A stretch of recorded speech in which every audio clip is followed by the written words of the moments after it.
My name is Yuii. When I woke up, a robotic voice was echoing in my head, announcing something about a childbirth system binding to me. Confused, I found myself in a strange room with a soft bed beneath me. My head throbbed as I tried to understand what was happening. I wasn't in the hospital anymore, where I was supposed to be, waiting for the inevitable since I couldn't afford my treatment. Instead, I was here, somewhere completely unfamiliar. Then I overheard two people talking nearby. One of them was holding a document about me. I was listed as a female rabbit, weak and with no special abilities. Before I could process this bizarre situation, I was whisked away to a luxurious palace, where two maids with cat ears dressed me up in a fancy purple gown. Looking in the mirror, I realized I now had white rabbit ears on my head. It was surreal. The maids guided me to a peculiar elevator with an old-fashioned design. As I descended, they whispered about how pretty I was, but wondered if I'd survive the night. The elevator stopped on a dark, eerie floor.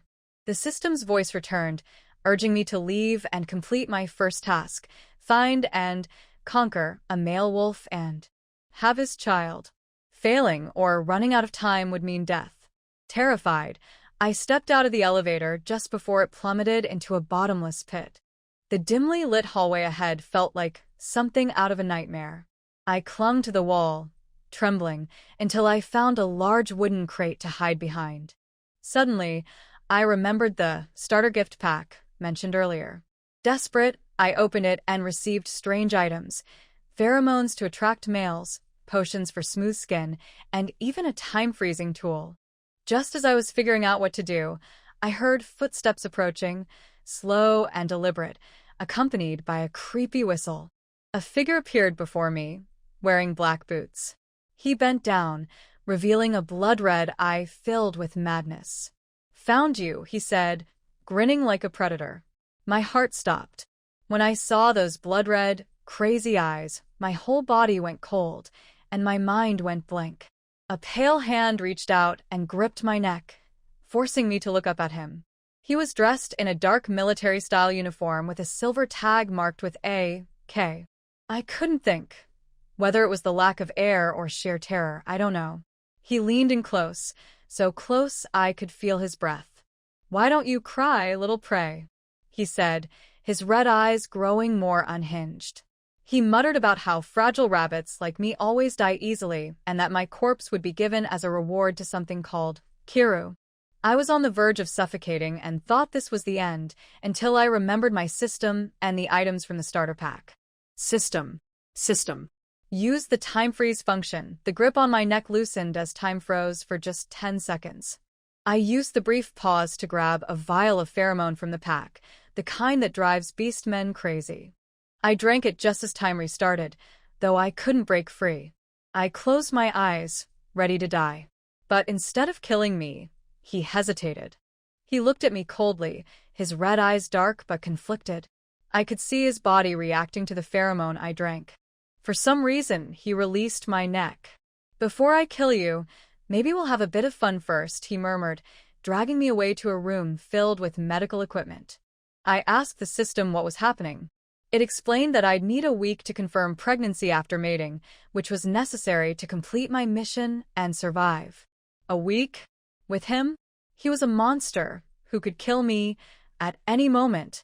Desperate, I asked the system to check his feelings toward me. The response: -50. What? -50?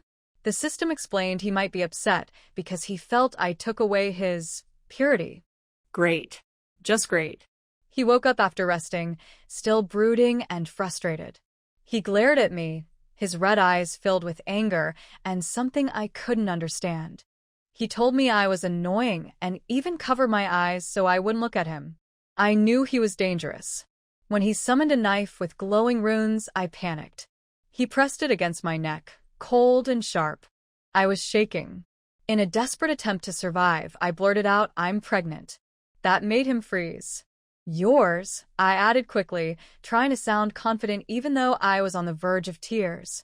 He didn't believe me at first, but I begged him to wait a week for confirmation. Finally, he relented, his lips curling into a dark smile. "Fine. 1 week, he said. But if you're lying, I'll let Kira deal with you. It loves rabbit meat. I shivered as he leaned in, brushing his lips against mine with a chilling smile. When I heard the name, Kiru, again, a shiver ran down my spine. It sounded like some kind of man-eating creature. Before I could dwell on it, he touched my neck gently, his thumb brushing my ear. The way he looked at me was unsettling. I could feel his gaze, like he was savoring some irresistible scent. He finally asked for my name. Yuii, I answered softly. He told me his name, Tang Locke. Before I could react, he pressed me onto the soft bed, warning me that if I tried to run, he'd kill me. Then the broadcast interrupted, something about hunting a new mutant species on this floor. He left in a hurry, giving me a moment to breathe. My stomach growled, so I asked the system for something to eat and drank a nutritional liquid. It was sweet and tangy, filling me up instantly. Curious, I examined the other items in my starter pack, including something called a heart-sealing rune. When I asked the system, it explained the rune would make me incapable of feeling love for any male unless I removed it with a rare antidote. Before I could decide, the rune activated on its own, sinking into my chest. I sighed. Love didn't matter. Males were just tools to complete the mission. I had to focus on going home to my mother, proving to her that I was healthy and able to give her a better life. Just as I made up my mind, Tang Locke returned. He tossed a carrot into my lap. His uniform was smeared with blood, and his red eyes looked as menacing as ever. I hesitated, but the sight of the carrot made me oddly hungry, probably because I was now a rabbit. As I bit into it, he stared at me strangely, then snatched the carrot away. "We're not done," he said, pulling me onto his lap. 10 exhausting hours later, I was left trembling, realizing how twisted he was. He must have been isolated for too long, warping his mind. When he finally fell asleep, I forced myself out of bed, my body aching and my torn dress in tatters. I found a black hoodie in the room, oversized enough to wear as a dress, and quietly sneaked out. I needed to escape before the week ended. If I wasn't pregnant, I'd be dead for sure. But the hallways were a maze, dark, blood-streaked, and covered in eerie graffiti. Eventually, I stumbled upon a room filled with medicine. The system chimed in, warning me not to stray from the main mission. It said I'd need a special key to activate the elevator and escape. How do I unlock the key? I whispered, determined to find a way out before it was too late. The system mentioned something about a hidden mission called Elevator Key, but it didn't explain much. Frustrated, I gathered some medicine and bandages from the room. I tried retracing my steps to find the elevator, but the long, blood-stained hallways felt endless, like something out of a horror movie. To keep myself calm, I started humming a song quietly. Meanwhile, Tang Locke woke up and found me gone. Furious, he stormed out of the room just as I turned a corner. We ran into each other, and his anger was clear. Before he could explode, I clung to his clothes, telling him I'd heard scary animal noises and felt unsafe. For some reason, he followed me back into the room. I showed him the medicine I had gathered and even started bandaging a wound on his arm. His body tensed as I carefully cleaned the injury. I noticed he didn't stop me, even though the injury seemed like something normal medicine couldn't heal. He just watched me in silence, his red eyes fixated on me. When I finished, I looked up to share a smile with him, but he suddenly pulled me into his chest. His hand pressed my head down gently, and his voice softened. He asked about the song I was humming earlier, and I explained it was a lullaby from my homeland. When I asked if his home was far away, he hesitated before admitting he had no family. His sudden vulnerability surprised me, but the mood shifted quickly when he joked about eating rabbits raw. The chilling tone in his voice made me freeze, and he laughed, clearly enjoying my reaction. Before I could process it, a loud alarm announced the arrival of a new mutant species on our floor. Tang Locke grabbed his gear to leave for the hunt. I begged to come along, explaining it was safer to stick together. After some reluctance, he agreed, but warned me to keep up. As we prepared to leave, the system's voice appeared in my mind. Ding. Subquest unlocked. Elevator key. You have 2 hours to complete it, or the mission will fail. I realized this might be my chance to escape. Now I just had to survive and find the key while staying close to Tang Locke. The moment we stepped out, I followed Tang Locke closely, my heart pounding. The sticky floor dirted my shoes, and the dim, eerie hallway stretched ahead like a nightmare. I clutched his wrist, too scared to let go. He slowed his pace when I fell behind, but his sharp words, "Didn't you eat? Why so slow?" didn't match his actions. He didn't leave me behind. Curious but nervous, I asked him about the mutant species. He explained they were polluted versions of his kind. His words sent chills down my spine, but I kept quiet and followed as we ascended old wooden stairs. I didn't remember stairs on my way here, which made me wonder, were there multiple elevator shafts on this floor? Then came the growl. Deep, heavy, and terrifying. Tang Locke told me to stay back, and I obeyed, pressing myself against the wall. The elevator stood nearby, but something monstrous blocked the way. A creature with a human body, mantis-like arms, and a grotesque face dripping green slime. Its glowing blue eyes locked onto us. Tang Locke didn't hesitate. His claws grew razor-sharp, and he charged at the creature. In a single brutal motion, he tore its chest apart. Green liquid splattered everywhere, covering him.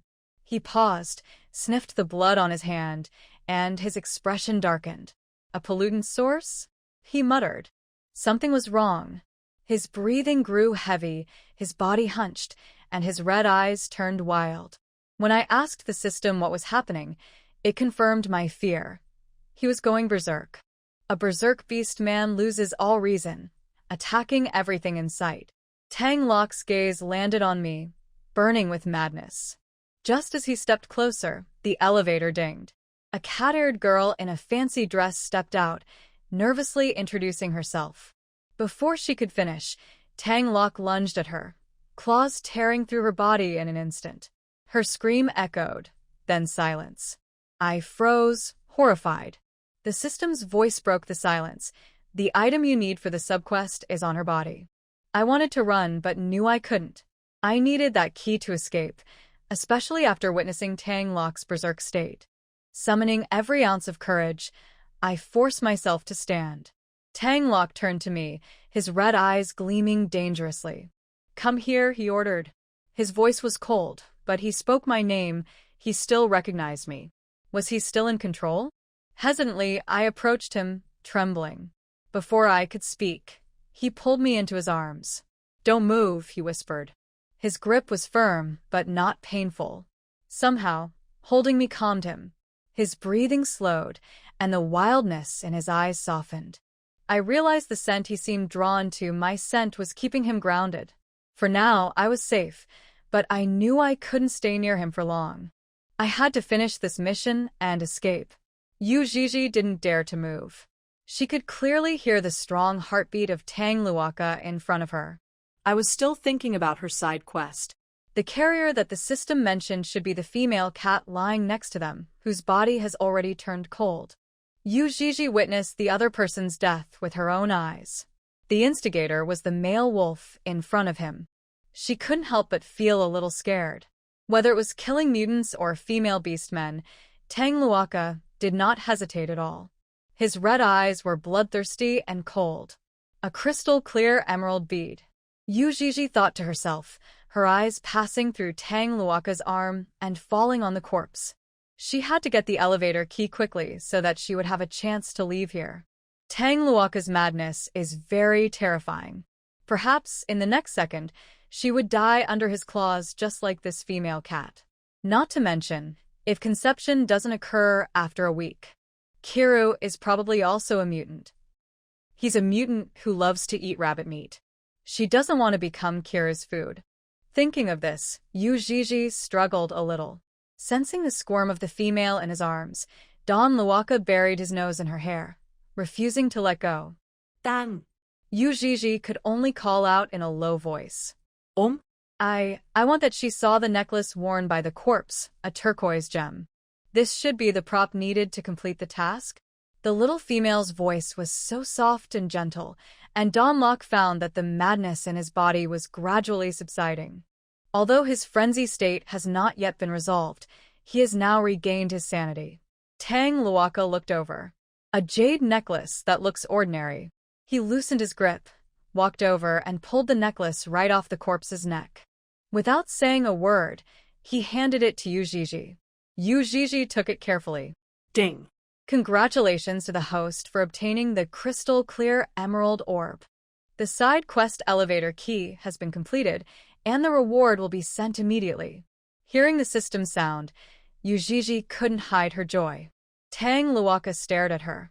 A soft and sweet smile appeared on the little female's palm-sized face, and her eyes were curved like crescent moons, making people feel itchy. Like jewelry? Tang raised his eyebrows slightly. These shiny-looking ornaments were all tattered in his eyes. But at this moment, they seemed to have a little value. In order not to arouse the other party's suspicion, Yuii put the necklace in her pocket. The light blue item information list that only she could see had an extra line in it: elevator key X1. From Tang perspective, the little female was staring into space in a daze. Looks stupid. A hint of smile appeared in his eyes. Walk slowly to the elevator, open the screen next to it, and start redeeming food. Steak, carrots, and vegetable salad. After returning to the room, Yuii looked at the vegetable salad and carrots in front of her and couldn't help swallowing. Then he caught a glimpse of the fork in Locke's hand. His steak looked completely raw and bloody. "Wanna eat?" Tang handed her a piece of steak with a fork. Yui's stomach immediately felt sour. She shook her head repeatedly, picked up the plate of salad vegetables, and started eating. Yuii found that she had no interest in any meat. "I especially like to eat green leaves and carrots." The room was filled with the smell of disinfectant. The sheets were messy, and the mechanical equipment next to it was glowing a faint red light. The only table was piled with various bottles and jars. The things placed inside looked like crystals of various colors. "What's this?" Yuii pointed at one at random. "The viscera of a mutant." Tang leaned lazily in the chair, his head tilted back slightly, chewing raw meat in his mouth. "How long has it been since you had a meal with a living creature?" He had always been alone since he could remember. Tang originally wanted to keep her, but it was just a temporary thought. Now it seems that things are more interesting with her here. Yuii was a little surprised. She didn't expect the mutant's internal organs to look like this. Tang glanced at her and found a little salad dressing on her lips. He reached out and turned her face over. The thumb gently wiped the salad dressing off the little female's lips. "For more days," he reminded. "There are only 4 days left in the week." "So, is the little female really pregnant?"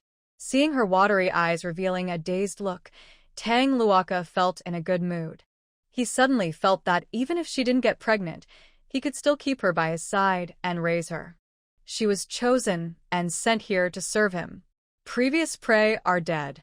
Only this female rabbit was different. Yuii pulled the corners of her mouth stiffly. She wanted to laugh, but the pressure from the wolf tribe was too strong. The closer Tang got to her, the more the rabbit blood in her body couldn't help but shiver. But it doesn't matter, as long as he is asleep. Yuii will have a chance to leave this place. Tang lowered his eyes and looked at the flat belly of the little female. If she could really get pregnant with his child, given the K family's desire to continue their bloodline, her status and position would soar overnight. She will become the wife of the heir of the K family and be responsible for giving birth to wolf cubs. The position has been delayed until today, and the family elders are getting very anxious. Locke hated getting married. But if it was this little female in front of me, he seemed to be able to accept it. Yui's scalp tingled under his stare. She didn't bother to eat the vegetables and picked up a carrot instead. You want some carrots?" Yuii could sense that Tang eyes were gradually darkening, as if he wanted to eat her up completely. Could he be going berserk again? She was so panicked. Tang smiled. "Wolves only eat meat. What a stupid rabbit." He held her hand, took the carrot, and threw it on the table. The carrot hit the glass bottle with a crisp sound. Just as Yuii was about to look, Tang Luoka pinched her chin. The next second, he kissed her. So strange. Yuii lay on the bed, her eyes full of confusion. The pheromone she used was called pheromone that drives males crazy, and the time limit should have expired. Tang Luoka was crazy before, and he is still crazy now. There are obviously no pheromones anymore. Yuii couldn't help but raise her arm and smell it gently. On her delicate white arms due to fatigue, and the air was filled with a sticky and charming smell. At this moment, no one knew where Tang Luoka had gone. After Yuii put on her clothes, she couldn't find her shoes, so she had to walk towards the door barefoot. I gently pushed the door open, looked around, and found that the dark corridor was quiet. She saw an oil lamp in the corner and picked it up. The wolf males are too crazy. If she stayed any longer, she might really be tortured to death. Not to mention that if the test shows that she is not pregnant, she will be thrown to Kiru as food.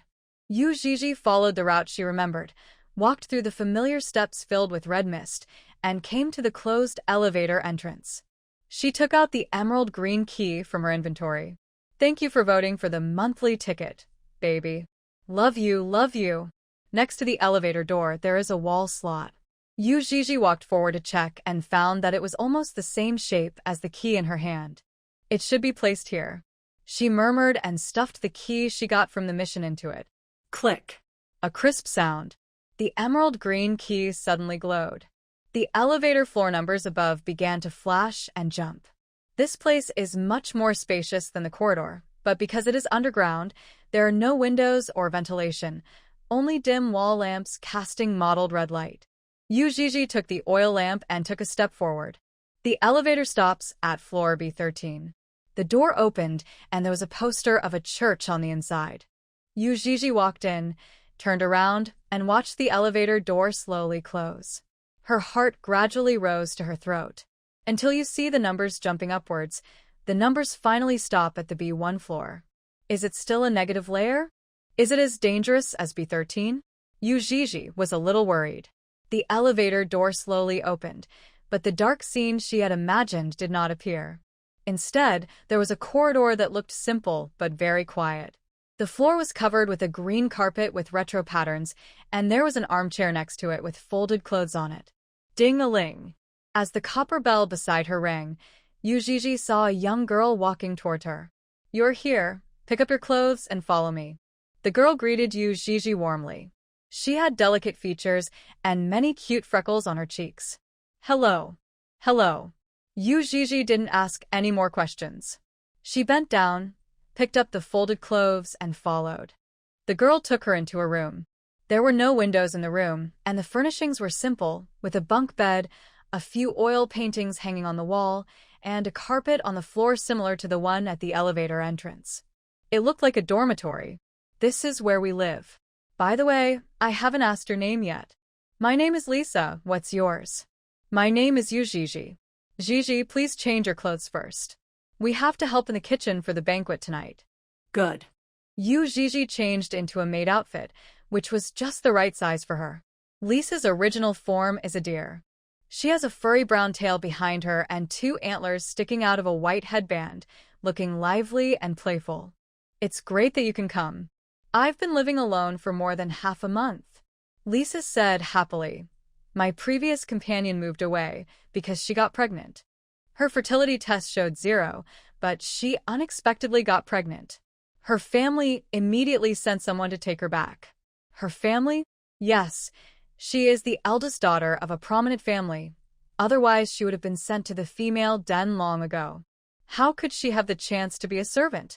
Yuii nodded slightly. She probably understood. Miss Xiaolu's previous companion was taken away by the family because she became pregnant, leaving a vacant position. Although she didn't know who the newcomer was, since Lisa had misunderstood, she would temporarily pretend to be the newcomer.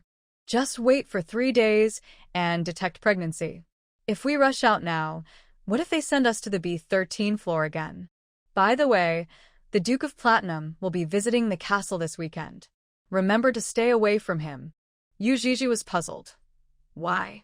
Lisa, sometimes Lord Nader would select some maids to send to him, and some were requested by Duke Platinum himself. None of the females sent to his territory survived. The two chatted and walked towards the kitchen together. Yuii learned from Lisa that this was the castle territory of the K family, which covered a very large area, even equivalent to a city. The Lord Nader that Lisa mentioned is the current ruler of the K family. Lisa was very talkative and told Yuii many things about the empire. She thought Yuii came from some other remote small country, so she told her everything in detail. What secrets are circulating among the royal family? Duke Platinum has a strange habit. The monster weapons specially cultivated by the K family, etc.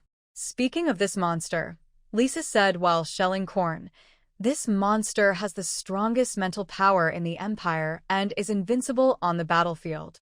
But it's a pity that because his mental strength is too strong, he couldn't find a female to comfort him when he was insane. After the tragic battle 2 years ago, he was imprisoned by the K family. He is imprisoned in this castle. Speaking of this, Yuii thought of the wolf on the B13 floor. He was also locked up. I wonder if you have realized that you have escaped? He must be very angry, and if we meet again, he will definitely want to bite his neck off. Yuii didn't dare go back. She lowered her head to wash the vegetables. There were many people working in the kitchen. She and Lisa helped pick and wash vegetables in the corner. They were busy until very late, and then they returned to the double dormitory with the meals. Such leisurely days peacefully.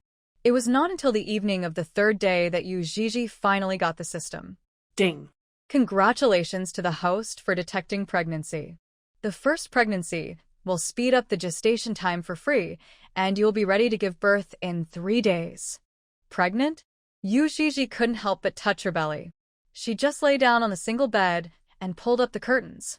How am I going to raise the baby after it's born? She is just a maid now. I heard that rabbits can give birth to many babies in a litter. If she gives birth to too many babies and cannot take care of them herself, does she have to send all the babies to the B13 floor? System. Once the beast cub of the Empire is born, it will emit the scent of its original body. The tribes with blood relations with it will soon come to find it. The host does not need to worry about raising it. System. A cub born by a female can perfectly inherit the family's powerful strength and bloodline. Any tribe will attach great importance to it. That's good. Yuii specializes in taking care of the fetus and preparing for delivery. Normally, rabbits give birth after a month of gestation, but because she is in the novice protection period, the time for her first delivery was accelerated to 7 days, only once. She took a special day off on this day. She was the only one in the dormitory. He carefully pulled up the bed curtains, making sure they were airtight. Then he leaned against the bed with a pillow under him and waited nervously. Yuii suddenly remembered that her novice gift pack included the painless instant resurrection pill. She took it out without hesitation. The pill looked like chocolate beans. She swallowed it and felt a little bitter in her throat. Soon my stomach responded. Yuii closed her eyes and clenched the quilt with both hands. 1 minute later. System. Ding. Congratulations to the host for giving birth to cubs successfully. Receive 300 points as a reward. Because you gave birth to 4 wolf cubs, you will receive an additional 400 points. System. The Good Pregnancy Mall has been opened. The host can redeem items with points at any time. System. Friendly reminder, you are still 500 points away from the next upgrade. This is... Did she give birth? Yuii barely felt anything. The content of Yuii's personal information column has also changed. Compared to when she first came to the Beast Empire, her physique has changed from weak to strong. The number of times has changed from 0 to 1, and the comprehensive rating has also changed from D+, achieving 7 consecutive jumps, and directly advanced to S.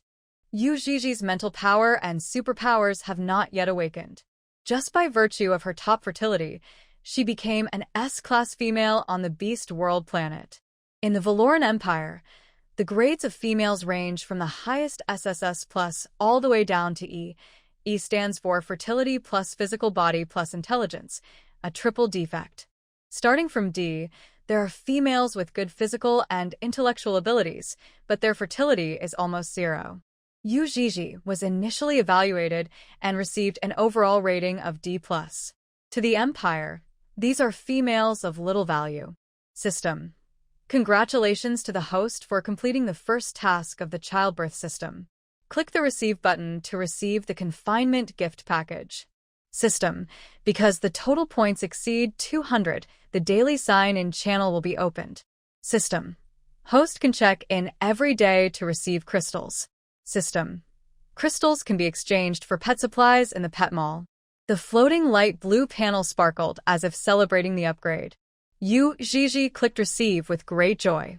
The red lucky bag opens in front of me. Congratulations to the host for receiving the confinement reward. Transparent bubbles appear rolling. Nutritional solution that won't make you fat no matter how much you eat. Valid for 30 days. X2 random nutritious and delicious food set. X30 make your skin smooth, delicate, and white. Nutrient solution. X10 perfect concealing breath elixir. Effective for 76 hours. X10 A foundation unlocked. Storage bar plus 10 cards. X1 magic pet egg. X1 Yuii asked curiously, what is a foundation? System. Your exclusive territory will be unlocked when your personal level reaches 5. The location can be selected in any corner of the Beast World planet. Yuii. Where's the magic pet egg? System. You can use crystals to exchange for incubators to hatch pets. There are 2 types, elf and ghost.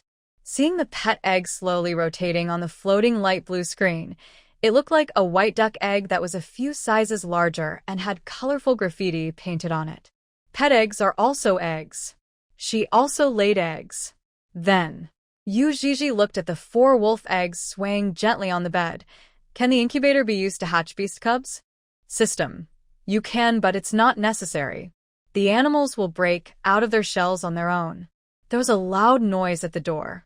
The orderly footsteps of a group of people came one after another, and within 10 seconds, they arrived at the dormitory door. Boom, boom, boom, there was a restrained yet regular knock on the door. Excuse me, which female lady is in the room? The male orc spoke in a gentle voice with a hint of smile. He clenched the white gloves in his hands. About 5 minutes ago, the blue crystal detected the presence of the new bloodline of the K family below the castle.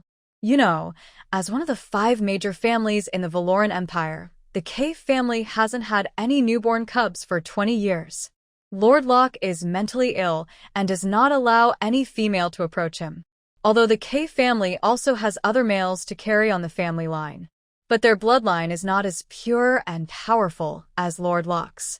They are not qualified to be the next successor. Unexpectedly, on such an ordinary day, the blue crystal emitted a fierce light. This is really a big deal. Following the guidance of the Holy Dawn, they quickly found where the smell came from the maid's quarters on the basement floor of the K family castle. The male orc's voice was trembling with excitement. We are the guards of the K family. Please don't be afraid, female lady.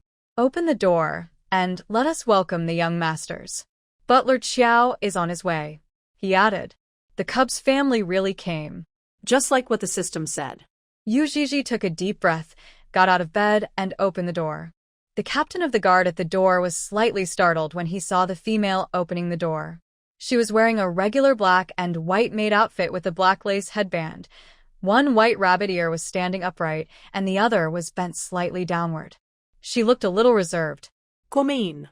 So cute. The male guards at the door were stunned. The sound of leather shoes walking came from the end. The guards quickly made way.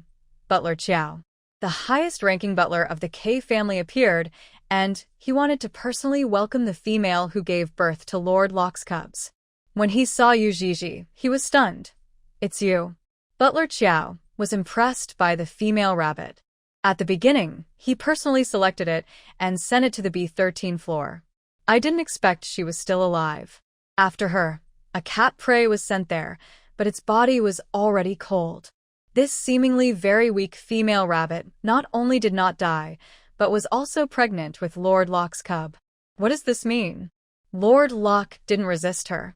In the past, any female who wanted to get close to Lord Locke died miserably. Butler Qiao was extremely excited.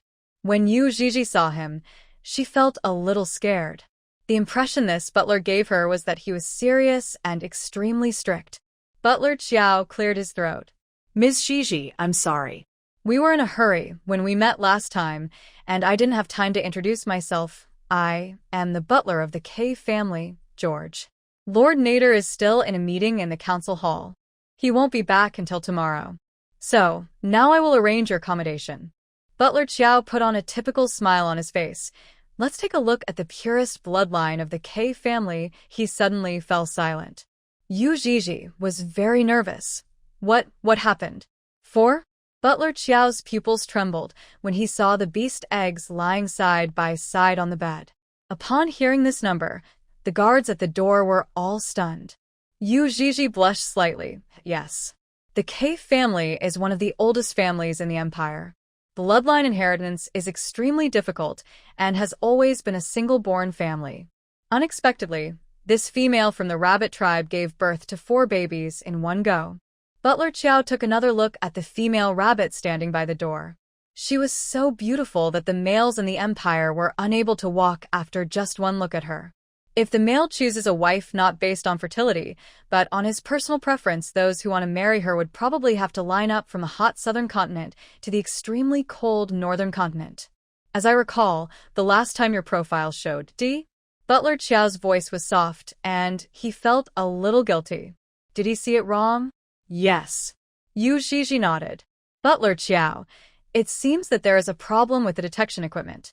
No high-level female can be missed. Butler Qiao immediately decided, Miss Gigi, please don't worry about this matter. Let's go back to the room first. Tomorrow is the Empire's public testing day. When the time comes, Ms. Gigi can be reclassified. Under the protection of everyone, Yuii took the elevator and returned to the first floor of the castle. 4 wolf cubs that had not yet hatched were carefully placed into a protective box. Sally, who was on duty, was very surprised when she saw her.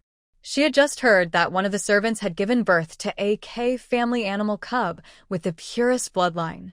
She had never expected it to be Gigi. Yuii was taken to the 3rd floor of the castle, a very luxurious and bright suite. Guards stood at the door. Butler Qiao introduced. This will be used as Miss Gigi's living room, and there will be a special maid to serve her personally. Whatever your needs, please don't hesitate to ask directly, Miss Gigi. I want to know where those beast eggs will be taken.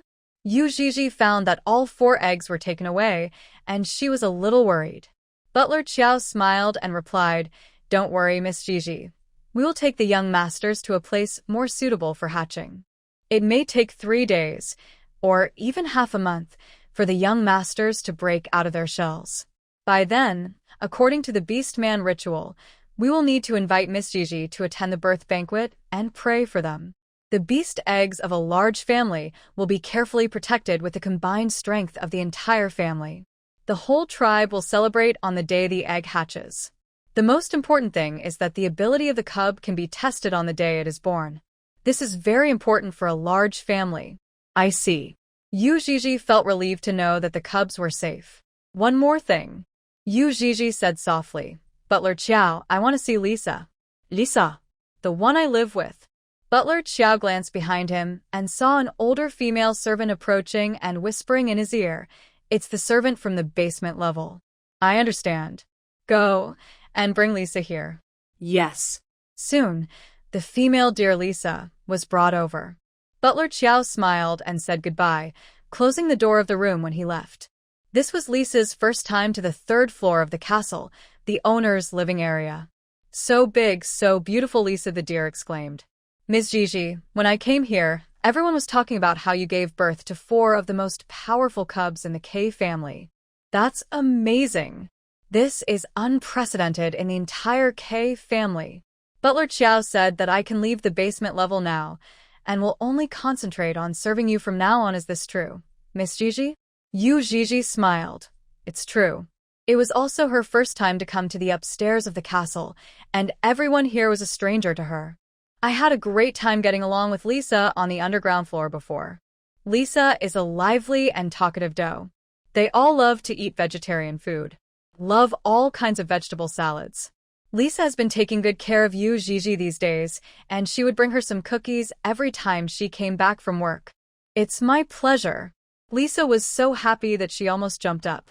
She felt that she was the luckiest deer in the Empire to have met such a good master. Lisa, what do you know about testing day? Yuii pushed open the retro glass door in the room, which led directly to the terrace outside. There are many green plants and roses here.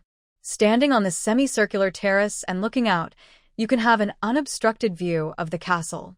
Lisa replied, that is the most important day in the Empire, which happens once a year. All females must participate. Can already qualified females also participate? Yes. There may be errors and omissions when testing spirit stones. Once it is found that the current situation does not match the level, it can be retested. Are there many people? Not many people will take the test, but because it is the most important matter in the Empire, all the big families will make it public. There will be many orcs watching. Yuii awakened the childbearing system, and she knew that she was already S level. It will be announced to the public tomorrow. Lisa, Ms. Gigi, I heard that the eldest daughter of the leopard clan also came here a few days ago. She has always wanted to become the mistress of the K family now that he heard about your story. He was so angry that he smashed all the vases in the room. Yuii was stunned. The 13th floor. Since the day Yuii disappeared, Tang has been working tirelessly to find the imprisoned mutants. He killed his way through. The entire 13th floor turned blood red. That little female eaten by some blind creature? With such confusion and panic. He killed them one by one. Every time we have to open their stomachs and check the food they have swallowed. He didn't find Yuii. Tang didn't know whether he should be happy. This at least shows that the little female has not been eaten by the mutants yet. But where did she go? 7 days had passed, and there was no news. Tang had not slept for 7 consecutive days, and his mental energy was too much. At this moment, the black wolf ears on his head popped out. Males with strong mental powers can completely take on human appearance and erase their beastly features. If a huge amount of mental energy is consumed, one may lose control and reveal his beastly form. Tang stood at the end of the corridor, staring grimly at the road he came from. The bloody footprints he left were extremely obvious. There was a sound from the elevator. Tang slowly turned his head. The elevator door opens. Butler Qiao, who had not been seen for a long time, came out. Lord Locke. He knelt on one knee. Butler Qiao rarely comes to floor B13 unless something big happens. He found the place in a mess. The smell of blood was everywhere. Lord Locke's red eyes were deep and fiery. He was staring at him, as if he was angry about something. Butler Qiao spoke in a common-sense manner. Lord Locke, there is a happy event. Explain. You have 4 cubs. Tang didn't react for a moment. What? What did he have? Butler Qiao said happily Miss Gigi gave birth. 4 in total. Tang heart skipped a beat when he heard the name. She gave birth. Where is she?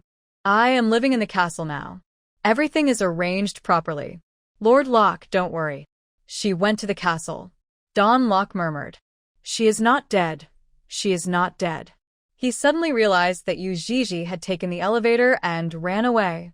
She left him and ran away. Yes, Lord Locke. Who would have thought that she would be pregnant? The more Tang thought about it, the angrier he became. He was so angry that his teeth were itching. You told me to wait a week, but you ran away. What a cunning rabbit. Butler Qiao was stunned. Why did it sound like there was a story? Tang thought about the past 7 days when he had not eaten or slept for her and had fought all the way until his arms were numb, his limbs were stiff, his mental strength was rapidly depleted, and he couldn't even hide his animal ears. Hateful. This little liar. He's still so worried about her. Tang was so angry that his blood rushed to his head, and his red eyes were full of frenzy. Butler Joe, tell Don Nard that I'm leaving at the end of this month. Really? Butler Qiao knelt on one knee, tears welling up in his eyes with excitement. Master Locke, you are finally willing to come out. What people say outside is wrong. The K family has never locked up Lord Locke. He himself didn't want to leave. Before that, Tang Luaka's wolf teeth were grinding loudly. Keep a close eye on that little liar. Don't let her run away. Butler Qiao can already imagine the love-hate relationship between Lord Locke and Miss Gigi, which has a length of nearly 1 million words. The Empire Public Beta Day was held as scheduled. On this day, all females in the territory must participate, just like males begin testing their strength at the summer solstice. In the Valoran Empire, masculine strength means everything. The stronger the male is, the more naturally he can move up. When it comes to grading females, fertility is the main factor. On this day, Yuii changed into the light blue princess dress sent by the housekeeper. Lisa was helping her adjust her skirt. She bent down and carefully and considerately lowered the cake-like skirt. The butler standing at the door held a pair of diamond-studded shoes in his hands. After Lisa finished adjusting the hem of her skirt, he walked forward and knelt on his knees. "Ms. Gigi, please stretch out your right foot." With Lisa's help, Yuii gently lifted her right leg. The footman gently put the shoes on. He saw that the shoes fit him perfectly, and his hands slowed down for a moment. Lisa coughed as a reminder. The servant kowtowed quickly, his animal ears trembling slightly. "I'm sorry, Miss Gigi. I shouldn't have wasted your time." He thought of his companion who had served the eldest daughter of the leopard clan before. Because she did not wear her jewelry properly, she was whipped 50 times and died of a high fever on a stormy night. High-ranking females in the Empire are always arrogant and domineering.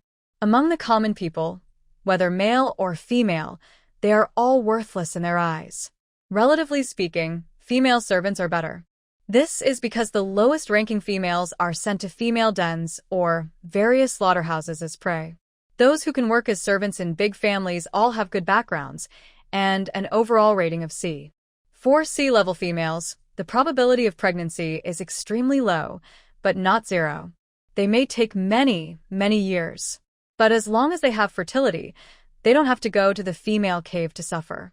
They can be servants, serving the female ladies and ladies of the family.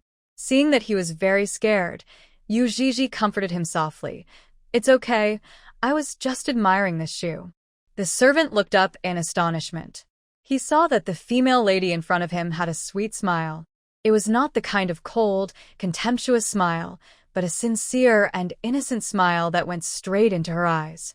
Wu, if today wasn't an important day, he really wanted to transform into an animal, turn back into a little hamster and roll around under Miss Gigi's feet.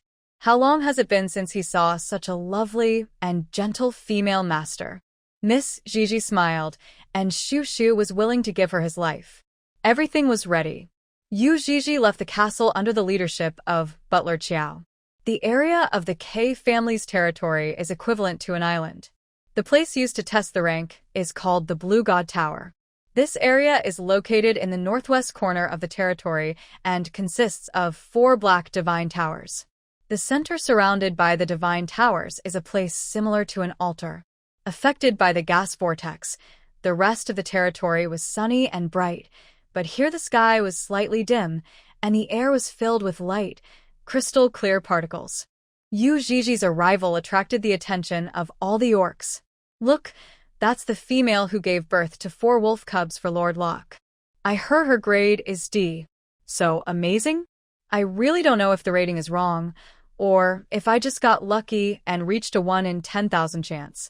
Everything depends on today. I heard that once the grade is above A, Butler Qiao will start planning the wedding. Didn't they say that only S is qualified to be the wife of a big family? Those are 4 wolf cubs. Even if she is an A, she is qualified to stay with Lord Locke."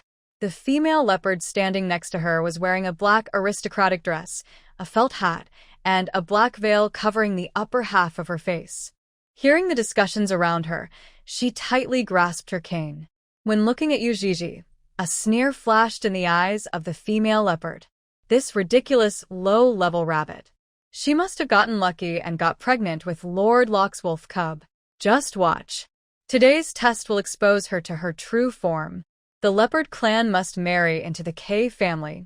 No matter how much they screen, she can only be Don Locke K's wife. All members of the K family are present. The open space around the blue divine tower was almost filled with animal shadows. The test begins. The first person to go up was the sixth daughter of the K family. She had just come of age and reached the testing age. The girl with animal ears and a light pink dress walked up with brisk steps. As a pale white light flew out of the instrument, everyone saw letters floating in the air. Ah! The orcs of family K couldn't help but cheer. This is already excellent. B is passing, C is second-rate, and D is trash among females. And A means excellent fertility. Although it takes a lot of energy, the pregnancy period of an A-level female takes about 5 to 8 years. Moreover, you can only conceive once in your lifetime.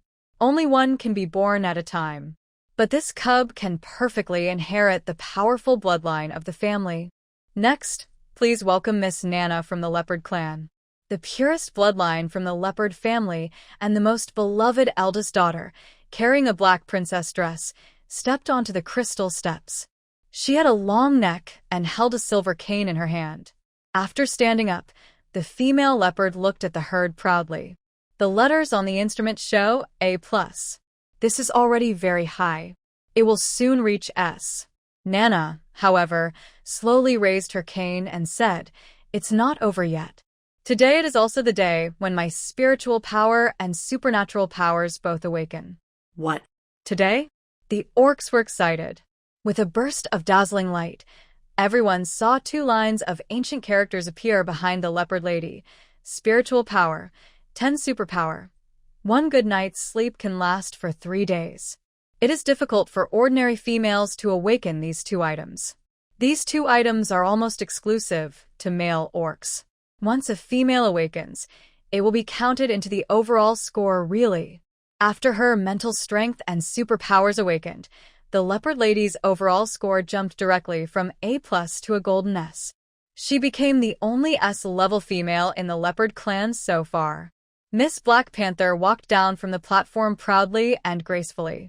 When she passed by Yuii, she glanced at her with contempt. This weak female rabbit was abandoned by the rabbit clan, which proves that she is a D-level waste.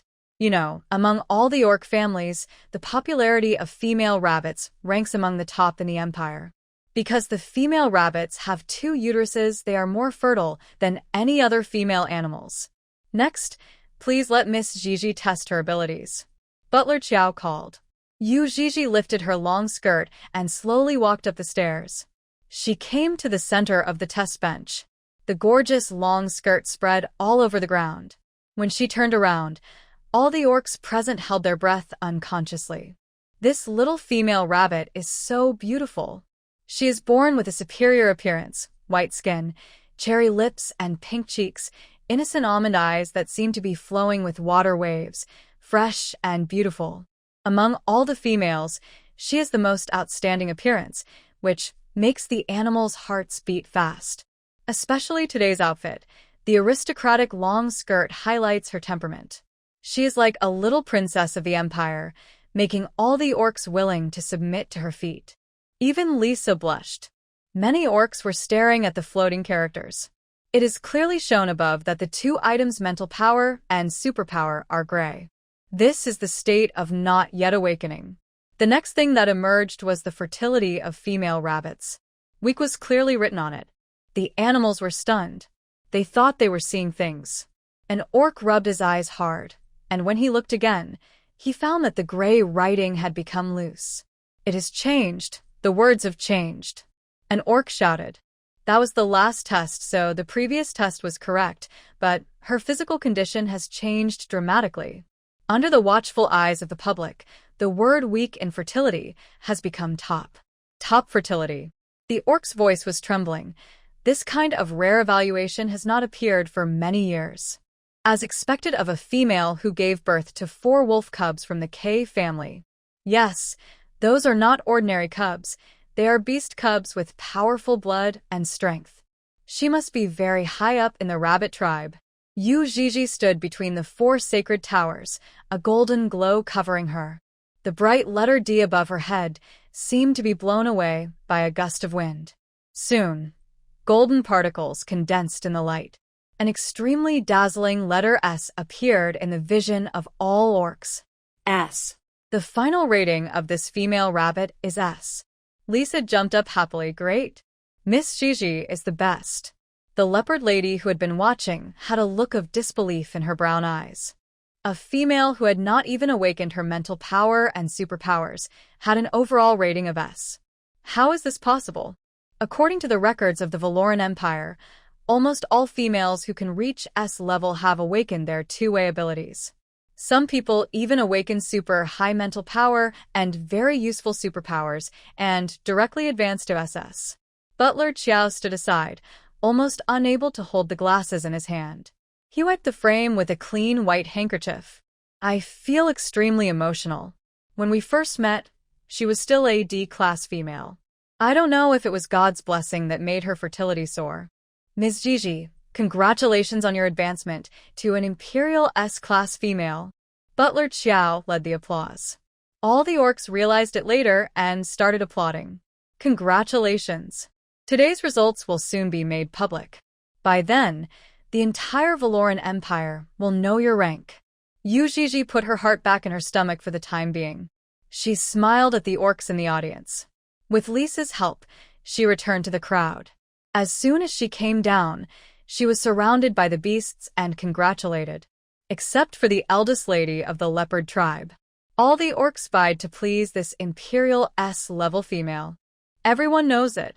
Today's female rabbits have not yet awakened their dual abilities. When they do, they can easily become SS level.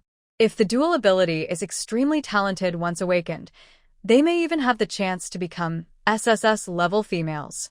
That's a super rare top-level female that hasn't been born in the three empires combined for more than 100 years on the entire Beast World planet.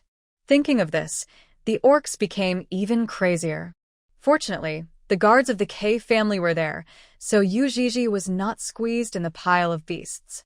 The leopard clan's eldest daughter was so jealous that she almost tore her handkerchief into pieces. Don't be complacent.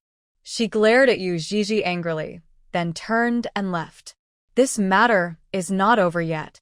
No matter what, she would not give up the position of the female head of the K family to a rabbit. Butler Qiao then brought a badge. Ms. Gigi, please accept this. This is a gift prepared by the Empire for every S-rank female. It also represents your status. Thank you. Yuii took it. The aqua blue badge is very delicate, with the emblem of the Valoran Empire and slightly rippling waves on it. This is a dynamic badge. You can wear it in front of you. Butler Qiao introduced. This way, no matter where you go in the future, you'll be treated with absolute preferential treatment.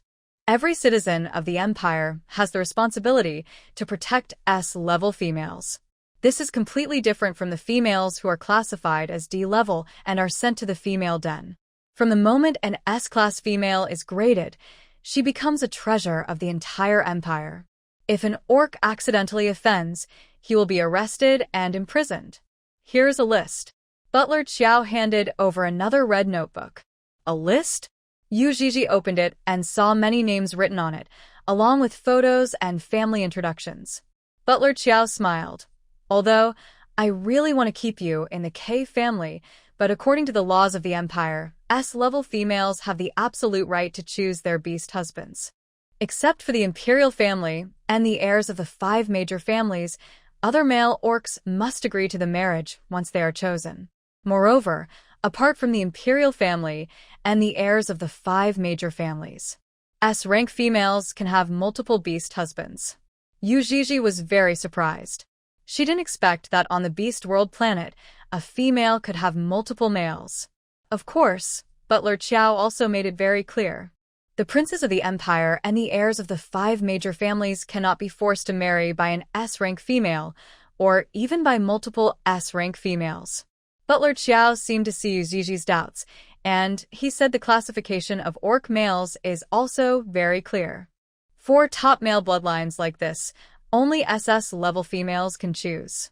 If they all agree, polyandry can be achieved. As for the SSS-level female that has not appeared for 100 years, all the top males in the 3 empires of the Beast World planet, including the monarch of the empire, cannot refuse to become her beast husband. They must be loyal to the SSS-level female for the rest of their lives and abide by the 6 major rules. 1. Be filial to your parents. 2. Have children. 3. Be loyal to your wife. 4. Avoid jealousy and get along well with other beast husbands. 5. Do not go against the will of your wife. 6. Report any long journey and do not disappear without reason. You must abide by the above 6 rules. If you violate any one of them, your wife will divorce you. If you can, Butler Chiao brought the topic back to the present. I also hope that Miss Gigi can consider our Lord Locke. Yuii happened to turn to the page about the K family. She saw Don Rock K. The photo above is exactly the same as the person in my memory. She had dreamed of this pair of blood-red eyes several times in a row. Even the name matched. It's really him. These past few days, when she heard Lord Locke, she thought it was pronounced the same way. It turns out that he is the heir of the K family. When Butler Chiao saw that there was a play, he quickly said, Lord Locke is the most powerful male of the purest bloodline of the K family. He is a famous battlefield Rakshasa, and all the warriors of the Beast Star submit to his reputation. Lisa nodded repeatedly.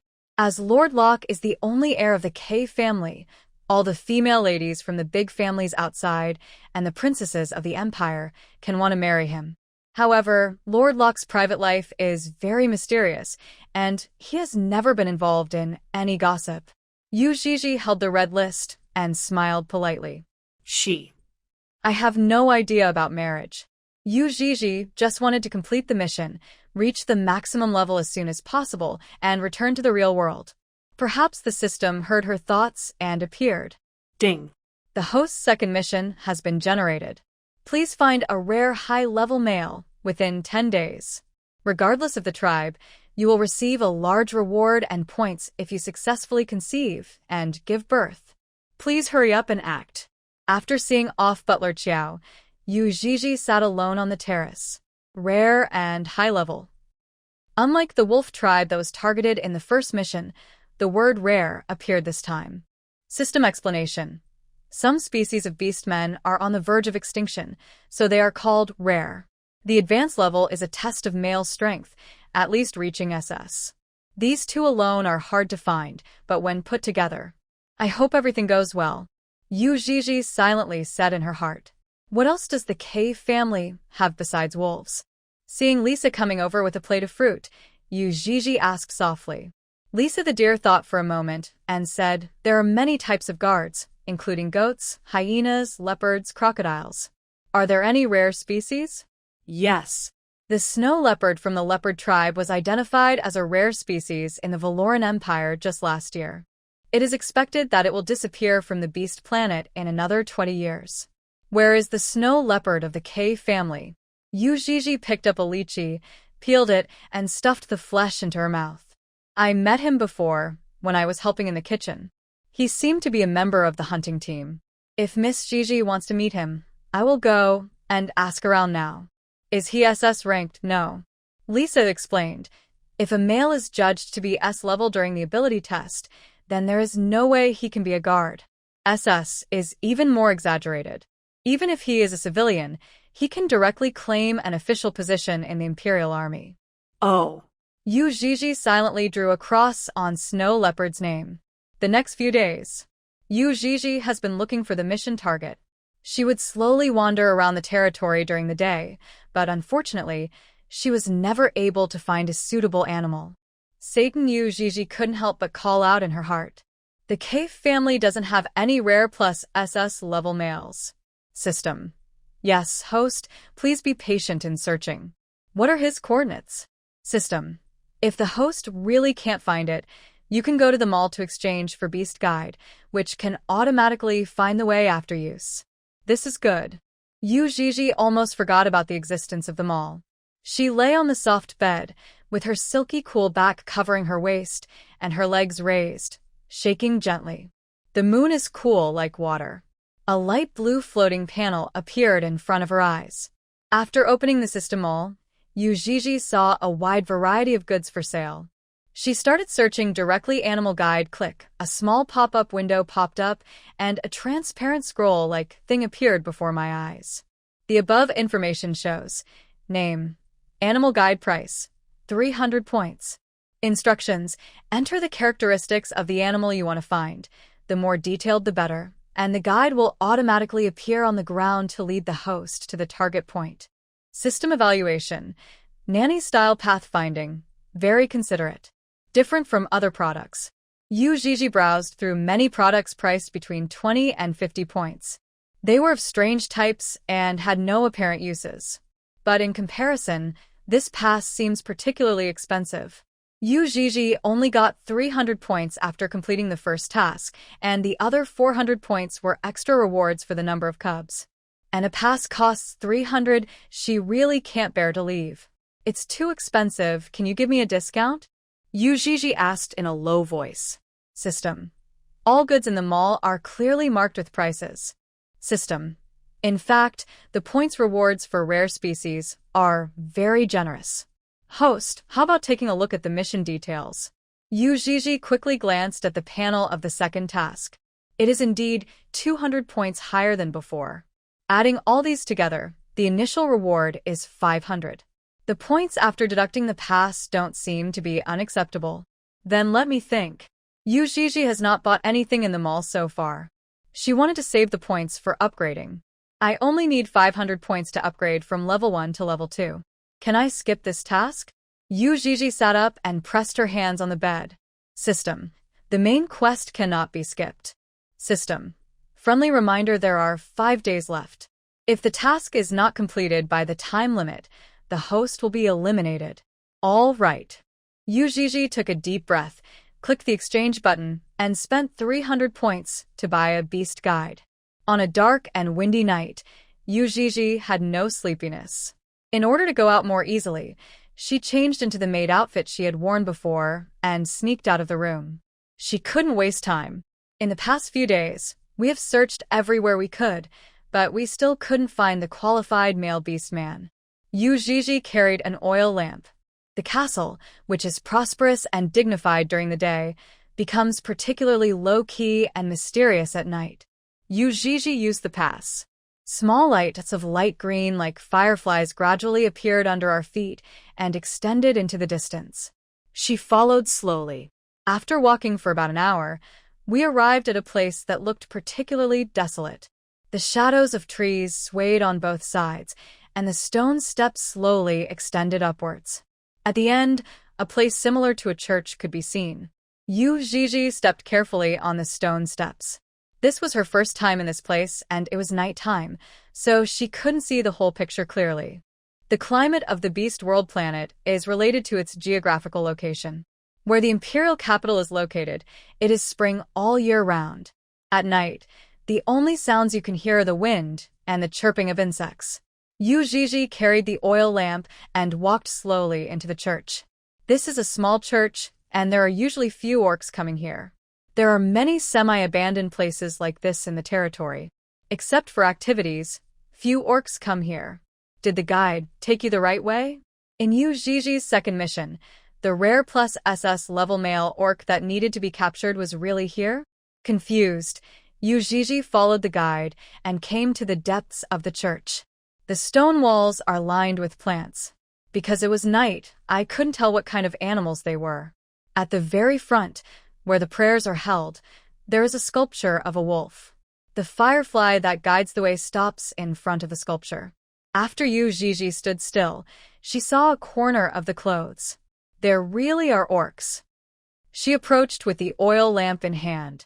Above her head, the moonlight poured into the church through the cracks, and in an instant it became brighter than the oil lamp in her hand. When Yuii saw the orc's face clearly, her pupils dilated slightly. A male beast man wearing a black robe was leaning against the back of the statue.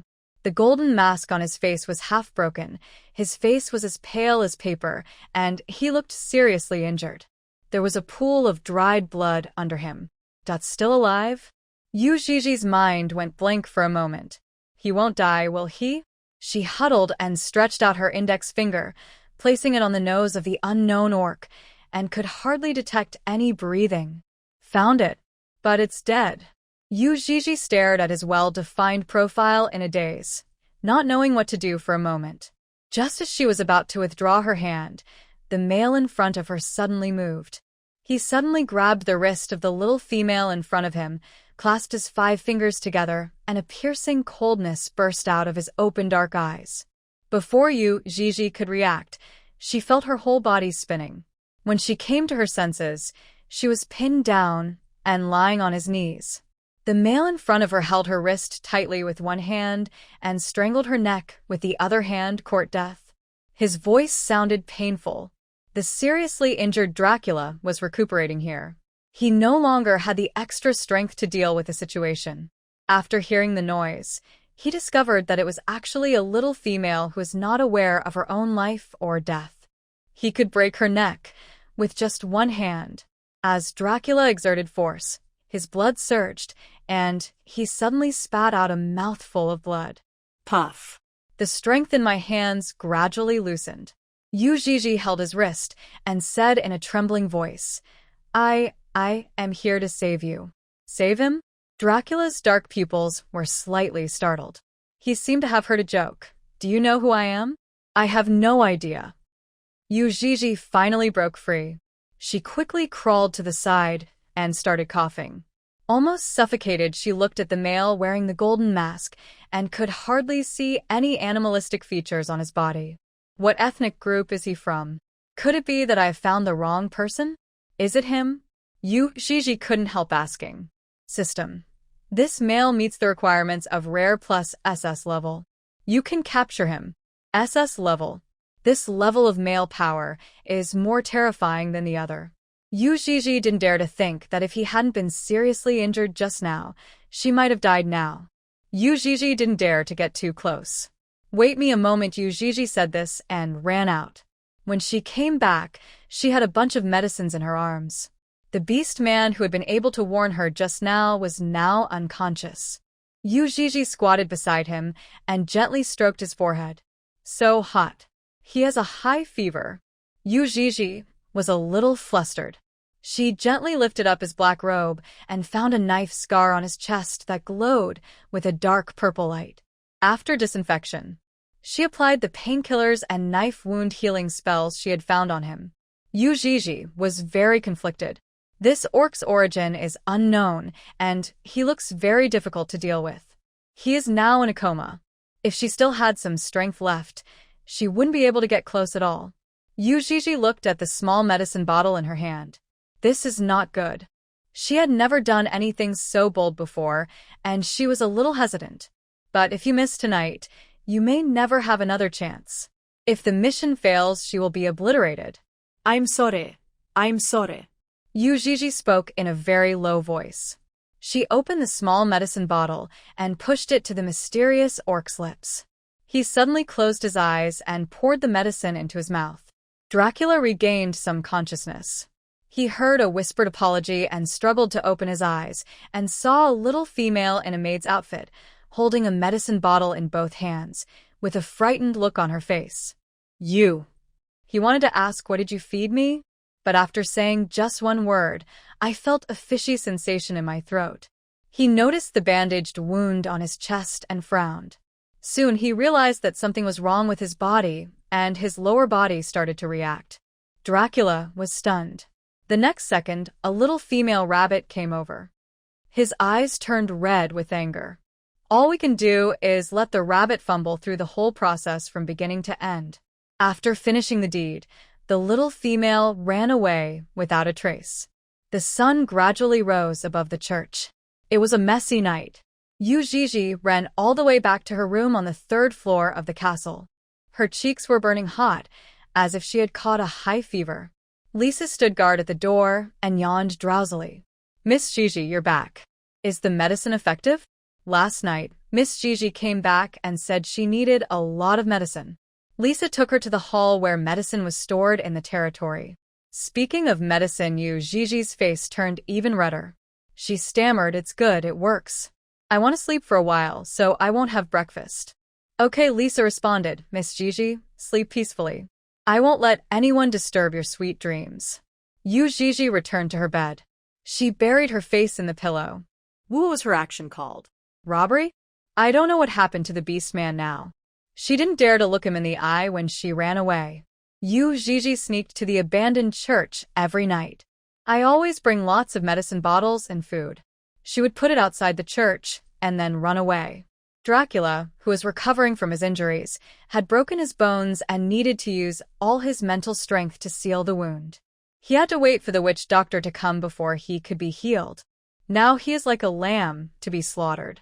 Any orc could easily take his life. Dracula's face turned pale on the first night, and then he was filled with endless murderous intent. Every time this little female comes, it was to remind him of how terrible that night was. When he could move again, the first thing he would do was to find her and return the shame 100-fold. However, on the 4th day, the little female didn't come. Day 5. Day 6. Outside the deserted church, there was no trace of her anymore. Dracula sat cross-legged on the ground, holding up the magic circle with his hands. The image of the little female kept appearing in his mind, her red face, her soft waist. He laughed out of anger. A little conscience, but not much. The little female rabbit was clearly feeling guilty these days, which was why she came to check on him every day to see if he was alive or dead. The medicine and food sent were very useful. Unexpectedly, I got bored after just a few days. Never again. Master, the Federation has issued a wanted order and is now searching the entire empire. Our people have been arranged, and tomorrow is the best time to leave the city. Dracula sat in the magic circle, shining with golden light. You go first. I still have to kill an orc. Who does the master want to kill? Why not leave this matter to your subordinates? Sensing their master's cold gaze, the orc subordinates immediately knelt on the ground. Go back and get the 5 army sticks. Yes, sir. After the deployment left, the church returned to silence. Dracula's injuries were mostly healed. He stood up, and the golden magic circle under his feet gradually dissipated. He looked outside. The little female was wearing servant's clothes and came and went freely in the territory. She must be a servant stationed here permanently. Dracula still remembers the scent she left behind that day. Only, when he used his mental power to detect, he found that her breath could not be traced. At best, you can only reach the steps outside the church. The K family's territory is very large. Instead of looking for it, it is better to sit back and wait. Dracula waited patiently in this deserted church for a long time. Until one day at sunset, he smelled a familiar scent. The little rabbit stepped on the fallen leaves outside and got into the place where she should not be. A sneer appeared at the corner of Dracula's mouth. He leaned against the statue of a deity, looking lifeless, as if he had been dead for a long time. Yuii's hand holding the bamboo basket suddenly loosened. A bamboo basket of food rolled to the ground. She stared blankly at the corpse of the mysterious male Beastman, thinking that she had been busy these days and had not been able to come over. He would not have starved to death, would he? Yuii was a little flustered, and she ran over holding up her skirt. En route. Suddenly, the male orc under the stone statue moved slightly. He opened his eyes and stared at her coldly. Yuii stopped immediately. She realized something just as she took a step back to escape the scene. She saw the black shadows suddenly flash over and knock her to the ground in front of her dilated pupils. The broken petals beneath her body spread out to both sides. Yuii fell in a pile of fallen leaves and roses. The church was seldom visited, and the ground was covered with branches. She stared blankly at the golden mask in front of her. Only half of it was left. Yuii was lying on the ground, her eyes full of panic. Her long hair spread out behind her, decorated with red roses, and the girl's pure and charming beauty made the orcs unable to take their eyes away. Feeling a little guilty, Yuii said softly, I have been busy these days and have not been able to come to see you. I thought something happened to you just now, she murmured. I'm glad you're still alive. Dracula was slightly stunned. Was she worried about her own safety? Dracula's dark pupils locked onto her snow-white face, and his gaze slowly moved downward to her slender and delicate neck. He spoke slowly, his tone deep. It's hard for you to dare to come here.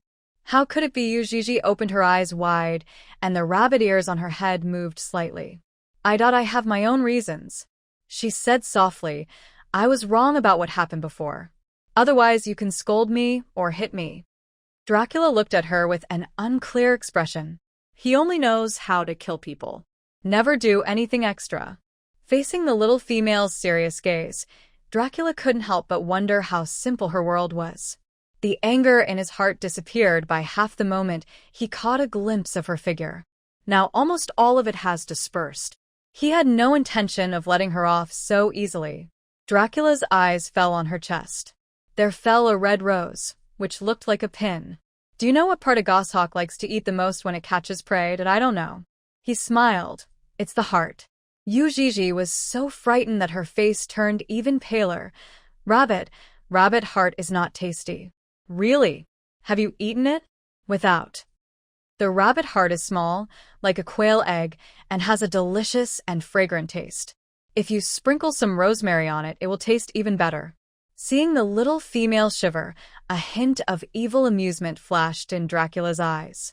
She really couldn't stand the fright. He only said 2 sentences, and there was almost no blood left on his face. Such a timid rabbit actually did such a bold thing that night. Yuii is about to cry. She saw the male orc raise his hand. Her mind went blank.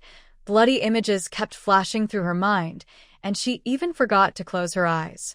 However, he did not take out the rabbit's heart. Dracula picked up the rose on the little female's chest, put it to the tip of his nose, lowered his eyes, and sniffed it. There are countless dead branches and flowers in this church. They just smell like decay. But this rose is different. It has the scent of the little rabbit. Only half of the golden mask could not hide the handsomeness of the orc in front of him. The aura on him was very unique, like a snow-capped mountain lake in the dark night, silent and blue, beautiful and aloof, but harboring murderous intent. What are you looking at? Dracula found that the little rabbit was staring at him in a daze. Her face flushed slightly. I just think you are very beautiful. Is he being teased? This little female is just as flirtatious as when we first met. But she looks so pure and innocent. This may be the nature of the rabbit tribe, which is good at gaining the love of other tribes. Dracula sat up. Without the strong feeling of oppression, Yuii dared to breathe deeply. She sat up as well. The evening sunset gently shines into the church. When Yuii picked up her hand from the ground, she was accidentally pricked by a thorn. Ah! She cried softly. It was like being pricked by a needle suddenly, and blood was oozing out from the fingertips. Dracula glanced. Even flower branches can hurt her. What a delicate and tender little female. She was different from all the female beastmen he had seen before in the desolate Songshan area. Only in the imperial capital, where the 4 seasons are like spring, can such a little darling be raised. For some unknown reason, Dracula grabbed the wrist of the female in front of him, lowered his head, and licked the blood from her fingertips. A tingling sensation came from my fingertips. Yuii shrank slightly. She wanted to pull her hand back, but he was held tightly by the other party. If you don't take good care of the wound, it will become infected, Dracula said in a hoarse voice. She protested in a soft voice. Dracula, the vines are poisonous. Ah? Yuii's eyes widened. The little rabbit's eyes were round and bright. Dracula looked up and glanced at it. It seemed that it was smiling, but it was hard to catch the glimpse. If you don't want to die, be good, and don't move. Dracula had just licked the blood from the fingertips of the young female and found the taste extremely sweet. It seems like the desire can be easily aroused. It's never enough. He gently licked the female's fingertips, slowly holding her blood-scented fingers in his mouth, indulging in it as if he had taken medicine. Yuii didn't dare to break free, as she was afraid that the poison would spread. This mysterious male orc had a completely different temperament from the night he was seriously injured. His entire body was filled with a sense of oppression. Dracula looked up and saw the little female's cheeks were so red that they were about to bleed, and he was in a good mood. He grabbed the man's neck and pressed him towards himself. Aren't you trying to detoxify? The next second, Yujiji's confusion was blocked in her mouth. Dracula originally just wanted to scare her, but after getting his hands on her blood, he became even crazier and couldn't control himself. She should like herself. It's late at night. Dracula stood on the steps outside the church, looking at the direction where the little female escaped, his deep eyes condensed into a smile. She ran in such a hurry that she even dropped her lace headband. Dracula picked it up, and his throat tightened slightly when he thought of the little rabbit's aroused look just now. Since he was born, he has been carrying the mission of revenge for the Empire and has never slacked off for a moment. To him, love between men and women has no meaning at all. His purpose of coming to the Valoran Empire has been achieved. This little female from the rabbit tribe was just an incidental episode that came by mistake. At first, I was just angry about my virginity being taken away by her. Later, I secretly looked forward to her coming every time. Until now, Dracula has been thinking seriously about what would happen if he took her back to his territory. The moonlight was everywhere. Yuii ran all the way back to the castle. Her heart was beating fast, probably because of the lie. She seemed to be mistaken for a servant of the K family, but she did not explain. Yuii just wanted to go see him and see if his injury had healed. I didn't expect it to get out of control. Tomorrow is the day when the wolf cubs will hatch. Butler Qiao started teaching her the etiquette of the nobility several days in advance. This celebration is of great significance to the entire K family. During the time Yuii lived here, she also learned a lot about the beast world from various aspects. One of them is about the cubs. All egg-laid cubs will undergo an ability test on the day they hatch. In addition, you should also accept the blessings of your loved ones. These 4 wolf cubs are the heirs that the K family has always dreamed of, so they attach great importance to them and have prepared everything early on. On the beast planet, females have absolute reproductive freedom. No force can interfere, and all-round assistance must be provided.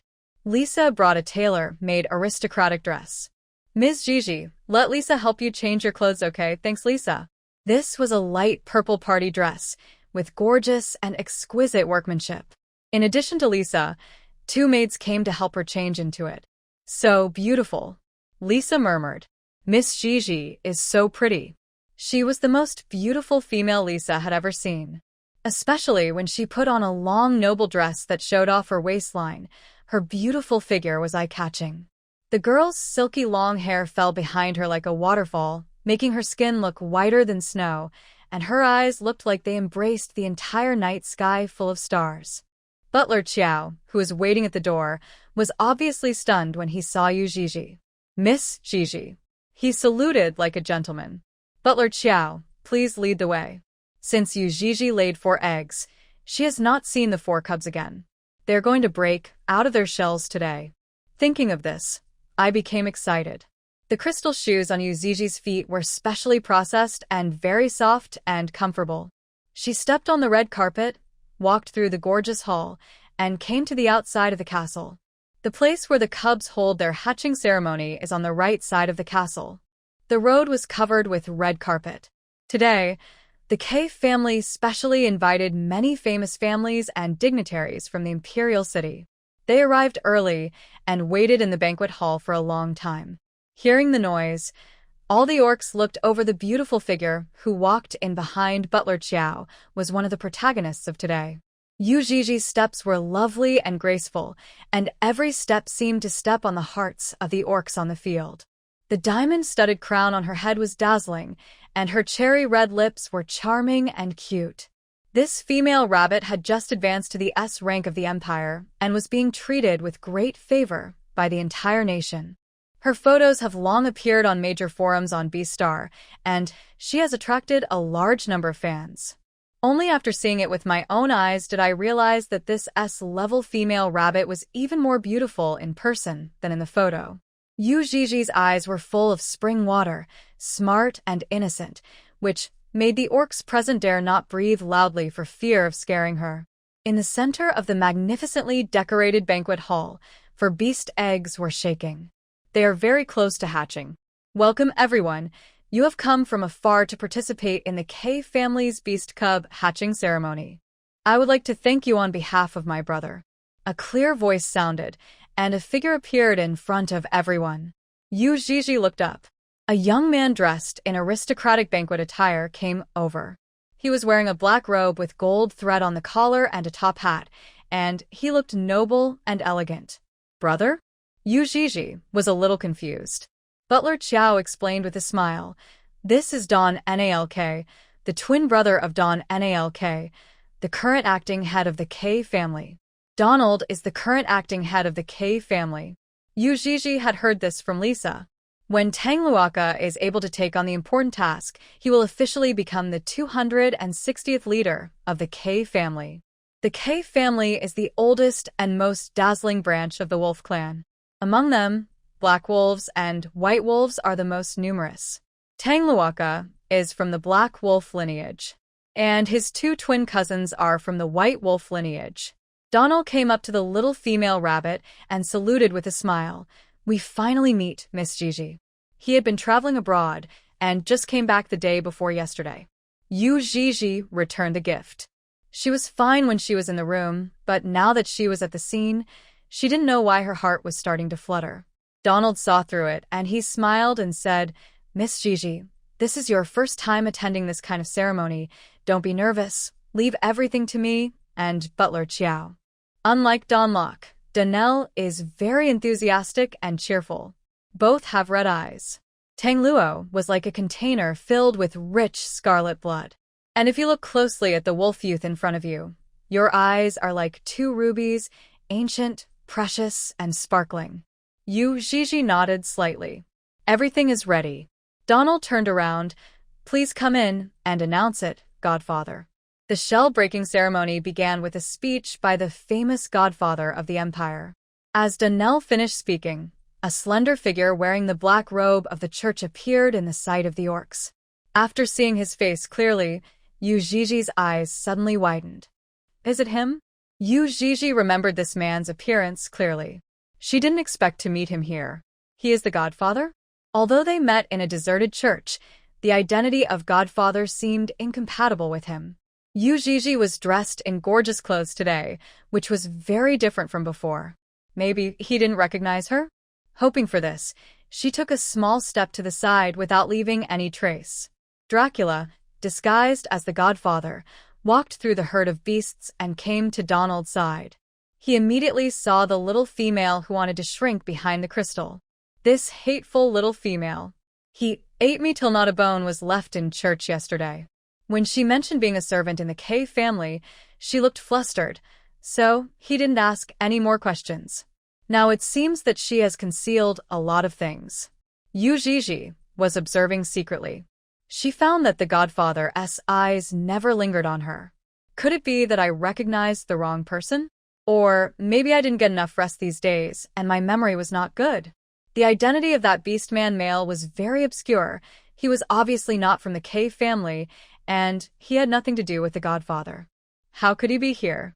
Yuii breathed a sigh of relief. She was a little fussy. The godfather's speech ended. The audience burst into applause. At the same time, the 4 beast eggs behind him began to one by one. The tiny animal cubs had popped out from inside. "The young masters have hatched."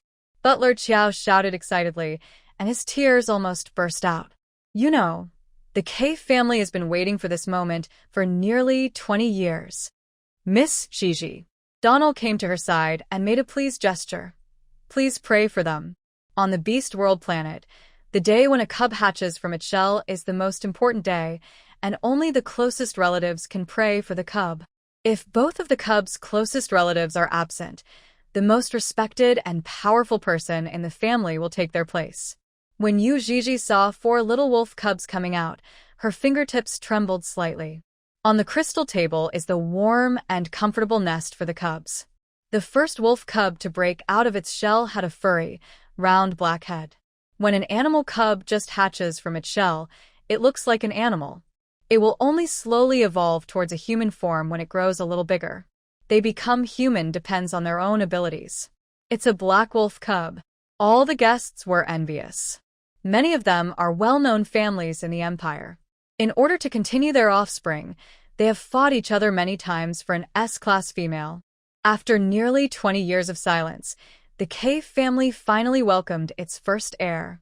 In the crowd, the Leopard clan's eldest daughter snorted coldly. Don't be too happy too soon. In the ability test later, you might give birth to 4 little pieces of trash. The Lewis family, which had always been at odds with the Cave family, had a young master come this time. He glared at the wolf cubs and echoed, "That's right. The next generation of fox cubs in our Lewis family hasn't been born yet." Why are the Stinky Wolf clan ahead? The crowd is surging. At the back, a distinguished guest arrived. "Your Excellency the Duke." Butler Qiao greeted with a smile.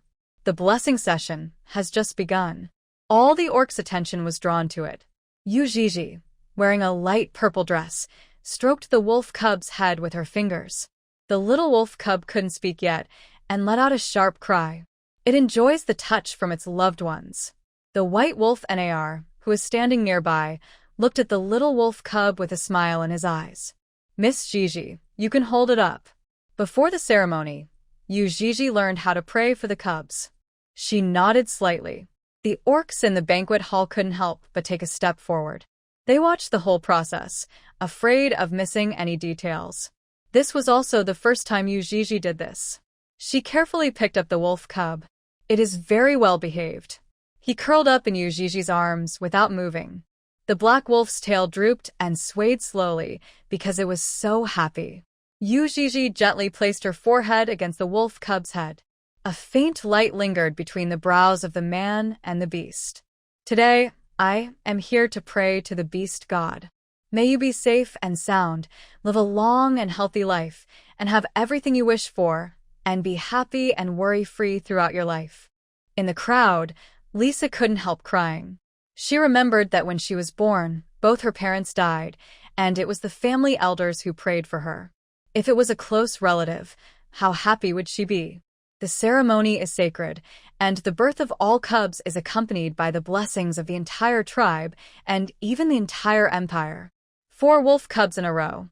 Before testing ability and gender, treat everyone equally. The S-level female of the rabbit tribe was so beautiful during the blessing ceremony that it took the orc's breath away. At this moment, she is so holy. Aside, Dracula's eyes were fixed on her. She was praying for the black wolf cub as a close relative. These for they are all cubs born to her and the male wolves. Thinking of this, a raging fire appeared in his chest, burning his internal organs so much that they ached. Yuii placed the last wolf cub on the cushion. She still felt a little dazed when she looked at the 4 little cubs sitting in a row. The last prayer is over. There was applause in the arena. The last distinguished guest to arrive was the Duke of the Empire. He looked at this little female rabbit who was rumored to have recently advanced to S-level with great interest. She was born with a beautiful face, a graceful figure, a lively temperament, and an aura of gentleness that made the male beastmen unable to help but feel pity for her. This is consistent with the female he has been looking for. It seems that he needs to plan carefully how to get rid of the K family. Take her away. Next, it is the most important part of the ceremony, and the one that we have been looking forward to for a long time after the blessing, the black-robed godfather said loudly, "Ability and gender test." Yuii took 2 steps to the side. She couldn't help but look at the godfather and found that he was still looking directly at the crowd in front of him, presiding over the ceremony without distraction. Strangeness. Yuii always felt that when she was praying just now, there was a pair of eyes staring at her nakedly. She didn't know if it was because the gaze was too scorching, but she even felt some discomfort on her back. I wonder what ability will be awakened?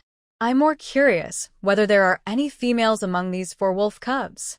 How can it be so easy to give birth to a female? The big dog family next door has given birth to 6 litters, all of which are males. Their family is so desperate for Little Moon in the Beast World planet. The Valoran Empire likes to call their daughters Little Moon.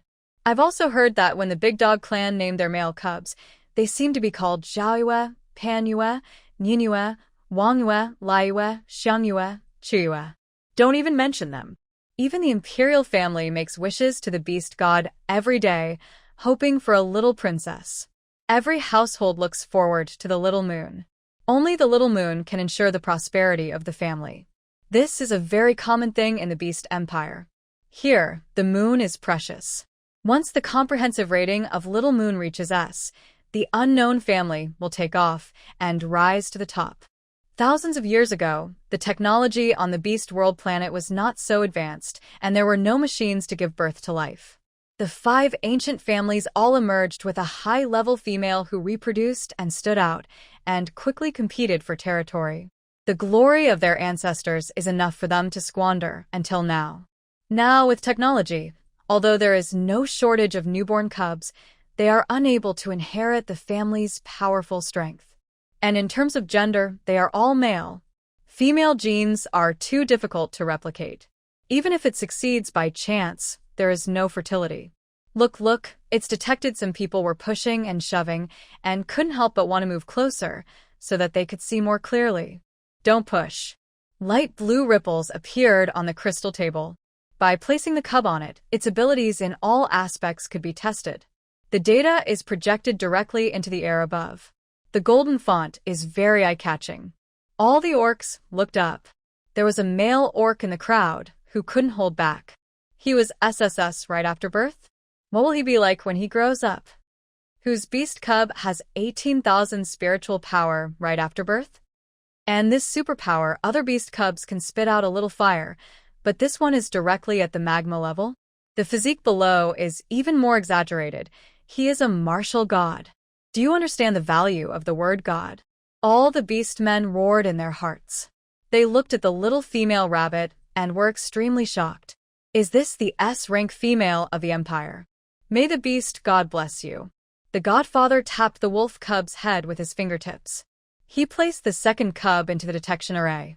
On the side, Yuii watched nervously. This godfather looked serious and elegant. Was he really not the one she knew? The light of the formation surged, and data appeared one after another. Another beastman cub with a physique at the level of a martial god. The beasts murmured. They had seen many beast cubs, and the physical strength was divided into the following levels from low to high: bronze, silver, gold, diamond, star king of war, god of war. Although the second wolf cub is not as good as the first one in evaluation, all the beasts have discovered that the second wolf cub's superpower is yet to be unlocked. Despite this, they both have SS+. It won't take a few years until the superpowers are unlocked, and you can at least start from SSS. When the wolf cub was being tested, he sat quietly, eating the eggshells in his hands to replenish his nutrition. His personality is much quieter than his 2 older brothers. But the data detected is really amazing. 30,000 spiritual power. Yeah, this is too strong. He has perfectly inherited his father's power. I heard that Tang Locke's initial mental power was 30,000. And now, he has evolved to 100,000 mental power. Don't forget, the last time he participated in a public test was 3 years ago. That means he might have evolved again now. The beasts were whispering to each other. All of them were amazed at these 3 little beast cubs who were born to be martial god-level beasts. Is this an S-level female? The talent of the cubs she gave birth to is simply incredible. No wonder all the families on the Beast World planet are competing for S-level females. Even polyandry is acceptable. In the Beast group, the young man from the Big Dog clan was feeling jealous. They just don't have S-level females. The sisters-in-law are all A+, and it takes several years to conceive a baby. His elder brother also had top-notch talent, but unfortunately, it could not be perfectly inherited by the cub. If this S-rank female rabbit is willing to marry a large dog. The young master of the dog clan suddenly widened his eyes. He had to go home and urge his 2 brothers who had not yet married to come and please her. Next to him was Nana, the eldest daughter of the Beast clan.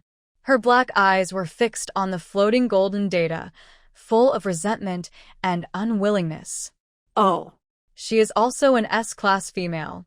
If she is pregnant with Lord Locke's cub, the baby will definitely be a martial god class 1. Their family has been silent for decades as the leopard clan has declined. Now that she has finally awakened to S level, the eldest daughter of the Leopard clan and the Black Panther cannot just marry any male. If she wants to find one, she must find the one with the strongest mental power. Since ancient times, females in the animal world will only mate and reproduce with the strongest males around them. Looking around the entire Valoran Empire, the person who best meets her requirements is Don Locke K. You know, his nickname is Empire War Monster. He is the ultimate killer weapon that allows the Valoran Empire to dominate the Beast World planet. Only by getting pregnant with Tang Luaka's cub can the fate of the family be changed. Even though he was notorious, extremely cruel, and was locked up underground all day long and could not see the light of day. Even though he looks ugly and hideous, with a ferocious appearance, the eldest lady of the leopard tribe would not despise him. She only looks at the strength when choosing a beast husband. Being able to produce SSS-level beast cubs and help the family rise to prominence is more important than anything else. Nana of the leopard clan clenched her palms tightly, her nails digging deep into the flesh. Fate is so unfair. Female rabbit, who came from nowhere, actually became pregnant with Tang Luaka's wolf cubs and gave birth to 4 at once. 2 SSS level, 1 SS plus, and 1. The results of the first 3 cubs were encouraging, and no one thought the 4th one would be mediocre. Now, the only thing everyone is waiting for is whether it will be a female. This is the last one. It's also the last chance. Butler Joe was so nervous that he kept wiping the sweat from his forehead with a handkerchief. Donald, who was standing by, stared at the Godfather as he picked up the last wolf cub and placed it in the test formation. Yuii's eyes never left the Godfather's hand. She was a little worried. Golden writing almost blinded the animal's eyes. They looked over and over at the gender column female. The crowd exclaimed in unison. Right. It's a female. Only the first detection of a female will result in a series of to be unlocked. On the Beast World planet, the true public testing and grading of females has to wait until they reach adulthood. Lisa jumped up excitedly. Little miss. It's really a little lady. The first female black wolf was born in the new generation of the K family. This is great news. It seems that this time, the Imperial family will come specially to celebrate. Beast God bless you. Beast God bless you. Butler Chow bowed down and kowtowed to the statue, his voice trembling so much that it was almost inaudible. As long as the young master and the young lady can grow up safely, I am willing to shorten my life by 20 years. Don Nark came to Yuii. He got down on one knee. In full view of everyone, he took her hand and kissed the back of the little female rabbit's hand. Ms. Gigi, please allow me to thank you on behalf of the K family. Thank you for giving birth to these 4 wolf cubs. We will do our best to take care of them.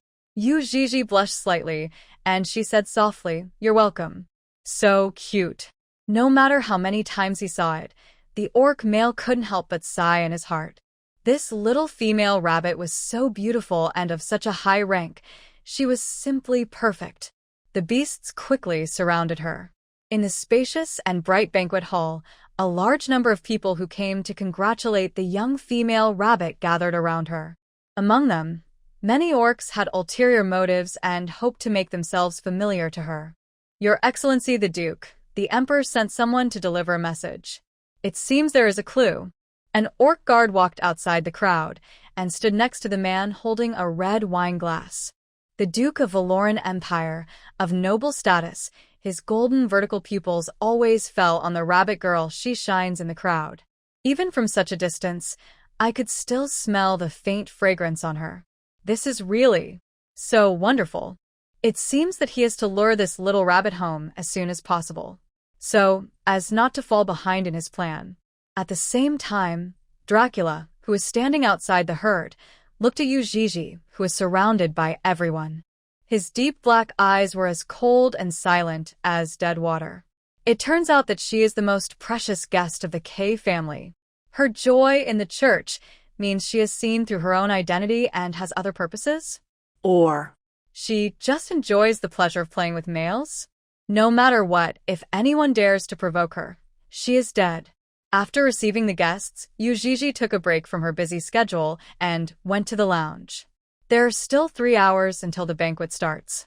She lifted her skirt and came to the spacious lounge, where there was a desk and a sofa that looked very comfortable. However, the crimson curtains in front of the floor-to-ceiling windows were tightly closed, and the scenery outside could not be seen. After closing the door, all the noise is kept outside, and it is rare to find peace here. Lisa went to bring her juice.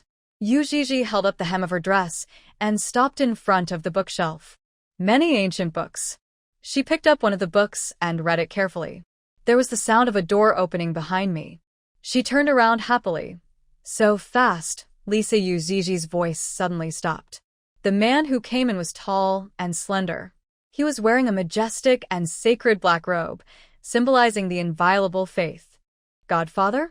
Yuii came back to her senses, turned around to face him, and gently greeted him. The other party returned the greeting. He raised his right hand and closed the door with a click. The lounge lighting is soft and dim. When the sound of the lock being locked was heard, Yuii suddenly became nervous. The godfather came to the lounge. Why lock the door? Miss Gigi. The godfather's voice was low and gentle, just as reassuring as when he made the announcement outside. What are you looking at? He asked. Yuii was holding a retro book in her hands, and the craft paper cover looked very old. Oh. He lowered his eyes when he came to the little female. I also yearn for the beastly customs of the Valoran Empire. Miss Gigi, please read a passage. Yuii blinked. I thought the godfather only liked to read the Bible on weekdays. The man in front of him had a solemn and gentle look. The spacious godfather robe he wore smelled of the thick and cold sandalwood. Yuii said slowly, south of the Valoran Empire is a hot rainforest area where an ancient civilization was born. Even today, 2,000 years later, we can still find traces of the beast gods left behind. The little female's voice was soft and sticky, just like when she spoke in church, touching people's hearts. Dracula stared at her. When she was outside, she stood in the gaze of all the orcs and prayed for the hatching cubs. She was wearing a light purple long dress and closing her eyes in prayer. She looked extremely holy and could only be admired from a distance and not touched. When she fell into his eyes, he always thought of the little maid in the church, whose voice was joyful but also tearful. Her soft waist fell into his broad palm, and when she was emotional, she raised her snow-white neck, tempting to bite it gently. He did bite it, leaving behind dense red marks. When she ran away, she dropped the white lace headband she had been wearing. Yuii recited attentively. Ceylon City is a city with a long history. It is rumored that the first city lord of Ceylon City was the offspring of the beast god. Today, the little female put on an aristocratic dress and a dazzling diamond crown and became the most valued guest of the K family. Moreover, she gave birth to 4 wolf cubs for Don Locke K. Thinking of this, Dracula's back teeth felt tight and painful. Yuii leaned against the bookshelf, reading the contents of the book softly, unaware of the murderous intent in the eyes of the godfather in front of her. Her voice suddenly stopped. It was the first time for Yuii to read to someone. She raised her head a little embarrassedly and looked into the warm and deep eyes of the man in front of her. Godfather, am I reading well? That's a good read. Keep going. Dracula's voice was soft and gentle, but it carried a hint of majesty that was irresistible. Yuii lowered her head and continued to read the contents of the book. When she lowered her eyes, her eyelashes were like butterfly wings covering her lively pupils, her small nose tip was white and translucent, and her pair of cherry lips were tempting to pick. Yuii was telling the story when suddenly she felt a broad hand falling on her shoulder. She turned her head and looked at the finger with the green jewelry ring. The man's 5 fingers were broad and slender, pressing against her fair shoulders, and his thumb gently rubbed her delicate skin. This scene is particularly ambiguous. Godfather?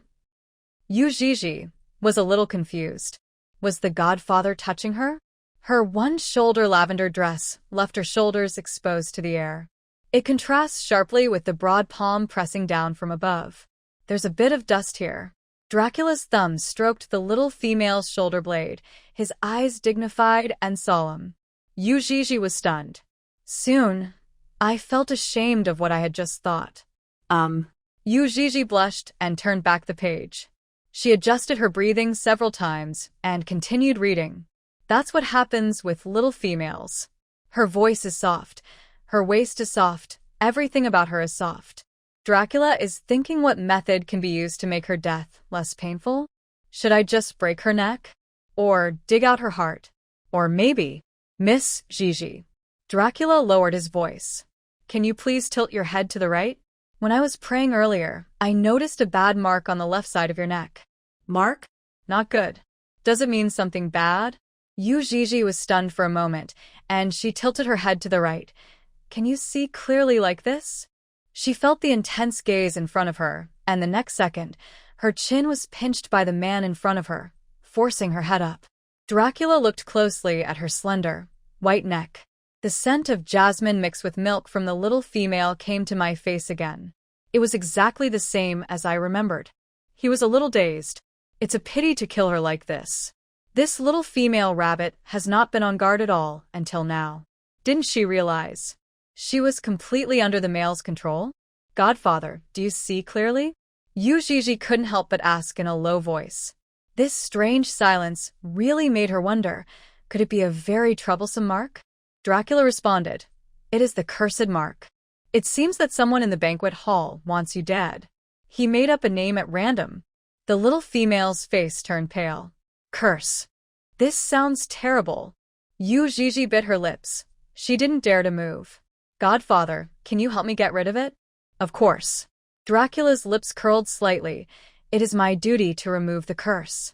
He then touched her neck, causing the little female to shudder. Click. Her grip loosened, and the ancient book fell to the ground.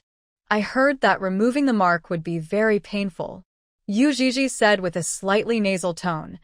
I'm afraid of pain. Yes, the little female was in terrible pain. Dracula understood this better than anyone.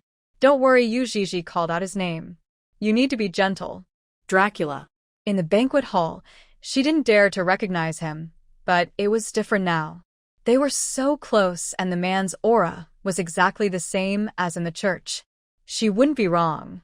Dracula looked slightly stunned. They all recognized each other, but no one took the initiative to break the paper. But he didn't expect. Yuii actually called his name softly. Yuii had no defense against Dracula. In her opinion, although Dracula's identity was very mysterious, he is not a bad person. Even after being bullied by her, he was still willing to forgive her. If she wasn't too afraid of the pain, Yuii would have always treated him as the godfather of the blessing ceremony. If he hadn't mentioned anything about the church, she would have kept it a secret and kept it all to herself. At this moment, the little female in front of him was like a little rabbit that had strayed into a wolf pack, seeking her own shelter. Dutch should ask her. Dracula felt a little reluctant to kill her like this. Since he was born, he has been shouldering the destiny of restoring his country. The journey has been extremely difficult and dangerous. He has killed countless orcs, and their corpses could be piled up into a mountain. Dracula never hesitated before taking action. But this time he stopped. He leaned forward slowly. The two confessed. They became closer. Dracula sniffed the little female's neck. Why did you go to church that day? When talking about this, Yuii sounded guilty. I'm sorry, She can't say. Things like the birth system must never be told to anyone. If Dracula knew that he was the captured one, and that Yuii slept with him just to get pregnant with his child, I'm afraid she will not see the sun tomorrow. Then let me ask it another way. Dracula's eyes dimmed. Did someone from the K family ask you to come? What is this? Could it be a beauty rabbit trap? The little female shook her head like a rattle. Her chin slipped out from his fingers. Yuii looked at the man who was so close to her seriously and said softly, No one told me to do this. I just wanted to do this myself. I needed it myself. She emphasized the word self. And Yuii gently took his hand and placed it on her abdomen. I'm pregnant. The test results just came out. The system has determined that you are now in a fertile state. Calculating the time, it should have been the first night in the church that it succeeded. Dracula watched his hand fall on her flat belly. The soft and gorgeous lavender dress bound her waist and was too thin to be grasped. Yuii couldn't see his expression. All I heard was his cold voice. "Oh?" Dracula stared at the little female's belly, almost going crazy with jealousy. She just gave birth to 4 wolf cubs for Don Roque, and now she's pregnant with his wolf cubs? The man raised his eyes and stared at her, a smile on his face, but his eyes were cold. If I remember correctly, Tang is still imprisoned underground. Do you always go downstairs to look for him? In a dark and cold place. There was a hint of anger in his voice that was about to be suppressed. Mating with him? Yuii was stunned. Ah? She turned her head a little slowly, tilted it slightly, and let her bunny ears droop to the side. Ah. She understood. Yuii quickly explained. No, this is not Tang Luaka's cub, it's yours. The last few words were spoken in a very low voice. She just felt shy. Dracula was too close. She felt embarrassed just thinking about that night in the church. I dare not look him in the eyes. Mean it? Dracula was stunned. His first reaction was impossible. Many years ago, it was detected that his body was unable to reproduce, which could be considered as infertile. Yeah, I just found out about this today. I was planning to go to the church to find you after the ceremony, but I didn't expect to run into you first. Dracula, I didn't mean to hide my identity. You know, you asked me that day, and I didn't lie to you. She tried to explain. When Dracula asked, Yuii just remained silent. She didn't want to lie. But I don't know how to explain my identity. Fortunately, Dracula did not force it. He acquiesced that she was just a maid. Dracula stared at the little female's belly in a daze. He couldn't believe that she was really pregnant with his cub. How is this possible? There was no female in this world who could give him offspring. The little rabbit said. She got pregnant. Dracula instinctively took a step back. The original murderous aura had long since disappeared. Or, the moment Yuii called his name, he would never be able to touch her again. Dracula, how long will you live here? I want to give the cub to you after it is born. This is the territory of the K family. There is an extra beast egg out of nowhere, and Yuii can hide it. What should we do after the egg hatches? Dracula did not reply. He was still shocked by the news, staring at the little female's belly, unable to recover for a long time. For a long while. He murmured, You want him to be your beastly husband? Yuii was puzzled. Who? Don Locke. I haven't thought about it. Yuii replied honestly. Never thought about it? Dracula suddenly looked at her. You don't plan to marry him? Not yet. Yuii's gaze shifted. She felt a little guilty. She had never thought about getting married. In order to have a reproductive system, she needs to conquer different males. If she wants to mate with each one, there will be no room for them in the house. And now she has no territory, house or home of her own. The castle belonged to the K family, and she was just a guest. Just staying temporarily. Dracula's emotions finally fluctuated, and he thought of a possibility the little female was pregnant with her own cub, and she didn't want to marry Tang Luaka. So maybe she was willing to go with me? Although she was most likely lying to me. Dracula didn't want to delve into it. He only knew that she was willing to say these words to him, even if it was just to coax him. At least she was willing to put in the effort. The man in front of me didn't speak for a long time. Yuii couldn't help but look up and asked Dracula, Do you believe what I said? Seeing her sparkling eyes looking at him expectantly, Dracula was moved for a moment and lowered his head to place a kiss on the tip of her nose. I believe it, he said softly. Yuii smiled sweetly. She wanted to bend down to pick up the book, but found it inconvenient in her dress, so she had to look at him. Dracula squatted down and picked up the book. He knelt on one knee, and when he looked up, he saw the little female leaning forward slightly. From this angle, he could just see her slender waist wrapped in a lavender dress. His eyes slowly moved upwards. The vague scenery that came into view made his breath catch. Dracula slowly raised his hand and handed the ancient book to her. Yuii held the book in both hands, forgetting which page she had read before. She was worried.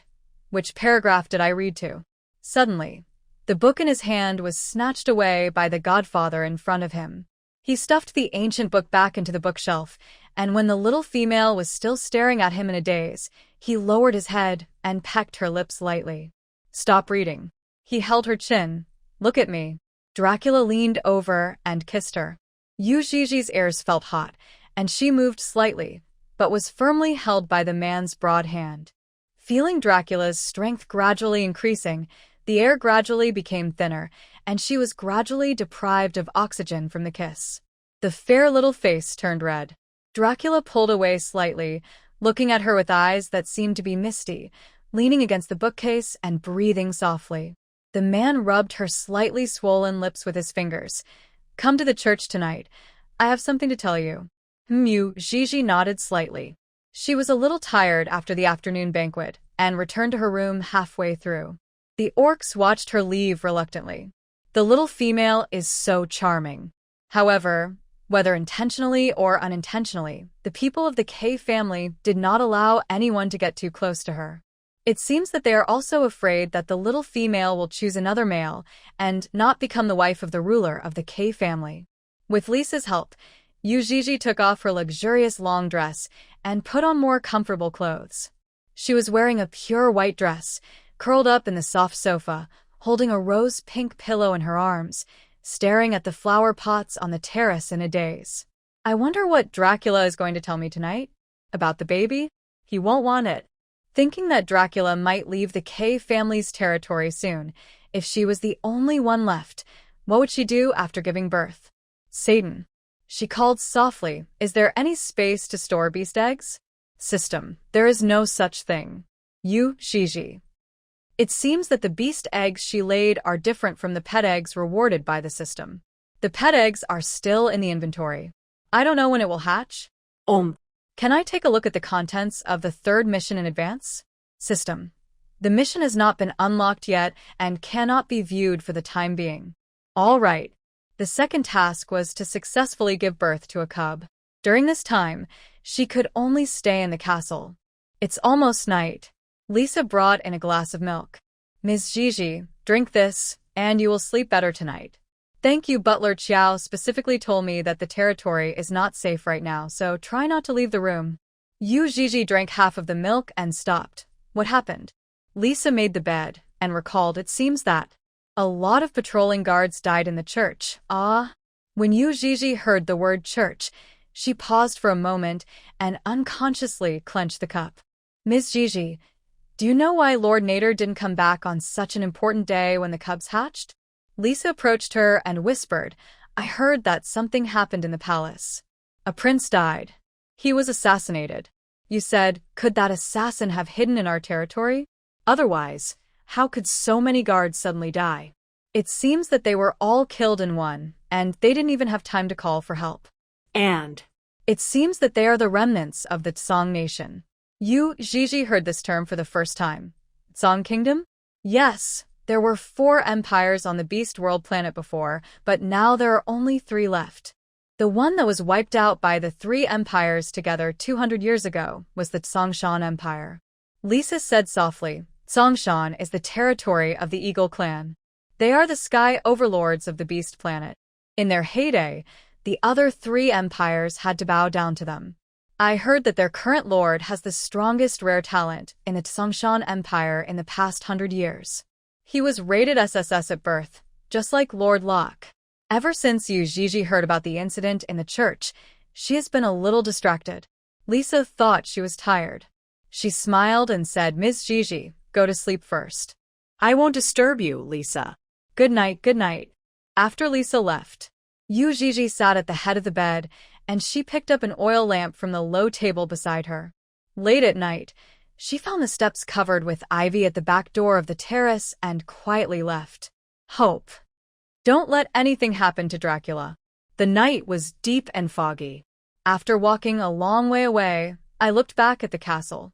It seemed a little more eerie than it had been during the day. She had walked this route to the church many times and was very familiar with it. As I got closer, I smelled a strong smell of blood. There were still a lot of bloodstains on the outside of the church, which had been cleaned. She walked up the steps slowly. Deep in the dark and quiet church, Yuii saw a familiar slender figure. Her heart, which had been beating in her throat, slowly sank. Dracula was wiping his mask when he looked up and saw the little female walking towards him with an oil lamp. A smile appeared on his face that he didn't even notice. The little rabbit arrived as promised. "Ardot, are you okay?" Yuii asked softly. I'm fine. Yuii changed into a maid's outfit to facilitate night travel.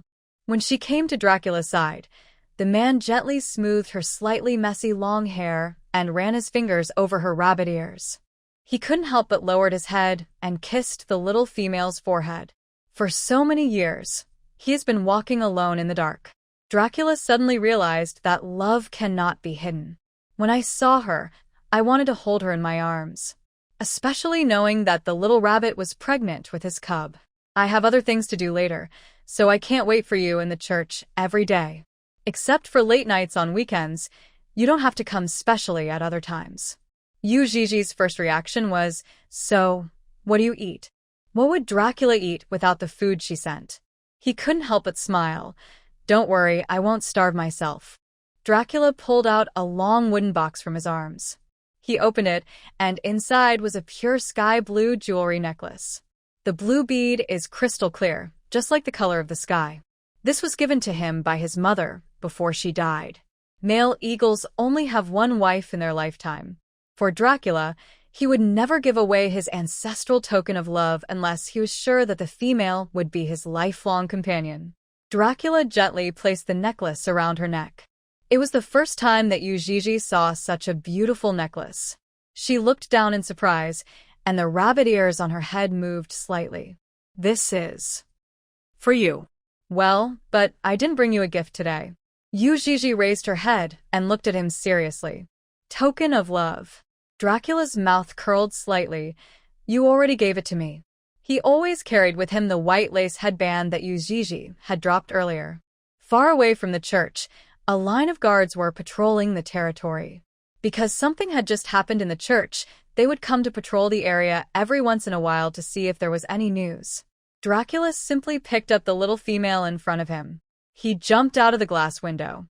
After landing, he bounced directly onto a tree branch, used the momentum to jump, and flew to the roof of the church. The 3 jumps were very fast.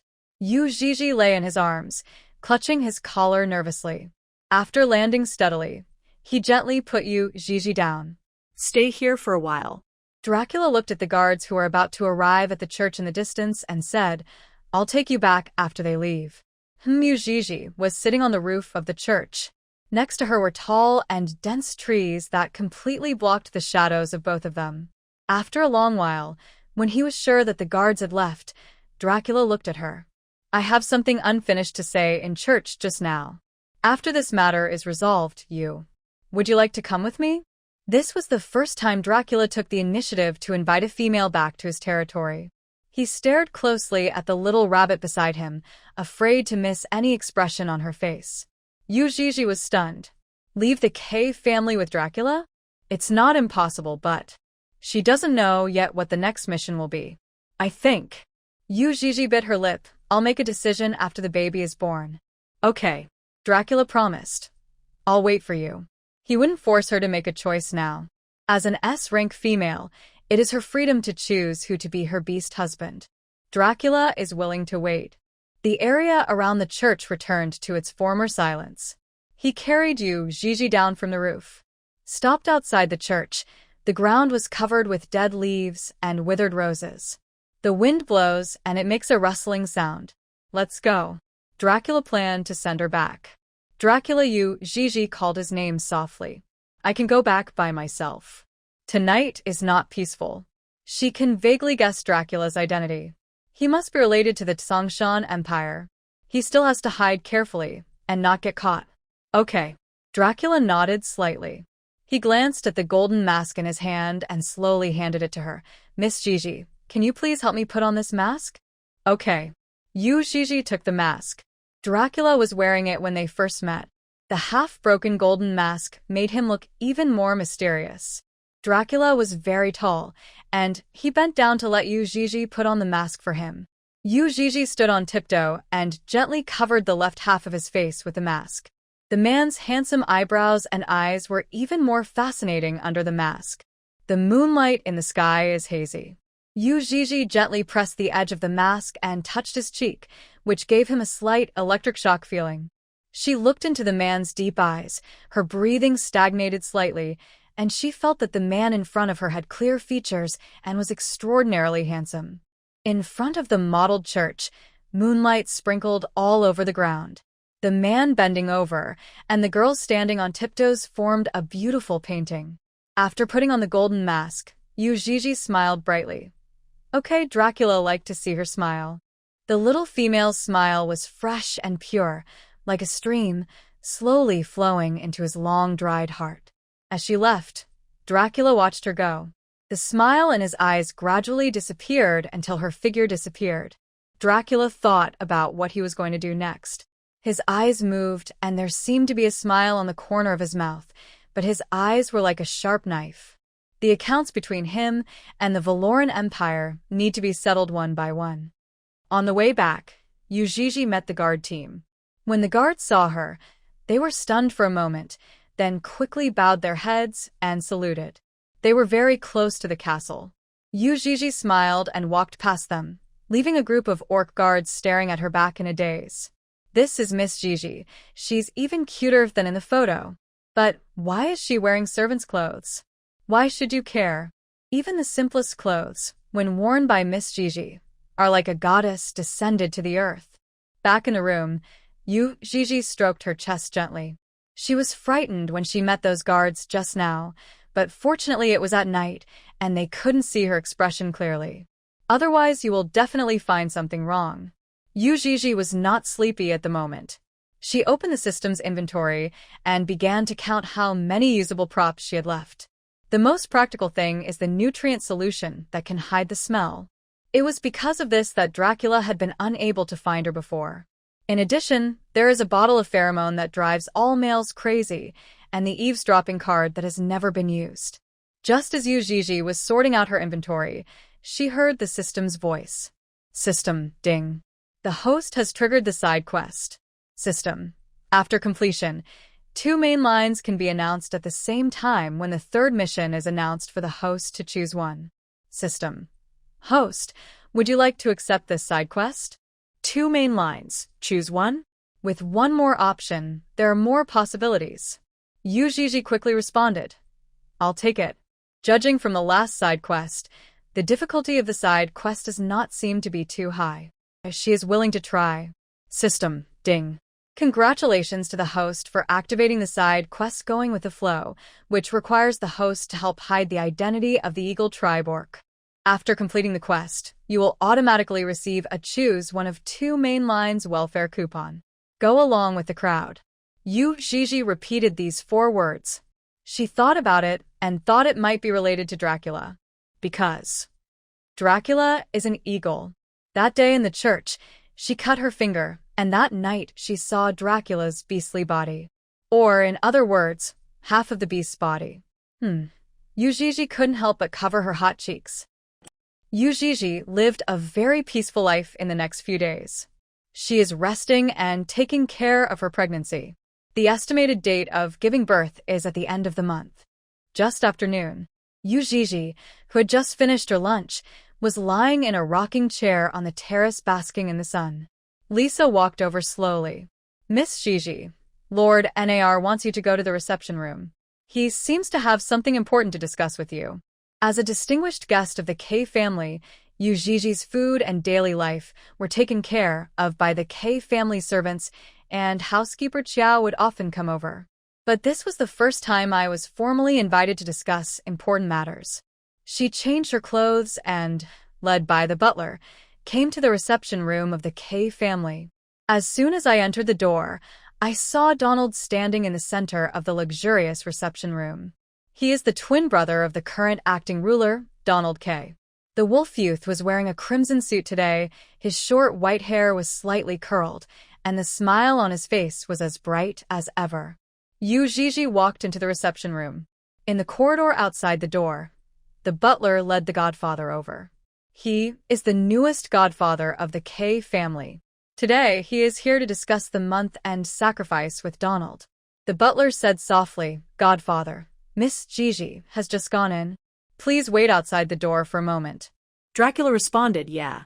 The door to the reception room was half open, and he could clearly see the two figures from here. He hadn't seen her for a long time.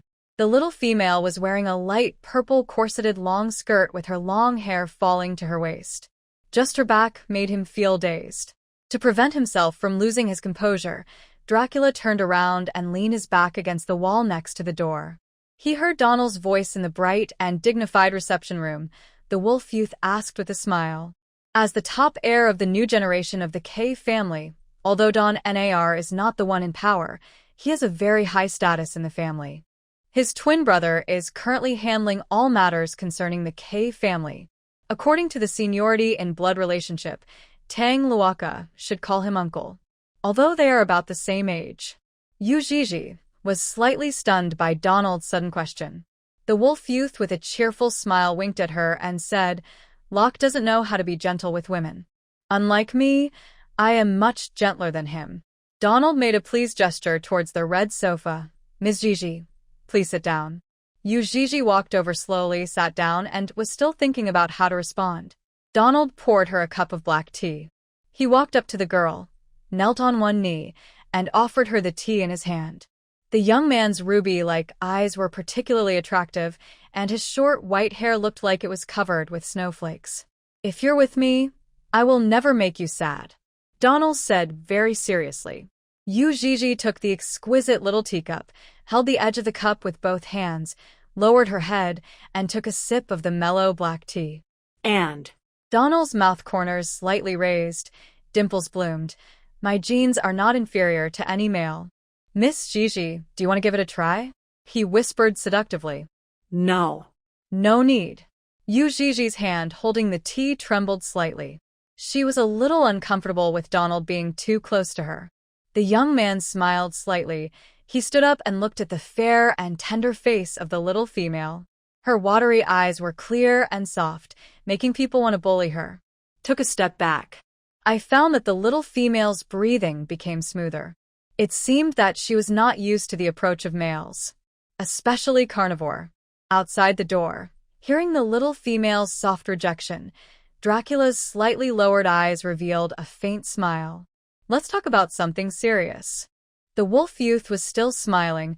"I heard from the guards that they saw you near the church a few nights ago. I wonder why Miss Gigi went to such a remote place alone in the dead of night?" Yuii tightened her grip on the teacup. She thought of the side quest, and she had to conceal Dracula's identity. He must not let any orc know that he is a descendant of the Eagle clan of the Songshan Empire. "I lost something, so I wanted to go look for it." "What?" Headband. The night she came back in the maid outfit, the soft lace headband on her head was gone. It must have fallen in the church. "Then, did you see any animal shadows?" Donald asked curiously. "No." "The eagle from Songshan has sneaked into the Imperial City and may be hiding in our territory. Miss Gigi, don't go out at night. Eagles are rude and domineering creatures and like to eat the hearts of small animals as snacks." "I see. Come to think of it, you seem to have different ideas about the remnants of Songshan?" Donald looked at her with a smile. Yui's heart skipped a beat. The wolf youth had a bright smile and spoke gently, but for some reason, she always felt a little scared. "Satan!" Yuii desperately shouted in her heart. "I want to use an eavesdropping card. System. Congratulations to the host for using the eavesdropping card. For the next 3 minutes, you can hear the other person's inner voice." Yuii held the teacup, and she mustered up the courage to raise her head and look at Donald. The eavesdropping card comes into play. The young man in front of her didn't say anything, but she clearly heard his voice. The Songshan Empire and the Rabbit Clan have a blood debt dating back hundreds of years, but this little rabbit doesn't seem to hate them that much. This is really something worth pondering. When she's not talking, she just stares at me. It's embarrassing. Her bunny ears are so cute. I really want to take a bite of them. The long dress she wore today is very beautiful. As expected, I still want to keep her by my side, and let her give birth to a litter of wolf cubs for me. After hearing what happened next, Yuii blushed slightly. She quickly lowered her head and drank her tea. Blood debt? Then my attitude should be even worse. I'm scared. Yuii held the teacup, her voice trembling slightly. Donald was slightly startled. He waited for a while, only to find the little female hesitating. But it looked like she was about to cry. Donald patiently guessed, "You don't like the Eagle tribe, do you?" Dislike. "You think they are very cruel and should disappear from the Beast Planet, right?" "No, Dracula is not cruel at all." Yuii's face was almost buried in her chest.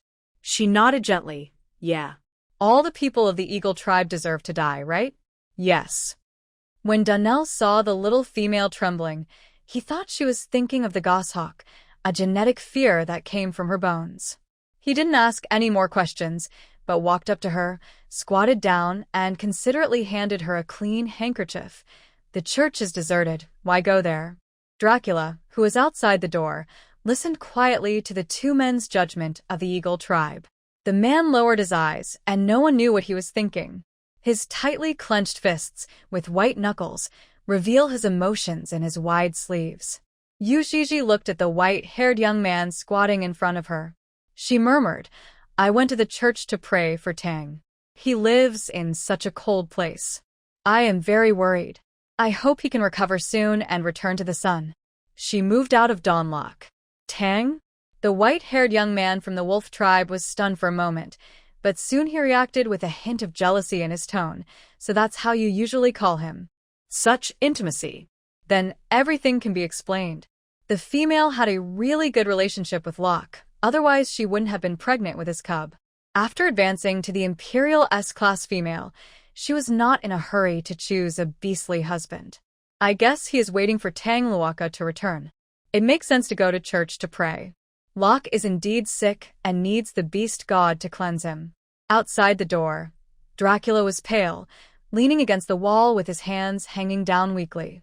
His heart felt like it was being pierced by countless needles, and the pain spread throughout his chest. His heart has never been so painful. Thinking about the night I met her in the church, it turned out to be just an accident. The little female is to pray for other males, he. Donald asked all the questions he should ask. He stood up and said, "Miss Gigi, I still need to discuss the sacrifice with the Godfather. Please go back to your room first. I won't see you off." Yeah. Yuii nodded slightly. She can finally walk. The male servant beside him said softly, "Godfather, please come in. Dracula is here too." "When did he come?" Yuii instinctively wanted to speak, but she noticed that Donald was still looking at her. She didn't dare to reach out to grab Dracula's robe. She could only watch him walk past her. Just like last time at the Beast Cub's hatching ceremony, the other party was majestic and indifferent, as if he had never seen her before. Did he hear what was just said? Yuii couldn't be sure. She thought she would explain it to him after going to church this weekend. After returning home, Lisa prepared clothes for her to wear at the K family's ancestral worship ceremony. Ms. Gigi, the day of ancestor worship is of great significance to the wolf tribe. The whole planet will broadcast it live. You are the distinguished guest invited by Lord Nader, and you are also a newly promoted S-class female of the Valoran Empire. Orcs from all over the planet want to see you. Yuii looked at the dazzling array of dresses. Butler Qiao had also mentioned this to her. The beast world has advanced technology, and their live broadcast skills are very advanced, with a small golden ball controlling the overall situation.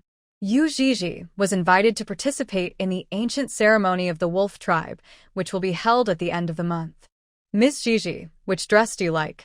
She was a little absent-minded. "Just let Lisa help me choose." "I think this one is beautiful. The refreshing sky blue color matches Miss Gigi very well." "This one is also nice." Suddenly, Yuii heard a familiar system sound. System. Ding. Congratulations to the host for completing the side quest going with the flow. The quest reward has been distributed to the inventory. When the third quest is opened, it can be used. A smile appeared on her face. "Lisa, I'm going to go to the terrace to bask in the sun for a while. You can take your time to choose." "Okay."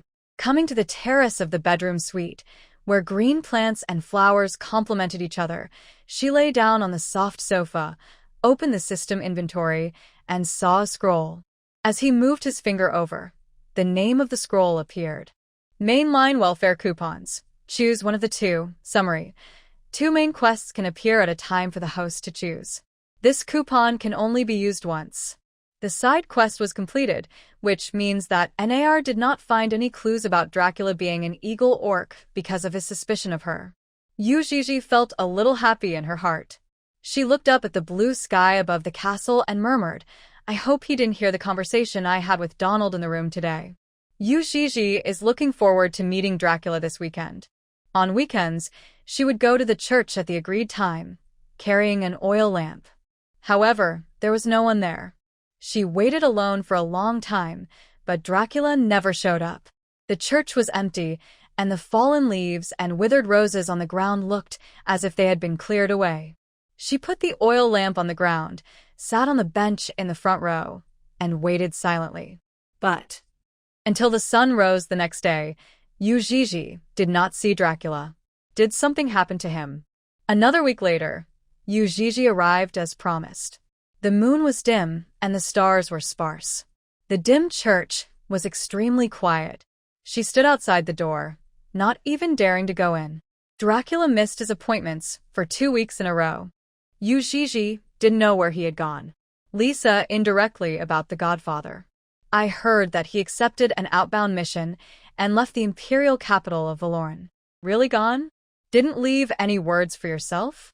On the 3rd weekend, Yuii still went to church. This time she mustered up the courage to walk in, stood under the frontmost statue, looked at the wolf totem, and gently stroked her abdomen. If something happened to Dracula, or he had left the imperial capital, then Yuii decided to do everything she could to send this cub to a safe area. The Zhongshan Empire has been destroyed. If the bloodline of the Eagle clan is discovered, any tribe in the Valoran Empire may harm the eagle cub. Yes. Yuii made up her mind. Let the cub find its own tribe and go to the soil where it is most suitable for survival. She looked at the statue and couldn't help but put her hands together and prayed for the first time. In 3 days, the cubs will be born. Hope all goes well. Yuii was so focused on praying that she didn't notice the long shadow walking behind her. Dracula, wearing half a golden mask and a pitch-black robe, walked slowly into the church with his back to the crescent moon in the sky. He saw the slender back of the little female, praying devoutly. Just like what she said before, "I went to the church to pray for Tang." Dracula came behind her. The weak and boneless little female just reached his chest when she stood. He bent down and covered her whole body from behind. "Long time no see." There was a hint of cold laughter in his voice. Yuii was suddenly hugged from behind. She was startled and clasped her hands in front of her chest. She only breathed a sigh of relief when she heard Dracula's voice. "You're here." She responded happily. "I didn't expect Miss Gigi to be so leisurely. The ancestor worship ceremony will be held tomorrow, and she still has time to come to the church to pray tonight." Dracula's voice sounded different from usual, with an indescribable sense of weirdness. Yuii thought she was overthinking. She wanted to turn around and look at her, but when she moved her body slightly, she found that the other person was restraining her very tightly, making her unable to move at all. "Didn't we make an appointment?" Her eyes revealed a hint of confusion. Dracula laughed softly, and he pinched her chin from behind, forcing her to look up at the huge sculpture in front of her. The half-abandoned church. From the broken roof, you can still see the crescent moon hanging in the night sky. The cave family's god is a wolf, standing proudly in front. Did you see that? He whispered in the little female's ear. "What are you looking at?" Yuii was puzzled. Dracula's lips were almost touching her ears, and the breath he exhaled made her tremble slightly, as if she was electrocuted. "I mean, this wolf god sculpture. Did you see it clearly?" Yuii was forced to look up at the majestic and sacred wolf statue. Its eyes were bloodthirsty and cold. It was like it was alive, watching everything that happened in the church. "I saw it clearly," she murmured in response. In every beast tribe's territory, There is a statue of a god that protects their tribe and allows them to reproduce and thrive. The Cave family is a wolf clan. It is normal to have sculptures of wolf gods in churches. Under the moonlight, in the dilapidated church, the little female rabbit was imprisoned by the man behind her. His broad and powerful fingers clasped her cheeks and controlled her head to turn to the right. The next second, Dracula behind the girl leaned over and kissed her. Her body pressed tightly against his arms, enduring this sudden, passionate kiss. Ever since he heard the conversation in the living room last time, Dracula has been deliberately avoiding this little female. He forced himself not to think about everything related to her. Everything has been settled regarding the imperial city of Valoran. He is leaving. Before leaving, Dracula couldn't control himself and returned to the abandoned church. He thought he could easily retract his feelings, but the moment he saw the little female, they poured out like a torrent. Everything she said is right. The Tsongshan Empire and other beast tribes have a deep blood feud. As a little female of the rabbit tribe, she should hate herself. But why should I mate with him? Is it to control him? Or Yuii felt like she was about to suffocate. She realized that Dracula tonight was different from usual. When she was extremely short of oxygen, the man finally let go of her hand. She quickly inhaled the air, but the next second, it was blocked again. Could it be the male's estrus period? On the beast world planet, male orcs of different species have different estrus periods. She leaned forward, holding the cold statue of God in front of her with both hands. When she looked up, she caught a glimpse of the wolf's eyes staring straight at her. The little female's fair cheeks gradually turned red. Dracula. She trembled and tried to turn back. But the other person covered her eyes from behind. A kiss fell on her delicate back. The air was filled with a sweet and moist aroma, mixed with the strong scent of a male. "Will you come with me?" he asked. "I hate deception, and I hate betrayal even more," Dracula said in a low voice. He sat on the ground, holding the soft female rabbit in his arms. "Don't rush to answer me before you realize it." Enlightenment? Yui's voice was slightly hoarse. The blush on her cheeks had not yet faded. She leaned back in Dracula's arms, one of her rabbit ears drooping because of being too tired. The awareness of offending the entire Valoran Empire. Dracula laughed softly. "Forget it, it has come to this point. Why bother putting on a show?" She said she was pregnant with his child.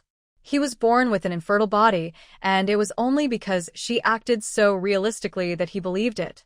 In the little female's heart, she has always been concerned about that wolf. Was she sent by the Cave family? She was so delicate that she would fall down at the slightest gust of wind. What could she do? Anyway, after tonight, they would no longer have any connection. On the Beast World planet, a wave of mutants broke out. Except for the Imperial City, this little rabbit had never even seen the outside world.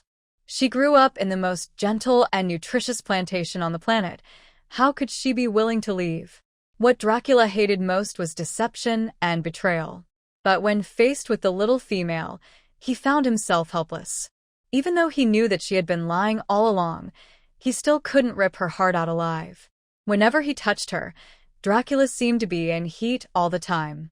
But the fact is, he is not in heat at all. In all these years of life, I have never had any desire for any female. Even though he was controlled by the genes for reproduction, he had no interest in mating with females. This mentality, coupled with his infertile body, meant that Dracula was destined to never have his own eagle cub in his lifetime. And he doesn't care. The other orcs in the Tsongshan Empire can reproduce. His only mission is to restore the country. Yuii was a little confused. Dracula behind her had stood up and draped his spacious black robe over her. "Is there anything else you want to say to me?" Dracula's voice was dull, in stark contrast to his previous lustful voice. "Next weekend," Yuii said slowly. "Are you still coming?" "Not coming anymore." Dracula turned around indifferently. "I'm tired of acting with you." I heard the footsteps fading away behind me. Yuii wrapped herself tightly in her black robe, which still stank of Dracula. "He said I'm not coming anymore, which means he doesn't want the baby anymore. What will I do with the cubs that are born then?" Yuii grabbed the rabbit's ears with both hands in annoyance. She sat on the ground, lowered her head, and sighed softly. The other party must be frustrated because she has not been able to give an accurate answer.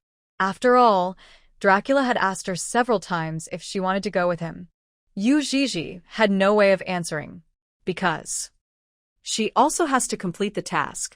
Only after completing the mission and reaching the maximum level can she leave this planet and return to her original world. Yuii, wearing his black robe, rested for a long time and then left the church. Returning to her room, she quickly fell asleep. Half asleep, I felt a slight discomfort in my stomach. It's almost dawn. She sat up, turned on the bedside lamp, and looked at her abdomen.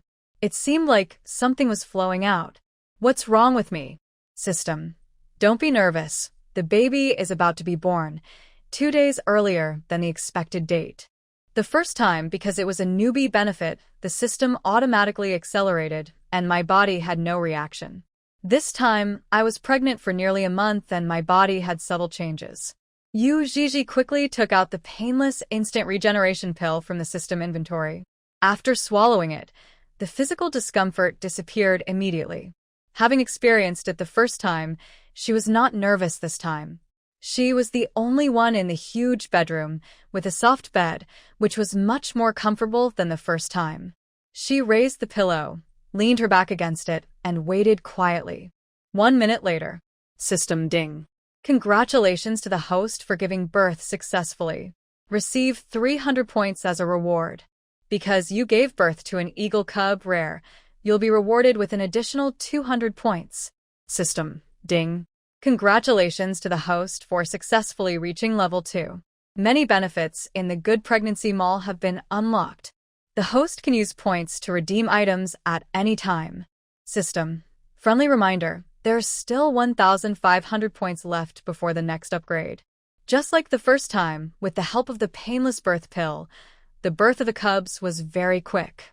Yuii looked at a snow-white animal egg wrapped in the soft bedding and could vaguely see the outline of the animal's tiny wings.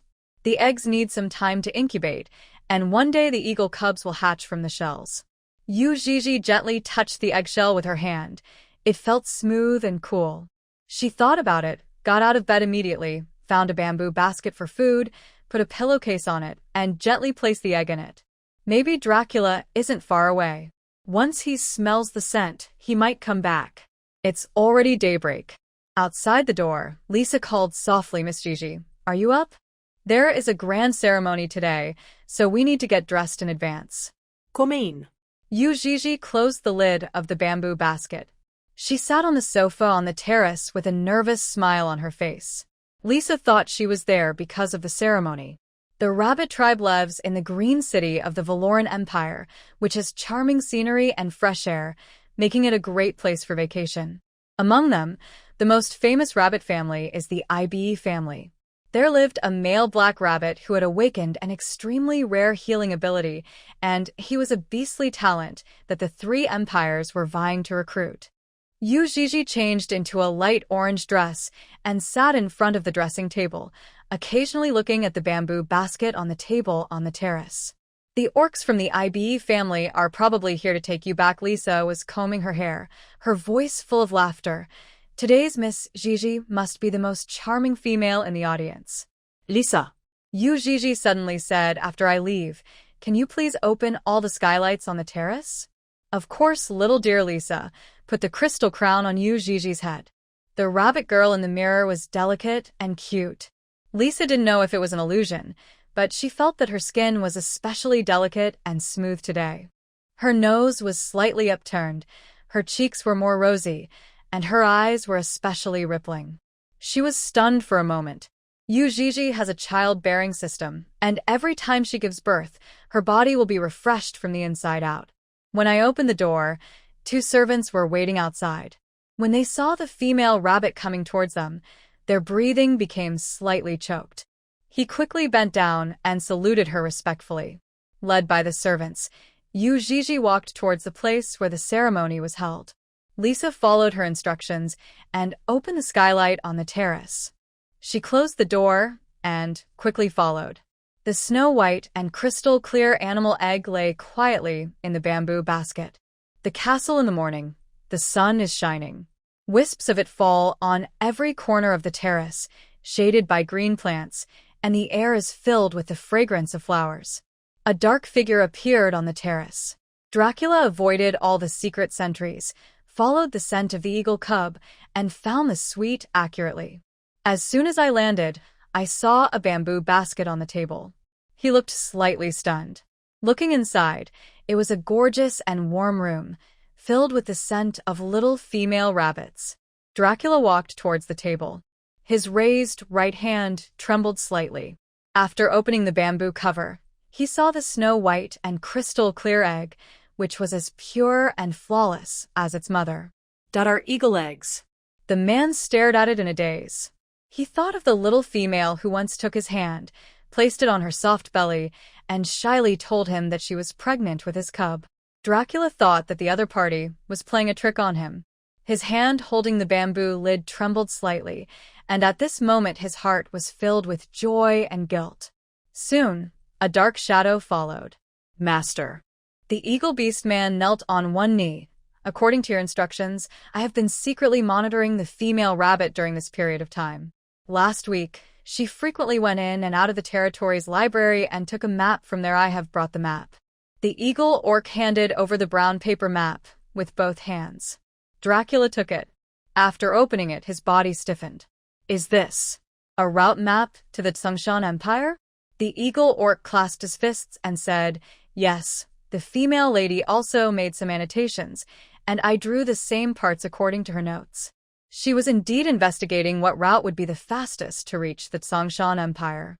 Dracula took the brown paper map and marked it carefully with a pen, thinking of the little female in the library. What was she thinking during the 3 weeks she was missing as she looked for maps, made marks, and planned routes? He held the map in his hand and felt it weighed 1,000 pounds. The little female is so innocent, like a blank sheet of paper, but I have always been doubting her. Thinking of her voice and appearance, her eyebrows and eyes curved like the crescent moon in the sky when she smiled. She spoke softly and sweetly, and she would tiptoe when he hugged and kissed her. But he deliberately avoided her and left her alone, helpless and giving birth to her cubs. Did the little female regret giving birth to his cub? With Dracula possibly walking away, how could she, with an eagle egg that the Valoran Empire would never allow to appear, travel through mountains and rivers and walk to the Tsongshan territory thousands of miles away on her own? Not to mention, in front of the statue of the god in the church last night, he possessed her crazily, and his broad palm pinched the little female's soft and boneless waist until it turned red. Her faint cries for mercy were drowned in the waves. The eagle orc noticed that his leader looked a little strange. His gaze shifted and fell on the bamboo basket. His eyes immediately widened when he saw the eagle egg. What is this? An eagle tribe's egg? In particular, it has the scent of the owner. It is the owner's offspring. The officer looked at the snow-white eagle egg in shock, then looked at his leader. The leader's eyes turned slightly red, and he looked like he was about to cry. It was the first time that the eagle orcs saw their leader, who had killed countless people, show such an expression. He stood there in a daze, not knowing what to do. Dracula put the map into the bamboo basket. He gave the entire basket to his most trusted subordinate. "Take it back to Tsongshan immediately." "Master, then Yuii can't leave yet. But we made too much noise this time. The Imperial cavalry will soon surround the K family's territory, and we won't be able to escape." Dracula looked towards a place where the wolf tribe was going to worship their ancestors. Above the territory, 10,000 meters in the sky, there was a mysterious area. Many people will die today, but nothing can happen to the little female. Yuii's sweet smile emerged in Dracula's mind.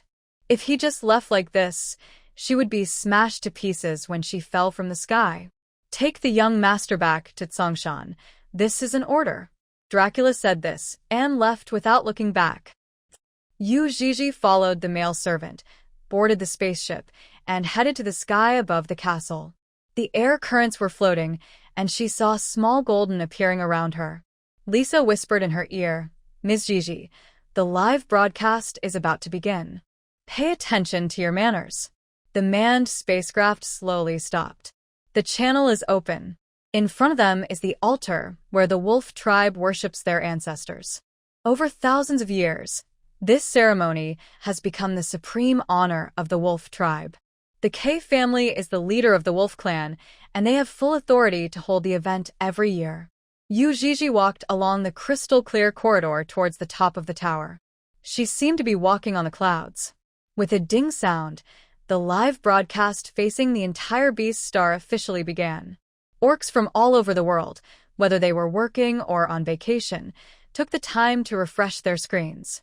The little golden ball knows what everyone wants to see as the only female rabbit in the entire empire who has not awakened the bidirectional ability and has advanced to S level. She has unlimited potential and has become the focus of attention of all orcs. Almost at the same time, Yui's figure appeared in the eyes of all orcs. Seeing the little female in a light orange noble dress, with fair skin and bright eyes, long hair falling like silk, and light-colored ribbons tied on her rabbit ears, she looked very much like the rabbit god in ancient legends. This time, those who are qualified to go up to the platform are all people at the level of the rulers of various races, or shining new stars. The Wolf Tribe's ancestor worship ceremony is a tradition of the Valoran Empire and is of great significance. Lisa followed Yuii dutifully. She introduced in a low voice, "The one in front is Miss Rose from the Sandcat clan. Like Miss Gigi, she is also an S-rank female. The other young man in the black suit is the pride of the IBE family, Noel." When Yuii came, all the orcs' attention was focused on her. The little female had a pure smile on her face, which made them feel excited. Rose from the Sandcat clan was wearing a white dress, and her slender legs were particularly attractive under the split skirt. She took the initiative to come over. "Hello, Miss Rabbit." Hello. Yuii responded softly. "Sandcat Rose, I heard that you don't have a good relationship with that leopard well." "Is the leopard?" She was talking about Nana from the Black Panther clan? The female Sandcat blinked. "Have you ever heard of an old saying, the enemy of my enemy is my friend?" Facing Miss Shimeo's advances, Yuii kept smiling. The little golden ball flew over. The female Sandcat waved at it naturally. Yuii walked forward, and everyone was going to enter the tower. The black rabbit boy standing in the corridor was surrounded by noble orcs. He was wearing a black suit and looked like he hadn't woken up yet, with a hint of sleepiness in the corners of his eyes. The black rabbit ears on his head were slightly drooping, and he leaned against the railing, responding to them intermittently. The boy caught a glimpse of a pretty figure from the corner of his eye, and his gaze paused slightly. Besides him, the most popular person on the field now is Miss White Rabbit. She walked slowly towards the side, surrounded by stars. The little female perfectly inherited the delicate and beautiful genes of the rabbit clan. Her skin was glowing white in the clouds, her eyes were as clear as streams, and the light orange aristocratic fluffy long skirt she wore made her look like the most exquisite doll in the window. Her cherry lips were slightly parted, and every breath she took was captivating. "You don't have to think about what the barrage will look like." The black rabbit boy yawned and looked away, too lazy to pay attention. In his opinion, a female with only a body but no soul is no different from an artificial female.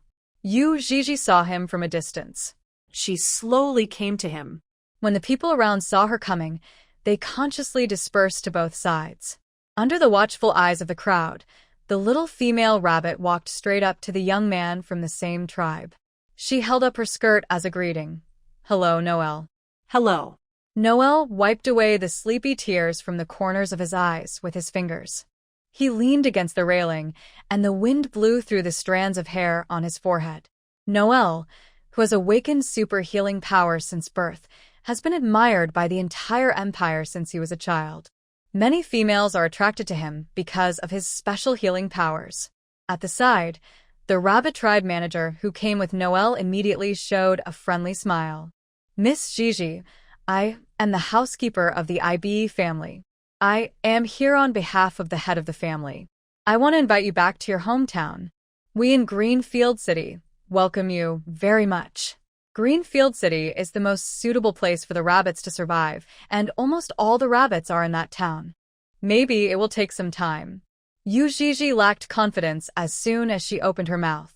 Her most urgent task is to send the eagle eggs back to the Tsongshan area. I hope the third task doesn't conflict with what she wants to do. As for Greenfield City, she would like to go back and take a look if she has the chance in the future. As a rabbit, she can't always live in the wolf's den. The steward of the IB tribe was very sensible. He would try his best to invite them, but would not force them, especially when the little golden ball followed them like a shadow and the whole planet could see them. Miss Gigi, please come, and the butler made an inviting gesture. Yuii walked towards the sacrificial pagoda. When passing by the black rabbit boy, he suddenly grabbed his wrist. She was stunned. Noel lowered his head, looking at the little female's slender wrist. He held it in his hand. It was so white and delicate that the blue veins on the back of her hand were very light and almost invisible. Huh? A surprised smile appeared on the boy's face.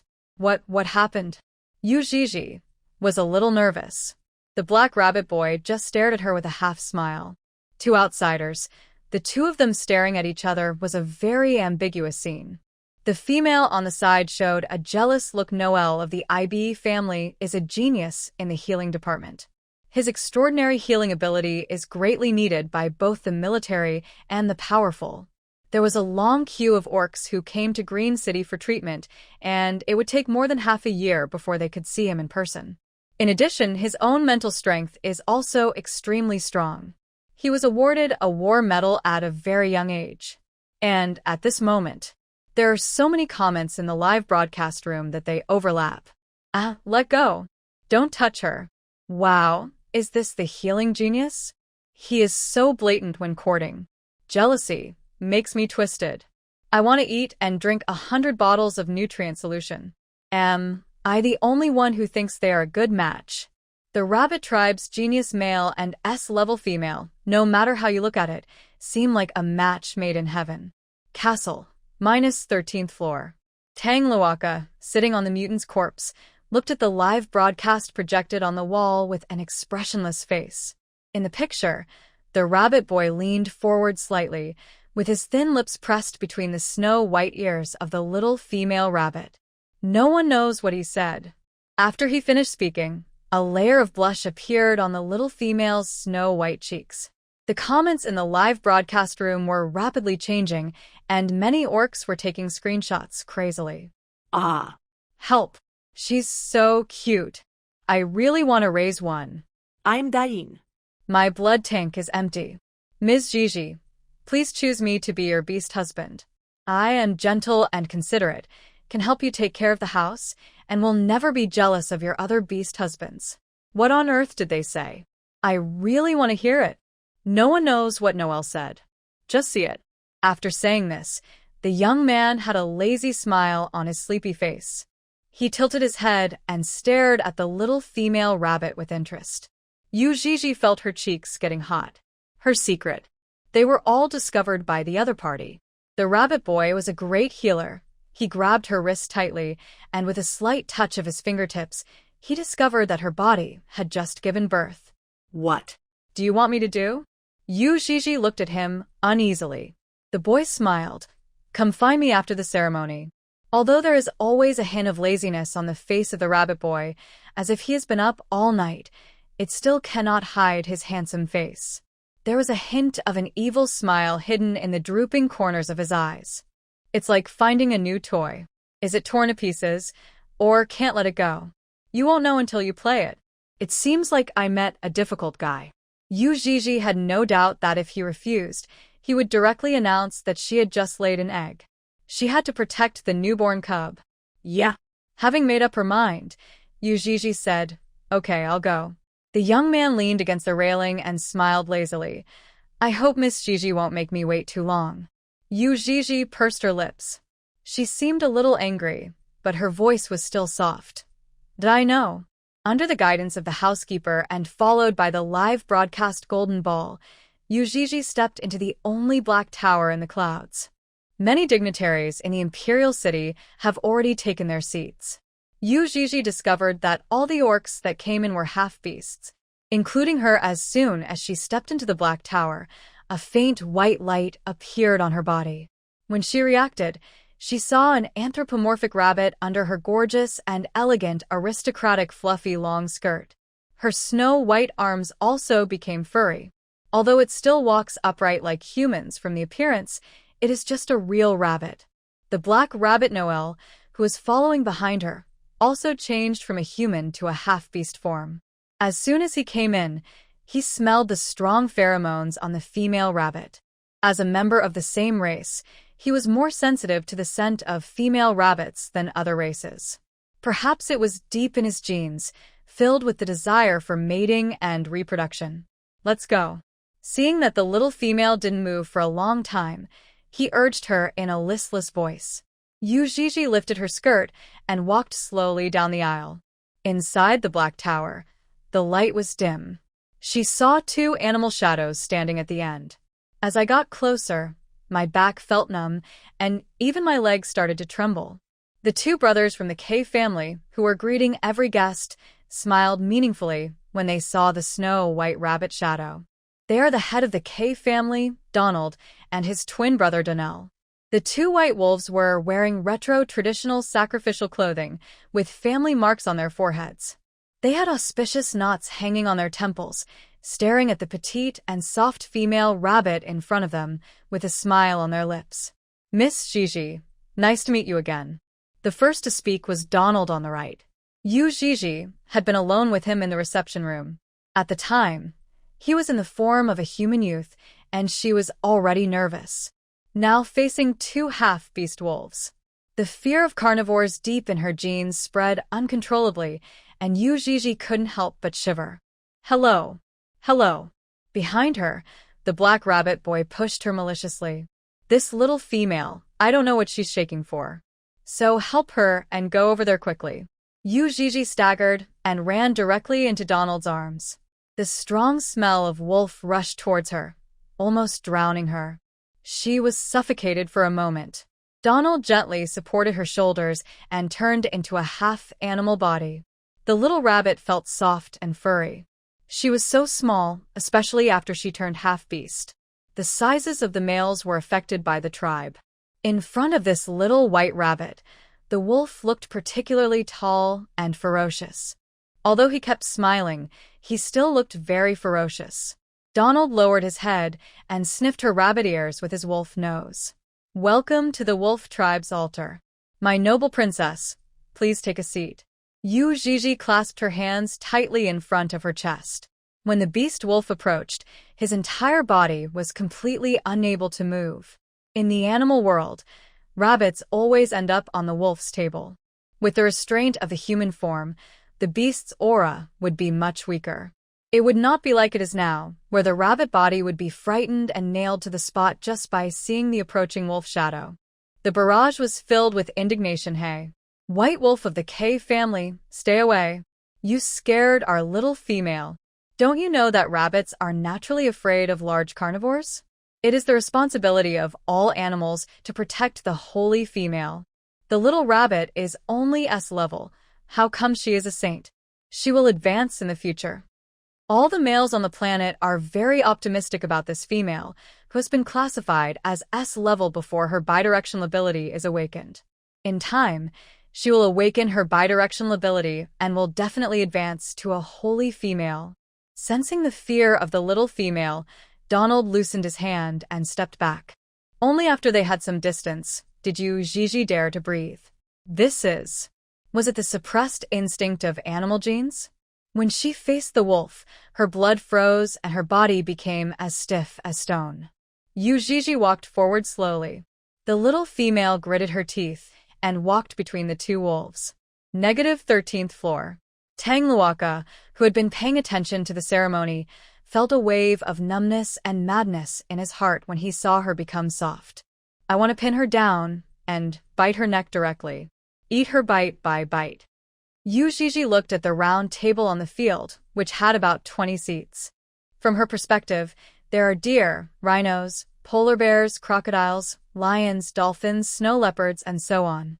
All the guests were in half-animal form, wearing human clothes and walking like humans. She found her place. Sit down gently. The door of the Black Tower closed. The barrage gradually became quiet. Next, it is the Wolf tribe's most important and oldest ancestor worship ceremony. The head of the K family, Donald K, walked to the front of the round table.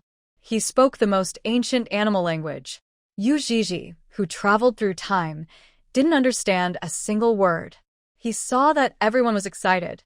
After his speech, everyone applauded, and Yuii also clapped along. Donald's wolf eyes fell on the little female. The expression on her face was worth studying. You are not a good kid at all.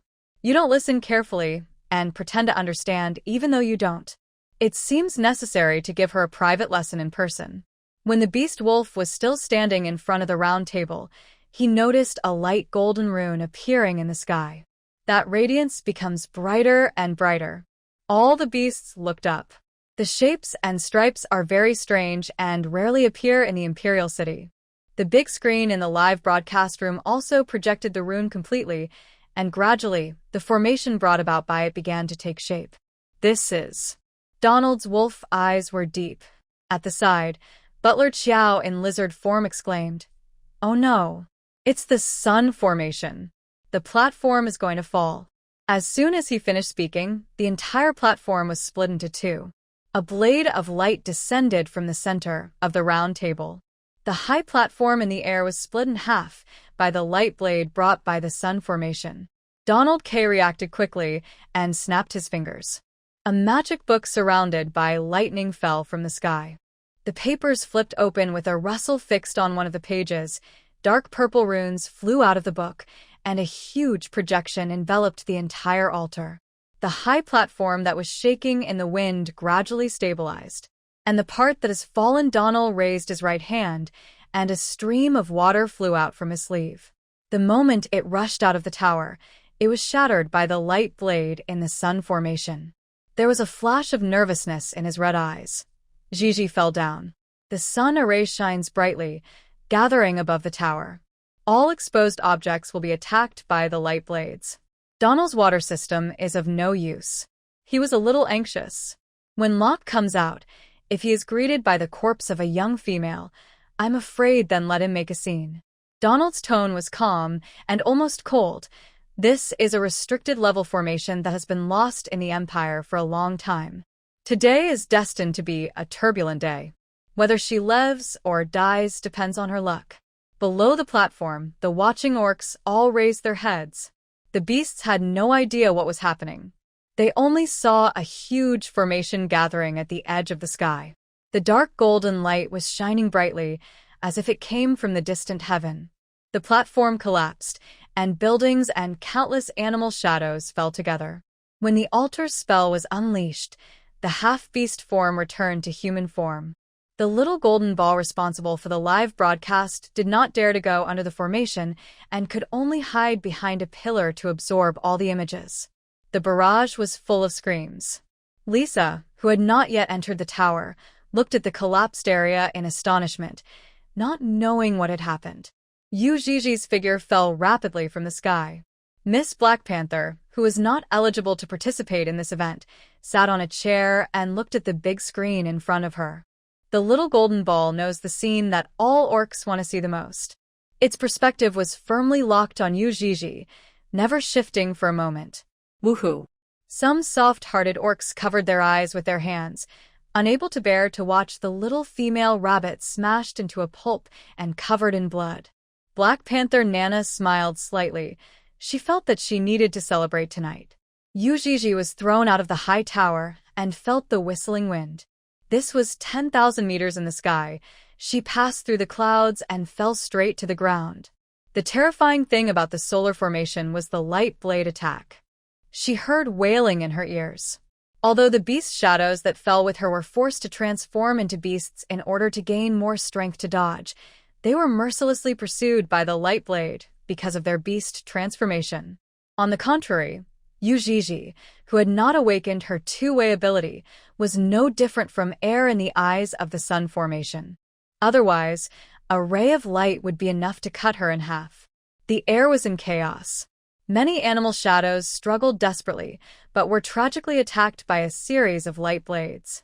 Some were lucky enough to activate their abilities and attach themselves to any outer layer of a building, thus avoiding the Grim Reaper's scythe. She is dead. All the orcs present felt that the little female would not be able to escape this disaster. In terms of strength, females are much weaker than males. The awakened spiritual power of females is generally only 1050, while the starting point of males is 1000, not to mention the astonishing 18,000 of the 4 wolf cubs before. There is also a wolf cub following his father, with an initial spiritual power of 30,000. Unfortunately, this female rabbit who gave birth to them will die today. The death of an S-level female is a pain for the entire beast world. Yuii had no way to slow down while falling. She closed her eyes and said to herself, I hope I won't feel any pain. If she could go home after death, she would take one last breath. She also wanted to take one more look at the clouds outside the hospital bed and her mother's face. Thinking of this, Yuii felt a lump in her nose. Suddenly, a black shadow appeared in the air, with huge, plump black wings, coming from far away and falling into the eyes of every orc. Dracula, who had rushed all the way here, turned into a half-beast. The eagle's vision penetrated the light and fell directly on Yuii's body. He passed through like a gust of wind and steadily caught her petite body. Feeling a warm embrace, Yuii opened her eyes and saw a familiar face. Dracula, she murmured, grabbing the clothes on his chest. In the midst of the ruins, the eagle's wings were huge and powerful, like the wings of a devil, almost covering half of the sun. He was flying in the air, surrounded by thick black fog. To the orcs, this scene was extremely thrilling. The barrage in the live broadcast room exploded. Eagle orcs? Am I dazzled? The Tsongshan Empire has been gone for so long, and their descendants have come to the imperial city of Valoran. I feel this male eagle is so handsome. Is he saving Miss Gigi? It's useless. The light blade of the solar formation will cut off their bodies. It seems that he'll have to die with the little female in his arms. Dracula in half-beast form was not unfamiliar to Yuii. She had seen him like this in church. Yuii will always remember the night when he spread his wings, just like the night before him, surrounded by black fog. Precisely because they were half-beasts, the solar formation could accurately lock onto their locations. Hold on tight. Dracula's voice was steady and powerful. His figure soaring in the air, when faced with the attack of the light blade, suddenly folded his wings and protected the girl firmly to his chest. Countless light blades smashed into his wings. In his half-beast form, his figure was several times taller than usual. His plump wings were cut off by the light blades, and black feathers fell from the sky. For a moment, it looked like a heavy black snow was falling in his territory. Yuii was held tightly in his arms. She felt streaks of blood flowing down from above her head, almost blurring her vision. Yuii clutched the man's collar tightly, bit her lips, tears welling up in her eyes. She was protected by him in the 3 inches of space in front of her, and was not attacked by any light blades. And Dracula himself already covered with bruises. This scene shocked all the orcs. Whether at the scene or in the live broadcast room, everyone watched this male eagle desperately protecting the little female in his arms. With such a powerful solar formation, his wings and blood fell from the sky and dripped onto the faces of the beasts below. She was shocked by his strength that allowed him to withstand the attack of the sun formation, and she was also moved by his infatuation in protecting the female in his arms from beginning to end. Dracula protected Yuii and flew towards the distant jungle. After flying out of the range of the solar formation, he finally got a chance to catch his breath. Because of the fear of the sun formation, the little golden ball dared not fly out and could only watch their backs getting farther and farther away. It's over? Yuii. No matter what, the little female survived. Hooray! The sun formation is a restricted formation. Perhaps only the Eagle clan can move freely in the air. As expected of the former master of the sky, Dracula flew into the deep mountains and jungles behind his territory, found a safe place, and put the little female in his arms down. He lowered his head and saw the little female's red eyes, and his heart suddenly tightened. The man's tall and slender figure blocked out all the sunlight, and his black wings were covered with scars, with almost no intact area to be found. In his half-beast form, his eyes were sharper, yet he was infinitely gentle as he gazed at Yuii. Yuii knew that he was the one who saved her. Her nose felt sore, and tears started falling. "Dracula," she sobbed softly. "Don't cry, I'm not hurt." Woo Yuii couldn't seem to stop crying. "I thought you were gone." I'm sorry. Dracula wiped her tears. The more he wiped away her tears, the more he cried. He leaned over and gently embraced the girl in his arms. Dracula once thought that everything was a scam. They are all lies told by little females. But he regretted it. "I should trust her more, follow this road, and keep going forward. You will see a stream. There is a small wooden house next to it." Yuii looked back in a daze. In the deep jungle, a path winds its way. "Aren't we going together?" She clutched the man's clothes and tried to raise her head. Dracula in half-beast form was too tall, and her neck was aching slightly. No. He stared at the small female that only reached his abdomen and gently stroked her soft hair. "The iron cavalry of Valoran has surrounded this mountain. It will be dangerous for you to stay with me. But, eagle eggs, don't worry. Our children are in the safest place." Hearing this, Yuii felt a little relieved. Dracula really followed the scent and came here. Then, the eagle eggs have most likely been taken out of the K family's territory. But when Yuii thought of Dracula's situation, her heart felt inexplicably gripped. "They are coming to arrest you," she murmured. Dracula smiled slightly. "I'm not that easy to catch." Yuii's eyes were red. The Tsongshan Empire has a blood feud with the other 3 empires. If Dracula's identity as a descendant of the Eagle clan is exposed and he is caught, he will surely die. But he still came to save himself. In full view of the public, he spread his wings, which symbolized his status. "Take me with you. Let's go together." Yuii's voice choked with sobs. Dracula had been seriously injured, and she was very worried. The little female's tears were shed for him, and at this moment, Dracula no longer expected anything. He quietly wiped the little rabbit's tears. He retracted his sharp nails for fear of hurting her. Take me away. Yuii leaned on his chest, crying. "It will be hard for me to fight with all my heart if I take you with me." "Sorry, I can't take you away," Dracula said softly. Yuii's eyelashes were stuck together. She raised her head, rested her chin on his abdomen, and looked at the huge half-beast eagle. Her mouth pursed and tears flowed like a faucet, unable to stop. "Go to that wooden house and go back with the guards." Dracula stroked her left cheek with his big hand. "Wait for my good news." He couldn't take her away. The Imperial cavalry has surrounded the place, and if she follows him, she will die. This time when he came to the Imperial capital, he killed everyone he wanted to kill and did everything he needed to do. He should have left the city directly and flew back to Tsongshan, but now he has no regrets. I was the one who doubted her, and I was the one who wanted to save her. This has nothing to do with others. Dracula is willing to bear all the consequences. He is not afraid of death. He just feels very sorry, very sorry. I can't take her home. Yuii knew that if he took her with him, he would also have to divide his attention to protect her. "I'll listen to you. I'll go to the cabin and wait for the guard team to rescue me." She wiped the tears from the corners of her eyes with her fingers. Now is not the time to cry. Every second Dracula stays is a second more of danger. The man in front of her half knelt down, his eyes level with hers. "Help me put on the mask again."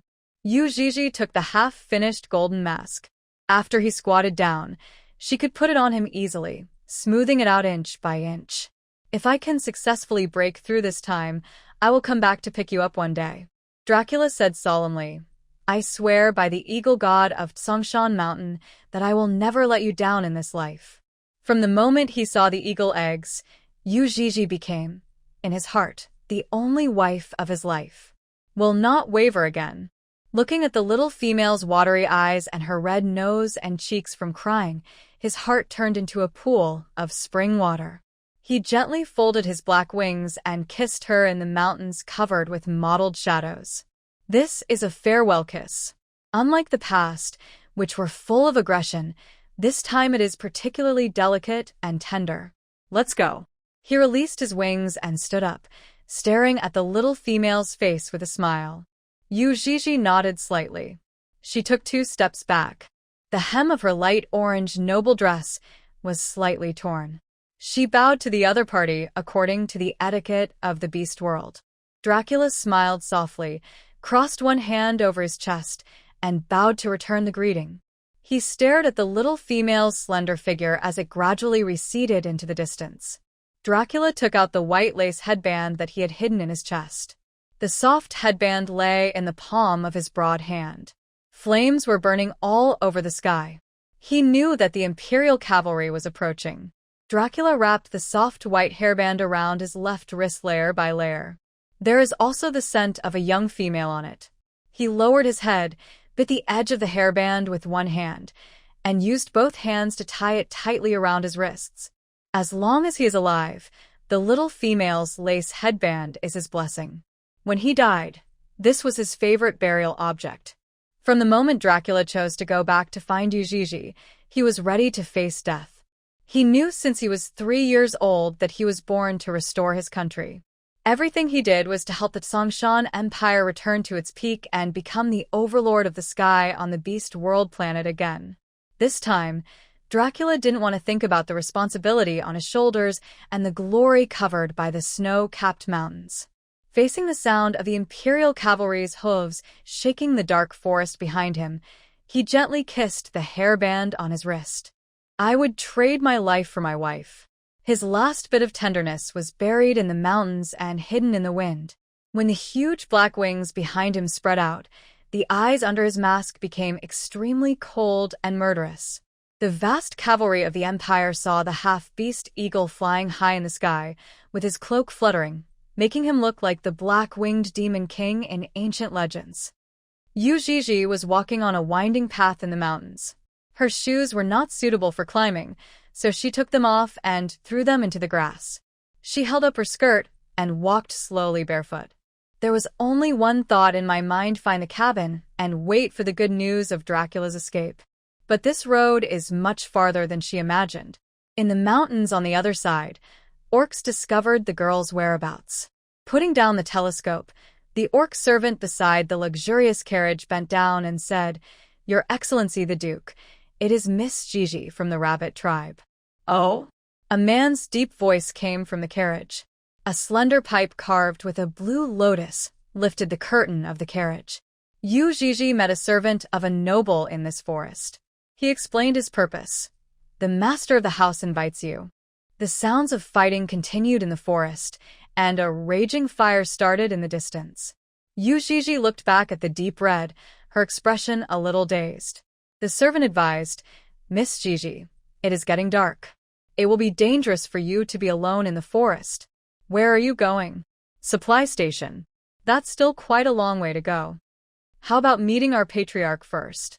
You should have seen him during the last wolf cub hatching ceremony." When it comes to the shell-breaking ceremony, Yuii feels a little more confident. "So, he was a former distinguished guest of the K family?" She looked at the sky getting darker and darker, and nodded gently. "Please lead the way." The Duke's attendant led the way with a smile. After walking through a rugged path, we arrived at a more relaxed mountain path. There was a carriage parked there. The carriage looked magnificent, with delicate carvings, and the front of the carriage was inlaid with sparkling gems, which shone brighter as the sky darkened. "Master." The attendant stood beside the car and whispered, "She is here." "Good evening, Miss Yuii." The man's voice was low and pure, with a lazy smile. In the mountains and forests at night, there are often unintelligent beasts. "Why don't you get in the carriage, and I'll take you back." "Who are you?" The attendant at the side quickly said, "Our master is the most distinguished Duke of the Valoran Empire, Lord Bolin." The setting sun gradually disappeared, and the fire in the distance could not illuminate the road at my feet. Yuii felt a little uneasy. During the day, she traveled through the mountains and forests and felt that the trees here were unusually tall.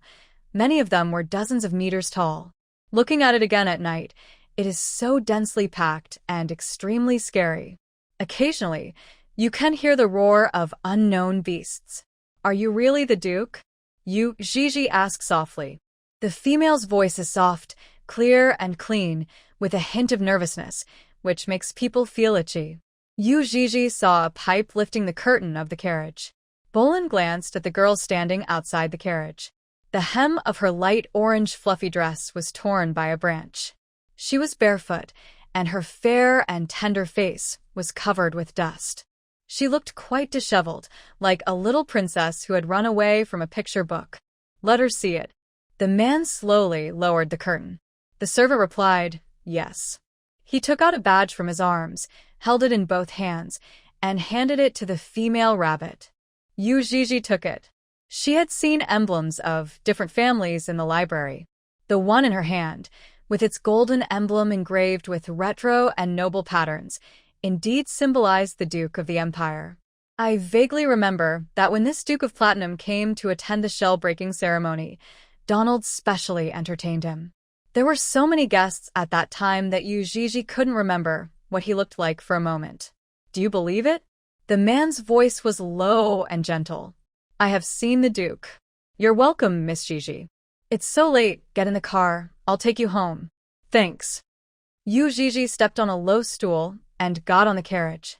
The doors of the carriage were densely covered with golden embroidery, and the spacious interior was luxuriously decorated with silk curtains and a wealth of gold and jade.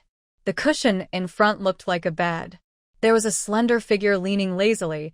He was wearing a dark blue retro robe, and his face could not be seen clearly. After coming in, Yuii felt a little reserved. She sat at the outermost edge.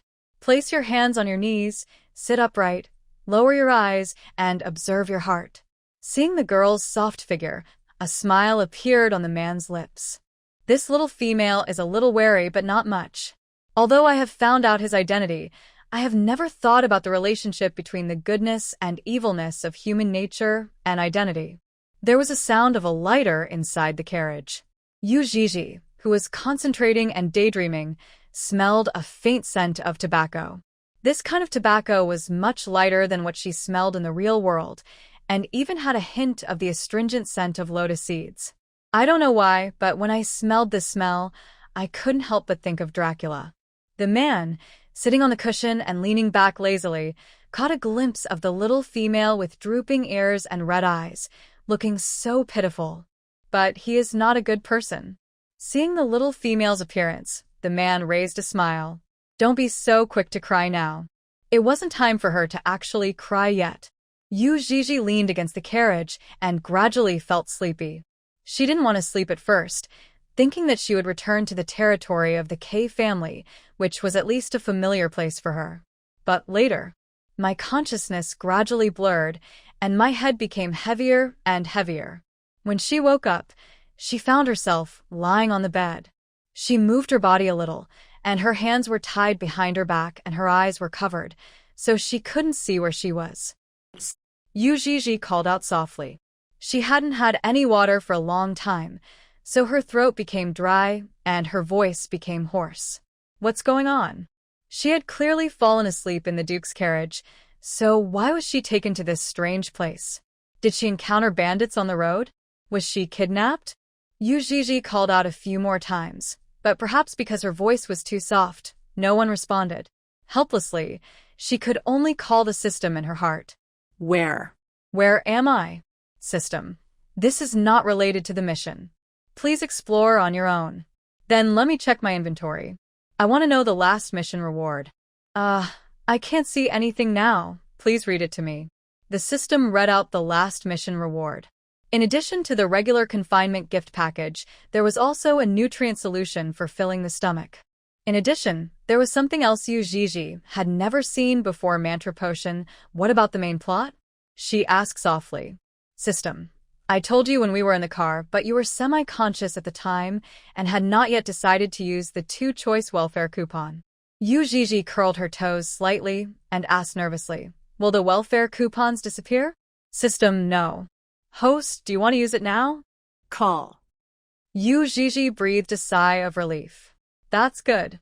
You can see 2 tasks at a time, and you can choose at least one of them, which is relatively not that difficult. Yes. Yuii pursed her lips and listened quietly. System. The welfare voucher has been used.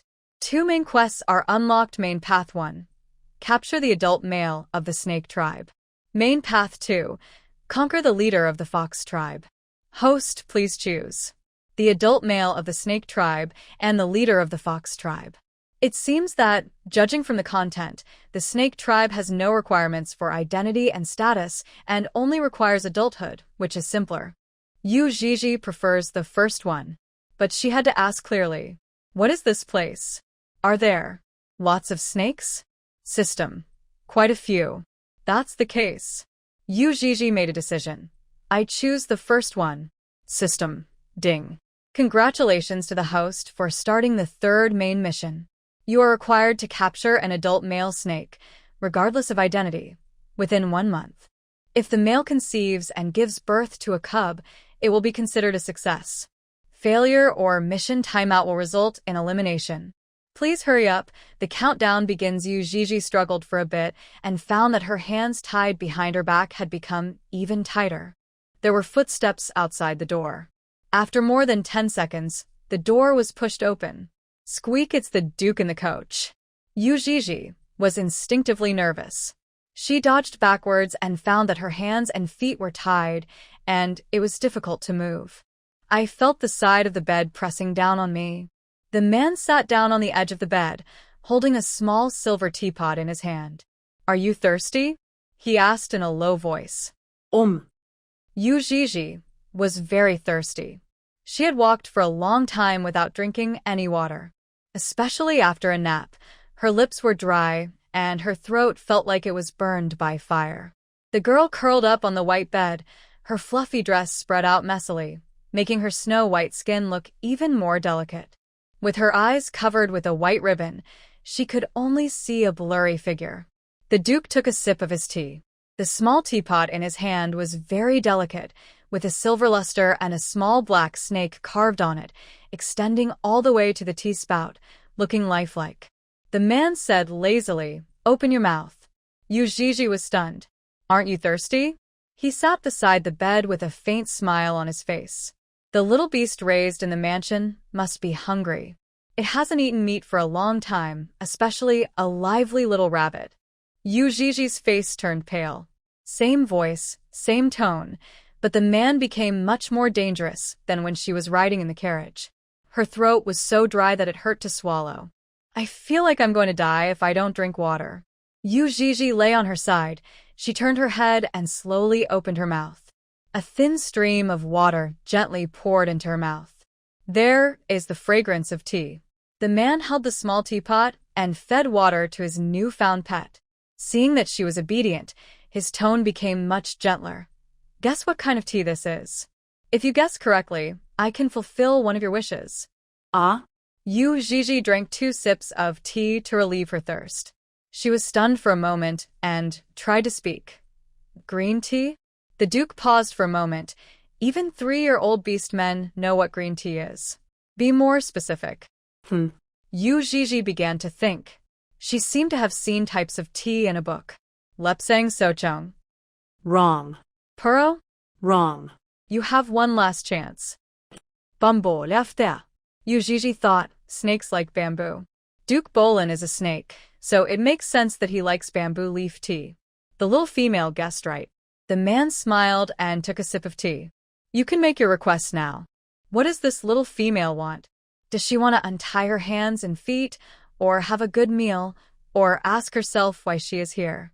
Although Yuii is very hungry, what she is most concerned about now is Dracula. "I don't know how much time has passed.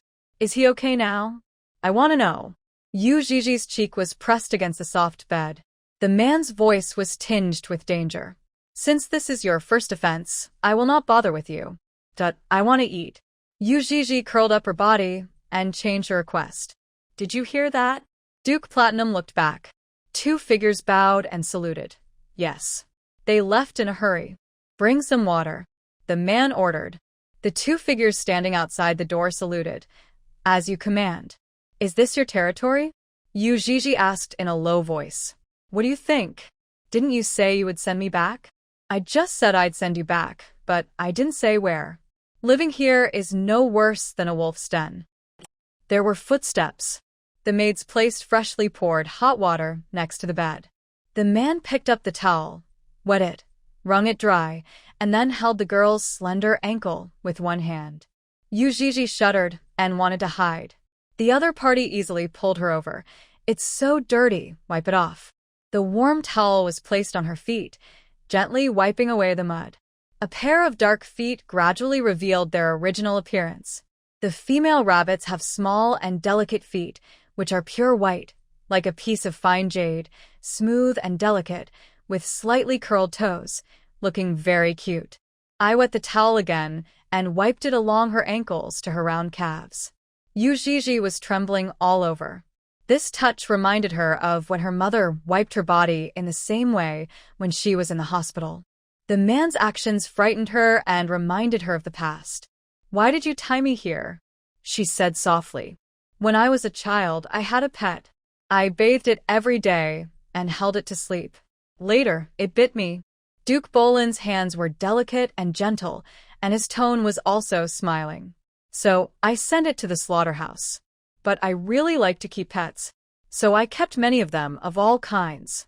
They were very docile at first, but gradually, they became less obedient. But it didn't matter, I was kind-hearted, so I sent them to the hospital. What's the point of sending him to the hospital? Yuii was puzzled. Euthanasia. The Duke smiled.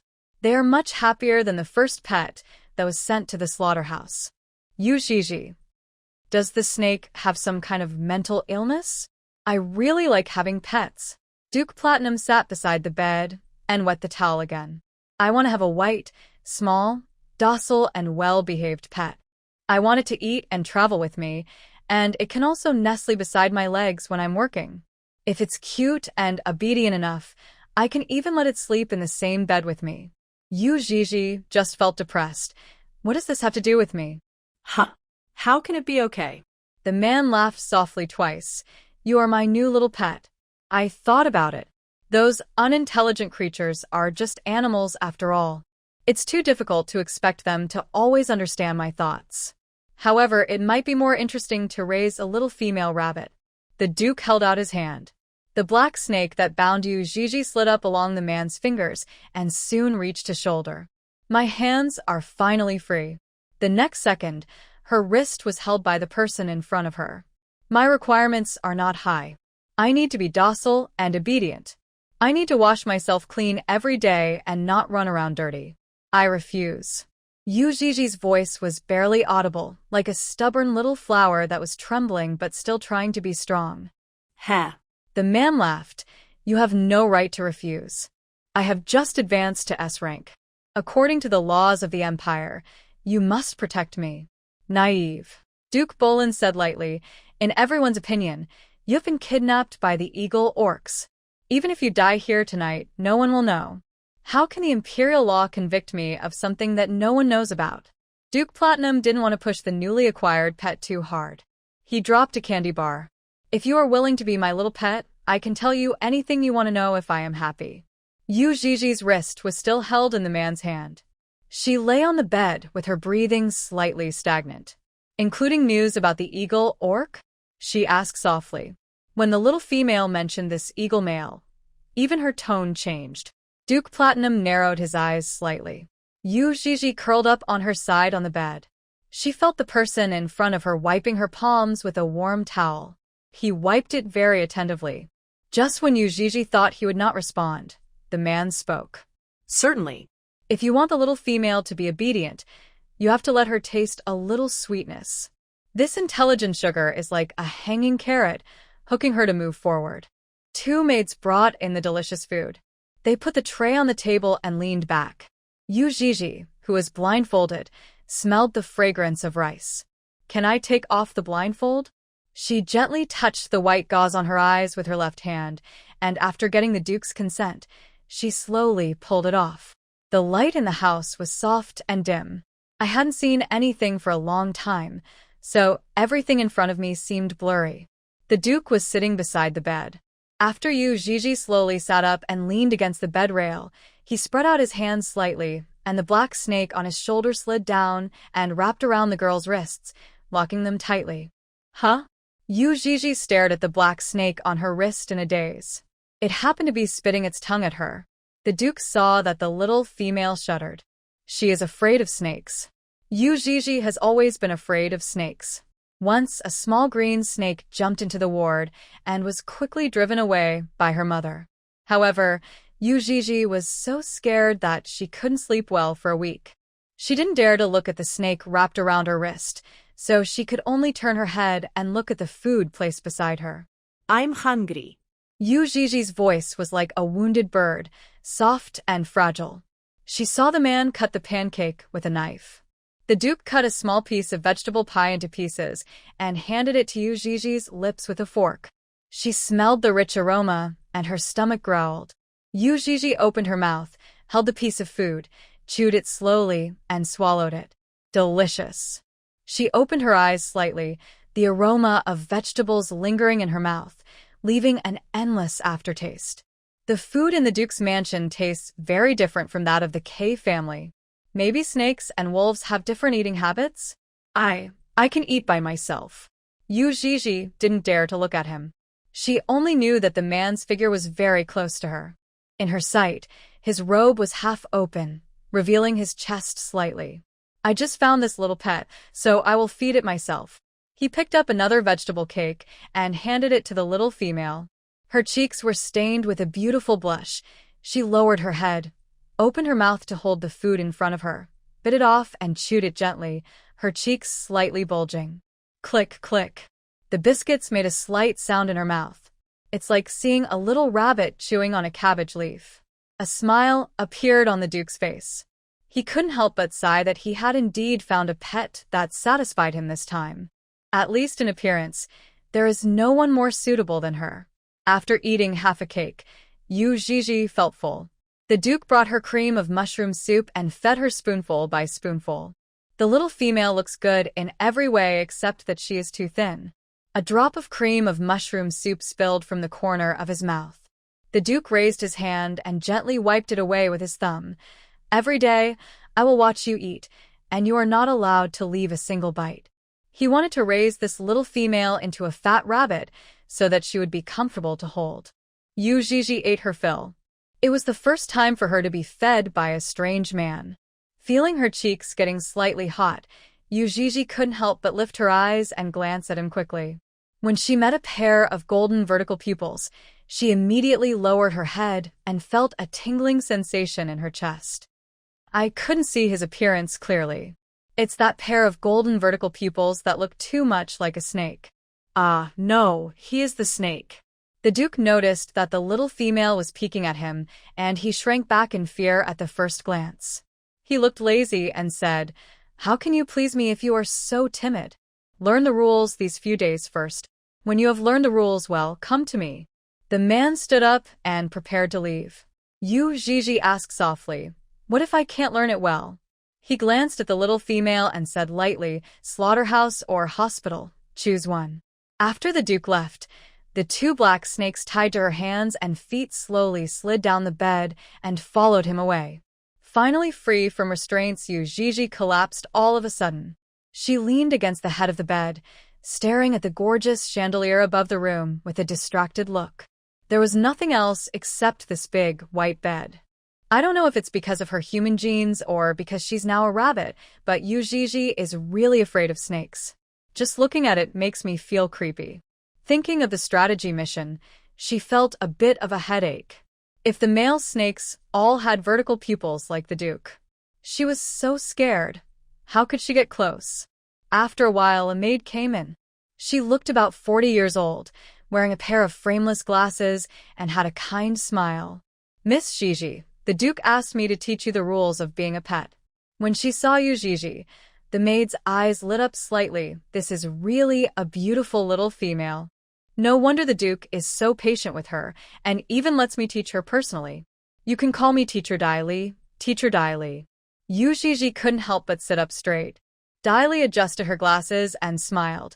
In fact, the Duke's mansion has very strict rules for servants, but it is particularly tolerant of the Duke's pets. Miss Gigi, you just need to remember that no matter when or where, do not disobey the Duke and obey all his instructions. The Duke is very good to pets. He once had a little white lion that lived a more comfortable life than the princesses in the palace. Unfortunately, when the little lion grew up, it was not so obedient, so the Duke sent it to the slaughterhouse. One thing is just a personal friendly reminder for me. Daili walked to the bed, sat down, and said slowly, Your Excellency, the Duke prefers pets that are more enthusiastic. For example, he prefers a happy puppy that greets him with a wagging tail when he comes home, rather than a cat that is moody, bashful, and reluctant. If you are willing to show your enthusiasm and obey all his instructions, your days in the Duke's mansion will be very comfortable. On the contrary, Daili smiled. You know, there is only one possible outcome for abandoned pets. Abandoned pets die. At least on the beast world, those unintelligent little animals have no ability to survive independently. Once abandoned by their owners, they will either starve to death or be hunted down by the city guards. The Duke's case was even simpler. His abandoned pets would be sent directly to the slaughterhouse. The better ones would be euthanized by injection in the hospital. Passion. Yuii whispered these two words, and she seemed to understand something.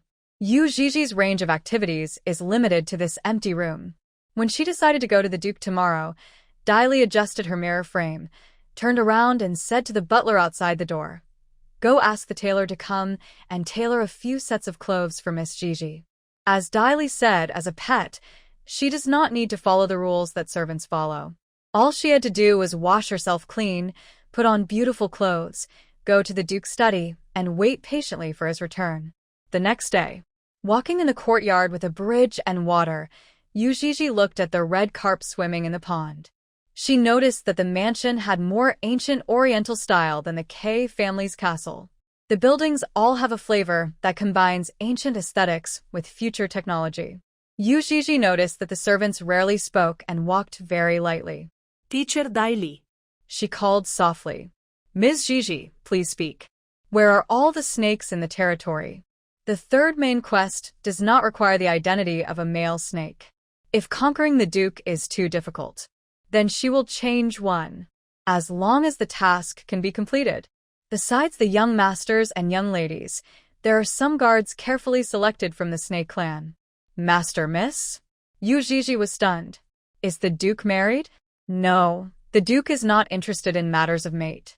Daili couldn't help but glance at the little female rabbit following beside her.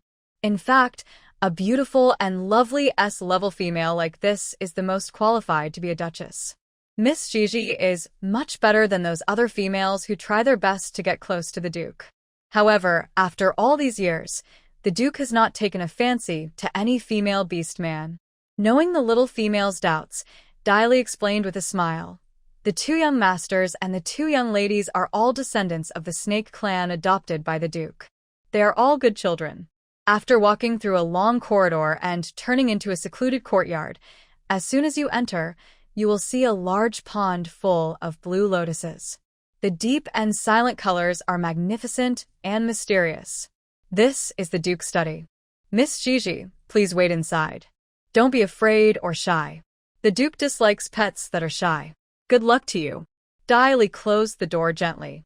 Only Yuii was left in the study. There was an antique chopping board with some office documents piled on it.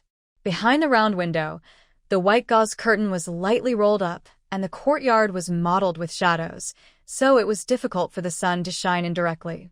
The red floor was so clean that there was not a speck of dust. Yuii stepped on it barefoot. She prepared herself mentally. Don't panic. Don't be afraid. He looks like a human, not a snake. She waited a day. The Duke did not return until all the light had gone out. Yuii turned on a desk lamp. She sat on the floor, leaning against the table, and waited patiently. In the second half of the night, there was movement at the door. Her bunny ears twitched slightly. I opened my eyes sleepily. turned my head, and saw the study door opened, and a slender figure walked in. The man didn't pause at all when he saw the little female beside the chopping board. After he came back, he took a bath, had a meal, changed into a comfortable robe, and came over only after hearing the servant say that the little pet had been waiting in the study for a day. He walked straight to the chopping board, sat down, and saw the little female staring at him blankly with her rabbit eyes open. "Did you fall asleep? You're back." Yuii thought of Teacher Dai Li's reminder, and she immediately sat up straight. Missed me? A strange smile appeared on the Duke's face. Yuii was a little flustered. "Do you need me to help you organize the books? Or I can make tea for you." Feel that the little pet is trying its best to be attentive. Her attitude is much better than yesterday. Although it is still raw, there is a lot of room for improvement, and she can be trained slowly. No need. The Duke leaned back on the soft chair. He sat lazily, his dark purple robe half opened as he moved. "You are a pet, not a servant. Just do your duty as a pet. Then." Yuii didn't know what to do. The Duke picked up the slender pipe on the table, took a pinch of dry tobacco, put it in the pipe, and lit it. "Come here," he said lazily, "sit in my arms." Yuii was stunned for a moment, and she slowly moved over. When she came in front of him, she was a little nervous and hesitant. His dark purple robe was loose, but he had an indelible noble air.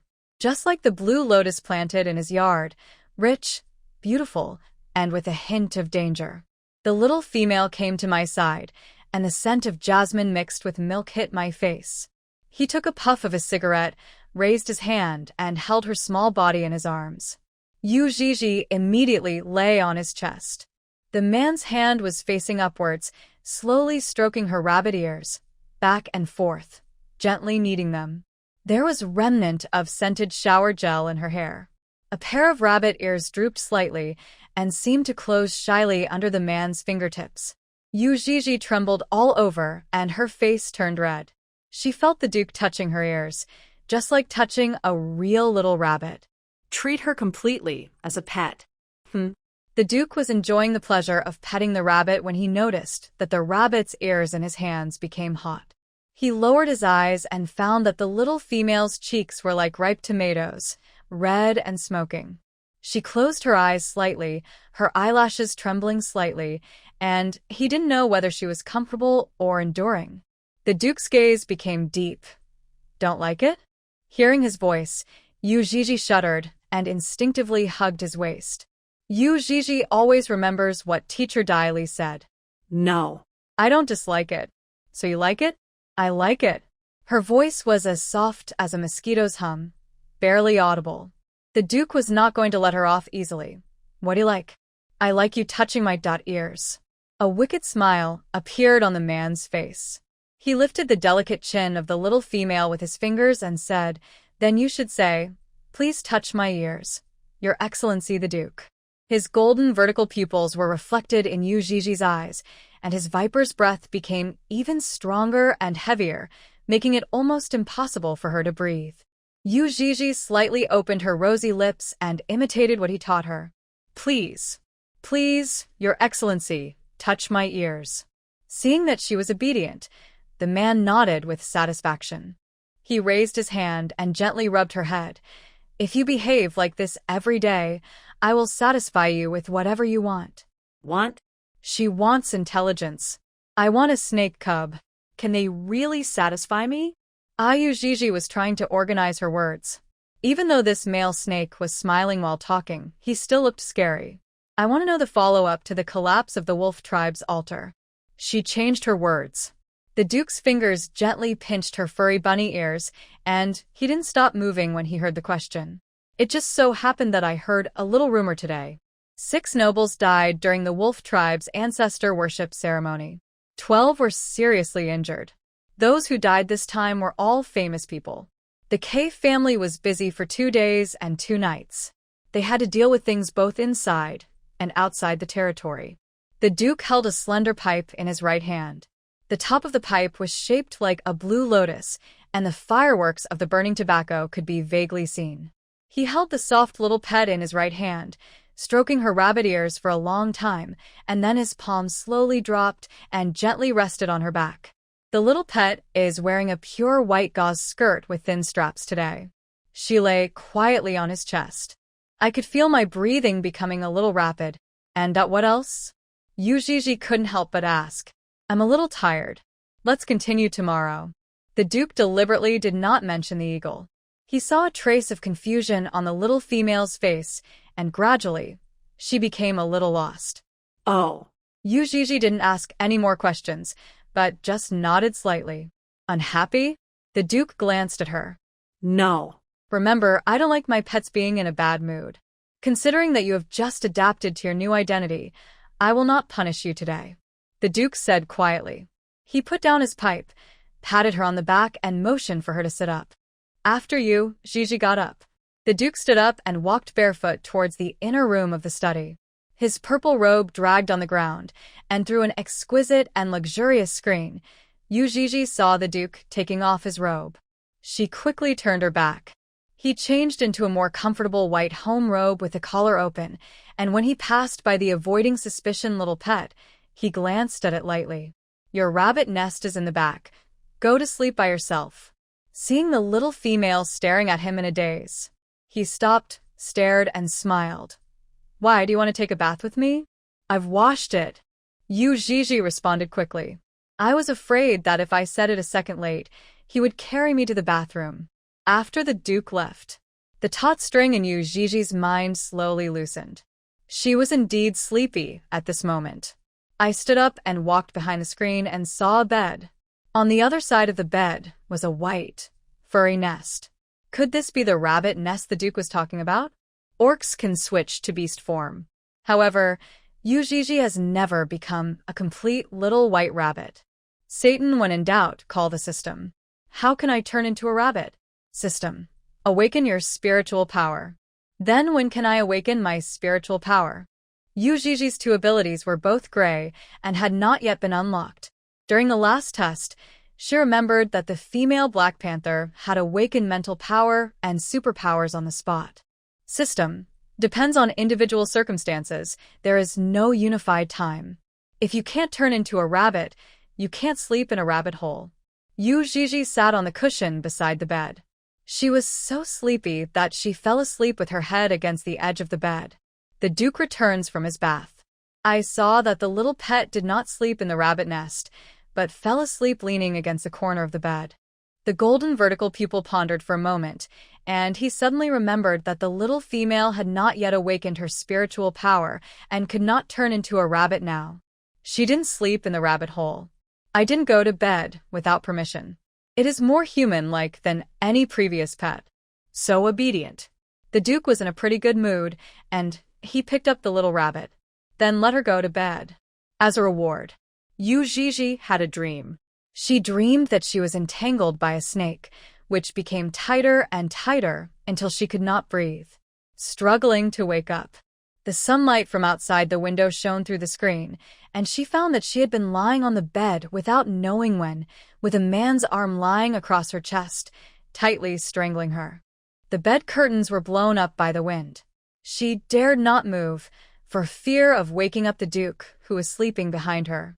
The female's breathing was deliberately slowed, but the heartbeat in my chest was speeding up. The Duke held her in his arms from behind. She felt soft and comfortable. If she had a little more flesh, it would feel better. Awake? The man's voice was hoarse, as if he had just woken up. Yuii nodded slightly. He didn't let go. Instead, he hugged her even tighter. Come to think of it, he hasn't slept so well in a long time. A dreamless night. His previous pets. No matter how strong the fragrance was, it still felt a bit pungent. She smelled very nice, a light mixture of jasmine and milk. I feel like this is the right pet to keep. The Duke gently stroked the little female's head and rubbed her rabbit ears. The man almost held her entire ears in his hands and slowly stroked them from bottom to top. Her rabbit ears could no longer stand up straight and could only hang limply, allowing the Duke to play with them at will. I pet the rabbit until I am satisfied. The Duke sat up and said, "Someone come." The door of the study opened. The servants brought water and began to help their master get up early and wash up. When they saw the female rabbit lying on the bed with her face covered by a quilt, a hint of surprise flashed in their eyes. This is the first time I have seen a female on the Duke's bed. After the Duke was dressed, he glanced at the bulging blanket behind him. Can't you pay it back? Yuii sat up slowly. The maid helped her change clothes and wash, and when everything was ready, she took her to the dining table. A table full of delicious food. In front of her was a pair of stewed carrots, cut into small pieces and looking fresh and colorful. Yuii picked up the fork. The Duke was reading today's newspaper, and whether intentionally or unintentionally, he lazily read. According to the investigation, the one who triggered the Sun formation was the current leader of the Eagle clan. He had been lurking in the K family as a godfather before the Wolf clan's sacrifice. Yuii stopped eating, her rabbit ears slightly erected, listening attentively. Before that, the assassinated prince of the Valoran Empire might also be related to him. On the day of the sacrifice, the Imperial Iron Cavalry surrounded the entire mountain and fought for 2 days and 2 nights. The leader of the Eagle tribe fell into the air. Due to exhaustion, Yuii stared blankly at the air. When she left, Dracula was badly injured. After fighting with so many Imperial cavalry for 2 days and 2 nights, I was exhausted. Tears as big as beans rolled down her eyes. The food on the plate in front of her became tasteless. Yuii cried silently. The Duke, holding a newspaper, saw the little female sitting opposite him crying. The hand holding the newspaper paused slightly, and his golden vertical pupils fell on her tear-stained face. The little female cried so sadly that her eyelashes stuck together, and the plate on the table became a container for pearls. The little pet has always been very well behaved, never complains, never resists, and allows anyone to pet him or her. In bed, no matter how tightly I hold you, I won't struggle. But now he keeps crying. The Duke felt very upset when he saw this. He said faintly, "Do you like him that much?" "It's better not to ask." When she heard the Duke's voice, Yuii could no longer control herself and burst into tears.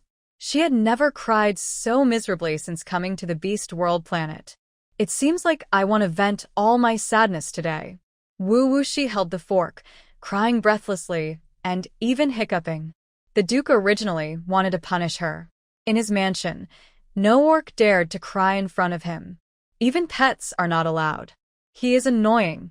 But now seeing her pitiful appearance, the Duke's tone unconsciously softened, even with a hint of helplessness.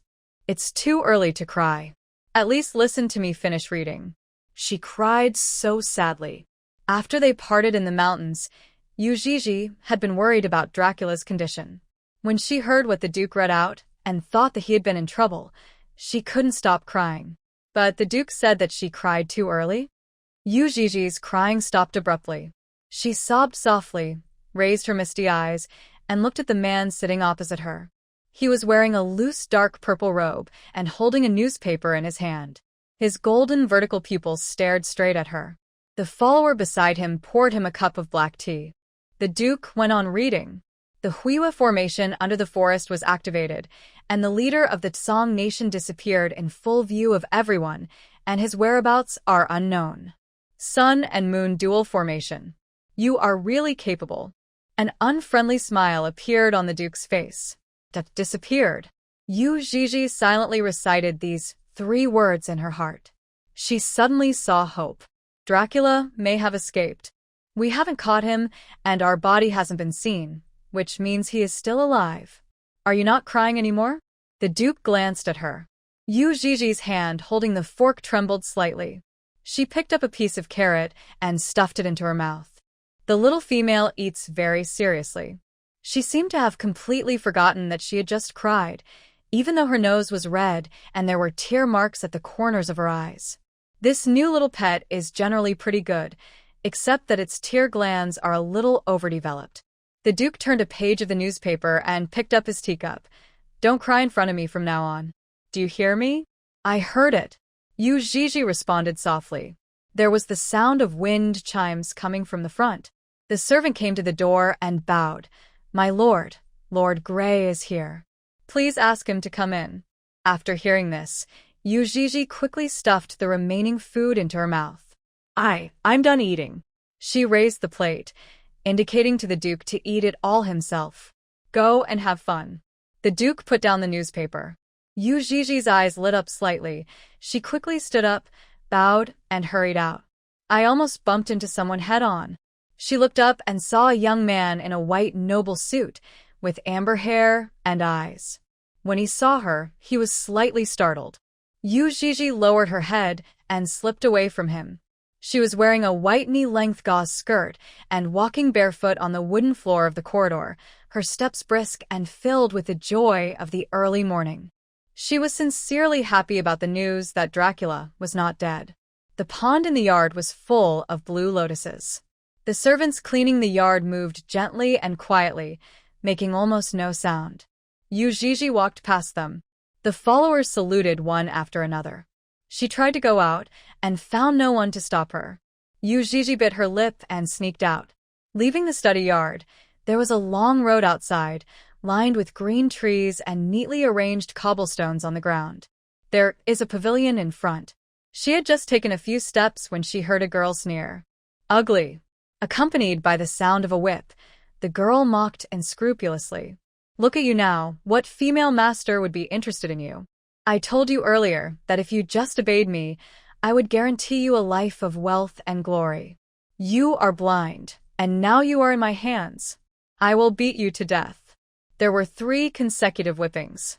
Yuii hid behind a tree and vaguely saw a figure kneeling on the ground being suppressed by 2 orcs. His back was straight, covered in blood, but he refused to bend. Yuii suddenly heard the voice of the system. System, ding. The host has triggered the side quest. System. After completion, you can get a teleportation scroll and have a chance to teleport instantly on the lit map. System. Host, would you like to accept this side quest? Teleportation scroll? If I have this, can I teleport directly after completing the task? Yuii nodded quickly. I take it. She really wants the teleportation scroll. System. Ding. Congratulations to the host for activating the side quest Save the Wild Dog. Save the wild dog from the female snake tribe and ensure his life. If the wild dog survives for more than a month, the quest is considered successful and a teleportation scroll, single, is awarded. Save wild dogs. The wild dog refers to the one who is about to be whipped to death. Who is it? The servant beside the girl saw the small figure hiding behind the tree and immediately scolded him. The guards on both sides of the pavilion drew their swords on the spot. Yuii had never seen such a scene before. She was shocked and her face turned pale. Feeling a knife hovering at her neck, she dared not move and could only slowly walk out from behind the tree under the coercion of the guards. The girl holding the whip narrowed her eyes slightly and said, Rabbit tribe? Is there any banquet recently? To answer the young lady, no. Who are you? Why are you in Lord Boland's mansion? Are you a spy sent by other forces? The girl approached with a whip. No, I came back from abroad with the Duke. Yuii saw the girl gradually walking towards her. She had a pair of dark brown vertical pupils and a cold look in her eyes. The eyes of the snake orcs are particularly easy to recognize and are almost indistinguishable from those of snakes. Yuii couldn't help but take a step back. The girl approached and pushed away the knife that was on the neck of the little female rabbit. I heard that Master Boland brought back a pet. Is that you? Why do you come to my pavilion when you can stay with Master Boland? Go out for a walk. After the female snake knew her identity, she waved her hand, and all the guards stepped aside. The danger is over. The girl circled around the little female rabbit. She smelled sweet, and no one knew what kind of shower gel she used. Or is it body odor? My name is Moo Moo. She introduced herself. I am from the distant snake tribe. I am here to visit Master Boland's home on behalf of my parents. I will not be back until the end of the year. My name is I Know You. The snake girl interrupted Yuii directly. I've watched the live broadcast. Now everyone is talking about you, saying that you were abducted by the leader of the Tsong Nation. I didn't expect that it was Master Boland who brought you back. After confirming Yuii's identity, The snake girl's hostility mostly disappeared. The other party was a beautiful female rabbit who was very pleasing to the eye. Moreover, she, like herself, is of the noble S-class. Yuii took on the side quest. She really wanted the teleportation scroll, so she asked softly, "What happened to him?" Him? He's blind. "He must have offended me." The snake girl crossed her arms and said, "He asked him to serve me at night, but he was not happy about it." He relied on his pretty face, but now I have scratched at you. Gigi looked at her blankly. "Do you want to marry him?" The snake girl's eyes widened. "How is that possible? What is his status?" "What is my status?" "At most, I can let him be my male pet.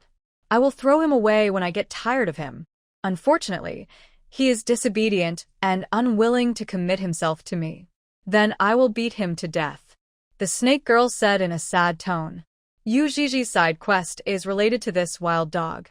She thought for a moment and said, "Miss Moo, can you give him to me? I can exchange him with other things." "No, I'm still angry and I have to kill him, unless Lord Bolin asks personally to give him to you."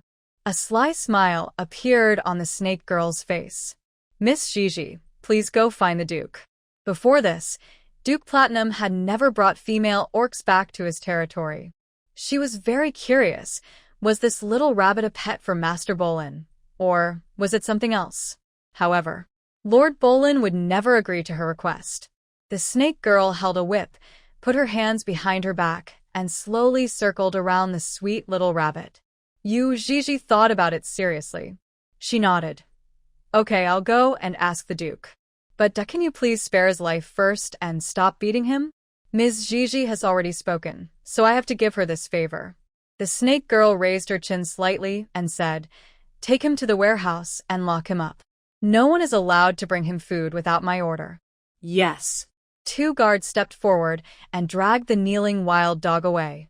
When she saw that the wild dog had temporarily saved its life, facing the snake girl's brown vertical pupils, she smiled. Yuii stayed outside for most of the day. She saw the location of the warehouse, not far from the pavilion. It takes about 30 minutes to walk from the study to the pavilion. Not too close nor too far. It was almost dark when we returned. The lights were on in the yard, and she saw the blue lotus in the pond, emitting a faint light, beautiful and hazy. All the servants in the courtyard have left. Yuii tiptoed towards the study. She pushed the door open carefully and went in. She found a lantern with fireflies gathered on it on the chopping board right in front of her. The Duke disappeared. She slowly sat down on the low table, looking at the official documents on it, wondering how she should ask the Duke for the wild dog. It was not until the afterglow disappeared and everything was silent that footsteps were heard behind me. The door opened. Yuii turned around, saw the tall figure, stood up and trotted over. When the Duke saw the little rabbit, her eyes were bright, her ears were cocked. She held up the hem of her white skirt with her fingers and bowed slightly, looking fresh, elegant, tender, and cute. He was in a good mood and nodded slightly. Tired of playing? He was meeting guests today, so the little pet went out to play by himself for the day. He didn't even come back for dinner. At this moment, her long hair was slightly disheveled, and the Duke passed by her. "Come with me." Yuii followed slowly, walked around the curtain, and came to a path from the back door. She stepped on the round pebbles and slowly, hot mist hit her face. Ahead, the sound of water was gentle. As far as the eye can see, there is a circular bathing pool surrounded by bamboo shadows and hung with red lanterns. The pool was steaming and filled with blue petals. "Your Excellency, do you want to take a bath?" she asked. The Duke turned around, bent down slightly, stroked her head with one hand, and looked into her eyes. "You played outside all day, and there is a lot of dust on your body. You need to clean it well." The little female opened her eyes slightly. The Duke straightened up. "Sit in." I can wash myself," Yuii said in a low voice. "Oh." The man's oppressive response made her alert immediately, and she quickly soaked in the steaming pool. The hot water flowed over her collarbone, and she leaned against the edge of the pool, feeling unprecedented physical and mental comfort. It's just that she wasn't used to having people around, so she didn't dare take off her skirt. That it would be nice if I could transform into a beast. If I were really a chubby rabbit now, I wouldn't be so embarrassed, right? When will the spiritual power be awakened? Yuii murmured in her heart. Suddenly, she felt a hand gently touching her hair behind her. It felt like it was covered with sticky, thick foam, and the person behind me was rubbing it gently. The Duke was washing her hair carefully. From the top of the head to the hair, every detail is taken extremely seriously. In his eyes, Yuii was just a little pet. Giving her a bath was the most normal thing.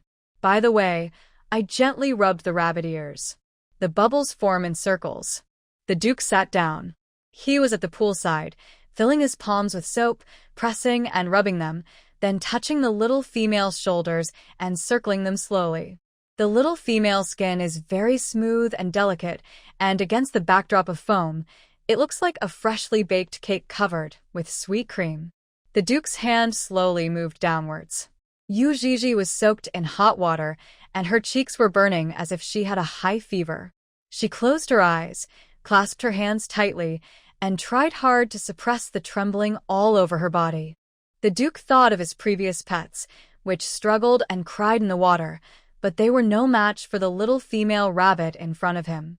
He increasingly felt that it was the right decision to keep this little pet. After cleaning her, he covered her with a large towel, carried her back to the study. The little female curled up in his arms, buried her head, her long wet hair still dripping, her rabbit ears drooping, as if she had just been drenched in the rain. Very pitiful. After returning to the study, he sat on the cushion, hugged her, and wiped the water stains from her hair. The special material of the towel quickly dried the girl's hair. Yuii closed her eyes tightly and felt the towel wiping from her rabbit ears to her cheeks, then asked her to raise her head and wipe her neck. The Duke's movements slowed down. The little female had a delicate body, and the soft towel left red marks on her snow-white neck. He smiled and his movements became lighter. "Are you hungry?" he asked. Yuii didn't eat dinner at night. She nodded slightly. She slowly opened her eyes. A layer of mist appeared in her eyes. Her eyes were rippling like spring water. Her cheeks were rosy and her lips were pink, making her look particularly delicate and lovely. After returning from the Duke, she had hardly ever been to the fields. He was holding me all the time. Now she was sitting horizontally in his arms, her body slightly curled up, her hands clutching his dark purple collar, smelling his special scent. The servants quickly brought the midnight snack. "It's a bowl of sesame dumplings." The Duke hugged her, picked up the bowl, scooped up a glutinous rice ball with a spoon, blew it patiently to cool it down, and brought it to the little rabbit's lips. Yuii opened her mouth. The glutinous rice were a bit big. She took a bite, and a spoonful of sesame seeds flowed out. After eating half of it, put the rest into your mouth.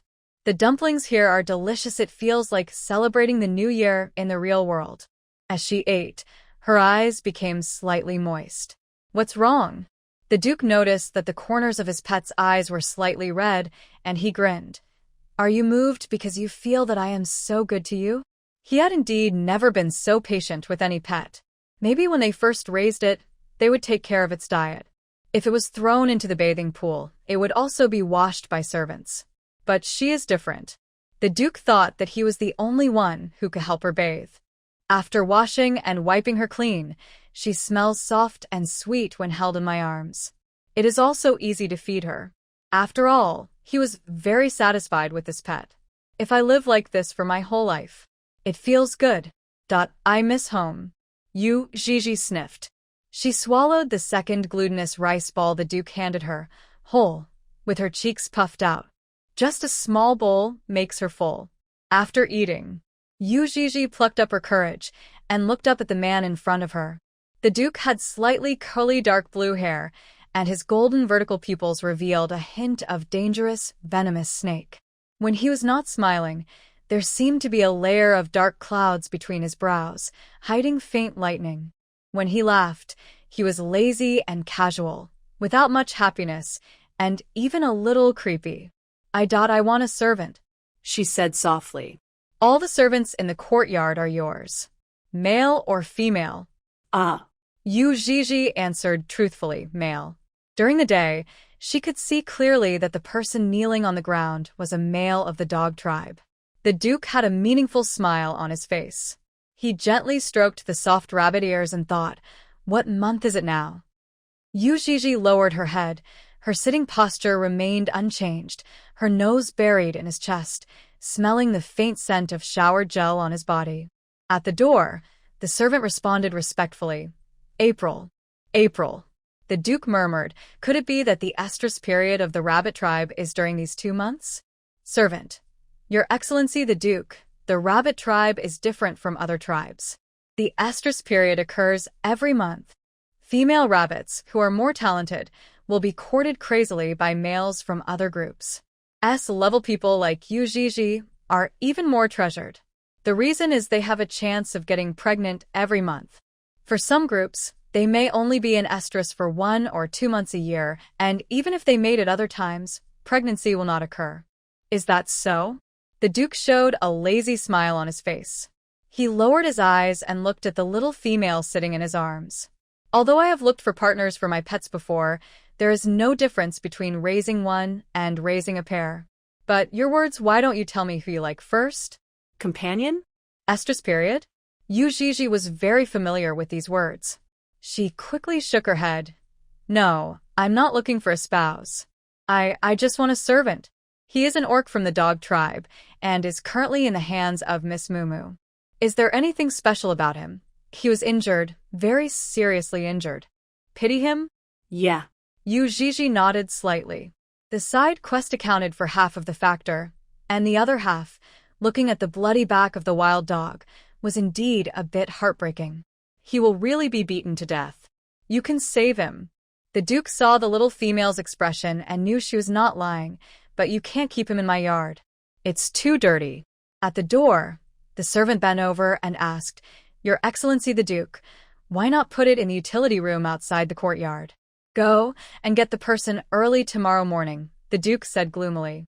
Yes, sir. The servant closed the door gently. Yuii was delighted, thinking that if she took good care of the wild dog after it came, it should have no problem living for a month. Then you can complete the side quest and get a one-time teleportation scroll. Seeing the little female in his arms with curved eyes and eyebrows, the Duke's mood also became happy. He lowered his head slightly and moved closer to her. I'm in a good mood now. If you have any other requests, you might as well raise them all at once. As long as it's not too excessive, you can satisfy her. In just 2 days, the Duke had decided to keep her by his side. I dress her in different clothes every day, hold her while eating, hug her while sleeping, and caress her while working. As long as we are at home, we are inseparable all the time. The Duke actually asked himself, What else do you want? Yuii's heart was beating fast. She raised her head and got very close to the man, almost nose to nose. The firefly lights were dimly lit, and the entire study room fell into silence. The Duke saw that the little female's cheeks were flushed, like an attractive little cherry blooming on a branch. Yuii felt very shy. It was really embarrassing for her to say such words out loud. She clutched the man's sleeve tightly. I want to have a snake baby. What? Her voice was too soft for the Duke to hear clearly. He moved closer. Then he heard the little female say in a gentle voice, I want to have your snake cub. Every word is pronounced clearly. This is Yuii's main mission, which is to capture a male snake, regardless of his identity or status. At the moment, the Duke seems to be the most suitable. She is more familiar. If I bypass the Duke and look for other people, I wonder if things will become troublesome? As a member of the rabbit tribe, Yuii is still afraid of snakes deep in her genes. Other snakes' words, it's even harder to get close to it. And the Duke would be held in his arms and caressed for a long time, every time, and his scent almost permeated her entire body. The Duke's golden vertical pupils were slightly stunned. He turned his head and looked at the little female in his arms. Her cheeks were like ripe tomatoes. She lowered her head and didn't dare to look him in the face. Don't joke with this, Duke, he said in a gloomy tone. It's not a joke. Yuii buried her face in his arms. I really want. What did she want? Did she want to have his cub? The little pet that was kidnapped from the K family had taken a bath and was now sitting in his arms, saying softly that she wanted to have his snake cub. As an adult male, the Duke naturally knew what she meant. He was just surprised. The rabbit clan's genes should make them fear the snake clan. Actively seeking mating. Is her estrus period a bit fierce? The Duke patted her back gently. Get up. Yuii was stunned for a moment. Then she slowly stood up from the man's arms. She was wearing a loose bathrobe and had her hands wrapped around her chest, holding the robe to prevent it from falling. The Duke half leaned back in his chair and picked up the slender pipe beside him. Tell me who you are. Identity? Yuii murmured. Rabbit tribe. S-level female? This is your identity to the outside world. What about me?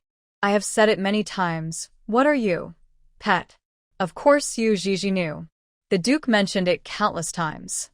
She was the little pet he brought back from outside. Keep it by your side and play with it when you have free time every day. The air was filled with smoke. The man's face was tinged with evil charm, and his voice sounded chilling. As a pet, you must always remember your identity and don't overstep it. In my heart, the snake race is different from other races. They are the most noble beings. Except for the snake clan, they are all inferior. A rabbit like you can either be a pet or food. There is no third option. Do you understand what I mean? The Duke glanced at the little female indifferently. She lowered her head. I don't know what I'm thinking. Yuii probably understood. The Duke's contempt for other races. He seemed to have a mysophobia. Whether he was wiping her body or bathing her personally, he had to wash every part of her skin clean. Perhaps deep down, they feel that other races are inferior to them. If you think about it carefully, his pampering towards himself is indeed very similar to how humans treat kittens and puppies. It was rejected. Yuii became so embarrassed that she couldn't even raise her head. But the task still needs to be done. She thought about it and asked softly, Can I really not have a snake baby? Other male snakes will do. The Duke's hand holding the pipe froze slightly. His golden vertical pupils shrank slightly. Dare you still think about other males of the snake tribe? The man refused. No, don't even think about it. It seems that the little female has really reached estrus. All she could think about now was mating. The Duke was a little unhappy. He took a puff of cigarette and suppressed the annoyance in his heart. When female beastmen reach the estrus period, mating is a normal thing. The Duke discovered. Not only the snake tribe, but even the males from other tribes, he could not allow them to get close to his pets. Although he did have a pair before, giving his pet some companionship. But she is different. Anyway, get in your position. The Duke looked away and stared at the top of the slender pipe, where a blue lotus was carved. Yuii was just asking. Seeing the Duke's tough attitude, there was no room for bargaining. She nodded slightly. Oh. This time, we have much more time for the mission than before. This means she can make more preparations. Maybe the Duke will change his mind tomorrow? Sleep? Yuii asked softly. After walking outside all day, she was a little tired. The sound of a lighter. A small flame jumped in the darkness. Slowly, smoke drifted in. The smell of this smoke is very light, with a quiet kind of incense. I'll look at some more documents. If you're tired, go to bed. Oh. Yuii walked inside, holding a bath towel. She saw the clothes behind the screen, with a crescent-colored lining, very loose. At this moment, she could not care about so much. After Yuii put on the clothes and tied the belt, she barely wore clothes. Snuggle into soft bedding. It's a familiar taste. A good night's sleep. Early the next morning, following the Duke's instructions, the personal servant went to the residence of Miss Moo Moo of the Snake Clan to ask for the wild dog. The snake girl's brown pupils widened. Did Lord Bolin really ask you to ask for it? He actually agreed. Lord Bolin is a germaphobe and would never allow such a lowly captive to enter his field of vision, even if it was just outside his yard. Not to mention, just to satisfy that little bunny's request. The Duke's personal servant smiled peacefully. Miss Moo Moo, I have to take him back and clean him up quickly. The snake girl was still in shock. She heard about the pet thing. I also know that Duke Platinum has always been very good to pets. It just changes more frequently. However, the little rabbit is a female after all. Doesn't the Duke have any thoughts about keeping her by his side? Agree with her to keep a male lover? The snake girl patted her stiff cheek and turned around and said, "Go. Take that wild dog out." This world finally became insane, and she no longer recognized it. The personal servant was about 40 years old and stood by with a smile on his face. After they brought the person out, they walked towards the study together. Yuii was awakened by holding back. While she was sleeping, she felt her nose was pressed into a sponge, and she couldn't breathe. The rabbit ears are completely pressed down. She kicked her feet suddenly and opened her eyes. What caught my eye was the collar on the man's chest. The Duke got on the bed at some point and held her tightly in his arms, making it almost impossible for her to breathe. A drop of sweat ran down the man's chin and dripped onto Yuii's eyelashes. She blinked. He found that the Duke in front of him was sweating profusely and his brows were furrowed. "It is in. Having a nightmare?" His arms were like steel, holding her tightly. The other party suddenly exerted force, and Yuii let out a small moan. Haunted by nightmares. The Duke heard the little rabbit's humming and gradually regained consciousness. He opened his eyes and saw the little female in his arms holding her breath until her cheeks were red. Her soft body pressed against his chest, and the clothes she wore were extremely ill-fitting.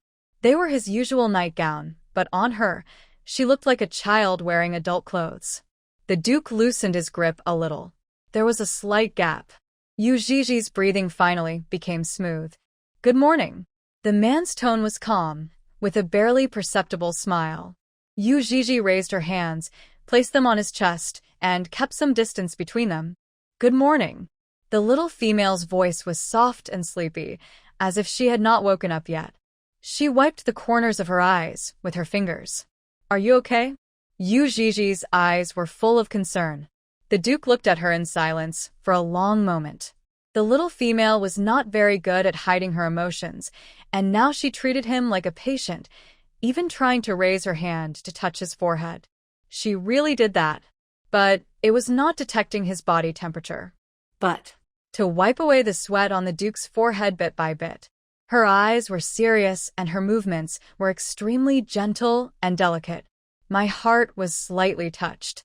The man suddenly grabbed her slender wrist. Before Yuii could react, she was held in the other person's arms. He hugged the little pet and buried his face in her long hair. Her slender waist was so soft that it looked like it would break if you exerted any force. With such an intimate hug and a few small movements, the already loose clothes slipped slightly, revealing the round and petite shoulders. And with no clothes covering their bodies, their skin was even closer. Her warm skin pressed against his chest, especially the soft touch, made the Duke let out a comfortable sigh in his heart. It felt wonderful to hold her in my arms. It feels better than any furry pet I've ever had. Yuii was hugged tightly by him.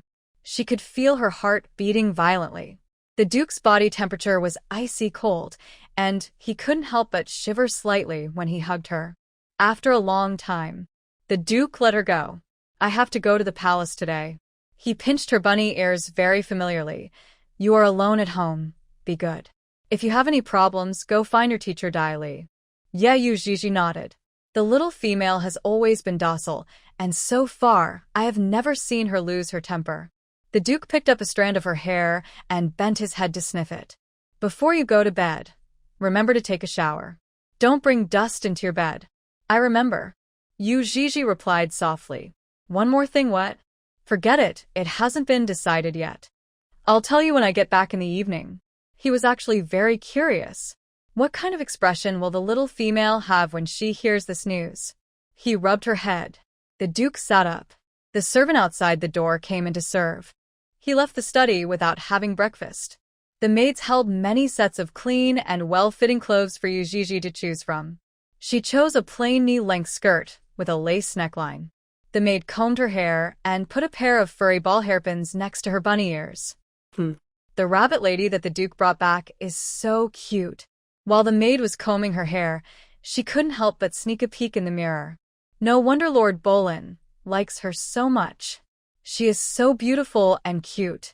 If I were a male, I would definitely court her madly. Not to mention she is also an S-rank female. The maid was very envious. She suddenly remembered what the housekeeper had told her and quickly said, "Miss Gigi, the stray dog you wanted to save has been brought back. It's been placed in the utility room outside the courtyard. I want to go and see it." Go out of the study, cross the pond and the corridor, and lead to the outside of the courtyard. Yuii ate a piece of freshly steamed rice cake. She couldn't wait to go and see the situation of the wild dog. We came to a path in a bamboo forest where the morning light was shining and the air was filled with spring. The maid followed her, holding a food box with fresh food in it. Soon, Yuii saw the storage room. "I heard that the place has been cleaned up and the wild dog can move in." When Yuii arrived, the doctor of the territory just walked out. He saw the little female coming towards him and nodded slightly. "How is he?" Yuii asked. The doctor said earnestly, "His life has been saved for now, but his injuries are too severe. Whether he can hold on depends on himself." Yuii nodded. She went up the steps with the maid. Squeak pushing open the door. There was only a lift in the utility room window, and only the table, chairs, and an old wooden bed were left in the room. In the corner, there was a figure curled up. The maid was a little nervous. She held Yuii's wrist and said, "Miss Gigi, I heard that he bit his previous owner to death before he was sold to the Duke's mansion." After hearing this, Yuii's pupils widened slightly. "That." She thought for a moment and said, "I'll just put my things down and leave, just to make sure he's still alive." Yuii took the food box from the maid and slowly approached. The smell of rotting wood still lingered in the house. At the innermost side of the wooden bed, the wild dog that had just been brought and had its neck and limbs tied with thick chains to restrict its movements. Hear footsteps. The brown ears on his head moved slightly, his body tensed, and his fangs gradually became exposed. Yuii leaned against the wall and placed the food box next to the bed. "I brought you some food, so remember to eat later. If you feel uncomfortable, tell me." This voice. He remembers. "I heard it when I was about to be beaten to death in the pavilion. It's her. Don't be afraid, I won't hurt you. I've put the food down, and I'll come see you tomorrow." Yuii didn't stay for long. She knew that the wild dog was badly injured, and when she got closer, the air was filled with the smell of blood mixed with the pungent ointment. He probably just wants to be alone and not be disturbed. After leaving, the maid at the door held her chest with lingering fear. "I was so scared. I was really afraid that he would suddenly pounce on me." "Miss Gigi, are you really going to visit him tomorrow? In fact, you can leave small things like delivering food to the guards." Yuii smiled and said, "I hope he gets better." The sound of their conversation was not loud, but some animals have keen hearing, such as wild dogs. He heard every word of the conversation between the two. After the female rabbit left, he moved slightly and held the food box in one hand. He has seen too many hypocritical orcs. This one doesn't matter. To heal his wounds, perhaps, is to destroy him again. In the evening, the Duke returned home. His personal servant bathed and changed his clothes for him. The Duke was in the palace during the day, and he was always thinking about his little pet. "What did she do today?" The servant replied respectfully, "Master Bolin, Miss Gigi went to visit the rescued captives after dinner this morning." "How long?" "Just put the food box in and come out." The servant recalled. "In the afternoon, I was led by the servant to visit many places in the palace. I met the patrolling guards." Having said this, the servant paused and seemed to be hesitant to speak. After fastening his belt, the Duke walked barefoot on the cobblestones towards the library. What happened to the guard? The servant following the Duke could only tell the truth. Miss Gigi had a very pleasant conversation with the captain of the guard. She treated him to a basket of lychees and gave each guard in the team a glass of ice lime tea. "Oh." The Duke came to the dining table, sat down, picked up the teacup, and asked with interest, "Which captain of the guard is it?" "Captain of the Geo Guard." The servant smiled and replied, "You are the young talent of the Snake Clan and promoted him to this position." "Geo?" He remembered it was a green snake. The Duke had a smile on his face.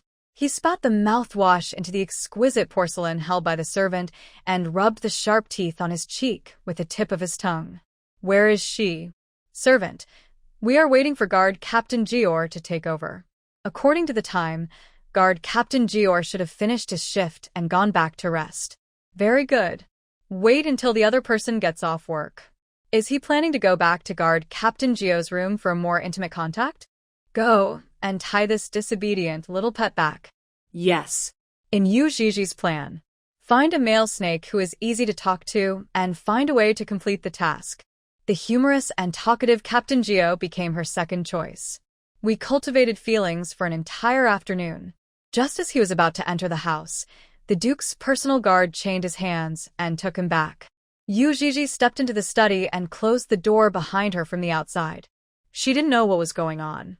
Seeing the Duke at the table, he said happily, "You are back. Look, the little female still looks so innocent, as if she doesn't think she has done anything wrong." The Duke was almost amused by her. From Gio? Yuji nodded. Yes. Are you satisfied with him? Speaking of Jiao, Yuji's eyes lit up. He is very good. He can tell many interesting stories, and he sings very well too. The Duke narrowed his golden vertical pupils slightly and stared gloomily at the little female who was talking boastfully. This is his little pet. At this moment, he is bragging about the male green snake he met by chance. Every word sounded particularly harsh. Unable to bear it any longer, he interrupted her. Yuji. This was the first time the Duke called her by her full name. Yuji was stunned. Yes. Have you forgotten everything I said last night? Last night? Yuji thought back to last night when they were talking about pregnancy. The Duke rejected her request to find other male snakes. Seeing the little female's face change slightly, the Duke knew that she had remembered. Yuji's eyes dodged. She saw that the Duke had stood up and was walking toward her. Instinctively stepped back. With her back against the door, a tall figure came up to her and looked down at her. In the dark night, the Duke's golden vertical pupils were particularly obvious. His voice was charming like a spring night, but it was also dangerous. Tell me, how should I punish you? In the past, if a pet was disobedient, they would be beaten and locked up, saving them trouble and effort. He pinched the cheek of the girl in front of him. The soft face was forced to pout, and from this angle, it looked a bit cute and more like a rabbit. Yuji looked at him in a daze. What about you? The Duke leaned over, and the approach of his golden vertical pupils made Yuji's body instantly stiffen. This wasn't the first close encounter. However, the Duke was much more indifferent tonight than usual, although there was still a smile on his face. How many lashes can your delicate skin withstand? Hiss, as if to echo the Duke's words, the black snake on his shoulder spit out its tongue. Yuji raised her hands and gently held the Duke's wrists. There was a hint of panic and grievance in her clear eyes. The little females of the rabbit tribe are used to using this innocent face to make people happy. The Duke loosened his fingers slightly, allowing her to hold his palm and gently lean his cheek against it. She blinked and said softly, "I'm hungry." The little female is acting coquettishly. There was a hint of pity in his voice, and he tried to change the subject deliberately and awkwardly. It seemed that this way he could forget what had just happened. She should be punished. The Duke felt the warmth of her cheek from his palm. His golden vertical pupils were deep, and he stared at her, trying her best to please him. Yuji gently held his cold palm, put her cheek against it, and rubbed it affectionately. In the past, pets would be punished if they made mistakes. This was when the Duke was very patient. Training means spending time, and his time is valuable. But when the little rabbit came up to him pitifully, the unhappy feeling in his heart gradually dissipated.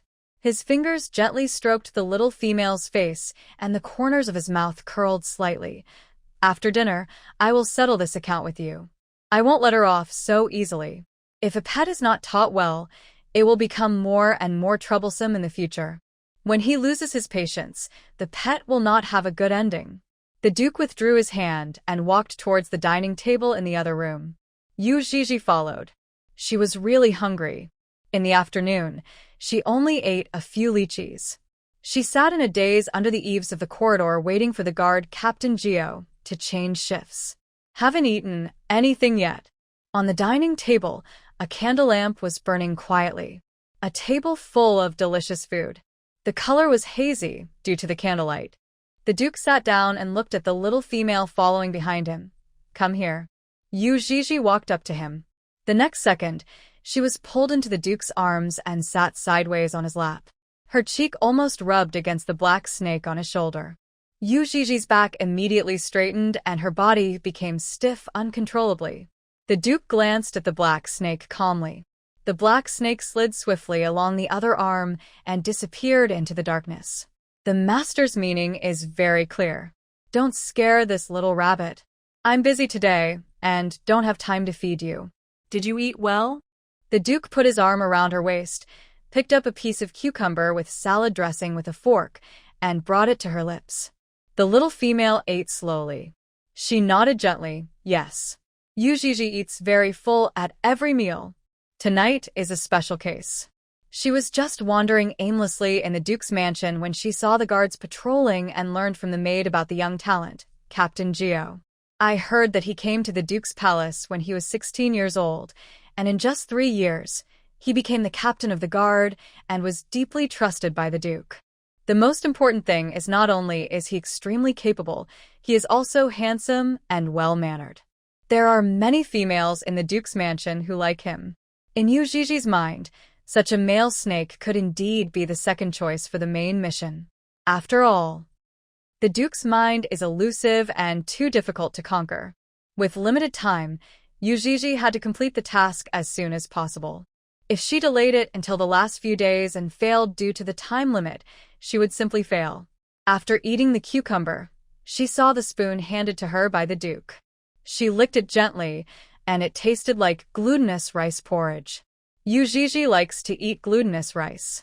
She smiled, held the spoon and swallowed the food into her mouth. The female was very quiet while she ate. You eat what you feed. The rabbit tribe's recipes have been handed over to the kitchen, which is working on making food that the little rabbits like to eat in different ways. The Duke gazed down at the little female in his arms. Under the candlelight, she ate with a focused expression, her eyelashes casting a shadow, her nose slightly tilted up, and she occasionally raised her eyes to steal a glance at herself. Her cheeks bulged slightly with food in them, and she chewed slowly. After finishing the porridge, she licked the remaining glutinous rice grains on the spoon. Drink up a small bowl of porridge. She raised her eyes to look at the Duke, with an expression that looked like she was asking for praise. The female rabbit was a qualified pet, and he really liked her, except for her physiological needs which she herself could not control. He put down the spoon and wiped the corners of her mouth with a napkin. I don't have the habit of raising orcs. They're so dirty. Except for this matter, I can satisfy you in everything else. Does this matter? Yui's brain froze for a moment. The Duke drank his tea slowly and said, Other pets can keep 2 to keep each other company, but not you. I only keep 1. Yuii lowered her head. She was tired from eating and leaned weakly in his arms. Seeing that the little rabbit looked listless, the Duke stroked her head gently. The anger in my heart had long since dissipated. In fact, it wasn't all her fault what happened today. It is inevitable that pets will go into estrus. Be careful no matter what you raise. Smelling the sweet scent of the little female, he said softly, Why not? I'll tell you 2 things that will interest you. What's the matter? The rabbit ears moved curiously. Next week, people from the K family will come to visit the Duke's mansion. They are the twin brothers. They seem to be very nice to you. K family, the last time she saw them was on a high platform, 2 white wolves wearing vintage robes. Want to go back to the wolf den? The Duke rubbed her rabbit ears gently. No, I don't want to. Yuii didn't hesitate too much. This is what I really think. She had originally planned to leave with Dracula. Thinking of Dracula, he should have returned to Songshan territory, right? He had said before that he would come to find her one day. Is there another thing? Yuii asked. The Duke said there were 2 things that would interest her. As soon as she asked, she felt the hand on the rabbit ear slowly lift up. 5 fingers inserted into her hair, gently stroking it down to the bottom. Yuii tilted her head slightly and felt his breath on her neck. There's news that the leader of Tsongshan got an eagle cub. The cub had just hatched. If we calculate the time, it should have been in the Imperial City. Then the question is, who is pregnant with this eagle cub? Yuii. She said nothing. Seeing that she was like a quail egg, the Duke understood everything. The eagle risked its life to save her. Their relationship was extraordinary. Unexpectedly, she even had a baby. For a moment, the Duke didn't know what the heavy emotion in his heart was. All he knew was that females had an estrus period every month. The genes of orcs are more inclined towards beasts, and their words and deeds are affected. Both males and females go through estrus. If not dealt with, the female will think about mating every day. If you don't watch her, she might run into the arms of another male and get sloppy. By then, her body will be covered with the smell of other males, and I don't know how long it will take to wash it off. Given the Duke's picky nature, it would be difficult for such a small pet to stay by his couch. So that my sense of smell would not be polluted, and also so that I could hold her in my arms while sleeping. Duke Platinum made a decision. Yuii is still very confused. She didn't understand what the Duke meant. That satisfy her? What does it satisfy? But The Duke changed his tone, with a hint of laughter in his voice. You must punish first before you can reward. There was a slight pain in the neck. Yuii frowned suddenly. She grabbed the dark purple robe of the man in front of her with both hands and felt his teeth gently biting her neck. He didn't exert any force. The female is delicate and soft, and if it is a little heavier, she might bleed profusely. The itchy snake fang had not been sharpened for a long time, and when it came into contact with her delicate skin, it only embedded itself a little bit, not even piercing her skin. The little rabbit whined and tried to struggle. Said it was a punishment. This is not a punishment at all. He let go and licked the bite mark. Yuii's eyes turned red, and she felt like she was bullied and aggrieved. He sneered, squeamish. The little female was more delicate than any pet he had ever had. I cry at the slightest provocation. You can't bear it just like this? What will you do next? The Duke's voice was lazy. He gently wrapped one hand around the slender waist of the rabbit in his arms, and the other hand fell on her tailbone. There is a furry rabbit tail. The female rabbit's tail is a small round ball of fur that feels very soft. He could easily hold it in his palm, and when his 5 fingers tightened slightly, he felt the soft body in his arms tremble suddenly. Yuii bit her lip, leaned in the Duke's arms, and helplessly grasped his collar with both hands. Don't touch her tail. The orc's tail is extremely sensitive, especially when it is deliberately stroked and teased. A slight numbness instantly spreads throughout the body. Normally, the Duke never touched it. This is the first time. Smelling the fragrance of the little female, it was slightly different from usual, with some special smell. This smell will arouse the male's animal desire. The Duke's golden pupils gradually took on a dark color, and he seemed to be smiling, and his voice sounded somewhat joyful. Are you ready? Preparing for what? Yuii's brain was no longer able to work. She looked up in confusion and looked at the man's jaw in front of her. This Duke wants to reward you. The hand that gently stroked the rabbit's tail slowly reached into her skirt. She felt her whole body trembling. Breathing also becomes rapid. Yuii's skin gradually turned red. Such a clear touch. can't be stopped. The Duke's movements were gentle and soft. His golden vertical pupils stared at her red face. Noticing the little female's evasion, he exerted a little force with his arms and easily held her in his arms. Don't hide. No matter what I give you, you must accept it with your heart and soul, and you are not allowed to refuse. The strength of the fingers increased, bringing a hint of aggression. The little pearl hidden in the softness was pinched hard. Yuii's legs were trembling. With red eyes, she leaned in the Duke's arms, sniffed, and gently rubbed his shoulders and neck, silently trying to please him. The Duke's movements became gentler. His golden vertical pupils fell on the tip of the little rabbit's nose. This is my first time serving a female. You must cherish it. I would never do such a thing in the past. not to mention pets. Even if she is the future Duchess, it is impossible. But what is he doing now? He is trying to please a pet in heat. Although in the Duke's heart, females other than snakes were not worthy of mating with him, but he couldn't really leave this little female rabbit alone. Helping her vent her desires was also a reward for her being obedient these days. Yuii leaned on the Duke's chest, trembling uncontrollably. She heard the man chuckle in her ear.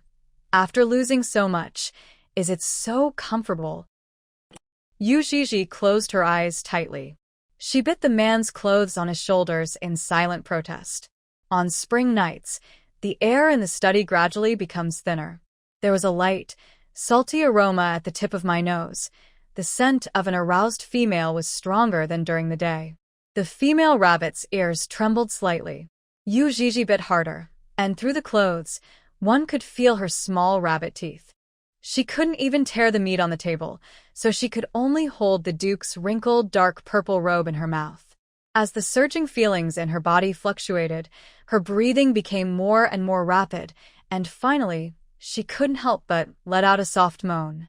She slowly opened her eyes. Her pupils were misty, as if containing a pool of spring water. After. Yuii hid herself in the quilt, curled up, and wrapped herself tightly without leaving any gaps. Her cheeks were burning hot. Thinking about what had just happened, she didn't know how to face it, so she had to hide for the time being. The little pet seemed to be angry with him. He was in a very good mood now, without any signs, and he just felt that the happiness she could bring him was far beyond his imagination. Yuii felt the bed behind her collapse. The next second, the Duke pulled her back into his arms along with the quilt. The Duke coaxed, "Tomorrow, I will find you a better doctor to treat the captive you rescued." That wild dog. His injuries were indeed too severe. Yuii buried her head in the quilt and said nothing. The Duke continued, "There are guests at home. Just in case, I will ask guard Captain Geo to protect you in secret. He can satisfy any wish of the little female. But you can be friends with him. But that's all. If I find out that you two have a closer contact, I won't let you off as easily as I did tonight next time. Did you hear that?" Yuii held the rabbit ears and said, "Oh," softly. She still has no strength now. When the Duke held her in his arms, her legs went weak. Suddenly, the quilt was lifted. A cool breeze blew in. Yuii's hot cheeks were exposed, along with her two rabbit ears, which drooped slightly, as if she was in a daze. A man's low laugh came from behind. "Why, are you trying to suffocate yourself?" This stupid rabbit. Holding her in his arms skillfully, the Duke found that he liked the feeling of sleeping with her more and more. The frequency of the nightmares that have haunted him over the years has also decreased a lot. When I hugged her, the empty space in my heart seemed to be filled. If only I could keep her by my side. Take it with you wherever you go. You can hold her, touch her, and tease her anytime and anywhere. Or maybe, just like tonight. Something the Duke would never have done in the past. If you break the rule once, there will be a second, a third. If it was her, it seemed like he could accept it. He even began to look forward to it. How much more happiness could this little pet bring him? Yuii was a little depressed. The main quest, capture the male snake, encountered unprecedented obstacles, and the obstacle was the Duke. Not only did he himself not want to, he also forbade her to come into contact with other male snakes. Then what should we do? She remembered that she still had a bottle of pheromone in her inventory that she could use, but she didn't know if it would work on the Duke. If she wanted to use it, she had to find the most appropriate time. The next day, when Yuii woke up, the Duke had already left. After washing up and having breakfast, she walked along the corridor towards the utility room. Just as the Duke promised last night, a stronger doctor was invited and was applying medicine to the injured wild dog. The servants standing outside the door saluted when they saw Yuii. "Good morning, Miss Gigi."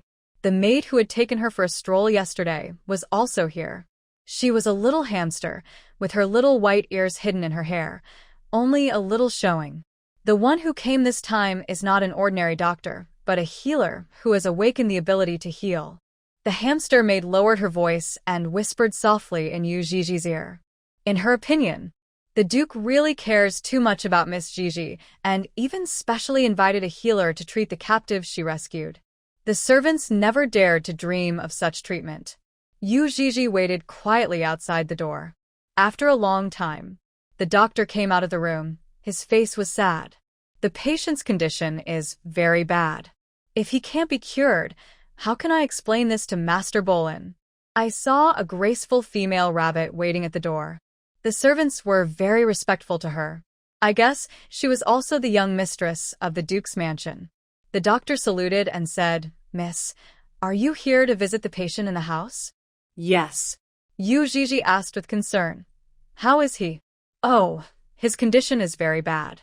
The old doctor hesitated to speak. He was a well-known healer in the imperial city of Valoran and had never encountered such a difficult situation. Miss, do you know that the golden animal bone on his back was taken away by someone? When Yu Gigi heard this, she looked slightly surprised. When she was in the K family, she often went to the library, where she came across books about the beast world and heard about how important golden beast bones were to male beastmen. On the side, the hamster maid gasped. The golden animal bone was pulled out. What a cruel act. On the beast world, the class system is strict. For male orcs, the golden beast bones that carry spiritual power and talent are particularly important. Without it, he would be crippled. The wounds on his body can be cured, and the scar on his face can be healed by applying medicine and slowly taking care of it. But the bone in his back is almost impossible to grow again. Only the Bright Moon priesthood can cure him. Housekeeper priesthood? Yu Gigi heard this term for the first time. The old doctor explained. In the superpower column, if you awaken the talent called evolution, in time, you may grow into a capable Housekeeper priest. It's more like evolution than healing. The hamster maid nodded in agreement. Yes, in the entire beast world, there are no more than 3 Bright Moon priests. In our Valoran Empire, there is not even one. Evolutionary talent. Yu Gigi silently recited these 4 words. She had an impression. In his profile, both abilities were in a gray, unlocked state. Neither his mental strength nor his supernatural talent had awakened yet. The hamster maid looked longingly. It would be great if I could get to know the Bright Moon priesthood. Maybe with their guidance, I can also evolve. Don't we have it in our empire? Yu Gigi also became interested. The hamster maid shook her head. No. The Valoran Empire began to gradually go downhill because of the lack of the Bright Moon priesthood. Suddenly, she covered her mouth. She couldn't say such things carelessly, especially in the Duke's mansion. If the news reaches the Emperor's ears, that would be terrible. The old doctor said goodbye to them, and the servants saw him off. Yu Gigi picked up the lunchbox and slowly walked into the house. Just like what I saw yesterday, he was sitting alone in the corner of the wooden bed. His eyes were exceptionally beautiful, like the clear sea, pure blue and transparent. Although his face is covered with scars, his handsome features can still be seen. Still handsome. It is the age between adolescence and young adulthood. But Yu Gigi felt a little bit sorry when she thought about how his golden animal bones were being taken away alive. That must be very painful. What's more, without the golden bones, the male orcs would lose any possibility of climbing up and would be captives for life. Smelling a familiar scent, he raised his eyes and stared at the female rabbit who came over. She was wearing a light pink gauze dress, with snowy skin and watery eyes, and she put the food box down very gently. Yu Gigi didn't say much. She stepped aside, hid behind a pillar, and watched him secretly. The wild dog's physical condition seemed to be better than yesterday. At least he could sit up. He remained motionless, staring coldly at the food box.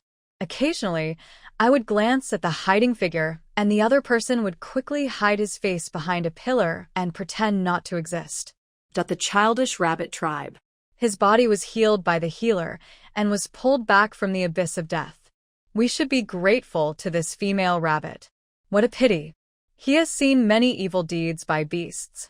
There is no way to trust her anymore. The wild dog pulled the food box back to his side and ate in silence with his head down. What's her name? Yu Gigi, who was hiding behind a pillar, asked curiously. She also introduced herself. My name is Yuii. The wild dog ate the roasted meat on the plate without replying. Just when Yuii thought he would ignore her, he spoke hoarsely. Each of my masters has given me a name. You can give me a new one, too. What about your own name? No. He was born without a name. His parents died, his golden animal bones were taken away, and he was abandoned by his tribe. He has been wandering ever since. Then I need to think about it carefully. Yuii murmured softly. Naming is a very important thing. It must have a good meaning and carry the blessing of the person who gave the name. The wild dog laughed at himself. Just a dog. What good name can he ask for, and who will bless him? Safe. Yuii's eyes lit up. How about calling you Safe? 2 simple words, a simple wish. The wild dog's body stiffened slightly. A word of peace means a lifetime of peace. Old friend? Yuii's eyes flashed with confusion. She remembered that the Duke said last night that people from the K family would come to visit, but that would be a week later. If it wasn't the acting leader of the K family, Don Nard K, and his brother Don Nard K, who else did he know? Yuii walked out from behind the pillar, adjusted her skirt, and walked outside. When he left, he said to the wild dog, "Take good care of yourself. I'll come to see you tomorrow." After returning to her residence, she changed into a more formal, aristocratic dress. According to the Duke's instructions, the little pet needed to be dressed up beautifully before being taken out to meet people. Led by the hamster Maid, Yuii went to the reception room. The ancient buildings, under the sunlight, appear more mysterious and elegant. The simple tiles sparkle with golden light in the sun, and each bluestone slab is polished smooth like a mirror. From a distance, you can see the golden trees in the courtyard, shining brightly. Yuii followed the maid into the yard, walked around the water corridor, and came to the reception room of the Duke's mansion. There are several bronze flower pots on both sides of the porch, planted with some exotic flowers and plants, exuding a faint fragrance. Pushing open the door, a spacious hall is presented to you. The floor is covered with a deep red carpet, and the vintage and precious wooden furniture is neatly arranged. The tea table is located next to the windowsill, and the murals are carved with beautiful landscapes. Everything complements each other so well. Yuii stepped on the carpet and saw several figures standing in the reception room. The one sitting in the host's seat, who had just returned from the palace, was the Duke of Platinum. In the Valoran Empire, the Duke of Platinum has an extremely honorable status, and he needs to deal with many government affairs every day. Unlike the loose dark purple robe he often wore at home, the Duke today wore a dark blue noble dress with a medal on his shoulder that symbolized the honor of the Valoran Empire. When he saw Yuii, a hint of ambiguous smile flashed in his golden vertical pupils. "Yuii, come and meet the distinguished guest from the Duke's mansion." Yuii stepped forward. Just by looking at the boy's back, I recognized him. It's the pride of the rabbit tribe, Noel. I've seen him before at the K family's ancestral worship ceremony. The young man turned around slowly and saw a familiar figure, his pupils slightly startled. She is not. Was she kidnapped by the Eagle clan leader? The girl walked slowly, lifted her skirt with both hands, and saluted gracefully. Her pretty face was even rosier than the last time she saw her, like a peach blossom in early spring, and she also exuded a faint fragrance, which was very suitable for the Duke's mansion. At that moment, Noel understood why the Duke had arranged a marriage between him and a female snake when they were in the palace. A smile appeared on the corner of his mouth, and he returned a gentleman's greeting. "Nice to meet you again, Miss Gigi." Yuii slowly walked to the Duke's side. The man gently pulled the hair off her cheek and said in an ambiguous manner, "Did you sleep well?" Yuii's cheeks immediately turned red. She lowered her head and said in a voice as thin as a mosquito, "It's okay." Black Rabbit Noel smiled at them, and the relationship between the two seemed very close.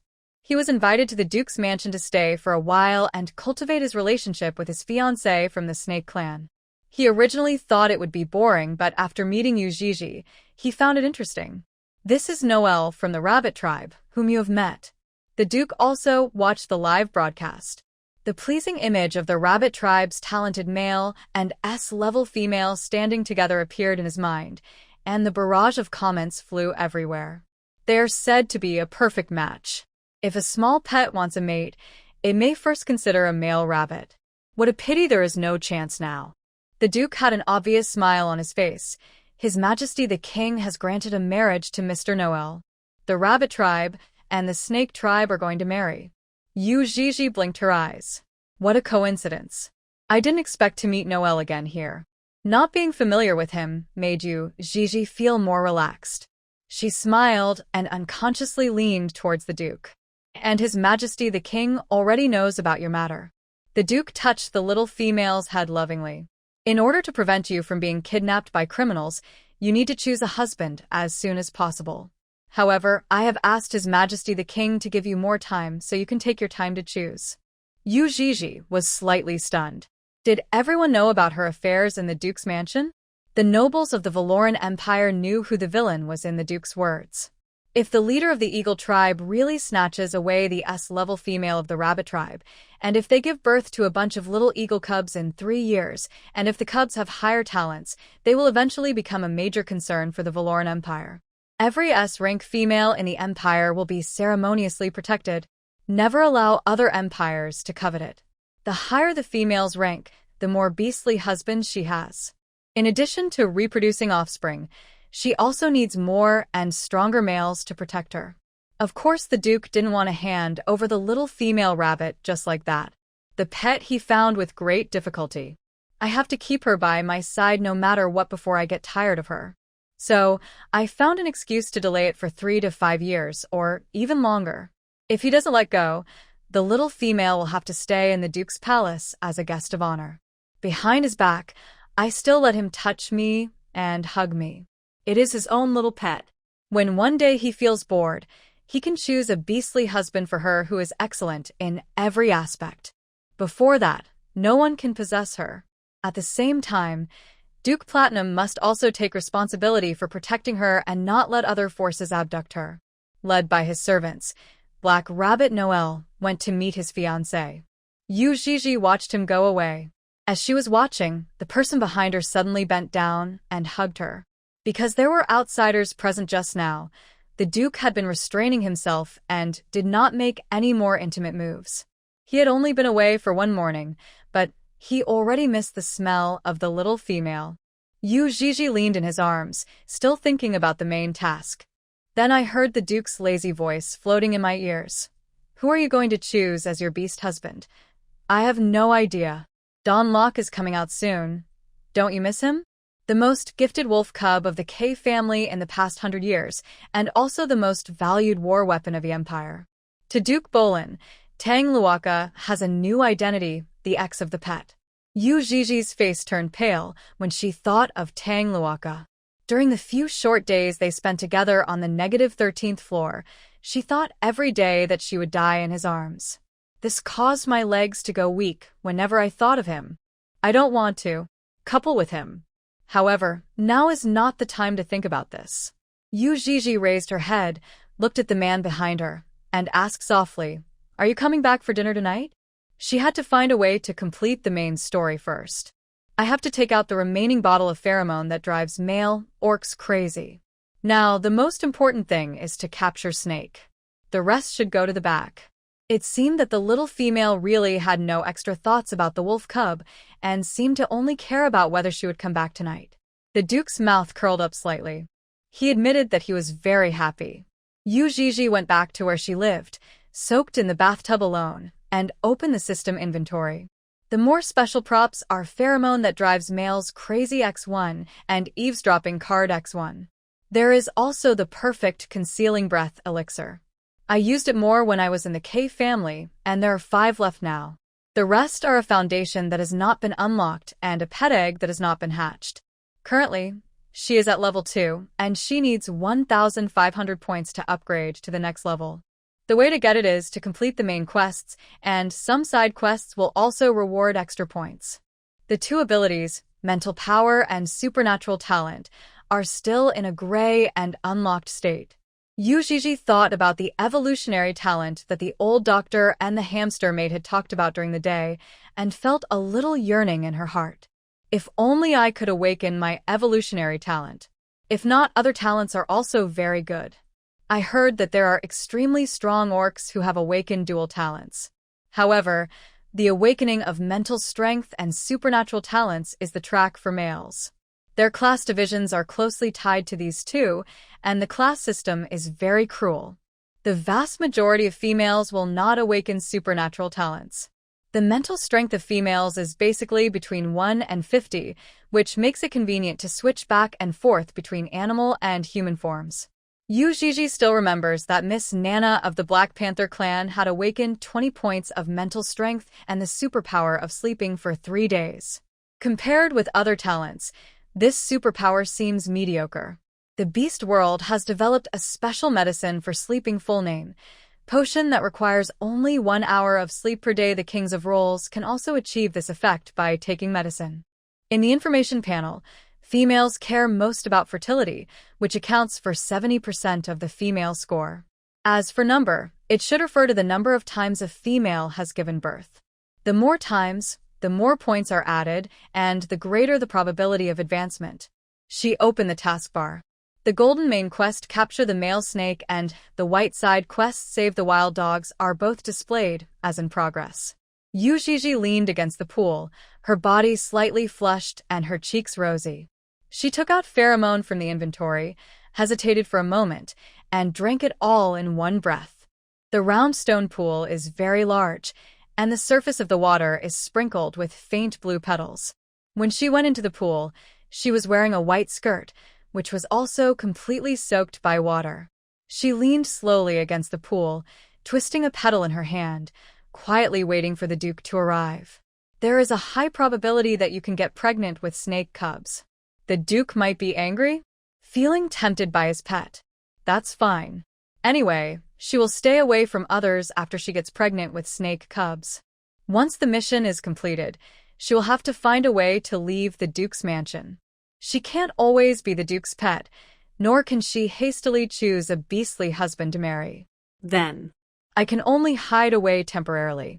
Thinking about the mission in her mind, Yuii's body slowly moved downwards with her nose buried in the water. Gurgle, gurgle, the bubbles spread out in all directions.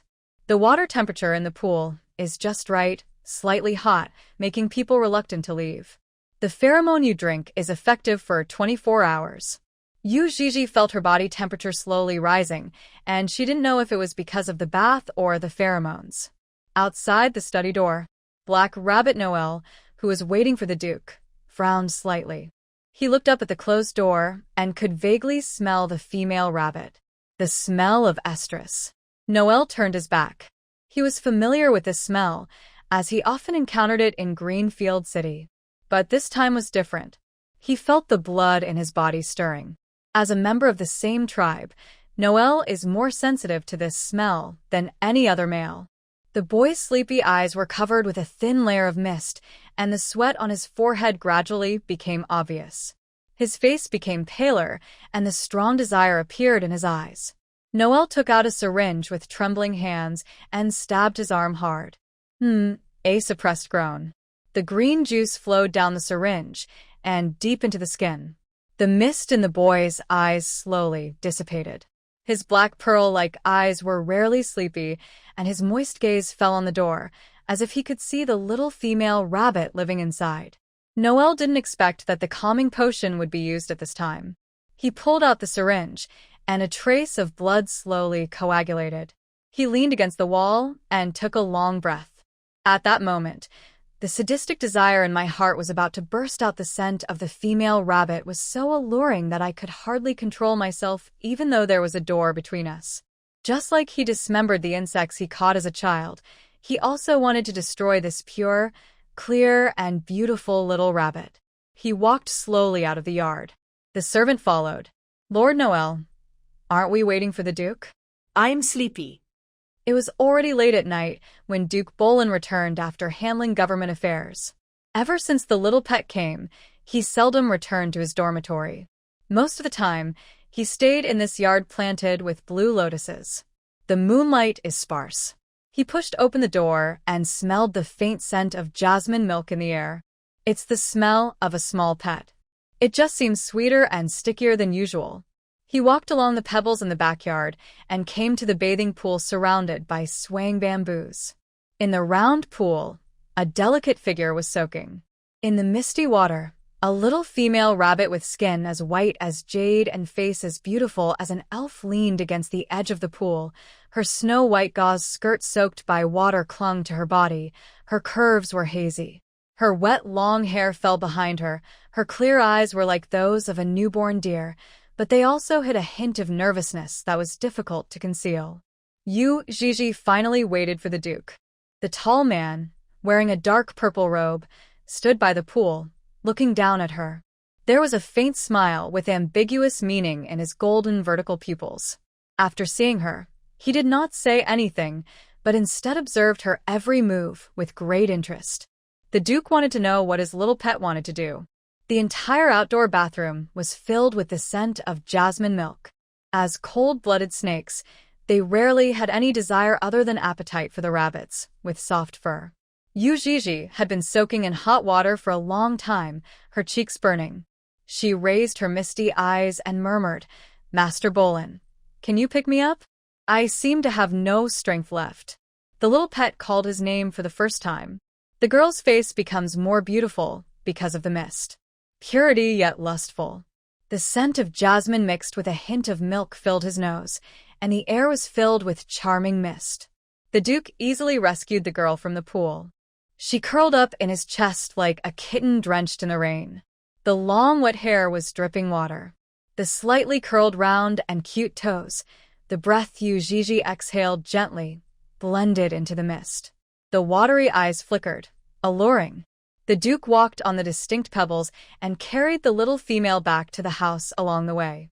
Sitting beside the bed, use a towel to wipe the little female's long hair, and her curved rabbit ears trembled slightly twice under the wiping of the towel. Yuii bit her lip nervously, glancing at the man in front of her from time to time. Pheromones should be useful, right? She thought to herself.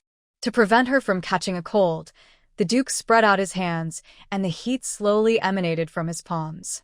Duke Platinum's supernatural talent seems to be related to clouds. Yuii has never seen it.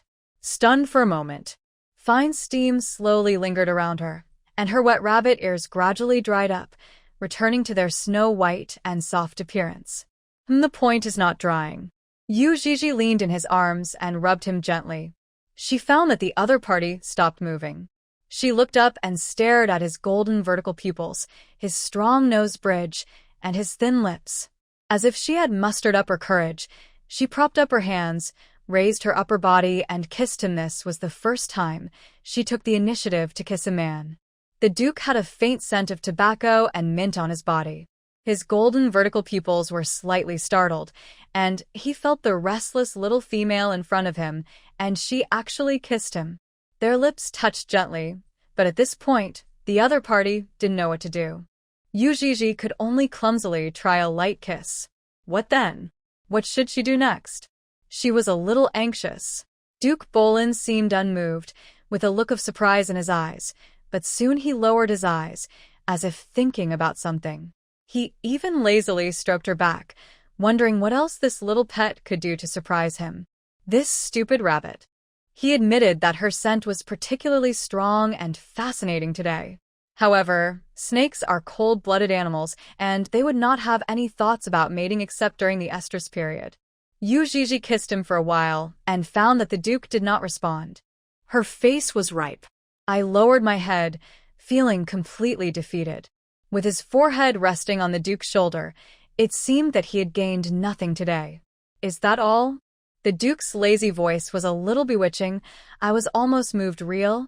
Yuii suddenly raised her head and stared into the Duke's snake eyes.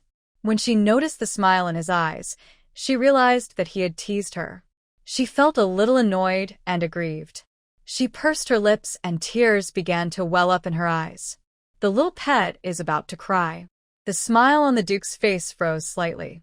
This little female he raised was good in every way except that she loved to cry and couldn't stand being teased. He hugged her gently and comforted her patiently. "Dear, I was just joking with you." He stroked her rabbit ears and murmured, "Didn't we just deal with it last night? How come she's in heat again?" There is no estrus period. Yuii has never felt the constraints brought by the estrus period. Maybe later. But she was 100% sure that it was not the estrus season. It turns out that raising rabbits is such a troublesome thing. The Duke held her soft body in his arms, opened the drawer of the bedside table, and took out a small crystal carrot. Transparent color, looks pure and clean. Huh. Why did he suddenly take something out? Yuii looked at him in confusion. "What is this?" she asked. The Duke smiled. "Here's something to eat for you." Yui's eyes widened. "Ah?" She reached out and touched it. It felt cool and smooth, like glass. "This is not food. How can I eat it?" The Duke stared at the little female in his arms with his golden pupils. He said seriously, "I will eat them all." Yuii bit the back of her hand. She leaned on the Duke's chest, and a thin layer of sweat gradually appeared on her body. The cool touch was extremely clear, causing waves of numbness. The corners of Yui's eyes gradually turned red. Thinking about the failure of today's attack, she started crying in grievance. A troublesome little female rabbit. The Duke lowered his head and licked the tears from the corners of her eyes. Just like last time, she cried when she was moved.